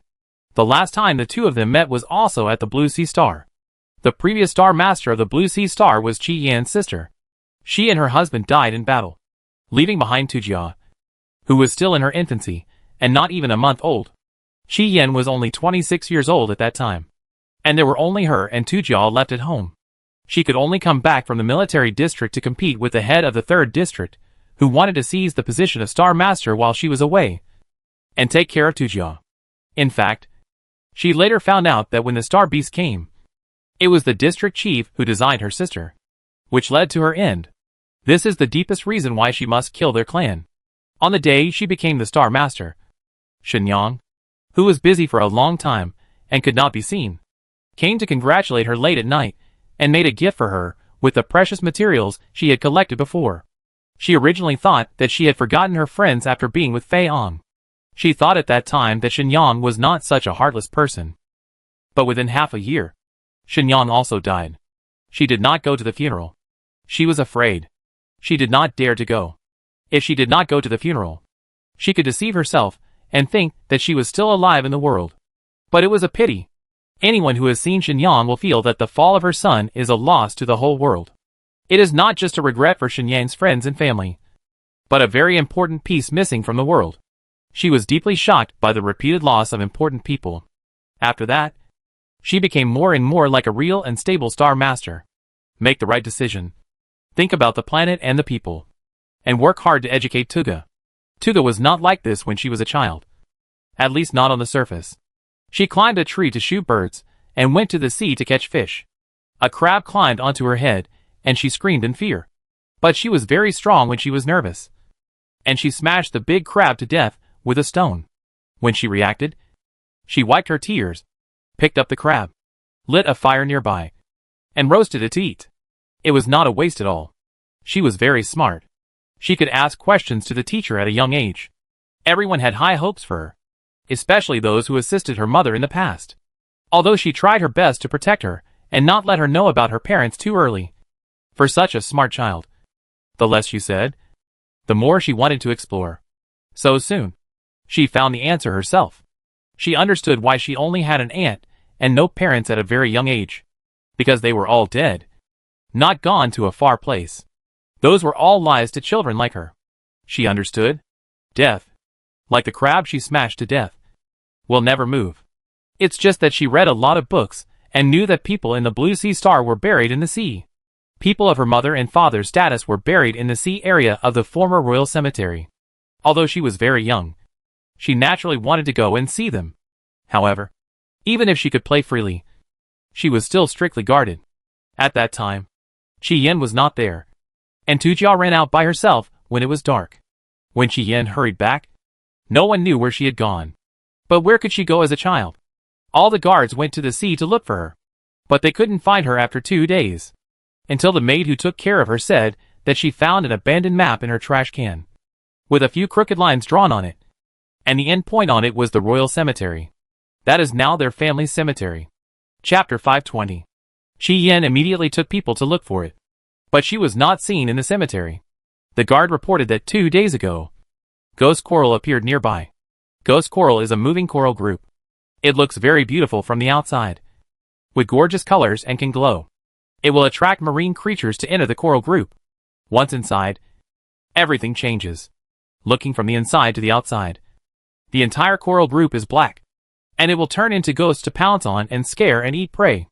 Although experienced sons of the sea can get away, they are most afraid of encountering such things by uninformed people. At the least, they will be frightened to the point of confusion, and at the worst, they will become mentally ill. The ghost coral will wait until the other party is frightened and has no strength to resist, and then eat them little by little. The more people it eats, the better the ghost coral grows. Its level is not high, but it is highly deceptive, has great potential for development, and moves much faster than expected. Chi Yin panicked at that time. If Tujia died, how would she explain? Besides, she was Tujia's only relative, and Tujia was also her only relative. She issued an order to find the trace of the ghost coral. A child said that when he secretly went to the sea, he saw a beautiful coral going east. Chi Yin searched like crazy, and found the ghost coral in the 60th hour after Tujia disappeared. But she didn't dare to go in at that moment. She was afraid that she would face nothing or her corpse. But miraculously, Tujia was still alive. Fortunately, she came out with a weapon. It was a long knife that could be used by placing an energy stone. She carried it on her back, and the knife was taller than her. When she saw Chi Yin, Tujia was still waving the long knife vigorously, slashing at the terrifying ghosts that the ghost coral turned into. It was obvious that he was about to fall down, but he was still gritting his teeth and holding on. She was so scared that her face turned pale, but she had always been like this. The more afraid she was, the more she would fight back and kill the things she was afraid of. So she persisted for 2.5 days and waited for Chi Yin's rescue. Chi Yin destroyed the large area of ghost coral and took Tujia back home. But since then, Tujia has become afraid of ghosts. Later, she took her to the royal cemetery to worship her parents. And since then, she has become sensible. She rarely went out to play, and studied and trained very hard. So hard that Chi Yin felt a little strange. So she asked her if she was unhappy. Tujia was still young, but she said that she felt that she had to be a serious and useful person to live up to her mother and father. They worked so hard. She also had to do what she should do. Work hard for this planet. Just like her aunt. Chi Yin's tears fell halfway through listening. Tujia also comforted her and said, "Auntie, don't cry. You will still have me in the future. I will be a useful person. A strong person. You will rely on me in the future. Just like I rely on you now." She did what she said. She worked hard day after day and became stronger and stronger. But the stronger she was, the less others dared to approach her. When Tujia grew up, many people admired her, but she had almost no friends. There were only a few people who could talk to her, but they didn't treat her as a real friend. Until she went to the league and met Shinshinfu and others. And later, Tujia became friends with Shinshinfu. This incident made Chi Yin very happy, as if her friendship with Shenyang had a new continuation. Tujia slowly changed. She became more and more cheerful as she was when she was a child. And she would not deliberately maintain her calmness and reserve to the outside world. When she talked to her, she always said that Shinshinfu won again. Shinshinfu made a mountain of space bombs in one day, etc. After that, more and more friends were mentioned. There was Ning Chung who cooked delicious food. Nai Yi who was very lucky. Lu Shi who had a lot of problems, but was actually very upright. Ji Che who screamed all day long but was very simple-minded. Ning Ting who was kind. Xiao Fei who was often afraid of scolding people and accidentally scolding them to death, etc. Every time Chi Yin heard her talk about her friends, she would feel a little more comforted. Later, Shinshinfu disappeared. Although Tujia didn't say anything, Chi Yin could see that she was very worried, because she started studying, reading, and training day and night. And when she was busy, she would not think about things that she could not do anything about. She had been like this since she was a child, until she came back again. Qi Yin saw her running wildly in the Crystal Palace for the first time since Tujia mistakenly entered the Ghost Coral. A few days later, Shin Chenfu came to see her. She said that she wanted to see the place she mentioned before, and thanked her for the important jade she gave her. Qi Yin was a little surprised, because she deliberately did not tell her the use of this jade at that time, fearing that she would not accept it, and planned to tell her the second time she came. But she did not come to the Blue Sea Star to play again, so naturally she did not use it. How did she know the use of this jade? Shin Chenfu did not say, so she did not ask. She took Shin Chenfu and Tujia to the place where she and Shenyang had been. It was in an uninhabited sea area of the Blue Sea Star. They passed through the abandoned deep submarine tunnel and advanced a long way. Finally, they saw some light at the end of the tunnel. Shin Chenfu and Tujia followed quietly. Shin Chenfu did not use space teleportation, because she thought that if this was the route Shenyang had swam, she would experience it once. The moment she came out of the tunnel, her eyes lit up. In the seabed that should have been dark blue, those luminous creatures kept swimming and swaying, and the shining light lit up this sea area into an extremely gorgeous colorful sky. But there were fish flying in this sky, which hardly looked like a human scene. Even Tujia had never been here. If the ghost coral that can deceive the son of the sea with its beautiful appearance is 90 points beautiful, then this seabed sky is 1,000 points beyond 100. This was found by Shenyang and Qi Yin by accident before. In order to chase a sea beast, they followed it through a long tunnel and came here. Now Shin Chenfu is here too. Qi Yin stared at the sky in a trance, as if she had returned to her youth. Shenyang said, "This place is really the most beautiful place I have ever seen. I like it the most. I will come here often in the future." At that time, she replied, "Then I will charge you 100 tickets next time. 100 is not enough. I will give you 101. Hee. The three of them watched here quietly for a long time. When they left, Shin Chenfu took a picture of the scene here and kept it as a souvenir forever. According to her idea at the time, even if she was buried in the future, her coffin would be made into the skin of this scene. Shin Chenfu did not go back that day and stayed in the Crystal Palace. However, Tujia did not let her go. After knowing that she had now jumped into the 90th layer of the domain, he had to drag her to practice in the middle of the night. She ordered Shin Chenfu to teleport her to an open place, and the two of them started fighting. But now Shin Chenfu domain suppression is too strong.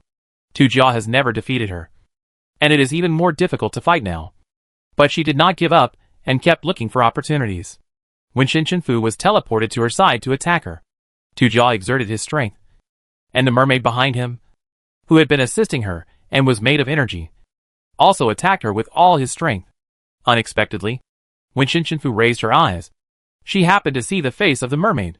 For the first time, she forgot how to attack, and Tujia slapped Shin Chenfu away for the first time and won her once. Tujia herself couldn't believe that she actually won. She couldn't beat Shin Chenfu at the 60th level before, but she actually beat her at the 90th level? This record can be boasted to Lu Shi in the future.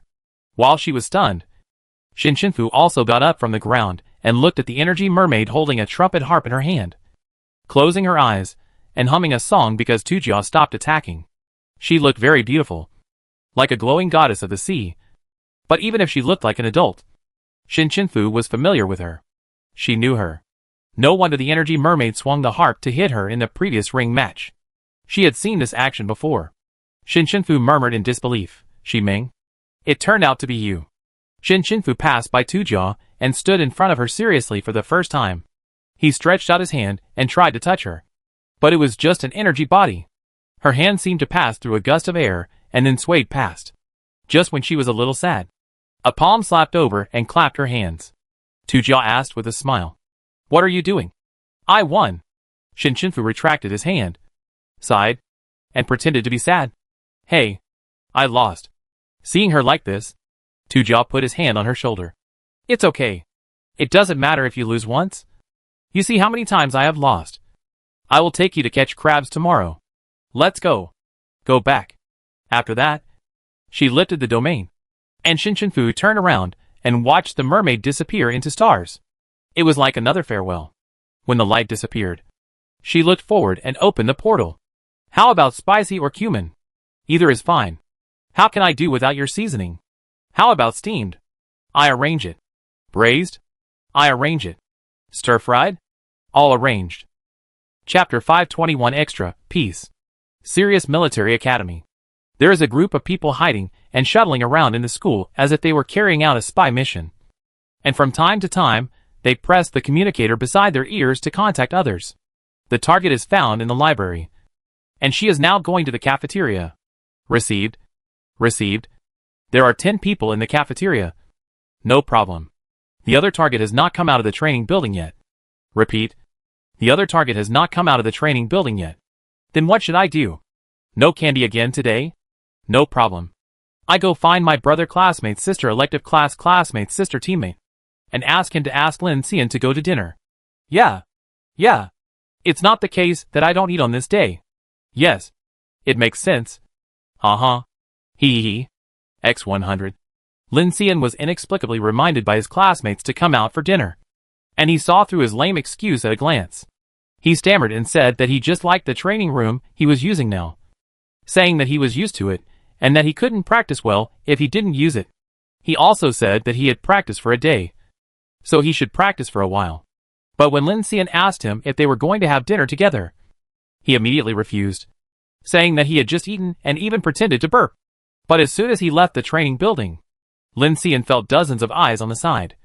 And those who followed him. He was used to it. But they didn't follow him more excessively. As if they just wanted to see when he would meet Ning Ting. So he didn't care. It's just that he didn't quite understand why they could imagine so happily. Originally, the sugar-eating craze in the school had subsided for such a long time. But when he was injured during the battle, the scene of Ning Ting accompanying him to treatment was filmed. And the people in the school went crazy again. It felt that they were not the same as before. And they all had lifeless faces. Instead, most of them have a secret. Expectation? Everyone is more energetic. Sometimes they smile when being scolded by the teacher. And they completely go in another direction. Lin Xian thinks that he and Ning Ting have not done anything that would cause misunderstanding. It's just that as a friend, he pays more attention to her. As for the gifts, isn't it normal to be nicer to friends? It's just that since he came back from celebrating Xiao Fei's birthday last time, he has become a little strange. It's mainly because he is a bit strange. Lin Xian suddenly found that he seemed to be a little afraid to look into Ning Ting's eyes. And every time he saw her, he felt that she was better looking than the last time they met.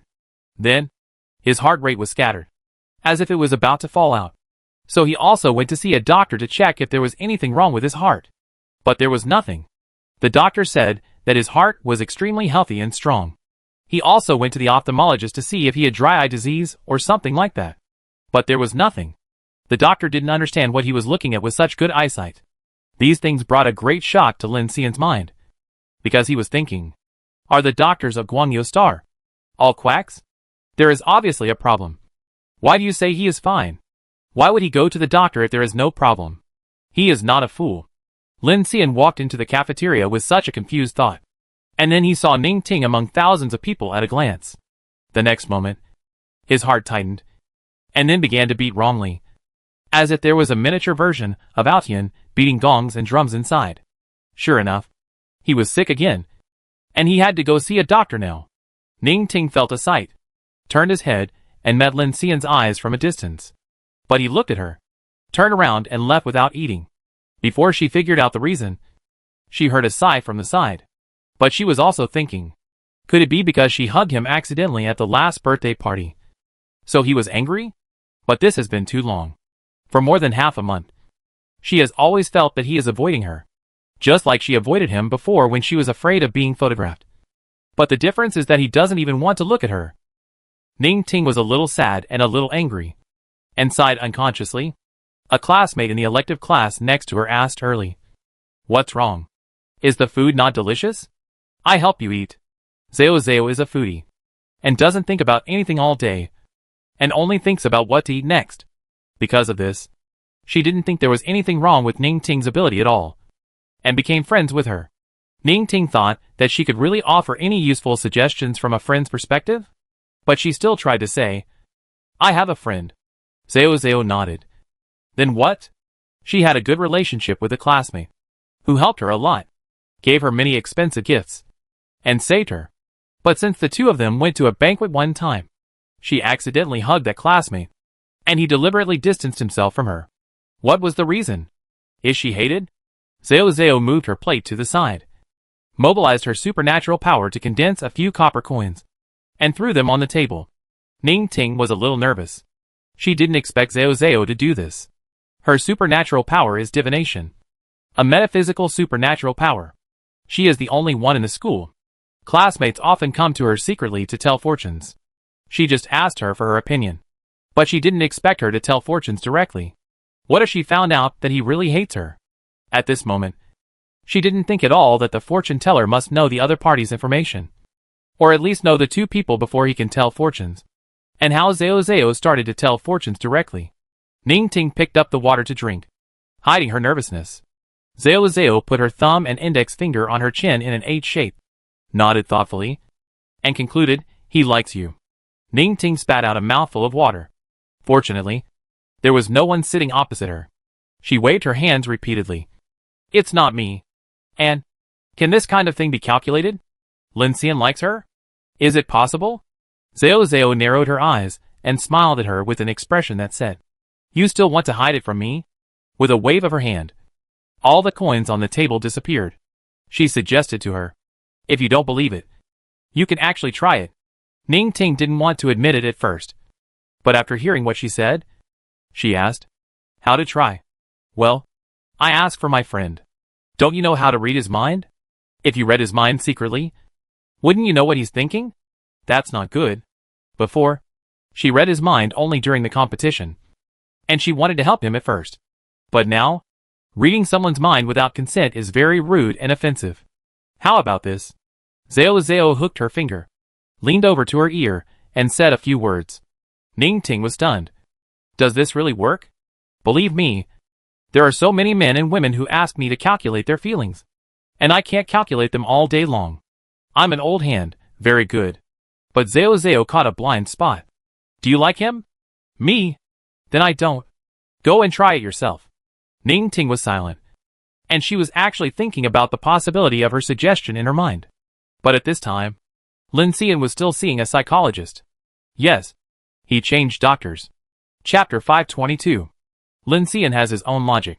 He thinks that since there is no physical disease, it must be a mental disease that leads to such a situation. Just like anxiety disorder, there are many discomforts, but no problems can be found when checking. Maybe. Is it because his father has recently been reformed and returned home? He was afraid that Ning Ting would be retaliated by his father, so he was too worried. After he said his speculation, everyone who heard it thought that his father was a stupid, stubborn and vengeful old man. So the psychologist said it was not impossible. But when the doctor wanted to say it, Lin Xian had already left like the wind. He was in a hurry to practice. The doctor was left alone and messy, thinking that there was another possibility, that you were in your first love. Finally found the reason. Lin Xian was very happy. At least it was not because of some contagious disease. It was just anxiety. It didn't matter. So Lin Xian figured it out again. The reason for his anxiety was that he was afraid that his father would be a bad person and would attack poor Ning Ting. So in order to avoid being so anxious, the most effective way was to stay with her more, so that her safety would be guaranteed, and he would not be anxious, and would not always have those strange symptoms. Reasonable. Poor old father, who had turned over a new leaf. After coming back to know that his son had participated in the war, and even broke an arm, he finally felt that he had grown into a very good soldier. The ideological education during this period also changed his mind. He has been watching TV series at home recently, and actually has no time to take care of him. But he was inexplicably blamed for this. He knew it was not Lin Xian who reported it. If he had such a mind, he would not have listened to him for so many years. It was reported by a female classmate of Zilisai's school. The old father sighed. Isn't it just a love affair? Who hasn't been young and hidden it? It is said that last time when he was away, he brought people home. Is it too late to hide now? He is old, not dead. Can't he understand these things? Anyway, he is about to retire, so let him be. Ning Ting felt that Lin Xian had become even stranger. He had been avoiding her before. But now? Why was he waiting for her at the door of the classroom? The originally cold eyes were still smiling, as if he was happy to solve some big problem. Looking too handsome. It seems that he will go to dinner with her? What's wrong with this guy? She thought so and asked. Lin Xian was stunned. and then said bluntly, I am worried about you. I am very anxious. So I want to stay with you. The classmates passing by were secretly amazed in their hearts. Ooh! What did they hear? Pass it on quickly. Ning Ting's mind was instantly blanked by his words, and her face turned slightly red. But after so long, she also knew what kind of person he was. What are you worried about? I'm worried that my father will cause trouble for you. When Lin Xian said this, his eyes were full of sincerity, and he didn't look like he was lying at all. Ning Ting, She knew that this guy always said these irrelevant things because of some irrelevant things. But what she didn't know was that when she walked beside Lin Xian on the way to dinner, Lin Xian's heart was beating so fast that his breathing rhythm was disordered. After the two left, the classmates next to them also imagined a big drama in their minds. It turns out that the relationship between the two of them is not going well because Lin Xian's father disagrees. It's really too much. That's right. What era is this? Can't we still have a free love relationship? I was wondering why the two of them rarely met during this period. They were actually separated by force. No wonder. They were so sweet when they just came back from fighting the star beast. Poor Lin Gu. He would sneeze inexplicably while watching movies and TV series. He didn't know how much blame his son had inadvertently put on him. He was like a big black turtle with layers of shells. He suspected that he had rhinitis and never thought that he was scolded by others. However, when Lin Xian was in the cultural class that day, he heard two girls chatting secretly behind him. He didn't want to listen at first, but their description made him start to doubt himself. I met him again yesterday, but I didn't dare to look at him. I know. And my heart felt like it was going to explode. Lin Xian was stunned. Did she have the same disease as him? Then the girl said, I really like him. Should I be brave enough to confess my feelings? Does he like you too? Does he not dare to look at you? He couldn't hear what they said afterwards. Lin Xian was deeply shocked and finally got another possibility. Could it be that he likes Ning Ting? The studious Lin Xian immediately turned on the light brain, shrunk it into a small screen, and searched secretly, what is it like to like someone? In summary, heartbeat speeds up, blushes, pays a lot of attention to her, and has a possessive and protective desire for her.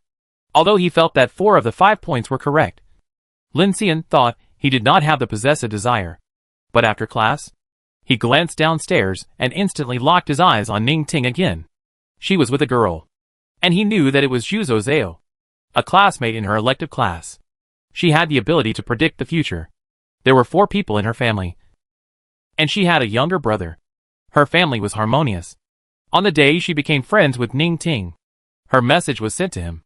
Because Ning Ting had never had friends at school, he felt that he naturally had to see if there was any other purpose for the sudden appearance of such a person.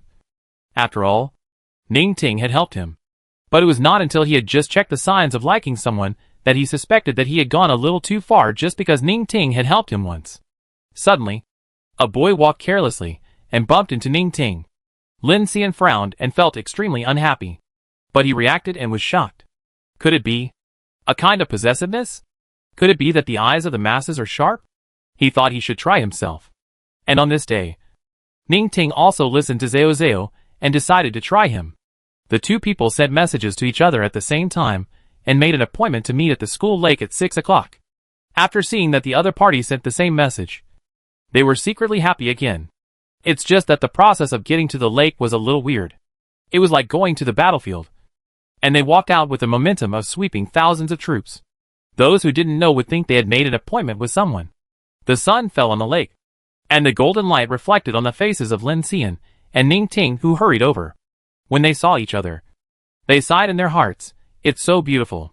Then they came back to their senses, looked into each other's eyes, and clumsily began their own temptation. The information they got from different places was that people who like you will look away first when looking at each other. So they tacitly didn't say a word after they met, just looking at each other. 3 seconds. Their heartbeats got faster and faster. 5 seconds. Their faces turned red. 10 seconds. Their eyes began to evade. 15 seconds. They both looked away at the same time, and then looked at each other again in disbelief. They got the same information. I like him. But he also likes me? This cognition made them a little nervous. But they couldn't help but be happy, and their mouths rose wildly. They just looked at each other and smiled foolishly. And everyone who saw this innocent scene had a much more rampant smile on their faces than them. Ning Ting's amber eyes were full of smiles. And he asked first, "That are you?" There was a loud bang. This time, Altian fell from the sky and blocked the two of them. If someone could interview Lin Xian now, the person involved would only say, regret, only regret, regret all over the body. The CP fans would also go crazy. Why is that monkey flower here again? This is the end time. Who raised such a thing? It seems to be Lin Xian himself. It can be sold for 1 billion. Everyone, fuck.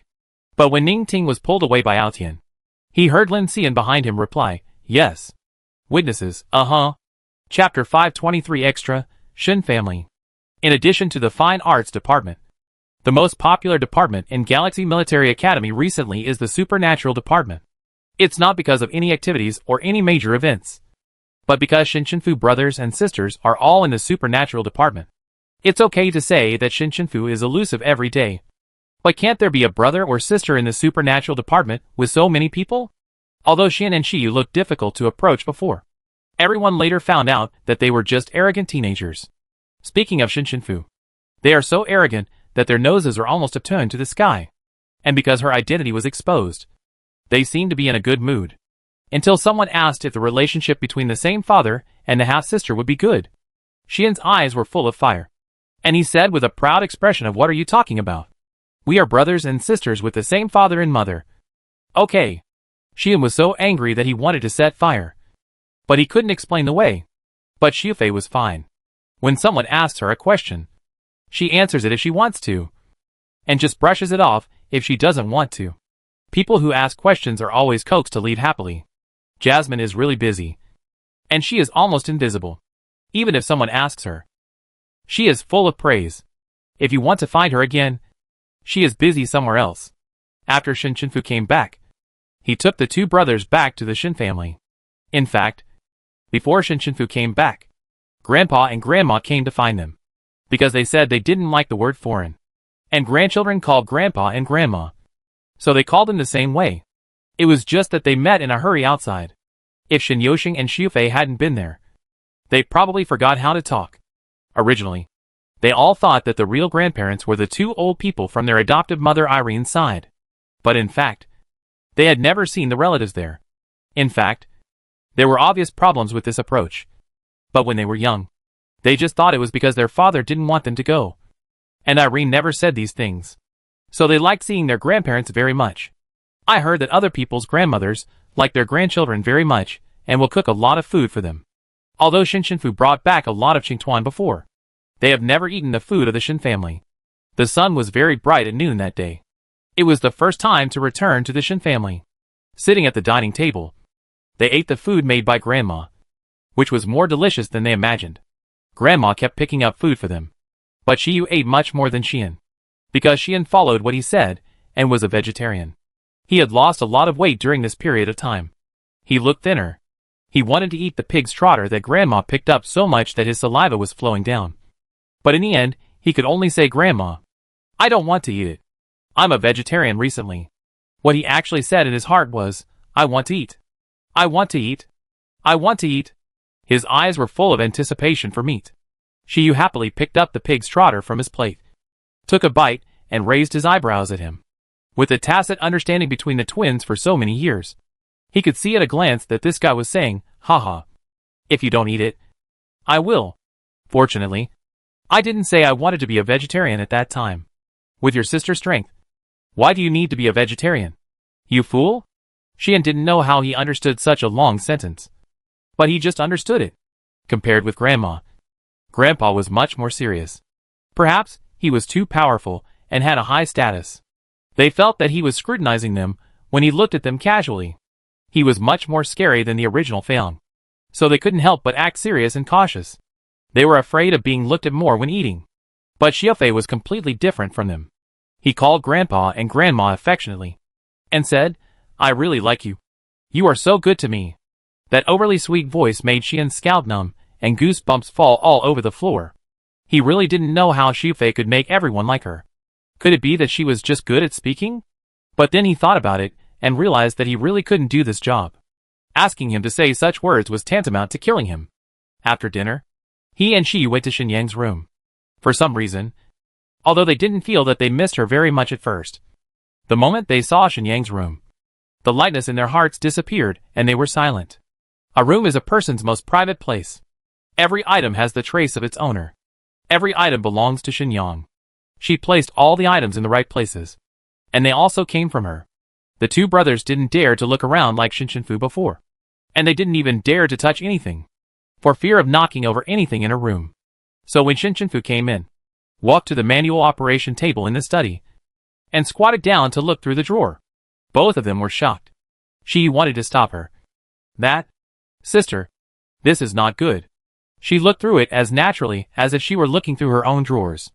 After all, those were her dead mother's things. Xian also said, "What are you looking for? Did you hide something in there last time?" Shinshinfu took out the ornaments in white packaging and said to them, "Choose." The two didn't understand. What?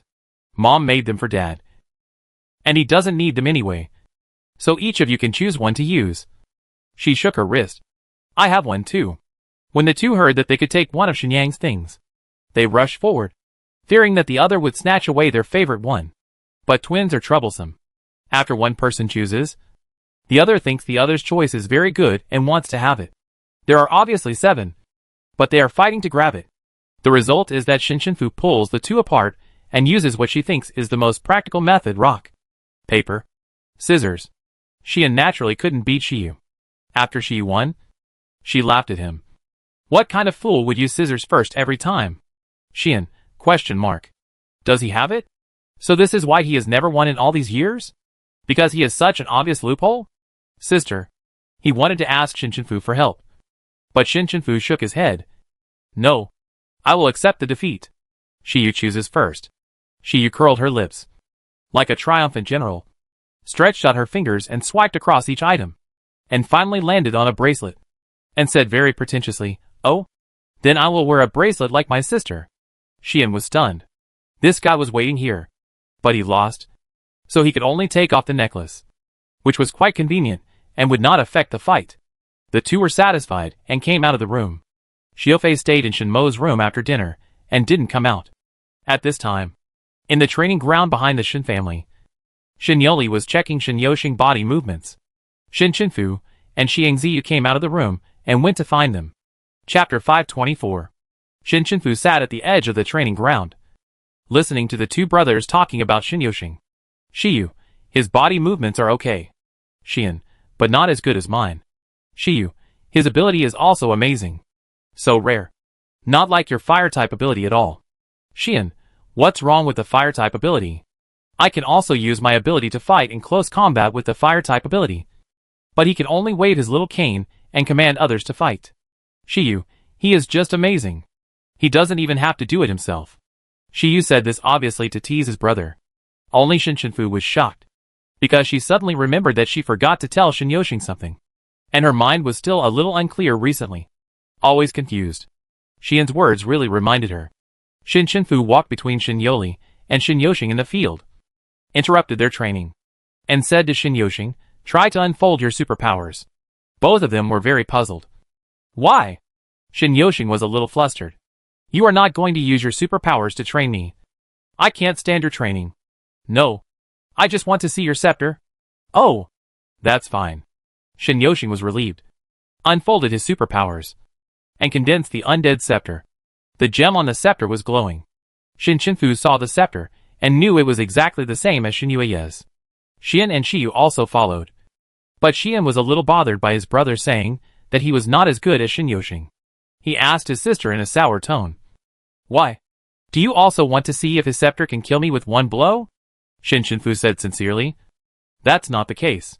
His scepter should be used to chop people. Xian, ? It's okay to hit with a stick. But she actually said to chop? Woo woo woo. Sister, you're too much. She didn't help him choose jewelry just now. And she still doesn't help him now. She just hates him. He has been a vegetarian for so long. His mouth is so bland that he is about to spit bubbles. And people don't care about him at all. Shin Chinfu realized that he had misunderstood. But he had already run out of the field. The back looked so wrong. So sad. So pitiful. And Shin Yoxing didn't know what happened at all. He was completely confused. Shin Yoli asked her. Is there something wrong with Yoshing's scepter? Shin Shinfu retracted his gaze. You can try to pull out the scepter. She reminded, the top of the gem? Twist it first. Pull it out? The two brothers of the Shin family looked at each other with shock, but with an expression of this can't be. Only Shiyu, like watching the fun, said. Hurry up. Hurry up. Shin Yoshing listened to Shin Shinfu. Grabbed the top of the scepter below the gem. And the other hand was even lower. And then both hands exerted force. But when twisting, he couldn't help but inject mental power. With a crisp sound, it really twisted it open. Shin Yoshing just stared with eyes wide open and pulled out a sword full of doubts. After pulling it out, the scabbard in his hand turned into blue-black gas and disappeared. Shiyu didn't expect his sister to be right. But he felt that this just now was a humorous feeling. So he applauded Shin Yoshing. The fool, teasingly said, you are really good. Shin Yoshing was completely confused. Looking at Shin Shinfu. The question is, how do you know? Aren't you from the Space Department? How come you also study the undead army? Shin Yoli also felt strange. Shifu. Where did you see any records? Or any information?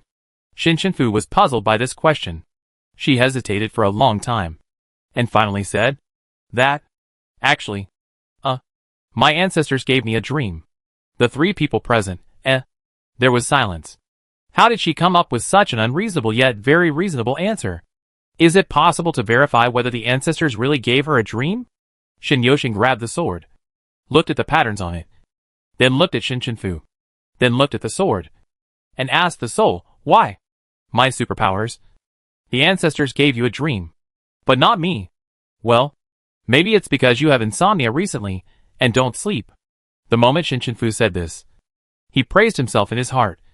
Shin Shinfu did a great job. It's so reasonable. The three of them said in unison, is that so? Shin Yoli hadn't encountered such a mysterious thing in so many years. So he asked, did the ancestors say anything else? Yes, they said. That scepter can send shock waves, and even turn into the energy body you want to turn into to attack the enemy. Shin Yoli looked at Shin Shinfu with satisfaction and nodded.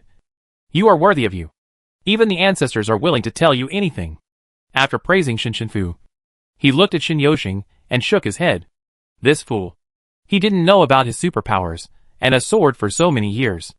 If it weren't for Shifu, he would probably have been buried with the scepter in this life. And the sword would have been really miserable. Finally, someone was able to use this rare ability. But it never came out in his life. What a pity. Shin Yoshing grabbed the sword and made a sword flower. Then injected spiritual power into the scabbard and returned to the sword again. He tried to use the energy shock wave that Shin Shinfu said, and raised it to the sky. In an instant, a blue-black energy rushed into the sky. At the same time, all the guards around the Shin family sounded the alarm, asking if there was any situation here. Of course, the only one who got the answer was Shin Yoshing trying his ability. A figure behind the tree gnashed his teeth. That was Xian, who found that there was something exciting to watch when Shin Yoshing drew his sword, but couldn't bring himself to go back.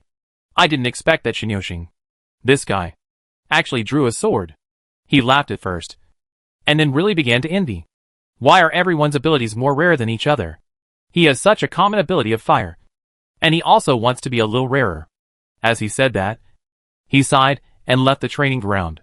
Shin Shinfu tilted his head slightly, feeling that he had just left.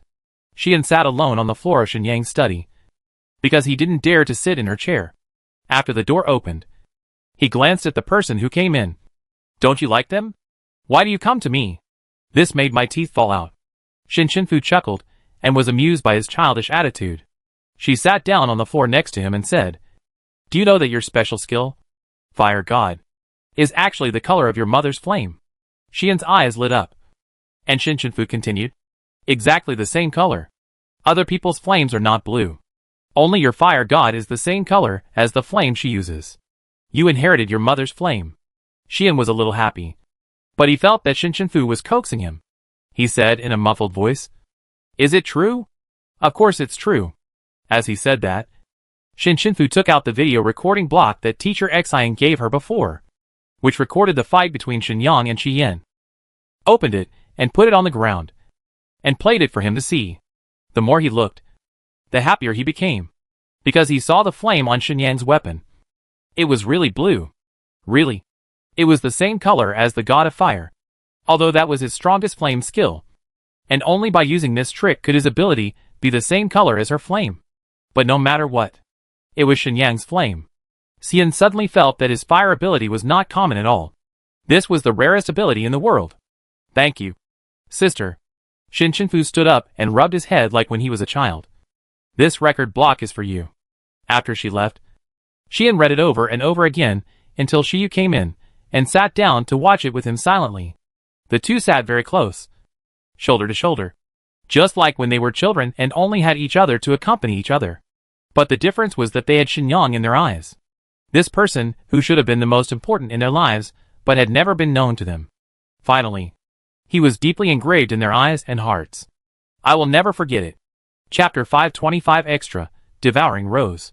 The students of Galaxy Military Academy discovered that many small roses have appeared near the Department of Plants recently. But they are not the same as the roses that helped in the previous war. They look colorful and have all kinds of colors. And each one has a different personality. After a classmate asked, he found that the students of the Department of Plants had set off a new trend. That is, they must have their own complete version of Devouring Rose. The mountain that Shin Chenfu and everyone had plucked ball before was not the only mountain with Devouring Rose seedlings. There were seedlings growing in other places on Xianung Star. Teacher Mullen took the whole department out to investigate and dig seedlings. However, it is useless to dig too much of this thing and fail to grow it.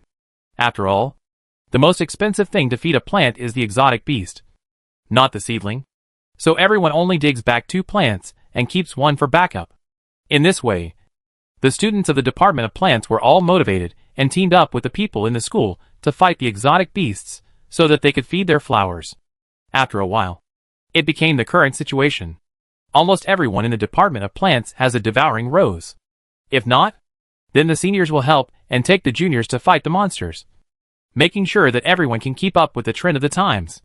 This trend even rushed to other military academies. When they heard that Inha was doing this, the teachers of various plant departments could not hold back, and all took their students to find flower seedlings for cultivation. Now there are many Devouring Roses near the plant department. This matter is nothing to Ajin. It is such a noble flower, so it is too lazy to play with these small flowers. And Lu Bingbing is even more so.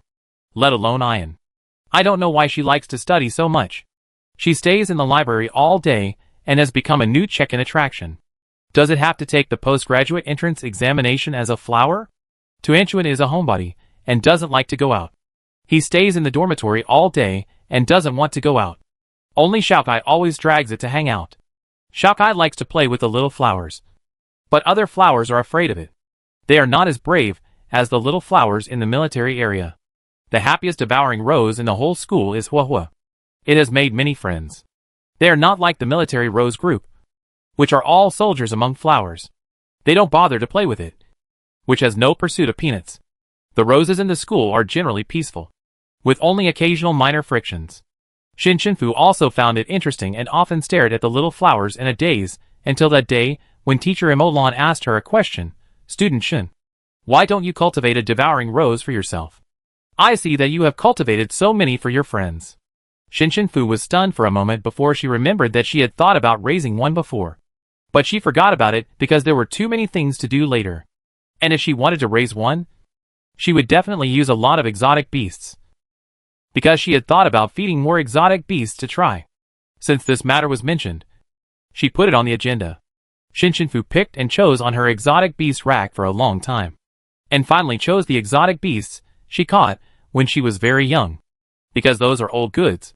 Let's use the old ones first. She picked up whatever abilities and colors she liked. The skills were very complex, but the colors were mainly black and gold. When she scanned over, she saw her numerous butterflies. Although they didn't have much blood, if there were a lot of them, she didn't know if it would be useful to feed them directly. After all, there were too many duplicates. In addition to butterflies with different skills, Shin Chenfu selected more than 100 beasts, and then moved out a seedling. She pricked her finger with the Devouring Rose for the first time. It took her 1 or 2 hours to take blood from the beasts. After all, there were so many. She was tired. The next few days were the regular cultivation stage. Shin Chenfu was very familiar with this step. She thought that if she opened a store in the future, She could also provide a customized rose service. Someone would definitely like it. But it was a bit expensive. However, Shinshinfu devouring rose was not easy to raise because it was really big. When she poured blood on it for the first time, it was already very big. But when she thought it would continue to grow, it became more. It became a rose bush with more than a dozen roses, each of which was 2 or 3 meters high. Shinshinfu had to look up to see them. The roses were black, but coated with a layer of gold. When feeding on the 5th day, looking at the dozen roses, Shinshinfu didn't know which one to feed the strange beast to. In the end, she followed the principle of balance and fed each one with a similar amount. She also fed more than 100 butterflies. Just like feeding pigs, grabbing a handful and stuffing them on their heads. The flowers were too big, so she put them in the back garden of the old house. So when the energy vibration almost destroyed the entire back garden, Shinshinfu was very glad that she didn't plant them in the front yard of the dormitory. If Liu saw that the pond where she raised precious ornamental fish was blown up, leaving only a few grilled fish, she would probably go crazy. Fortunately, Shinshinfu thought that these roses would remain like this for more than a dozen. And when she had different thoughts, the roses changed. They all came together, and after a burst of black air entangled, they turned into a black and gold rose, which was very similar to the color of her mecha, and also very similar to the color of a small coal ball. When she walked in front of the devouring rose, the rose was also looking at her. What made her happy was that it was not afraid of her at all. Shinshinfu looked up and said, "This flower is too big." Originally she was just sighing, but she didn't expect that it would hear this, as if it heard an order, and slowly became smaller in front of Shinshinfu, and then smaller, becoming as tall as her. "Is this okay?"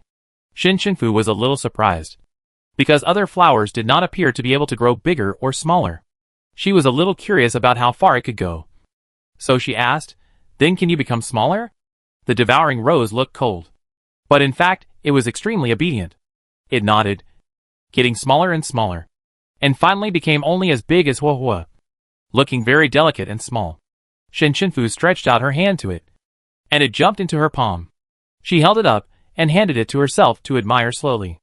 Only then did the bodyguard of the old house run over and ask, "Miss, what are you doing?" Shinshinfu told everyone not to call her the head of the family, so everyone in the Lang family called her the eldest lady. They saw Shinshinfu standing in a deep pit, which seemed to be protected by space. So the explosion was a square pit, holding a strange black flower in her hand. Shinshinfu replied, "It's okay. Let's find someone to repair the garden. I just had a small problem with the flowers just now." Bodyguards? ? Growing flowers? Small problem? After all, she is a young lady, and the flowers she grows are like bombs. But wasn't there a large area of black roses before? Could it have shrunk to what it is now? The bodyguards thought she was holding a big killer, and they didn't dare to look at it anymore, and ran away immediately. After all, the one standing here is the eldest daughter, and they are just maintaining order in the surrounding area. The routine security is monitored by the Lang family's protection system. If something really happens, I'm afraid it will be the eldest daughter who protects them. Everyone has a very clear understanding of her strength and their own strength. Chapter 526. Seeing that they had all left, Shinshinfu prepared to go upstairs to tidy up and take the devouring rose back to school. Unexpectedly, as soon as she took a step, it knew that she was going to leave, exploded into a small ball of black gas, and flew out from it. A golden butterfly? Shinshinfu thought that all the butterflies she fed were wasted. But she didn't expect that it would be fed into a butterfly form. It was originally just a flower. When Shinshinfu told him Olan, there were 3 huge question marks and 3 huge exclamation marks. It was the first time she saw the gentle teacher Olan send such a symbol with violent emotional fluctuations. It flew around Shinshinfu, flapping its wings, with flashing golden light behind it. And no one could tell that it was a devouring rose. And its butterfly form was very beautiful, like a butterfly ornament made of gold, with harmonious and atmospheric patterns on it. Even if someone saw it by passing by, it was the type that Shinshinfu would want to collect. It was different from the butterflies she had before. She liked it. "So I call you little butterfly from now on?" The little butterfly flew up and down, and she took it as its consent. But then, it landed on her shoulder. Shinshinfu looked over. with a little loneliness and sadness in his eyes. The butterfly was so light. It was not heavy like the cat beast. The little butterfly was really smart. It seemed to quickly sense the owner's emotions, and knew that it made her sad to stop at this position. So it crawled along her hair, and finally landed above her ear. It was like a beautiful hair accessory. Fu was surprised at its intelligence, smiled and took it upstairs. After returning to the dormitory, Liu teased her at the first sight. Wow! You finally know how to dress yourself up. This hair accessory is pretty good. Where did you buy it? Fu replied. This is not.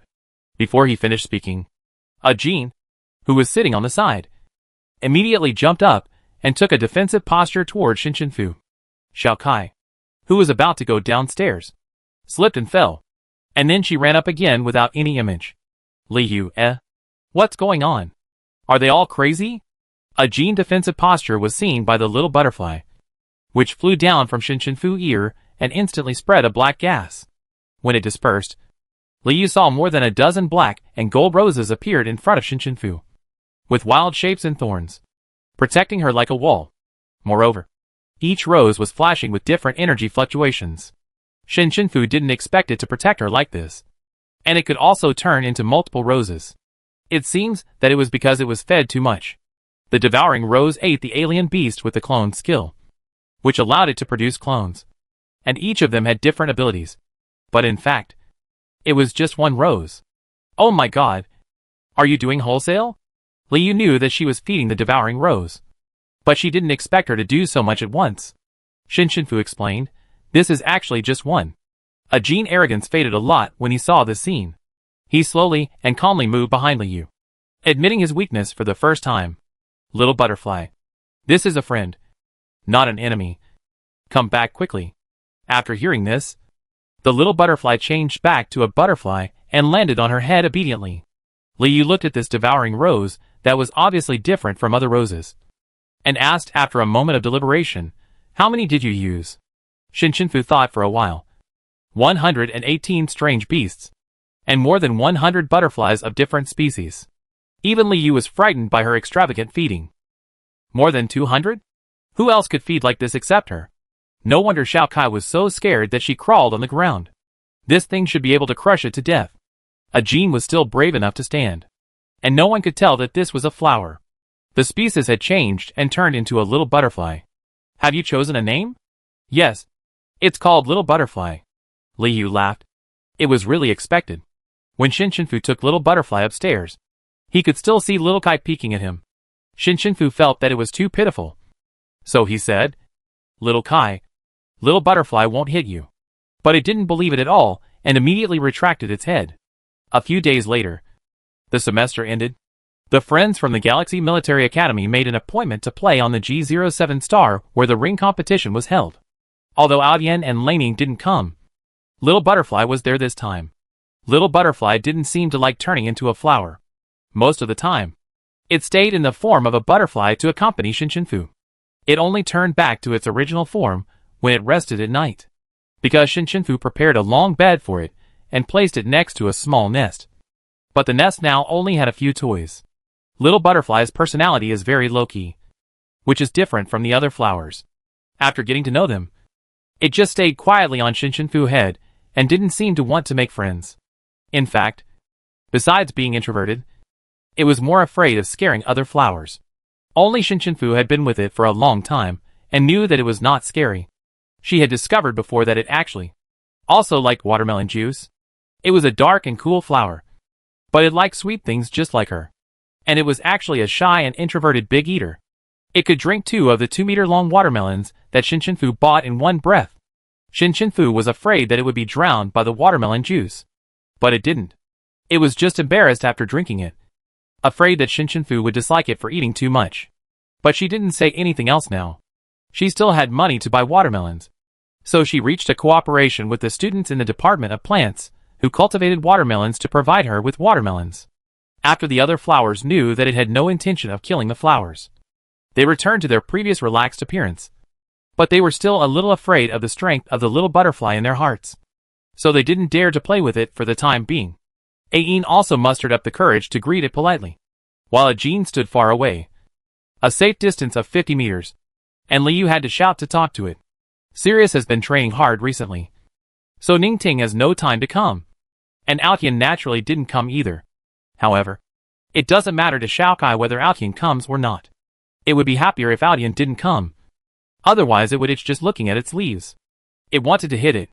But Xiaokai originally thought that Lanning would come. But Ji Che, who was supposed to come, failed a test and was asked by his father to take extra classes. So he couldn't go out until he passed. It would get angry every time it thought of it. So it would take out a comb from its small bag from time to comb its own hair. It would need Anchuan to help it if it couldn't comb the back. Lu Bingbing learned electronic payment. And Lu sure hung a children's version of the optical computer on its pole. And it would buy hot tea by itself. And because it was familiar with other flowers, it would even use Lucifer's money to treat other flowers to drinks. Lucifer was not displeased by its behavior at all, but was very pleased. With the tone of the child has finally grown up. He sighed. Bingbing has grown up now, and can treat friends to food. Which is great. And everyone around him looked at him with indescribable eyes. I don't know how long he will have to play the role of flower dad. Only Hua thought that the pressure brought by the little butterfly came from the flowers next to it. So he asked Zhao Chuncheng to take it to see the butterflies. Shin Shinfu didn't mind it, but was surprised that Hua dared to approach it. She made the little butterfly into a flower form of the same height as Hua. Hua was very envious of this handsome black and gold rose skin, and expressed his friendliness crazily. It has made a lot of friends recently, which made it arrogant. It is too confident in its friendship skills, so it ignores a lot of things. It jumped happily beside the little butterfly and showed its skills for it. Looking very awesome. The little butterfly watched it perform fire breathing and applauded it. As a result, Hua became more excited when he saw this, thinking that this new friend recognized his strength, and showed off his skills more exaggeratedly. Only the other big flowers were stunned when they saw this scene. Shin Yoshing felt that he understood what they were saying from their body language. Xiaokai, this Hua is so brave. I was almost scared to death that day. Lu Bingbing, is there a possibility that it is just stupid? Ajin waved his hand. I can't beat it anyway. Ayin nodded, me too. Tuan was obedient. Why fight? Facts prove that Lu Bingbing saw through the essence. When Hua Tuan saw that the fun swarm had all left, leaving only Shin Shinfu and others, Hua realized belatedly that all the pressure was brought by the little butterfly and a flower. This is a super king flower. This cognition made it stick its head up and fainted directly. Zhao Chuncheng was terrified. Hua, don't die. A ball of black smoke that extinguished the fire sprayed out of its head. And before it completely fainted, it trembled and stretched out its leaves to Zhao Chuncheng. If it could speak human language, she would definitely hear it say, "Take me away. Take me away quickly. My life is over." Chapter 527 Extra, is that you? After the holiday, Shin Shinfu and Little Butterfly stayed at home all day and didn't want to go out. After all, the capital star is very cold. She doesn't like the cold. The warmest place is home. She wears pajamas all day and lives a very leisurely life, which is also the most relaxing period of her life for her. She eats and sleeps. Sleeps and eats. Occasionally gets up to play with the light computer. Draws for a while. And teaches Little Butterfly to draw when she is free. After all, the other flowers in the class can do it. Shin Shinfu suddenly has an idea that his flower will have a common topic with other flowers. Jasmine did not live in the old house with him, and Irene lived with her at the location of the original Sky Castle. The rebuilt castle is not as exaggerated as before, and it can be unfolded into a shield or something. There are many more servants working there than in the old house. But Xiao Yin was still transferred to the old house. Of course, this was arranged by Shin Shinfu, because she thinks Xiao Yin is very good and is used to it. But it is not like this in the eyes of others. What is the person specially selected by Shin Shinfu? Isn't that the next housekeeper? So the old housekeeper Evan began to focus on training Xiao Yin according to his own understanding. He also felt that he was so old and should find time to retire. But he would help the eldest lady to train good talents, which would only take a few years. And he still had time. So Xiao Yin began to live a life that was busier than the head of the family, Shin Shinfu. But Shin Shinfu actually didn't want to be the head of the family. Before, it was because of the rebels. But now it is different. That day, she tentatively asked Xian and Shiyu, and both of them seemed crazy, saying that they wanted to go to the military area and couldn't take care of the family affairs. She also said that her father didn't teach them how to do business, but taught them how to fight. In short, he didn't want to do this or that. Shiyu also persuaded her, saying that there were people in the family office to arrange it, and Irene also helped, so she didn't need to take care of it herself. He was very good at it, saying that this was the last gift from your father. Don't you want it? She was so angry that she could only shut up and thought that she would talk about it later. However, Shinshinfu rarely saw them at home, because they were too hardworking compared to her who was lazy and sloppy. And they did not miss any training and study. In fact, it was more convenient to go to the new castle, with complete facilities, so they went there for training during the day and returned to the old house to have dinner with her at night. Xiao Fei also had a room in the old house, but she was at Shin's house recently. Shinshinfu was lying on the bed, brushing her brain. She felt dizzy from reading the content on it, and felt that her brain was a lot slower. This couldn't go on. Shinshinfu decided to change herself. She couldn't let herself lie around and waste herself. At least she had to go out for a walk. Then she started searching. Where are the better alien beasts in the interstellar space? After searching hundreds of locations, she flipped through them casually, chose a planet that looked pleasing to the eye, and decided to go there the next day. The next morning, she dragged her feet and changed her clothes. It was the little butterfly that changed back to the rose form before she pulled her out of bed. But when she opened the curtains, she saw that it was snowing on the capital planet. It was only a few days before the Chinese New Year, and Shinshinfu felt happy to see the snow. Sometimes she felt that she was quite strange. She didn't like the cold, but she liked the snow.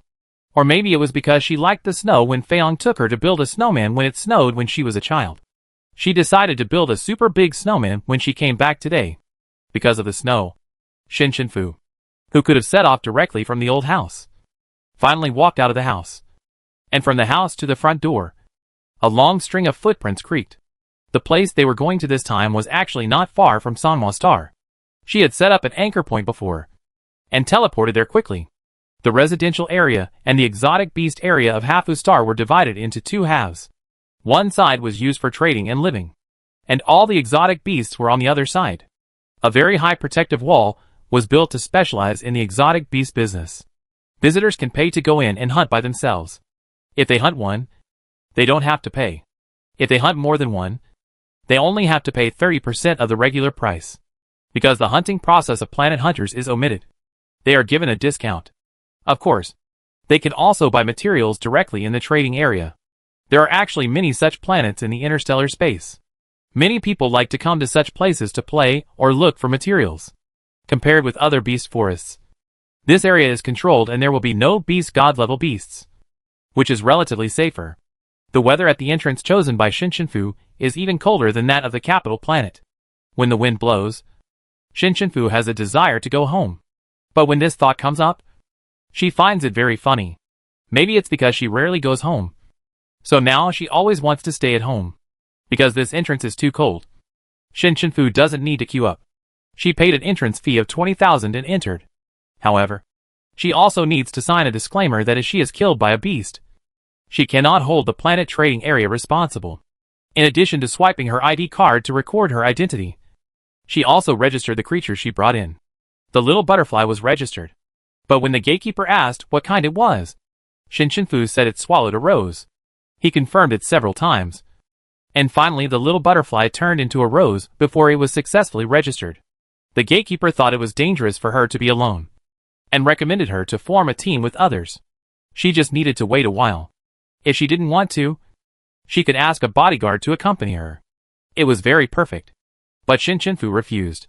She took the map sent to her and looked at it, and chose an area with a higher level. The blue light flashed and disappeared.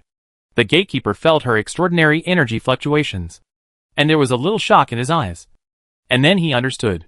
No wonder he dared to come alone. His strength was too strong. The location of the A-level beast forest is relatively not that cold. About 2,000 kilometers away from the entrance. There is no snow. And Shinshinfu felt a lot of strange beasts when he came in. But she didn't want to kill a lot. Mainly to kill time. So she would kill one today. And if there are more, she has to pay. She doesn't really want to buy unless she sees one she really likes. She was walking slowly in the beast forest like taking a walk. Perhaps because the little butterfly put too much pressure on her. The road was very smooth and few beasts dared to appear casually. After sensing it from a distance, it immediately ran away. Even the special grade beasts did not dare to provoke it casually. It ran away so fast. Ah! Shinshinfu sighed. But the little butterfly still stayed on her head innocently, as if nothing had anything to do with it. After wandering around for 2 or 3 hours, it was almost time to reach the D-grade beast forest on the side. Shinshinfu did not find any beast she liked. When she was about to leave, the little butterfly suddenly flapped its wings at a very fast speed and flew away. Shinshinfu did not understand. She was still here. Why did it fly away? Little butterfly, where are you going? She could only follow it. And the little butterfly seemed to have found something and shuttled through the forest at a very fast speed. Shinshinfu did not even take his hands out of his pockets. He just put them in his pockets and jumped up and down to chase the little butterfly. The little butterfly didn't run very far and stopped near a cave. It didn't get too close, but watched from a high place on the opposite side. Shinshinfu looked over and found that on the cliff beside the cave, which was neither high nor low, there were several groups of black shadows approaching the cave, like shadow skills of the shadow system. But actually they were the abilities of alien beasts. She squatted down to observe those alien beasts and slowly released her perception. There should be an alien beast inside, and these outside were coming to attack it. Chapter 528. Several shadow beasts looked very cautious. They stopped moving after reaching the edge of the cave. Only one of them tried to go inside. A pure black leopard head appeared from the black shadow. It turned out to be a shadow leopard. Shadow leopards are very good at sneak attacks and are extremely fast. High-level shadow leopards can also split themselves and have strong combat power. Shadow leopards are shadow-type superpowers closer to humans than black phoenixes. Shinshinfu's perception slowly spread over. As soon as he reached the entrance of the cave, a golden light suddenly shot out from the cave, penetrating the shadow leopard's head that stretched out. It was killed instantly, and its body fell off the cliff. Seeing this, the other shadow leopards all dispersed and fled the scene at a high speed. Shinshinfu was a little curious. What kind of beast was in there? They were so scared that they wanted to come and see it. The mental power went inside.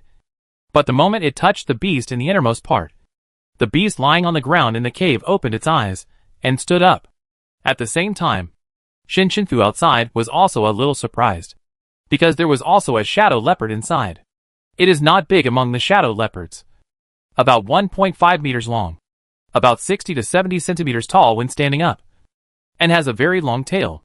The level of the beast is not too high. Why are other species so afraid of it? And its skills are not like those of ordinary shadow leopards. Shinshinfu was about to go forward to take a look, when suddenly a big black shadow rushed out of the cave, with such strong jumping ability that it jumped directly from the opposite cave to the top of Shinshinfu. Shinshinfu took a step back, turned his wrist, and grasped a space blade, ready to pierce the shadow leopard. But the little butterfly seemed to be startled by this change, and began to unfold its body. Shinshinfu thought it was going to protect her, but after just a glance, he still kept his sight on the shadow leopard in front of him. The shadow leopard turned in the air, changed its shape, and got closer to Shinshinfu. When it fell, Shinshinfu was ready to take action, and when it turned around, it just faced Shinshinfu's face. Shinshinfu was stunned. She looked at the golden pattern on the forehead of this shadow leopard, which was different from other shadow leopards of the same kind, and the golden eyes. For a moment, she felt that its appearance overlapped with that of the little coal ball. No way. Is there a leopard and a cat so similar in this world? But at this moment, she really couldn't do it. She had to teleport to another place with the little butterfly, and the black shadow leopard pounced on nothing. After it stood firm, it looked around, with such a naturally domineering face and fierce eyes. Anyone who saw it would feel daunted. But when its eyes locked on Shinshinfu, its eyes became round, as if a little aggrieved, and it grumbled, and actually laid down on the ground casually. It looked very unhappy. The incredible thought in Shinshinfu's heart came up again. She walked a few steps closer and asked tentatively with some nervousness, "Little coal ball? Is it you?" Who knew that the shadow leopard turned over after hearing this, licked its paws, and nodded at her. Shinshinfu's heart tightened when she saw this action. She took a deep breath, stared at it closely, and asked again, "Are you really little coal ball?"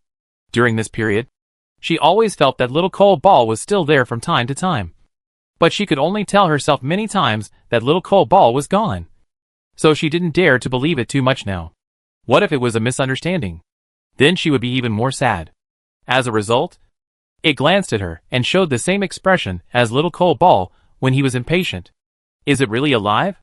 This cognition made Shinshinfu stunned. She was happy at first, but then she grew sad from the joy of regaining what she had lost. She walked slowly over to the little cold ball, who had changed into the body of a shadow leopard and had no intention of killing her, and stretched out her hand. Little cold ball stood up and nudged her hand with its much larger head. Really, exactly the same as before. Shinshinfu felt that she owed it a lot, and she didn't know how it survived in such a situation. With red eyes, she bent down and slowly hugged it. The little cold ball was warm and real, and could be hugged by her. It was not the illusion in the dream that would always be disappointed. It's really you. So good. She thought she had lost it forever, but she didn't expect the world to return it to her. This was the star-hidden beast that belonged to her alone in the world. She kept all its toys and nests, and none of them were thrown away. She couldn't bear to part with it. The little cold ball was also a little sad, and opened its mouth to call out, which scared Shinshinfu. She thought the little cold ball should make the cute meow sound as before, but it just ow. Wow. It was like an old motorcycle roaring up. What was going on? The voice was too low. However, Shinshinfu got used to it after looking at it a few more times, because the black leopard was just an oversized version of a black cat. Almost. They were all cats, and they were all the same. But she still has many questions. Didn't the little cold ball's core break? How did it survive again? How could the little butterfly find the little cold ball? She asked the little cold ball, but it could only make a rumble. The little butterfly walked to the little cold ball, and the flower and the leopard seemed to be talking. Shinshinfu couldn't understand what they were talking about. She just looked at this and that from time to time, and finally scratched her head, empty. After the little butterfly and the little cold ball finished chatting, it asked Shinshinfu for paper and pen, and then drew on the paper. At this moment, Shinshinfu was extremely glad that she had taught it to draw during this period of time. Sure enough, whether it is a person or a flower, you have to learn more. It's good to have more skills. In the little cold ball, but Shinshinfu didn't know whether to call it a little cold ball or a big cold ball now. In short, when it rolled to her feet and rubbed against her and acted coquettishly, the little butterfly told her what happened through the painting. It turned out that when the time star beast smashed its star core, it still had a very small part that had not been transmitted. At that moment, it condensed all its energy into a small fragment, just like what the blood star beast did when Shinshinfu fought against it before. Because it had seen this method before, it did it instinctively at that time. So Shinshinfu remembered that when the star core turned gray and was smashed, there was still a little bit of golden light that had not completely disappeared. After the explosion, it had no energy and turned into a small light spot. When the time and space gate exploded, the energy directly lifted it to the planet next to it and pierced into the body of a shadow leopard. But it was very weak and almost dying. It couldn't control a mere shadow leopard. It wasn't until Shinshinfu came back from the past time and space that the part of Shinshinfu unused energy that originally belonged to it left her body and found this place to save it. Only then did it control the shadow leopard. It's just that the energy is not as much as before, so the golden pattern on the forehead has become simpler. It wanted to wait until it recovered a bit before trying to find her, and the little butterfly was because of Shinshinfu blood.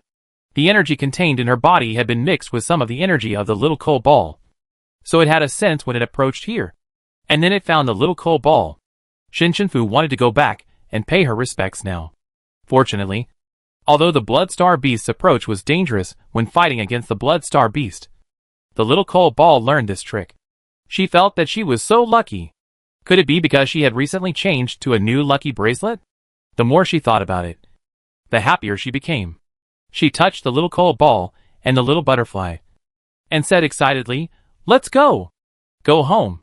The little butterfly turned back into a butterfly, but the little cold ball could not stay on Shinshinfu's shoulder, and it felt very disappointed about it.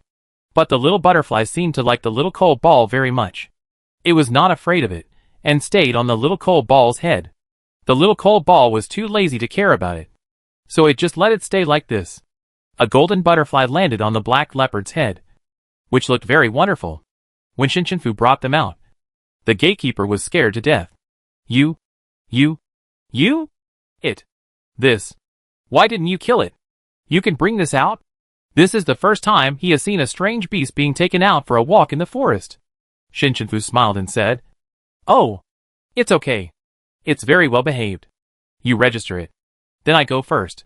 The gatekeeper didn't know whether to stop her at this moment. That's a shadow leopard. She said it was very well behaved. And why, it looked really obedient. The gatekeeper was greatly shocked and just watched Shinshinfu teleport away with him. Shinshinfu, who returned to the old house, scared everyone again. They passed the explosive news to everyone in the family. The eldest lady's cat finally went crazy after she died. She raised a leopard instead. Chapter 529 Extra, Little Coal Ball. On that day, Shinshinfu, Little Coal Ball, and Little Butterfly made a snowman together. Little Coal Ball was now very big, so it was very convenient to push the snowball. Little Butterfly also turned into 18 flowers to help Shinshinfu make a snowman.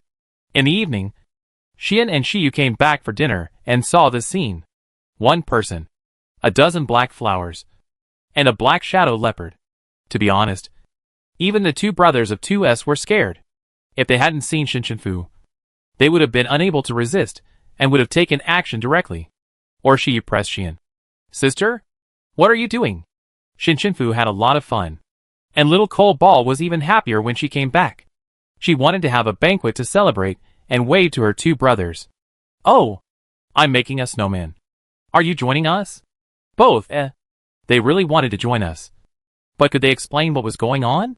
10 minutes later, the two brothers bowed deeply to the leopard. Thank you, Little Coal Ball, for saving my sister. From now on, you are the leopard of my family. Shinshinfu only said that it was a harmless star-hidden beast, which helped her a lot in the war and saved her life with its own energy. At this time, they realized that this shadow leopard was actually the lazy black cat of Shinshinfu before.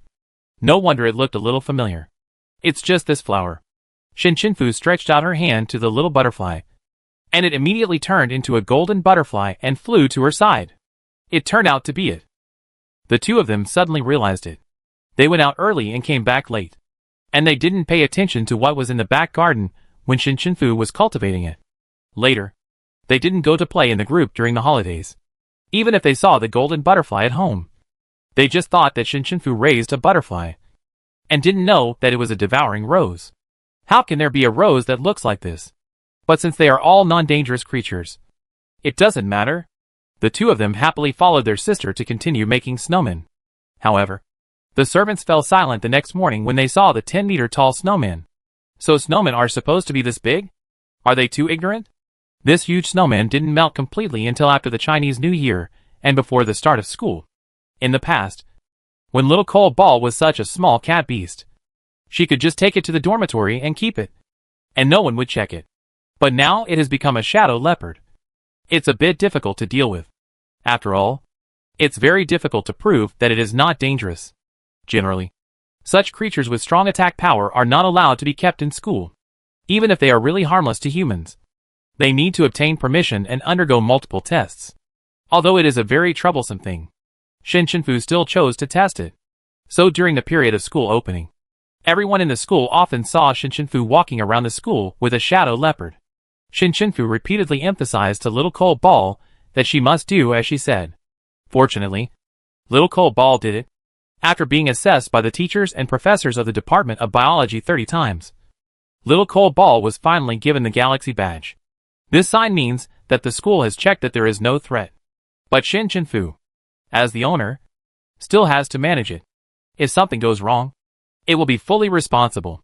Shinshinfu was very happy on the day he got the sign. And Xiao Meichio was also very happy. When it was happy, it forgot how big it was, and jumped directly onto Shinshinfu's shoulder. Shinshinfu was almost kicked away by it. But her love for Xiao Meichio was unlimited. Since it thought so, she thought of a way to build a curved space plane like armor above the shoulder, and put Xiao Meichio on it. Although she didn't really use any force, it looked like Xiao Meichio was on her shoulder. Xiao Meichio felt a little uncomfortable, but the height was about the same. So that day, many people in the school saw Shinshinfu walking in the school with a huge black panther on his shoulder, and a golden butterfly landed on the black panther's head, which made it even more cute. The school forum was about to explode. 819L, What is Shindada playing? 820L. Maybe she is practicing weightlifting? Other than that, I can't think of any other reason for doing this. 821L. Oh my god. This thing is a shadow leopard. Which should be very wild. How did she get recognized by the school? 822L. If I hadn't seen her running to the biology department for so many days recently, I would have suspected that she bought this license with money. 823L. Is it 3S after all? Is it a beast that she conquered with strength? 824L. It is said that her cat died before, and she was very sad. Maybe she found a replacement. 825L. You call leopards a substitute for cats now. Isn't that too much? 826L. Aren't they all cats? 827L. Reasonable. 828L. Reasonable plus 1. Shinfu was very happy, and Liu in the dormitory took some time to accept this fact. But if you look at it suddenly, you will still be scared. At that time, I thought it was dead. After Shinfu came back, she often saw her staring at the little cold ball's nest in a daze. She must be very sad. So even if she changed the species to raise, Liu didn't say much. It was just hard for Xiaokai in the house. Originally, it was afraid of Xiaomikyu. But although it felt pressure at that time, it could still deceive itself because of its cat-beast appearance. But now it can't do it at all. Although Xiaodai and Xiaomikyu don't like to go out, the pressure on the third floor is too great, and Xiaokai is worried all day long. Huadu has become thinner. Jean is okay. After a long time, he knows that they have no ill intentions, so he still lives his life peacefully. However, it is not a solution for Xiaokai to continue like this. So Xiaofei later came up with a good idea. She took Xiaokai to make friends with Xiaodai and asked her to bring a watermelon to express her goodwill. Unexpectedly, after it went there tremblingly, Xiaodai actually sent it 10 times the soda to express its gratitude. It is not as difficult to approach as it seems. Xiaokai suddenly felt that she could do it. It got closer and closer to the little butterfly, and it felt that all the pressure had turned into motivation. The little butterfly would be its backer in the future. But later, when it tried to use the same method on the little coal ball, it was frightened by the little coal ball's whirring sound and flew away immediately, almost breaking its leaves. And the little coal ball actually just turned over. But at least with the little butterfly as a friend as a support, it can finally live a normal life. Shinfu began a crazy shopping life. She bought a room full of beds and toys for the little coal ball and the little butterfly. She also dismantled the cloakroom and turned it into their room.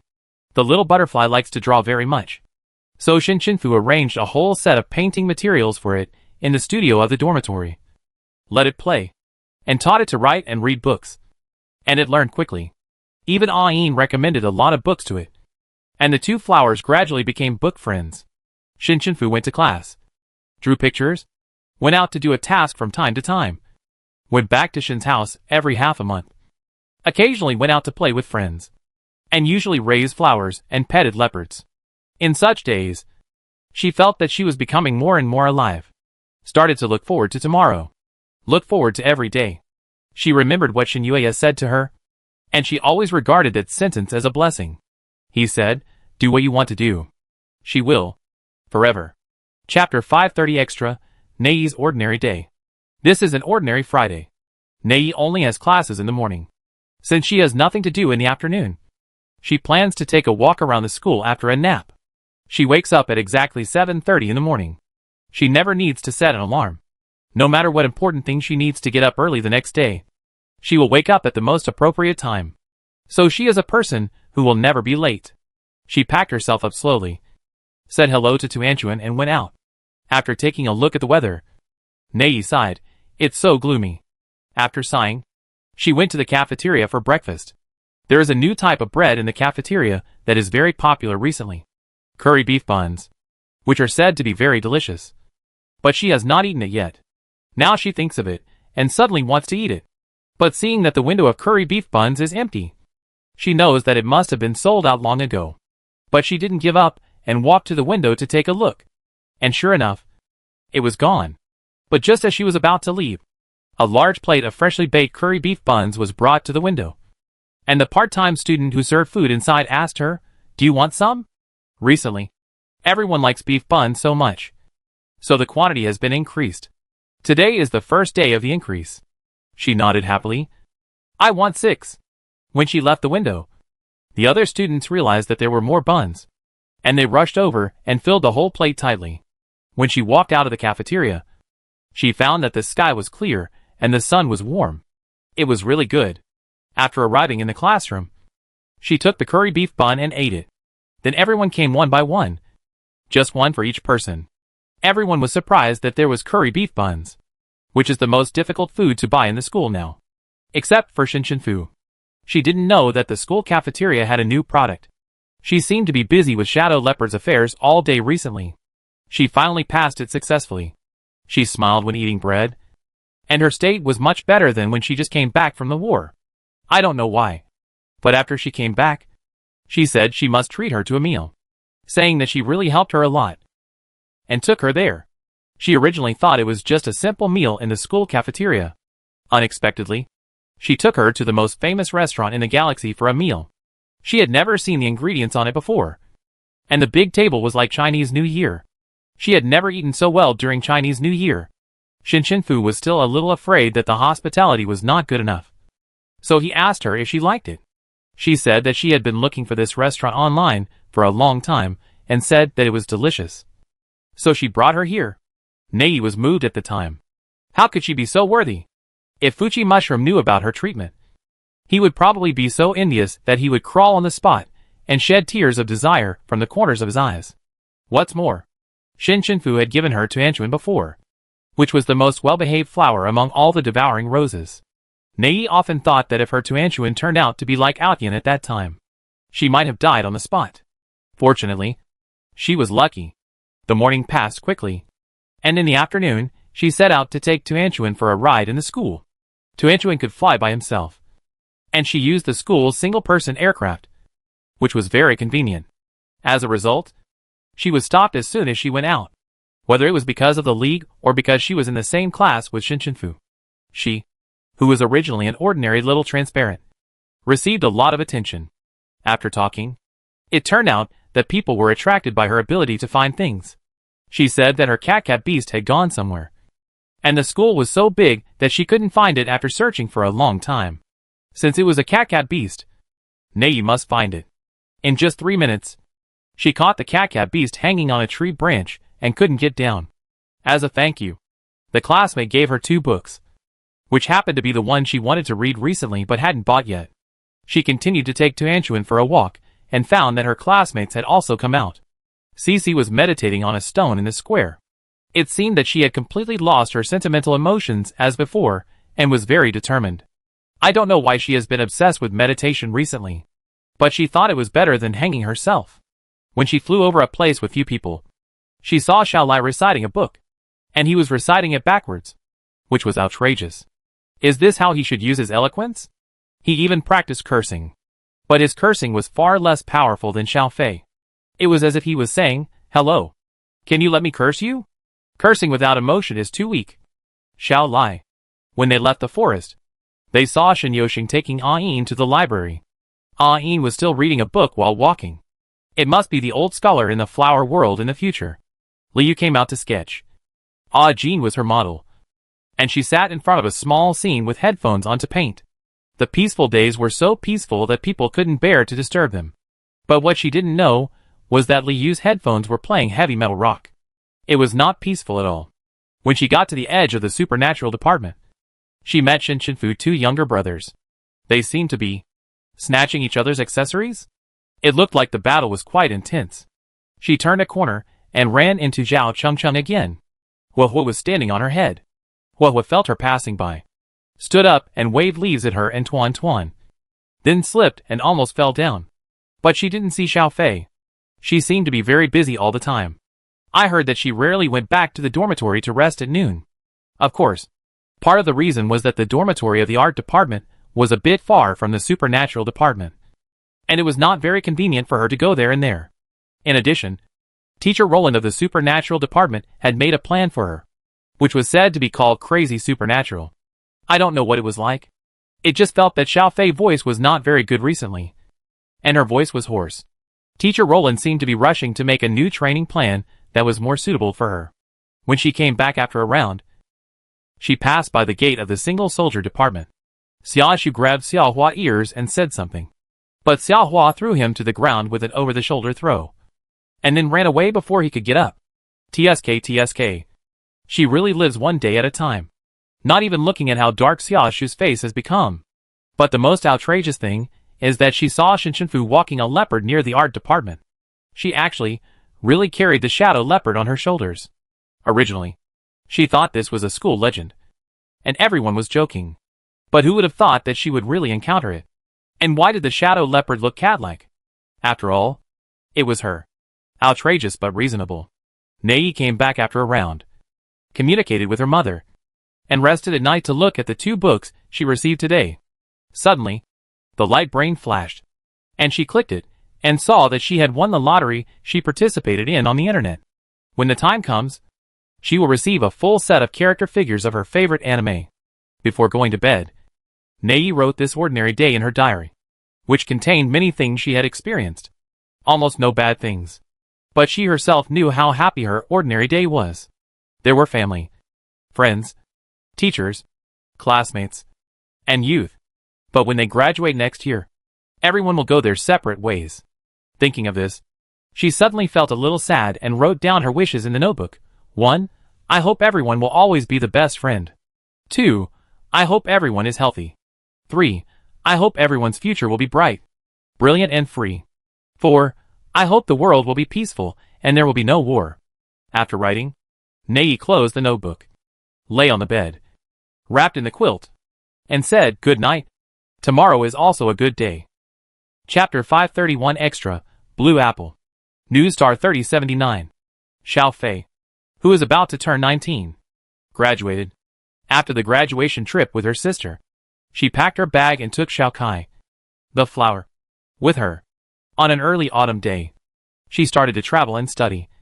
Just like Shinmo did. The only difference is that her storage bracelet contains all of Shinmo's travel notes. She wants to go to the places she has been to.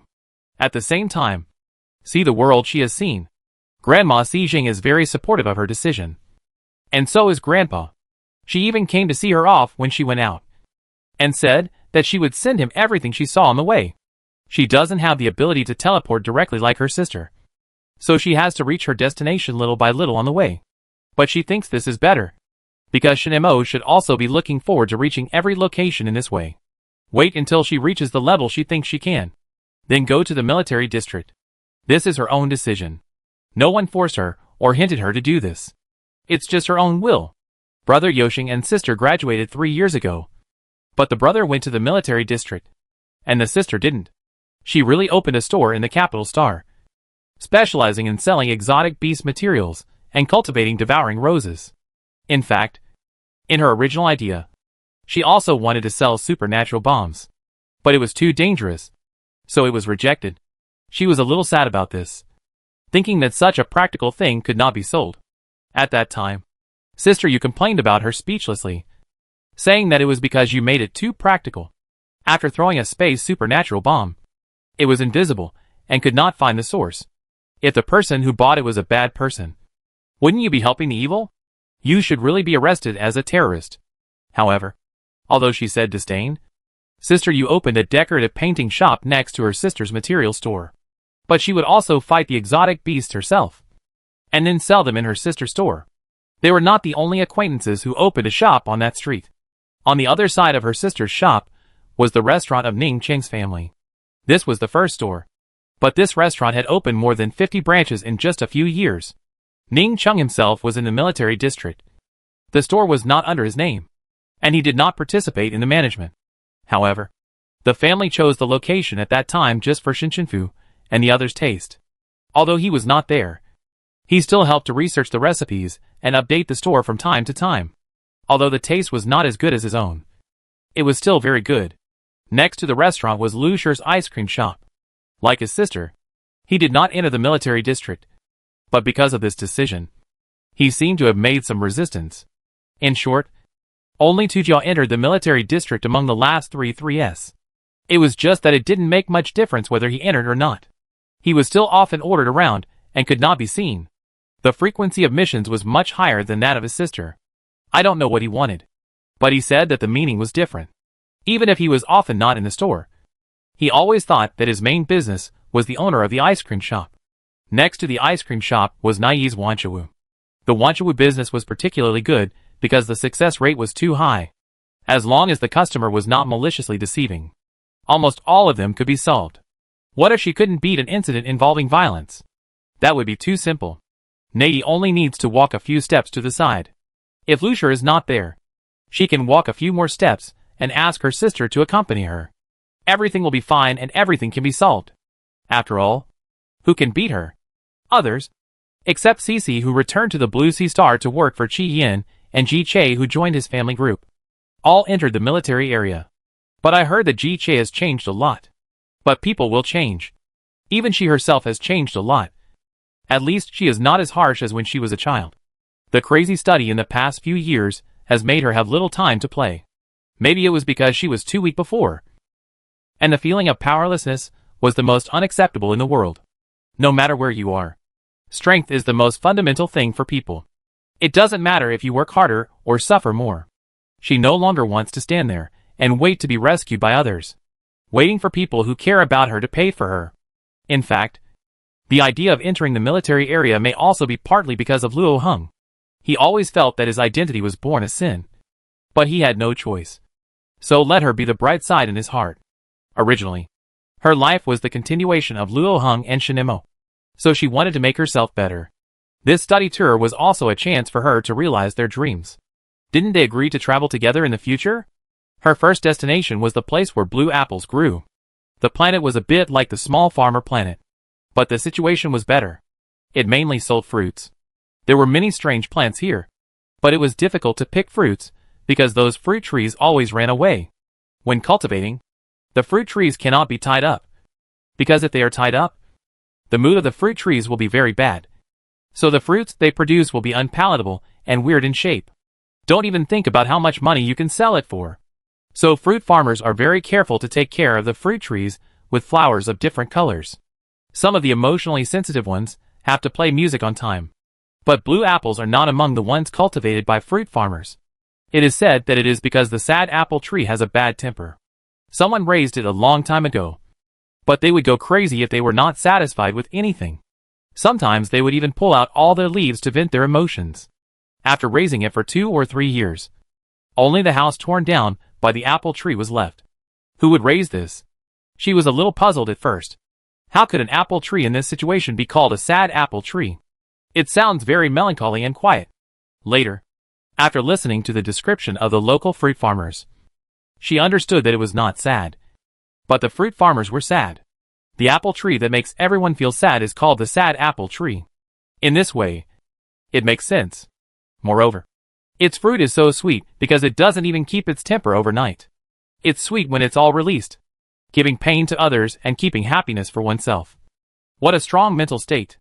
However, there are many sweet fruits on the planet, and such a difficult tree is rare. So no one cultivates the sad apple tree. If you want to eat it, you can only find it in the deep mountains. You have to try your luck to find wild apple trees. She didn't rush to the mountains, but learned about the customs of the planet little by little. And there were many interesting things. On the way, she started writing her first travel notes and collecting gifts for her sister and family. Fortunately, with the cooperation of her sister, Su Lang and Fang Yu from the Building Block Mecha Studio made a batch of storage bracelets with a particularly large space, which can hold a lot of things. But she is not as abstract as Shinemo, picking up dung balls from dung beetles. After all, Shinemo was still young at that time. But now she is almost 19 years old. Compared with Shinemo back then, she is the elder sister. After staying on the planet for about 10 days, she and Xiaokai went to the location of the apple tree written in the travel notes. After so many years, the tree might have been moved. Chapter 532. Xiaokai was very happy to follow him up the mountain. She was always jumping when she walked. She hadn't seen her mature at all in these years. But she didn't have too many requirements for her. After all, she was just a flower. She didn't have to go to school or work. What's wrong with being a little happier? But she was always easily overwhelmed. So she needed to control her at this time. There were no dangerous beasts on this planet. Only some small beasts that were harmless to humans. Xiaokai always liked to provoke others, such as secretly throwing mud at the singing parrot on the tree. The parrot thought it was strange. How could there be mud? After being thrown 3 times, Xiao Kai was finally found hiding by the slope. And she was walking slowly up the mountain, a little further away. When she approached, she heard the singing parrot scolding the flower. "You ugly flower. Why do you throw mud at me?" Although she couldn't hear it, she saw Xiao Kai's rampant actions, and probably understood what it meant. "Xiao Kai, your singing is so bad." Loyalu, parrot, ugly flower. Ugly flower. Xiao Kai, bad. Bad? Finally, she apologized to the poor parrot, took Xiao Kai away, and told it that if it continued to do this, it would not be able to drink soda for the next month. Only then did it behave. It took 2 days, climbed over a dozen mountains, and went deeper into the valley to find a quiet valley, at a location where the sun could shine by a small pond. She finally saw the sad apple tree. But this tree did not move, and was still in the same place where Shinemo came that year. It's just that the branches have grown thicker, the crown is wider, and there are more fruits. The sun shines on the valley, and the light blue apples seem to be glowing. Once, Shinemo slept under this tree. Yes, except for the strange color of the fruit. This tree doesn't seem so extreme. After all, who can understand the personality of a strange plant? She wondered how to get its apples safely. Just as she was thinking, there was a click, and Xiao Kai had picked a blue apple from it. Xiao Kai. You? What a trap. The sad apple tree was shocked when it found that its fruit had been picked. It was not afraid of Xiao Kai at all, and just swung its branches to hit it directly. Xiao Kai was like a bare grandson being hit by a bamboo stick by his grandfather, and ran away quickly. She saw the scene and quickly recorded it, and couldn't help laughing out loud. As a result, the sad apple tree seemed to hate others laughing at it more than having its apples stolen. It turned around and rushed towards her, and hit her with apples.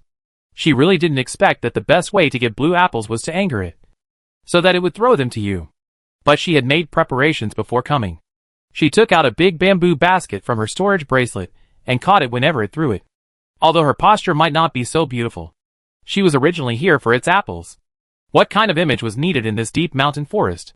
The chase lasted for half an hour until half of the apples on the big apple tree were thrown out by it. She panted and spoke first. Okay. Okay. It's my flower that shouldn't pick your fruits. And I shouldn't laugh at you. The sad apple tree heard this, and slowly moved back to its original position, as if nothing had happened. Only she knew what she had just experienced. After all, she now had a basket of blue apples. Xiao Kai. This guy found a good place to rest since the apple tree changed its target. Maybe he was tired from climbing the mountain. He fell asleep just by watching her and the apple tree making a fuss. It was obviously the first to start. Now the small bag still has the original blue apple stuffed in it. It slept soundly. She walked to the stone under Xiao Kai and sat down, thinking that she would send these apples back to her sisters to taste them, and then send some back home. However, she had not eaten them herself. So she took one out of the basket, washed it with water, and wiped it clean. The blue apple was very big, and one hand could barely hold it. It was heavy in the hand, and the temperature was slightly cool. If you smell it closely, you can smell the fragrance of apples, which is more fragrant than ordinary apples. For some reason, she still felt nervous before eating an apple for the first time, wondering what it tasted like. What did Shinemo and Luo Hung feel when they ate it originally? Because after all, her birth was traced back to the past, and the blue apple played an indispensable role. Slowly passed the apple to her mouth, opened her mouth and took a bite, making a crisp sound, and the sweetness on the tip of her tongue spread. She quickly ate the big apple with a crunch. It was really sweet. As expected, it was true that the blue apple was the sweetest apple in the world. Moreover, this sweetness was not greasy, and it was refreshing and went into her heart little by little. She was originally very happy that she finally ate the blue apple. And she walked for so long and climbed such a long mountain just to eat it. And she was really satisfied. But its effect is the same as what Shinemo said in her travel notes, and Luo Hung before. It will make people cry. Tears fell unexpectedly. She thought of those sad and aggrieved things. Those things that she thought were in the past, and should not be too concerned about to affect her life. And they emerged one by one, including her grandmother when she was a child, her scarred sister, the scene of her own murder, Shinmo's corpse, Luo Heng's haggard face, and their images when they were young. and the occasional sad look on her grandparents' faces when they saw her. It was like a balloon that was already full of air and about to burst, and was suddenly punctured. Those emotions gushed out, and she couldn't help it. Her eyes quickly filled with tears, and the tears fell in large drops. She originally cried silently, then slowly choked up, and then cried loudly in this deserted deep mountain. Unable to control, completely unable to stop. The cry spread far and wide in the valley, and no one knew where it would drift to. Xiaokai was awakened by her voice, but she didn't know what happened. She tried to comfort her in a panic, but she couldn't hear its voice.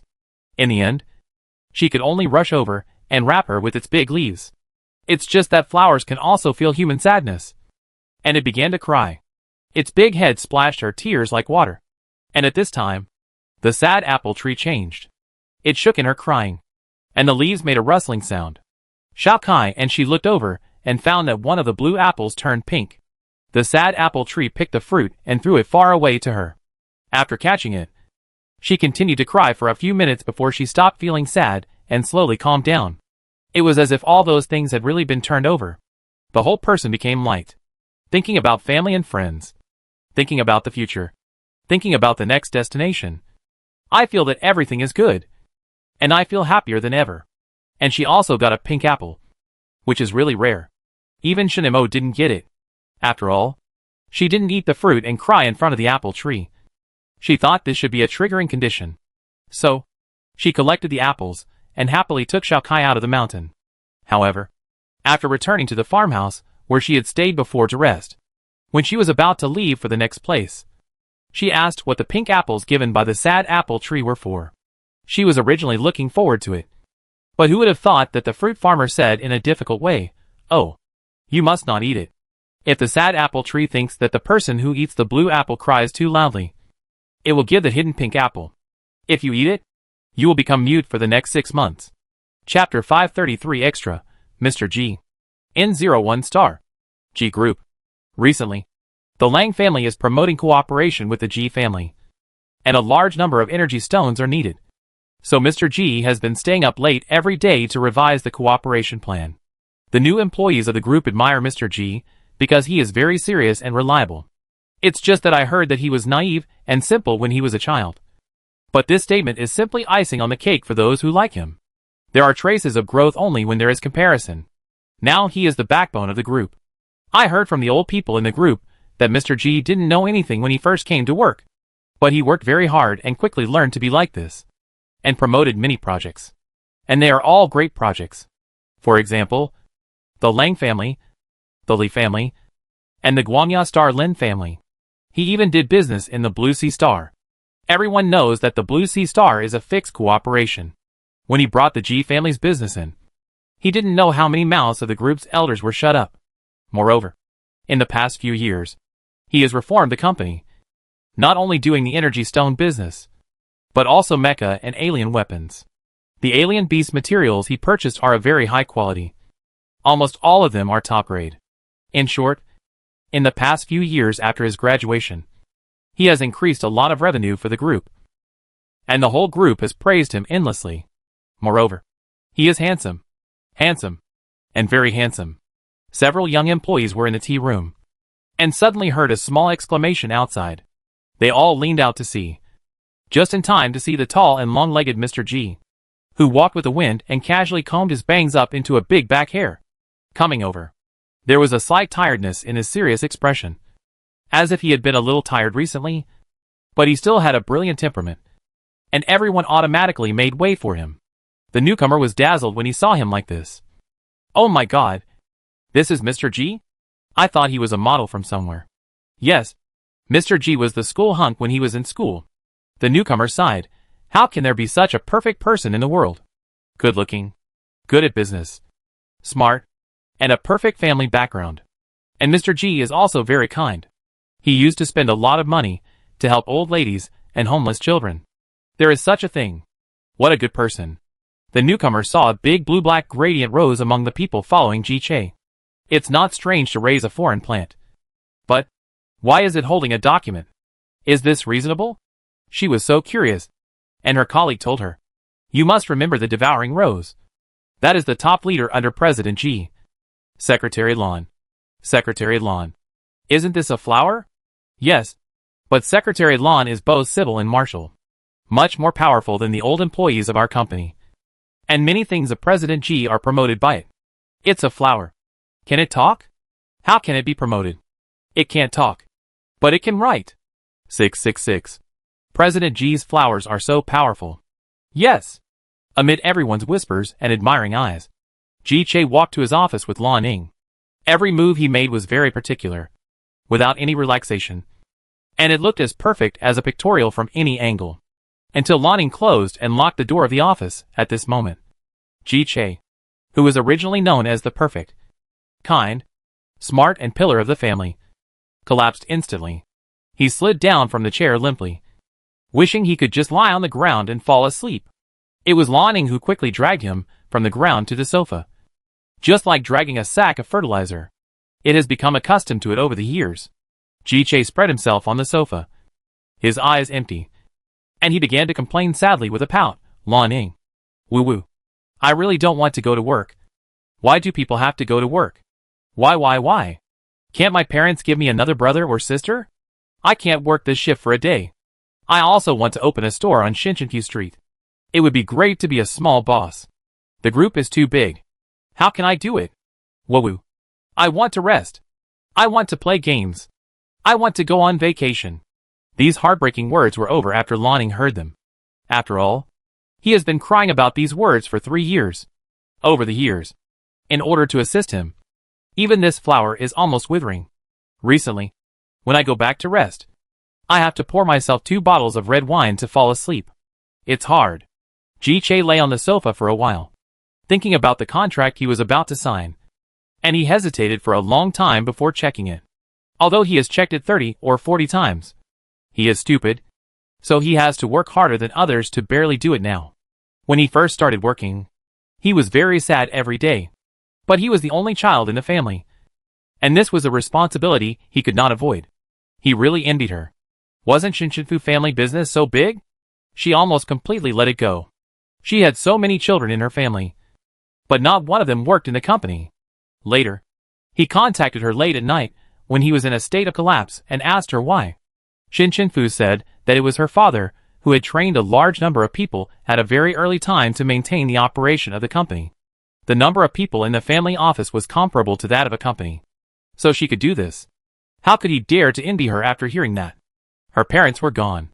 But he at least had both parents. Wouldn't it hurt her to ask such a question?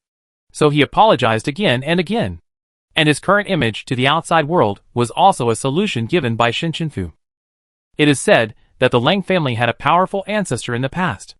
His biography of getting rich quickly said, if others think you are too young and look down on you at first, then you must work hard on your appearance. First of all, you must suppress others with your momentum. In this way, you will have confidence in your heart. If you really can't do it, just treat it as a role-playing game. So he did it. And it turned out to be quite useful. He also accepted a lot of inspirational words from Ning Chung. Because it was only after he started working that he realized how terrifying Ning Chung was. He knows everything. And he never seems to get tired. And he is always full of energy. So when Ning Chung could use the optical computer to contact friends outside, he immediately asked him how he did it. Now they are very good friends. Every time Ning Chung has a holiday, he will ask him to cook delicious food for himself. As for the business deals that were negotiated, he called them and said to his friends, please, cooperate. Then everyone agreed. Yes, it's that simple. Not as magical and powerful as the employees said. It's all about connections, not personal skills. But later he thought, isn't having connections also a kind of ability? In this way, he felt that he could still go on with this class. But later, there was another change. People in the group actually said that he was about to become the pillar. When he was a child, he really wanted to be the pillar. But now, he really doesn't want to. But he can't escape it. He can only bite the bullet and hold on. I hope he won't be exposed in this life. Suddenly, someone knocked on the door. Little G. The partner is here. Ji Che heard it as if he heard a death warrant. He bent his waist and hunched his back like a tired ghost, dragging his tired feet to the door. And when the door opened, the little G, who was full of aura and noble, walked out with his steps that didn't recognize any relatives, and greeted everyone's attention. Only Lanning knew what he was thinking. I want to go back and lie down. Chapter 534 Extra, Chef Ning. The opposite of Ji Che is Ning Chung, the most energetic and versatile ox and horse in the world. Even in the military area, he can't change his habit of working hard, and he keeps spinning like a top all day long. Daily training in the military area? Got it. Killing high-level alien beasts? Got it. Helping to cultivate alien plants? Got it. In his eyes, it's not much different from growing vegetables. Reports of tens of thousands of words? Got it. Writing papers in the past feels much more difficult than writing reports now. Even if the clothes of his comrades are torn, he can help sew them. In other people's words, there is nothing Ning Chung can't do. If there is, maybe it's the new dishes in his family's restaurant recently. They always say that dishes are difficult to make, but you can't miss the money that comes to your door. After being poor for so many years, it's not easy to have a new start, so naturally you have to run it well. But even if he only relies on Shinshinfu lucky mushrooms, his family store can make a fortune. With Shinshinfu attitude of sitting down at Ning's restaurant on time every noon, those who wanted to meet her by chance had to line up. She even had her own special seat. Even if fans came, they didn't dare to sit at her seat, but only lined up at other tables. People often just went to Luciher's store to buy an ice cream, and then pretended to pass by the door of Shinshinfu's store, and then went to Liu's painting shop to look at the paintings.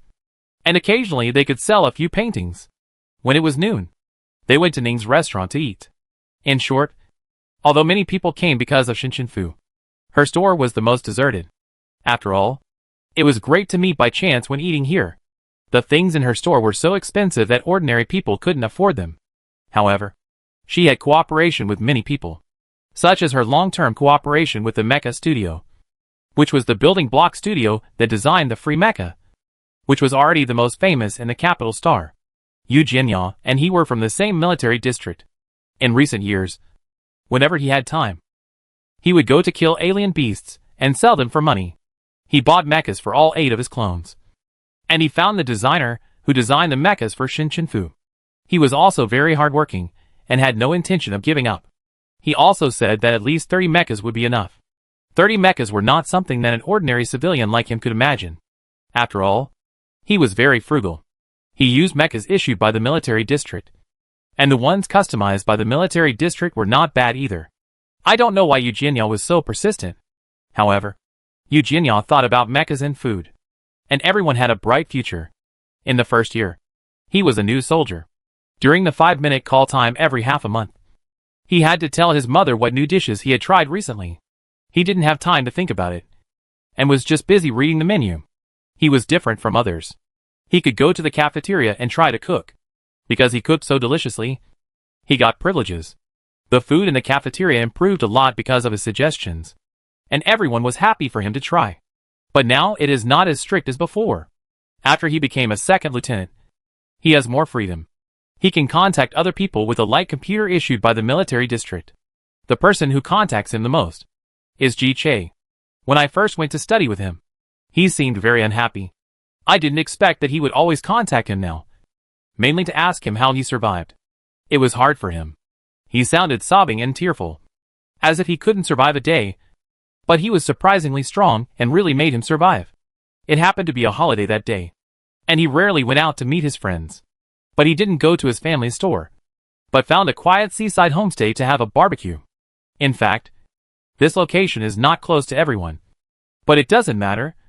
There are ups and downs, to the extent that she has set up anchor points on so many planets. As long as she wants, she can quickly gather everyone. So every time she has a party, she picks people up everywhere. The reason why she couldn't use the space corridor was because her skill was controlled.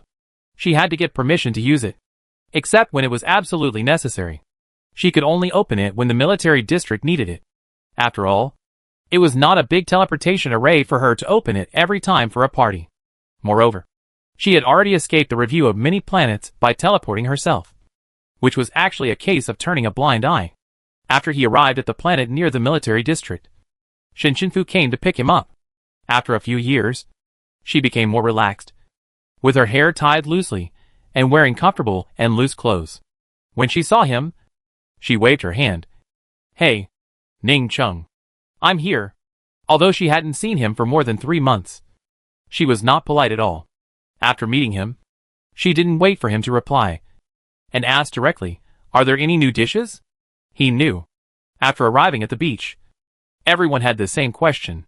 Unexpectedly, even Tujia came this time. The first question he asked when he saw him was, "Ning Chung, won't your store open on our Blue Sea Star? I remember that you cook seafood very well. Can't you give them a recipe when the time comes?" Cece, who lives in the Blue Sea Star, nodded repeatedly. Yes, it is necessary to open one. He answered their questions while standing in front of the stove grilling skewers. Yes, it was that fast. He took over the job very naturally and became a grilling chef. This is also the reason why Shinshinfu hired him so early. When Ji-che arrived, he was still wearing a suit and stood straight. When everyone saw him, they all exclaimed wow. He didn't pretend at all to his friends. Grinning, "I'm here." He waved to him. "Ning Chung, I want to eat chicken wings." 5. Liu laughed at him. "Will you fly to the sky after eating it?" Nai thought about it. 5 wings are not easy to fly to the sky.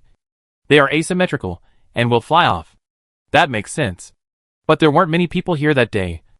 Only him, Tujia, Shinshinfu, Liu, Nai, Ji-che, Cece, and no one else had time. He cooked a lot of dishes, and he didn't know how much Shinshinfu had bought.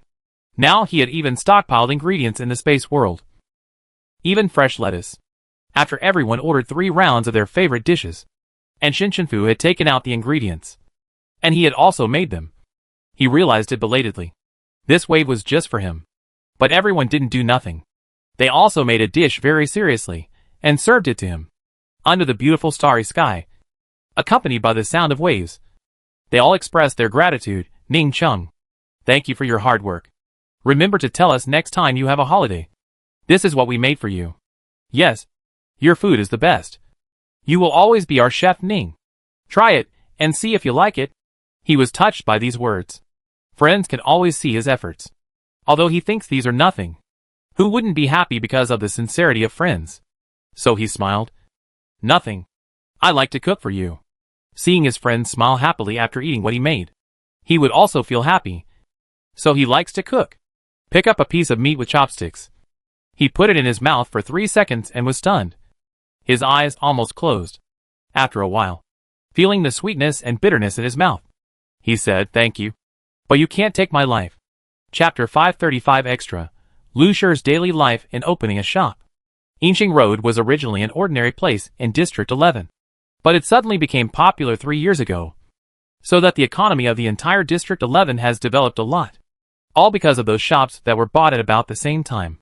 9 o'clock in the morning is the opening time. And there are already many people waiting for it. Are those stores next to each other theirs? Yes. They open right after graduation.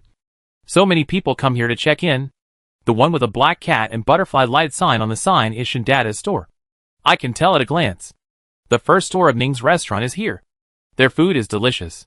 Is Yeya's painting store the one on the far left? It looks so artistic.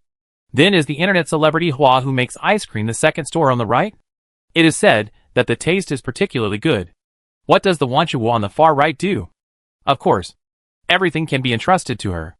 She is amazing. And the fee is not expensive. She is very famous in the capital star. Nei opens the store door like this every day under everyone's gaze. And she has gotten used to it in a few years. In fact, she chose this location at first and opened this store when she was about to graduate. She originally studied painting and had no military strength. So she did not consider going to the military area, but wanted to work. Although if she really wanted to find a job, she would definitely find one. And the salary might be good. But she interned in a company during the winter vacation before graduation. And the complicated interpersonal relationships made this lucky person feel a little tired. So she thought about it and decided to leave this environment and do what she is good at. After all, life will not end easily because of a choice that is different from the public's concept. She thought of the fact that she often received commissions from classmates before graduation, asking her to help find things, or asking whether a thing should be done, and wanting to get some advice. She remembered that she had the idea of opening a handyman shop before. She never used the bonus she received when she was studying. It was not difficult to choose a good location in the capital star and open a small handyman shop. So she spent some time looking for a place to open a store, and finally found Ginkgo Road in District 11. There are some companies, schools, hospitals, and amusement parks around, but there are more powerful shopping streets around. Ginkgo Road, this old street, used to be better, but it has not been so good in recent decades. But she fell in love with this small street with few shops at first sight, and decisively bought one of the shops. Then she sent the news that she had chosen the location and the shop was being renovated to her friend's group. And Shin Chenfu immediately sent a raised hand expression, saying that she also wanted to open a shop. Then Ning Chung said that his family also wanted to open a shop in the capital star, and they were recently selecting a location. At that time, Li Yu was silent, and Lu Shur suddenly said, "I want to realize my dream too." Everyone, ? It has come to this? What dream? Only Shin Chenfu and Nai thought of the dream that Lu Shur talked about outside the art building.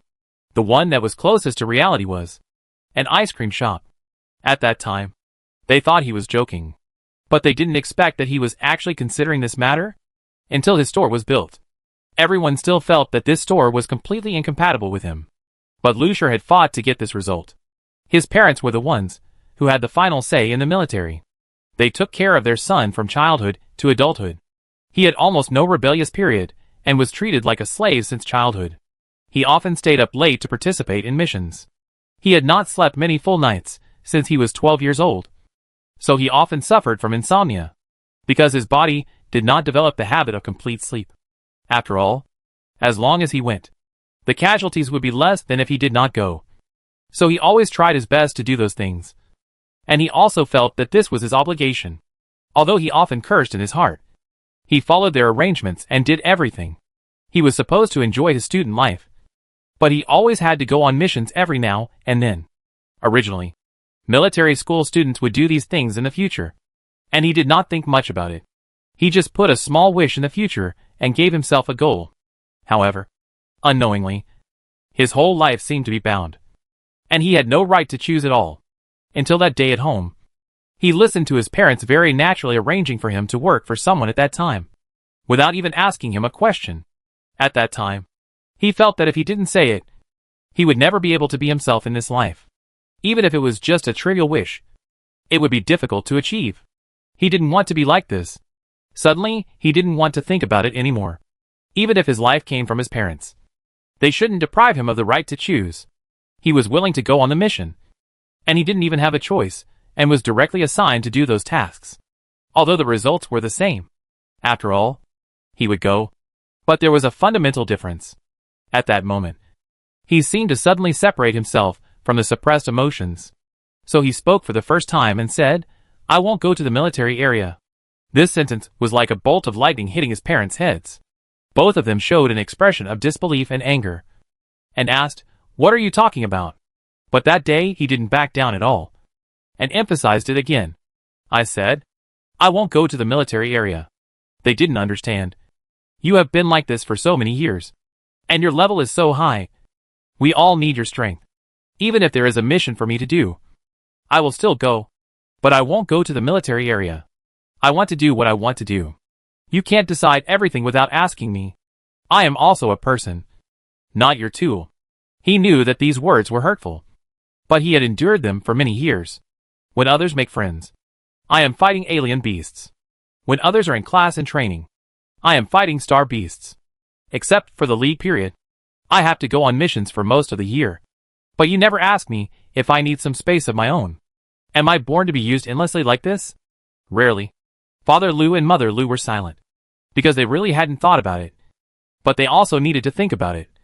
So during that period, Lu Shur was in a bad mood when he returned to school. After all, their personalities were very direct. And if they definitely disagreed, it would be difficult for him to deal with it. He couldn't possibly do anything to his parents, and they just cared too much about this world. From their perspective, they just chose the best option for the military region. A few days later, he didn't expect that they actually apologized to him. This was the first time. Lu Shur himself had never heard his parents say such things. They said that because he had been very sensible and cooperative since he was a child, and because of his strong ability, they almost forgot that he was still young. and in many ways, he was the same as other children. So they agreed to let him do what he wanted. But he also had to do the military region's foreign aid mission. It was only later that he learned that it seemed that this decision was persuaded by the marshal. At that time, he didn't expect that such a thing would be related to the federal marshal. But think about it. After all, he was of a high rank, and it was normal for his parents to ask. But after thinking it through, he couldn't understand it even more. Why would the marshal just let him, a 3S born in the military region, go, and even help persuade his parents to let him make his own choice? In the end, he agreed to their request and happily opened a store with his friends. Chapter 536. Although he opened an ice cream shop, he was often away and didn't have much time to be the owner of the shop. They used his identity as a foreign aid to the extreme. Then, you have to choose what you want, and you have to do what you say. But compared to before, it is much easier, because they can't talk to him in an imperative tone. They have to send the task to him and ask him if he has time to do it. And with Tujia and Shinchinfu, the military district has more people to choose from, and some group tasks are much faster with their help. After the war, no star beasts appeared for a long time, which is already very good. That day he dragged his feet back to open the shop. He sighed in his heart. It was so annoying to be blocked by so many people in the morning. And the air was bad. After thinking about it, he quickly told himself not to be annoying. He almost forgot his identity. He is the boss now, and these are his customers. Thinking of this, even with so many people, he didn't feel noisy. In fact, the shop would still be open as usual when he was not there. After all, he had Lu Bingbing. Asking Shinchinfu to cultivate the devouring rose was the most correct decision he had ever made. But it was hard for Lu Bingbing, who had to come to the shop every day. Fortunately, it was not very opposed to making ice cream, because everyone liked it very much. After all, it was a beautiful and transparent ice rose. Before he was not there, the urban management came and saw Lu Bingbing making ice cream for the long queue of customers. He thought there was something wrong with his eyes, and almost caught it. Fortunately, Shinchinfu was in the shop and helped him solve the problem. Shinchinfu was the most idle, sitting on the sofa with his leopard and butterfly every day to play games. But she made the most money. It's open for a year. After opening the door, he put on his apron, and then began to check the inventory and tools, and made all preparations. Lu Bingbing followed him in, and when she saw him doing this, Xuanya crossed her arms, as if mocking him. TSK. A boss who often doesn't come to work is causing trouble here. Anyway, he looked disgusted. But he was also very serious as a boss.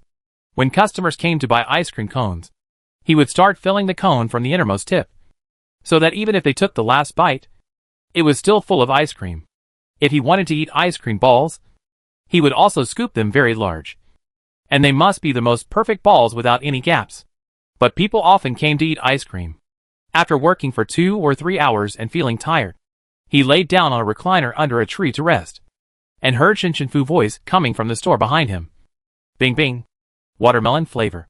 10 balls. 10 balls? Shinchinfu was the only one in the world who would eat 10 balls at a time.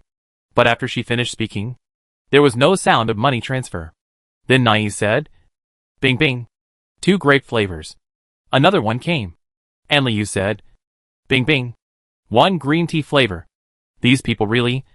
Do they think that he, the boss, does not exist?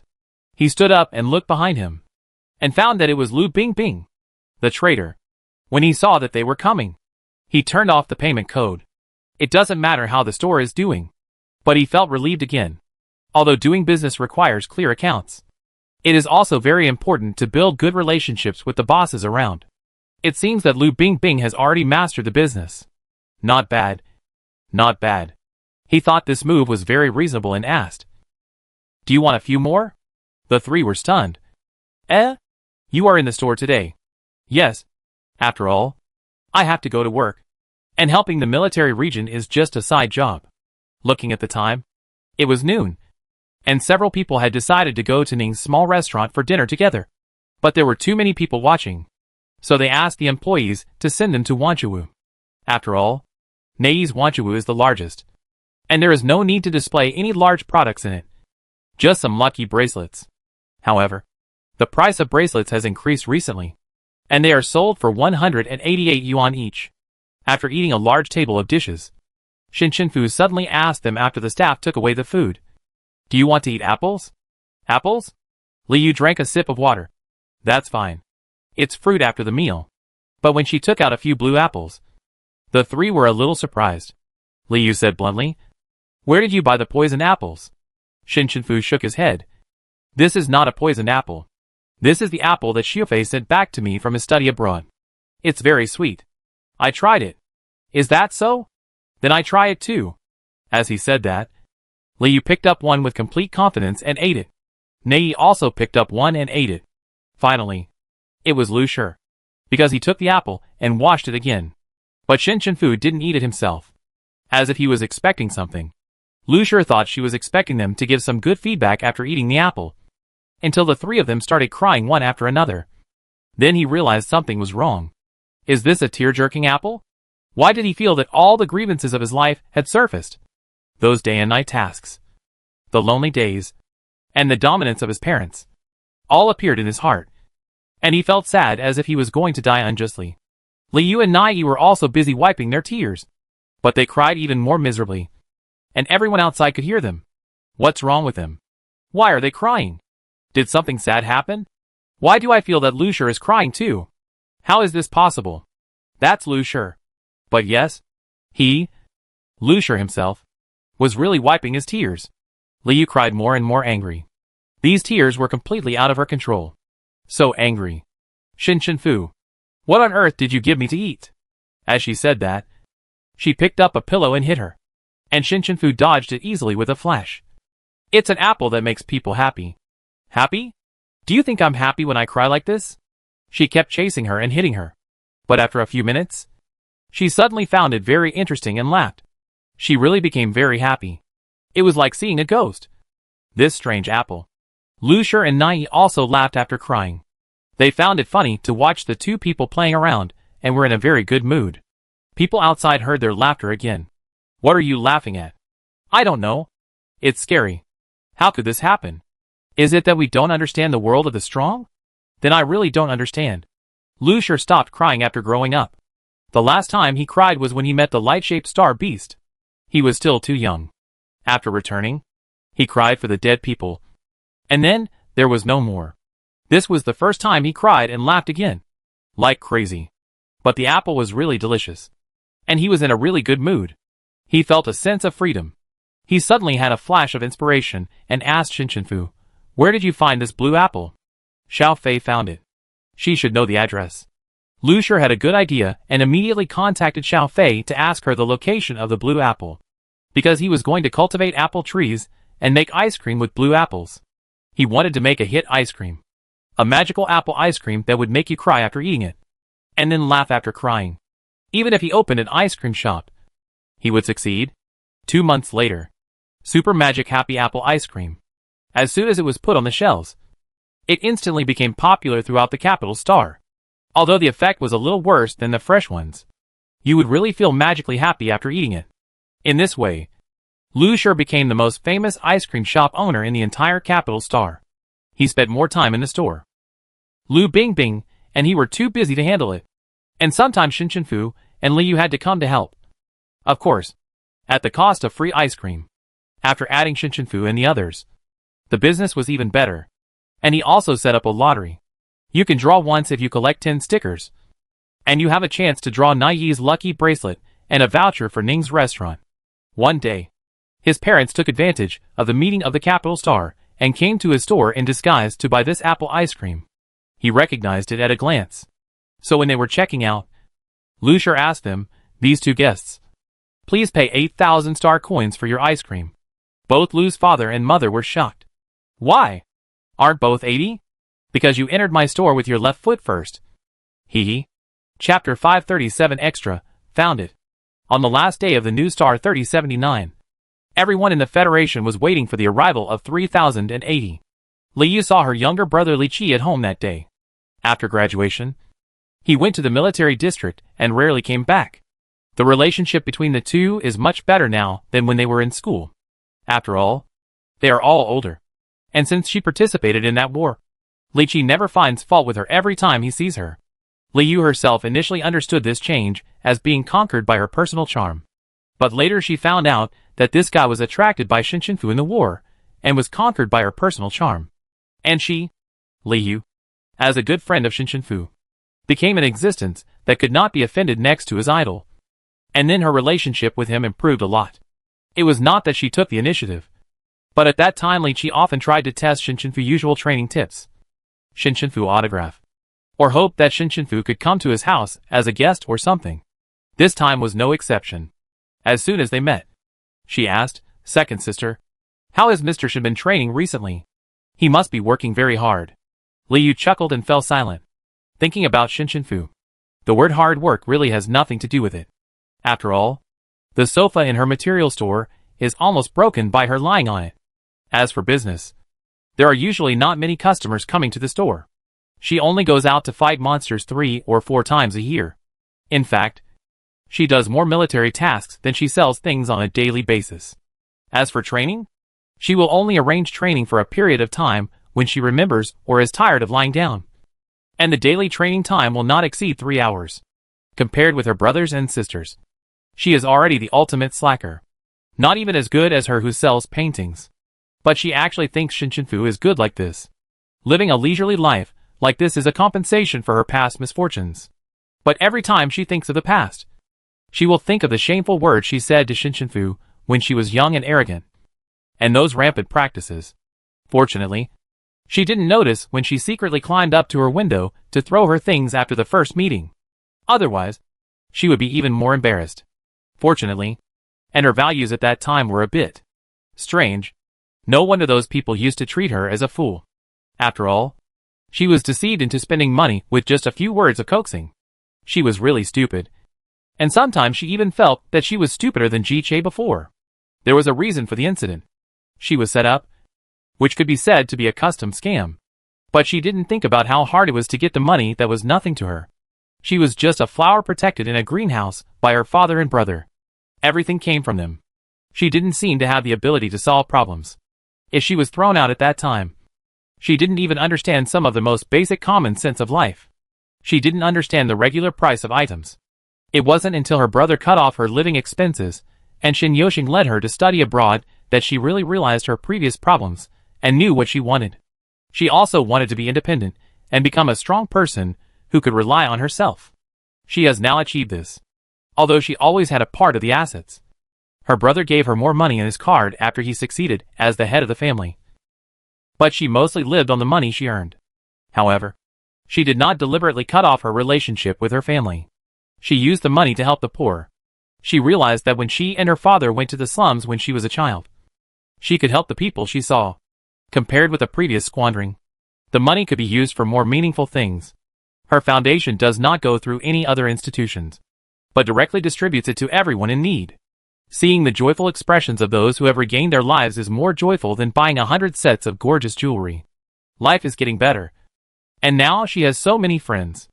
After having real friends, she realized that the people who surrounded her at the beginning were not sincere. Not like Shin Shinfu and the others at all. Li Yu felt that even if she went bankrupt one day, Shin Shinfu would give her enough money to live a worry-free life for several lifetimes and let her live a good life. And with her, the head of the Lang family, there is no such risk for the Li family. After all, her family is the biggest rival. As long as she doesn't make a move, her family will never go bankrupt in this lifetime. But because Shin Shinfu was so good to her, she always felt burdened. And she only asked her for one thing. That is, Shan Hakun. Yes, Shan Hakun. She has been sending people to look for it in the past few years, and has not given up. Even the Li family has set up a special department to find Shan Hakun for her. Shin Shinfu may have forgotten, but she didn't forget. The problem is that this thing may really be extinct, and there is no news at all. Moreover, Shan Hakun was originally a mysterious and difficult to track beast, born to travel in the universe, completely different from other beasts. To be honest, she felt that it was a bit like a star beast. God knows where it flew to. Alas, she sighed when she thought of this. Li Chi didn't know why she took so long to think about a question. It seemed that she had been living a dull life in recent years. He shook his head and went back to the room. In the evening, after the family had finished their meal, They accompanied Li's father in the main fort in a rare warm and cozy way. Several brothers and sisters sat together for a long time and started to quarrel again. Liu sighed, thinking that they were just children after all. And they were getting more and more unruly every day. Li Yao was wearing comfortable home clothes at home and deliberately went around to sit next to his sister. Liu moved aside when she saw this. What? Yeah. Li Yao's voice was very cheesy, and his fox eyes narrowed with a smile stared at her. How is your shop recently? When will you come back to help your brother? No. Then why don't you buy anything with the money your brother gave you? Spend it a little. It's boring. What the two said reached Li's father's ears. He got angry when he thought of this and glared at Li Yao fiercely. Originally, his mouth was about to start cursing. But thinking that it was the new year after all, he suppressed the thought of cursing his son and let him go. His lovely daughter who grew up in his palm now doesn't sell beautiful jewelry much. When she bought the best star diamond for the first time when she was a child, she would run over to show off her good taste to him. And she was so beautiful. It would be great if she was dressed beautifully. It's all the stupid son's fault. If it weren't for the fact that he did a good job as the head of the family and his retirement life was indeed worry-free, he would have wanted to keep him for a few more years. When Li's father was about to wave to Liu to sit next to him, the light brain on her wrist flashed. She clicked it and stood up excitedly and hurried out the door. Li's father asked anxiously, Yeah? Where are you going? It's New Year's Day. Liu walked faster and faster, almost running. Before she went out, several people heard her reply, Catching fish. Chapter 538 Extra, Found, the grand finale. Xin Shinfu and her brothers and sisters were nestled on the sofa in the old house. She would take them back to the Xin family the next day after the Chinese New Year. Although Xufei was studying abroad, he still came back to spend the New Year with her. When she came back, her storage bracelet was almost full. She also brought gifts for Xian and Xiyu. The two of them applied to go home during this period. But even though they grew up, they were still very good at acting like spoiled children. They often sent messages to ask Xin Shinfu to visit them. After all, Xin Shinfu had a very high authority as a 3S who cooperated with the military region. If you want to visit them, you can go in by just applying. The two of them were also the focus of the crowd in the military region. Their own strength was one thing. And on the other hand, everyone knew that Xin Shinfu was their sister. In a place like the military region that advocates combat power, she was one of the top few people who were envied and worshipped. She was okay and didn't want to trouble her. But Xian himself wanted Xin Shinfu to visit him very much. She just wanted to show off. At his repeated request, Xin Shinfu went there once. And that time, she was challenged by hundreds of people to fight with her. That was also the first time she had fought so seriously since the war. Although it was not very difficult. Everyone tried very hard. So she tried her best to make them lose beautifully. In short, when she left, she didn't know that she had gained a lot of fans. After that, Xian asked her to go to see them whenever she had something to do. But she only went to deliver some things at most, and never went in again. Seeing them and being called over to fight again. How tiring it was. Originally, she asked Jasmine if she wanted to come to the old house to celebrate the new year. But she said she was with Nanchuan. So she didn't come. And Irene had an important research that was at a critical moment. So she said she didn't need to wait for her.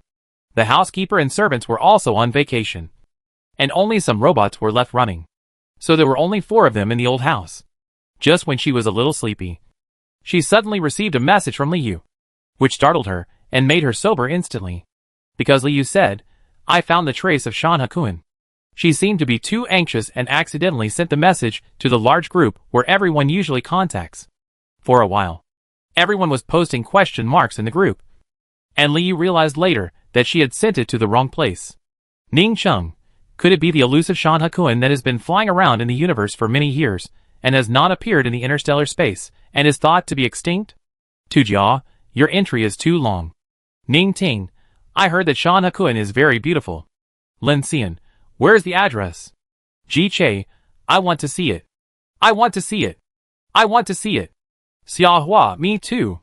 Me too. Me too. Lucier, add 1. Cici, add 1. All the following are added 1. And the 4 people in the old house of Lang's family looked at each other. After all, it was not the new year yet. But Shan Hakuin was indeed rare to see. And most people would never meet it in their lifetime. Shinshinku asked tentatively. Then shall we go together? The three of them nodded and replied, okay. Shinshinku immediately sent a message in the group. Send me the address you want to go to. I will be there soon. Everyone, great. In this way, Shinshinku and his friends didn't even have time to change their pajamas. They only remembered to carry their mecha necklaces and went to pick up Liu together, and then teleported to different locations in the Federation to pick everyone up one by one. The team to pick up people became longer and longer, until everyone who wanted to go was gathered together and teleported to the vicinity of the destination. And then, they drove their mechas and started the space driving mode, driving into space, and heading to the location where Shan Hakun appeared. This is already the border of the Interstellar Federation. Liu's people set up many observation equipment in different locations, and only discovered its traces when it passed by the planet. Liu said while driving the mecha, finally found it. Don't say I didn't give you a gift. It's already very difficult to find it. We will help you catch it.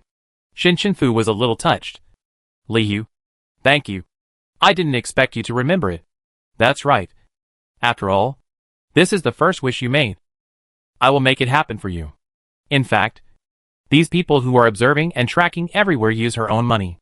On holidays, they are paid 5 times the salary. Li's employees are almost fighting for this quota. It takes 6 years to find it. Isn't it the same as traveling everywhere? And if you find it, you can get the ultimate prize set by Liu. Everyone is very happy to do this job. Since the communication connects everyone, the two of them can hear everyone's sighs. Miss Li is mighty. Liu is domineering. Boss Li, look at me. Look at me. Liu smiled with satisfaction. After searching for so long and spending so much effort, these praises are what she, Liu, deserves? Everyone was laughing and hurrying on the road. The mecha quickly approached the location set by the Li family.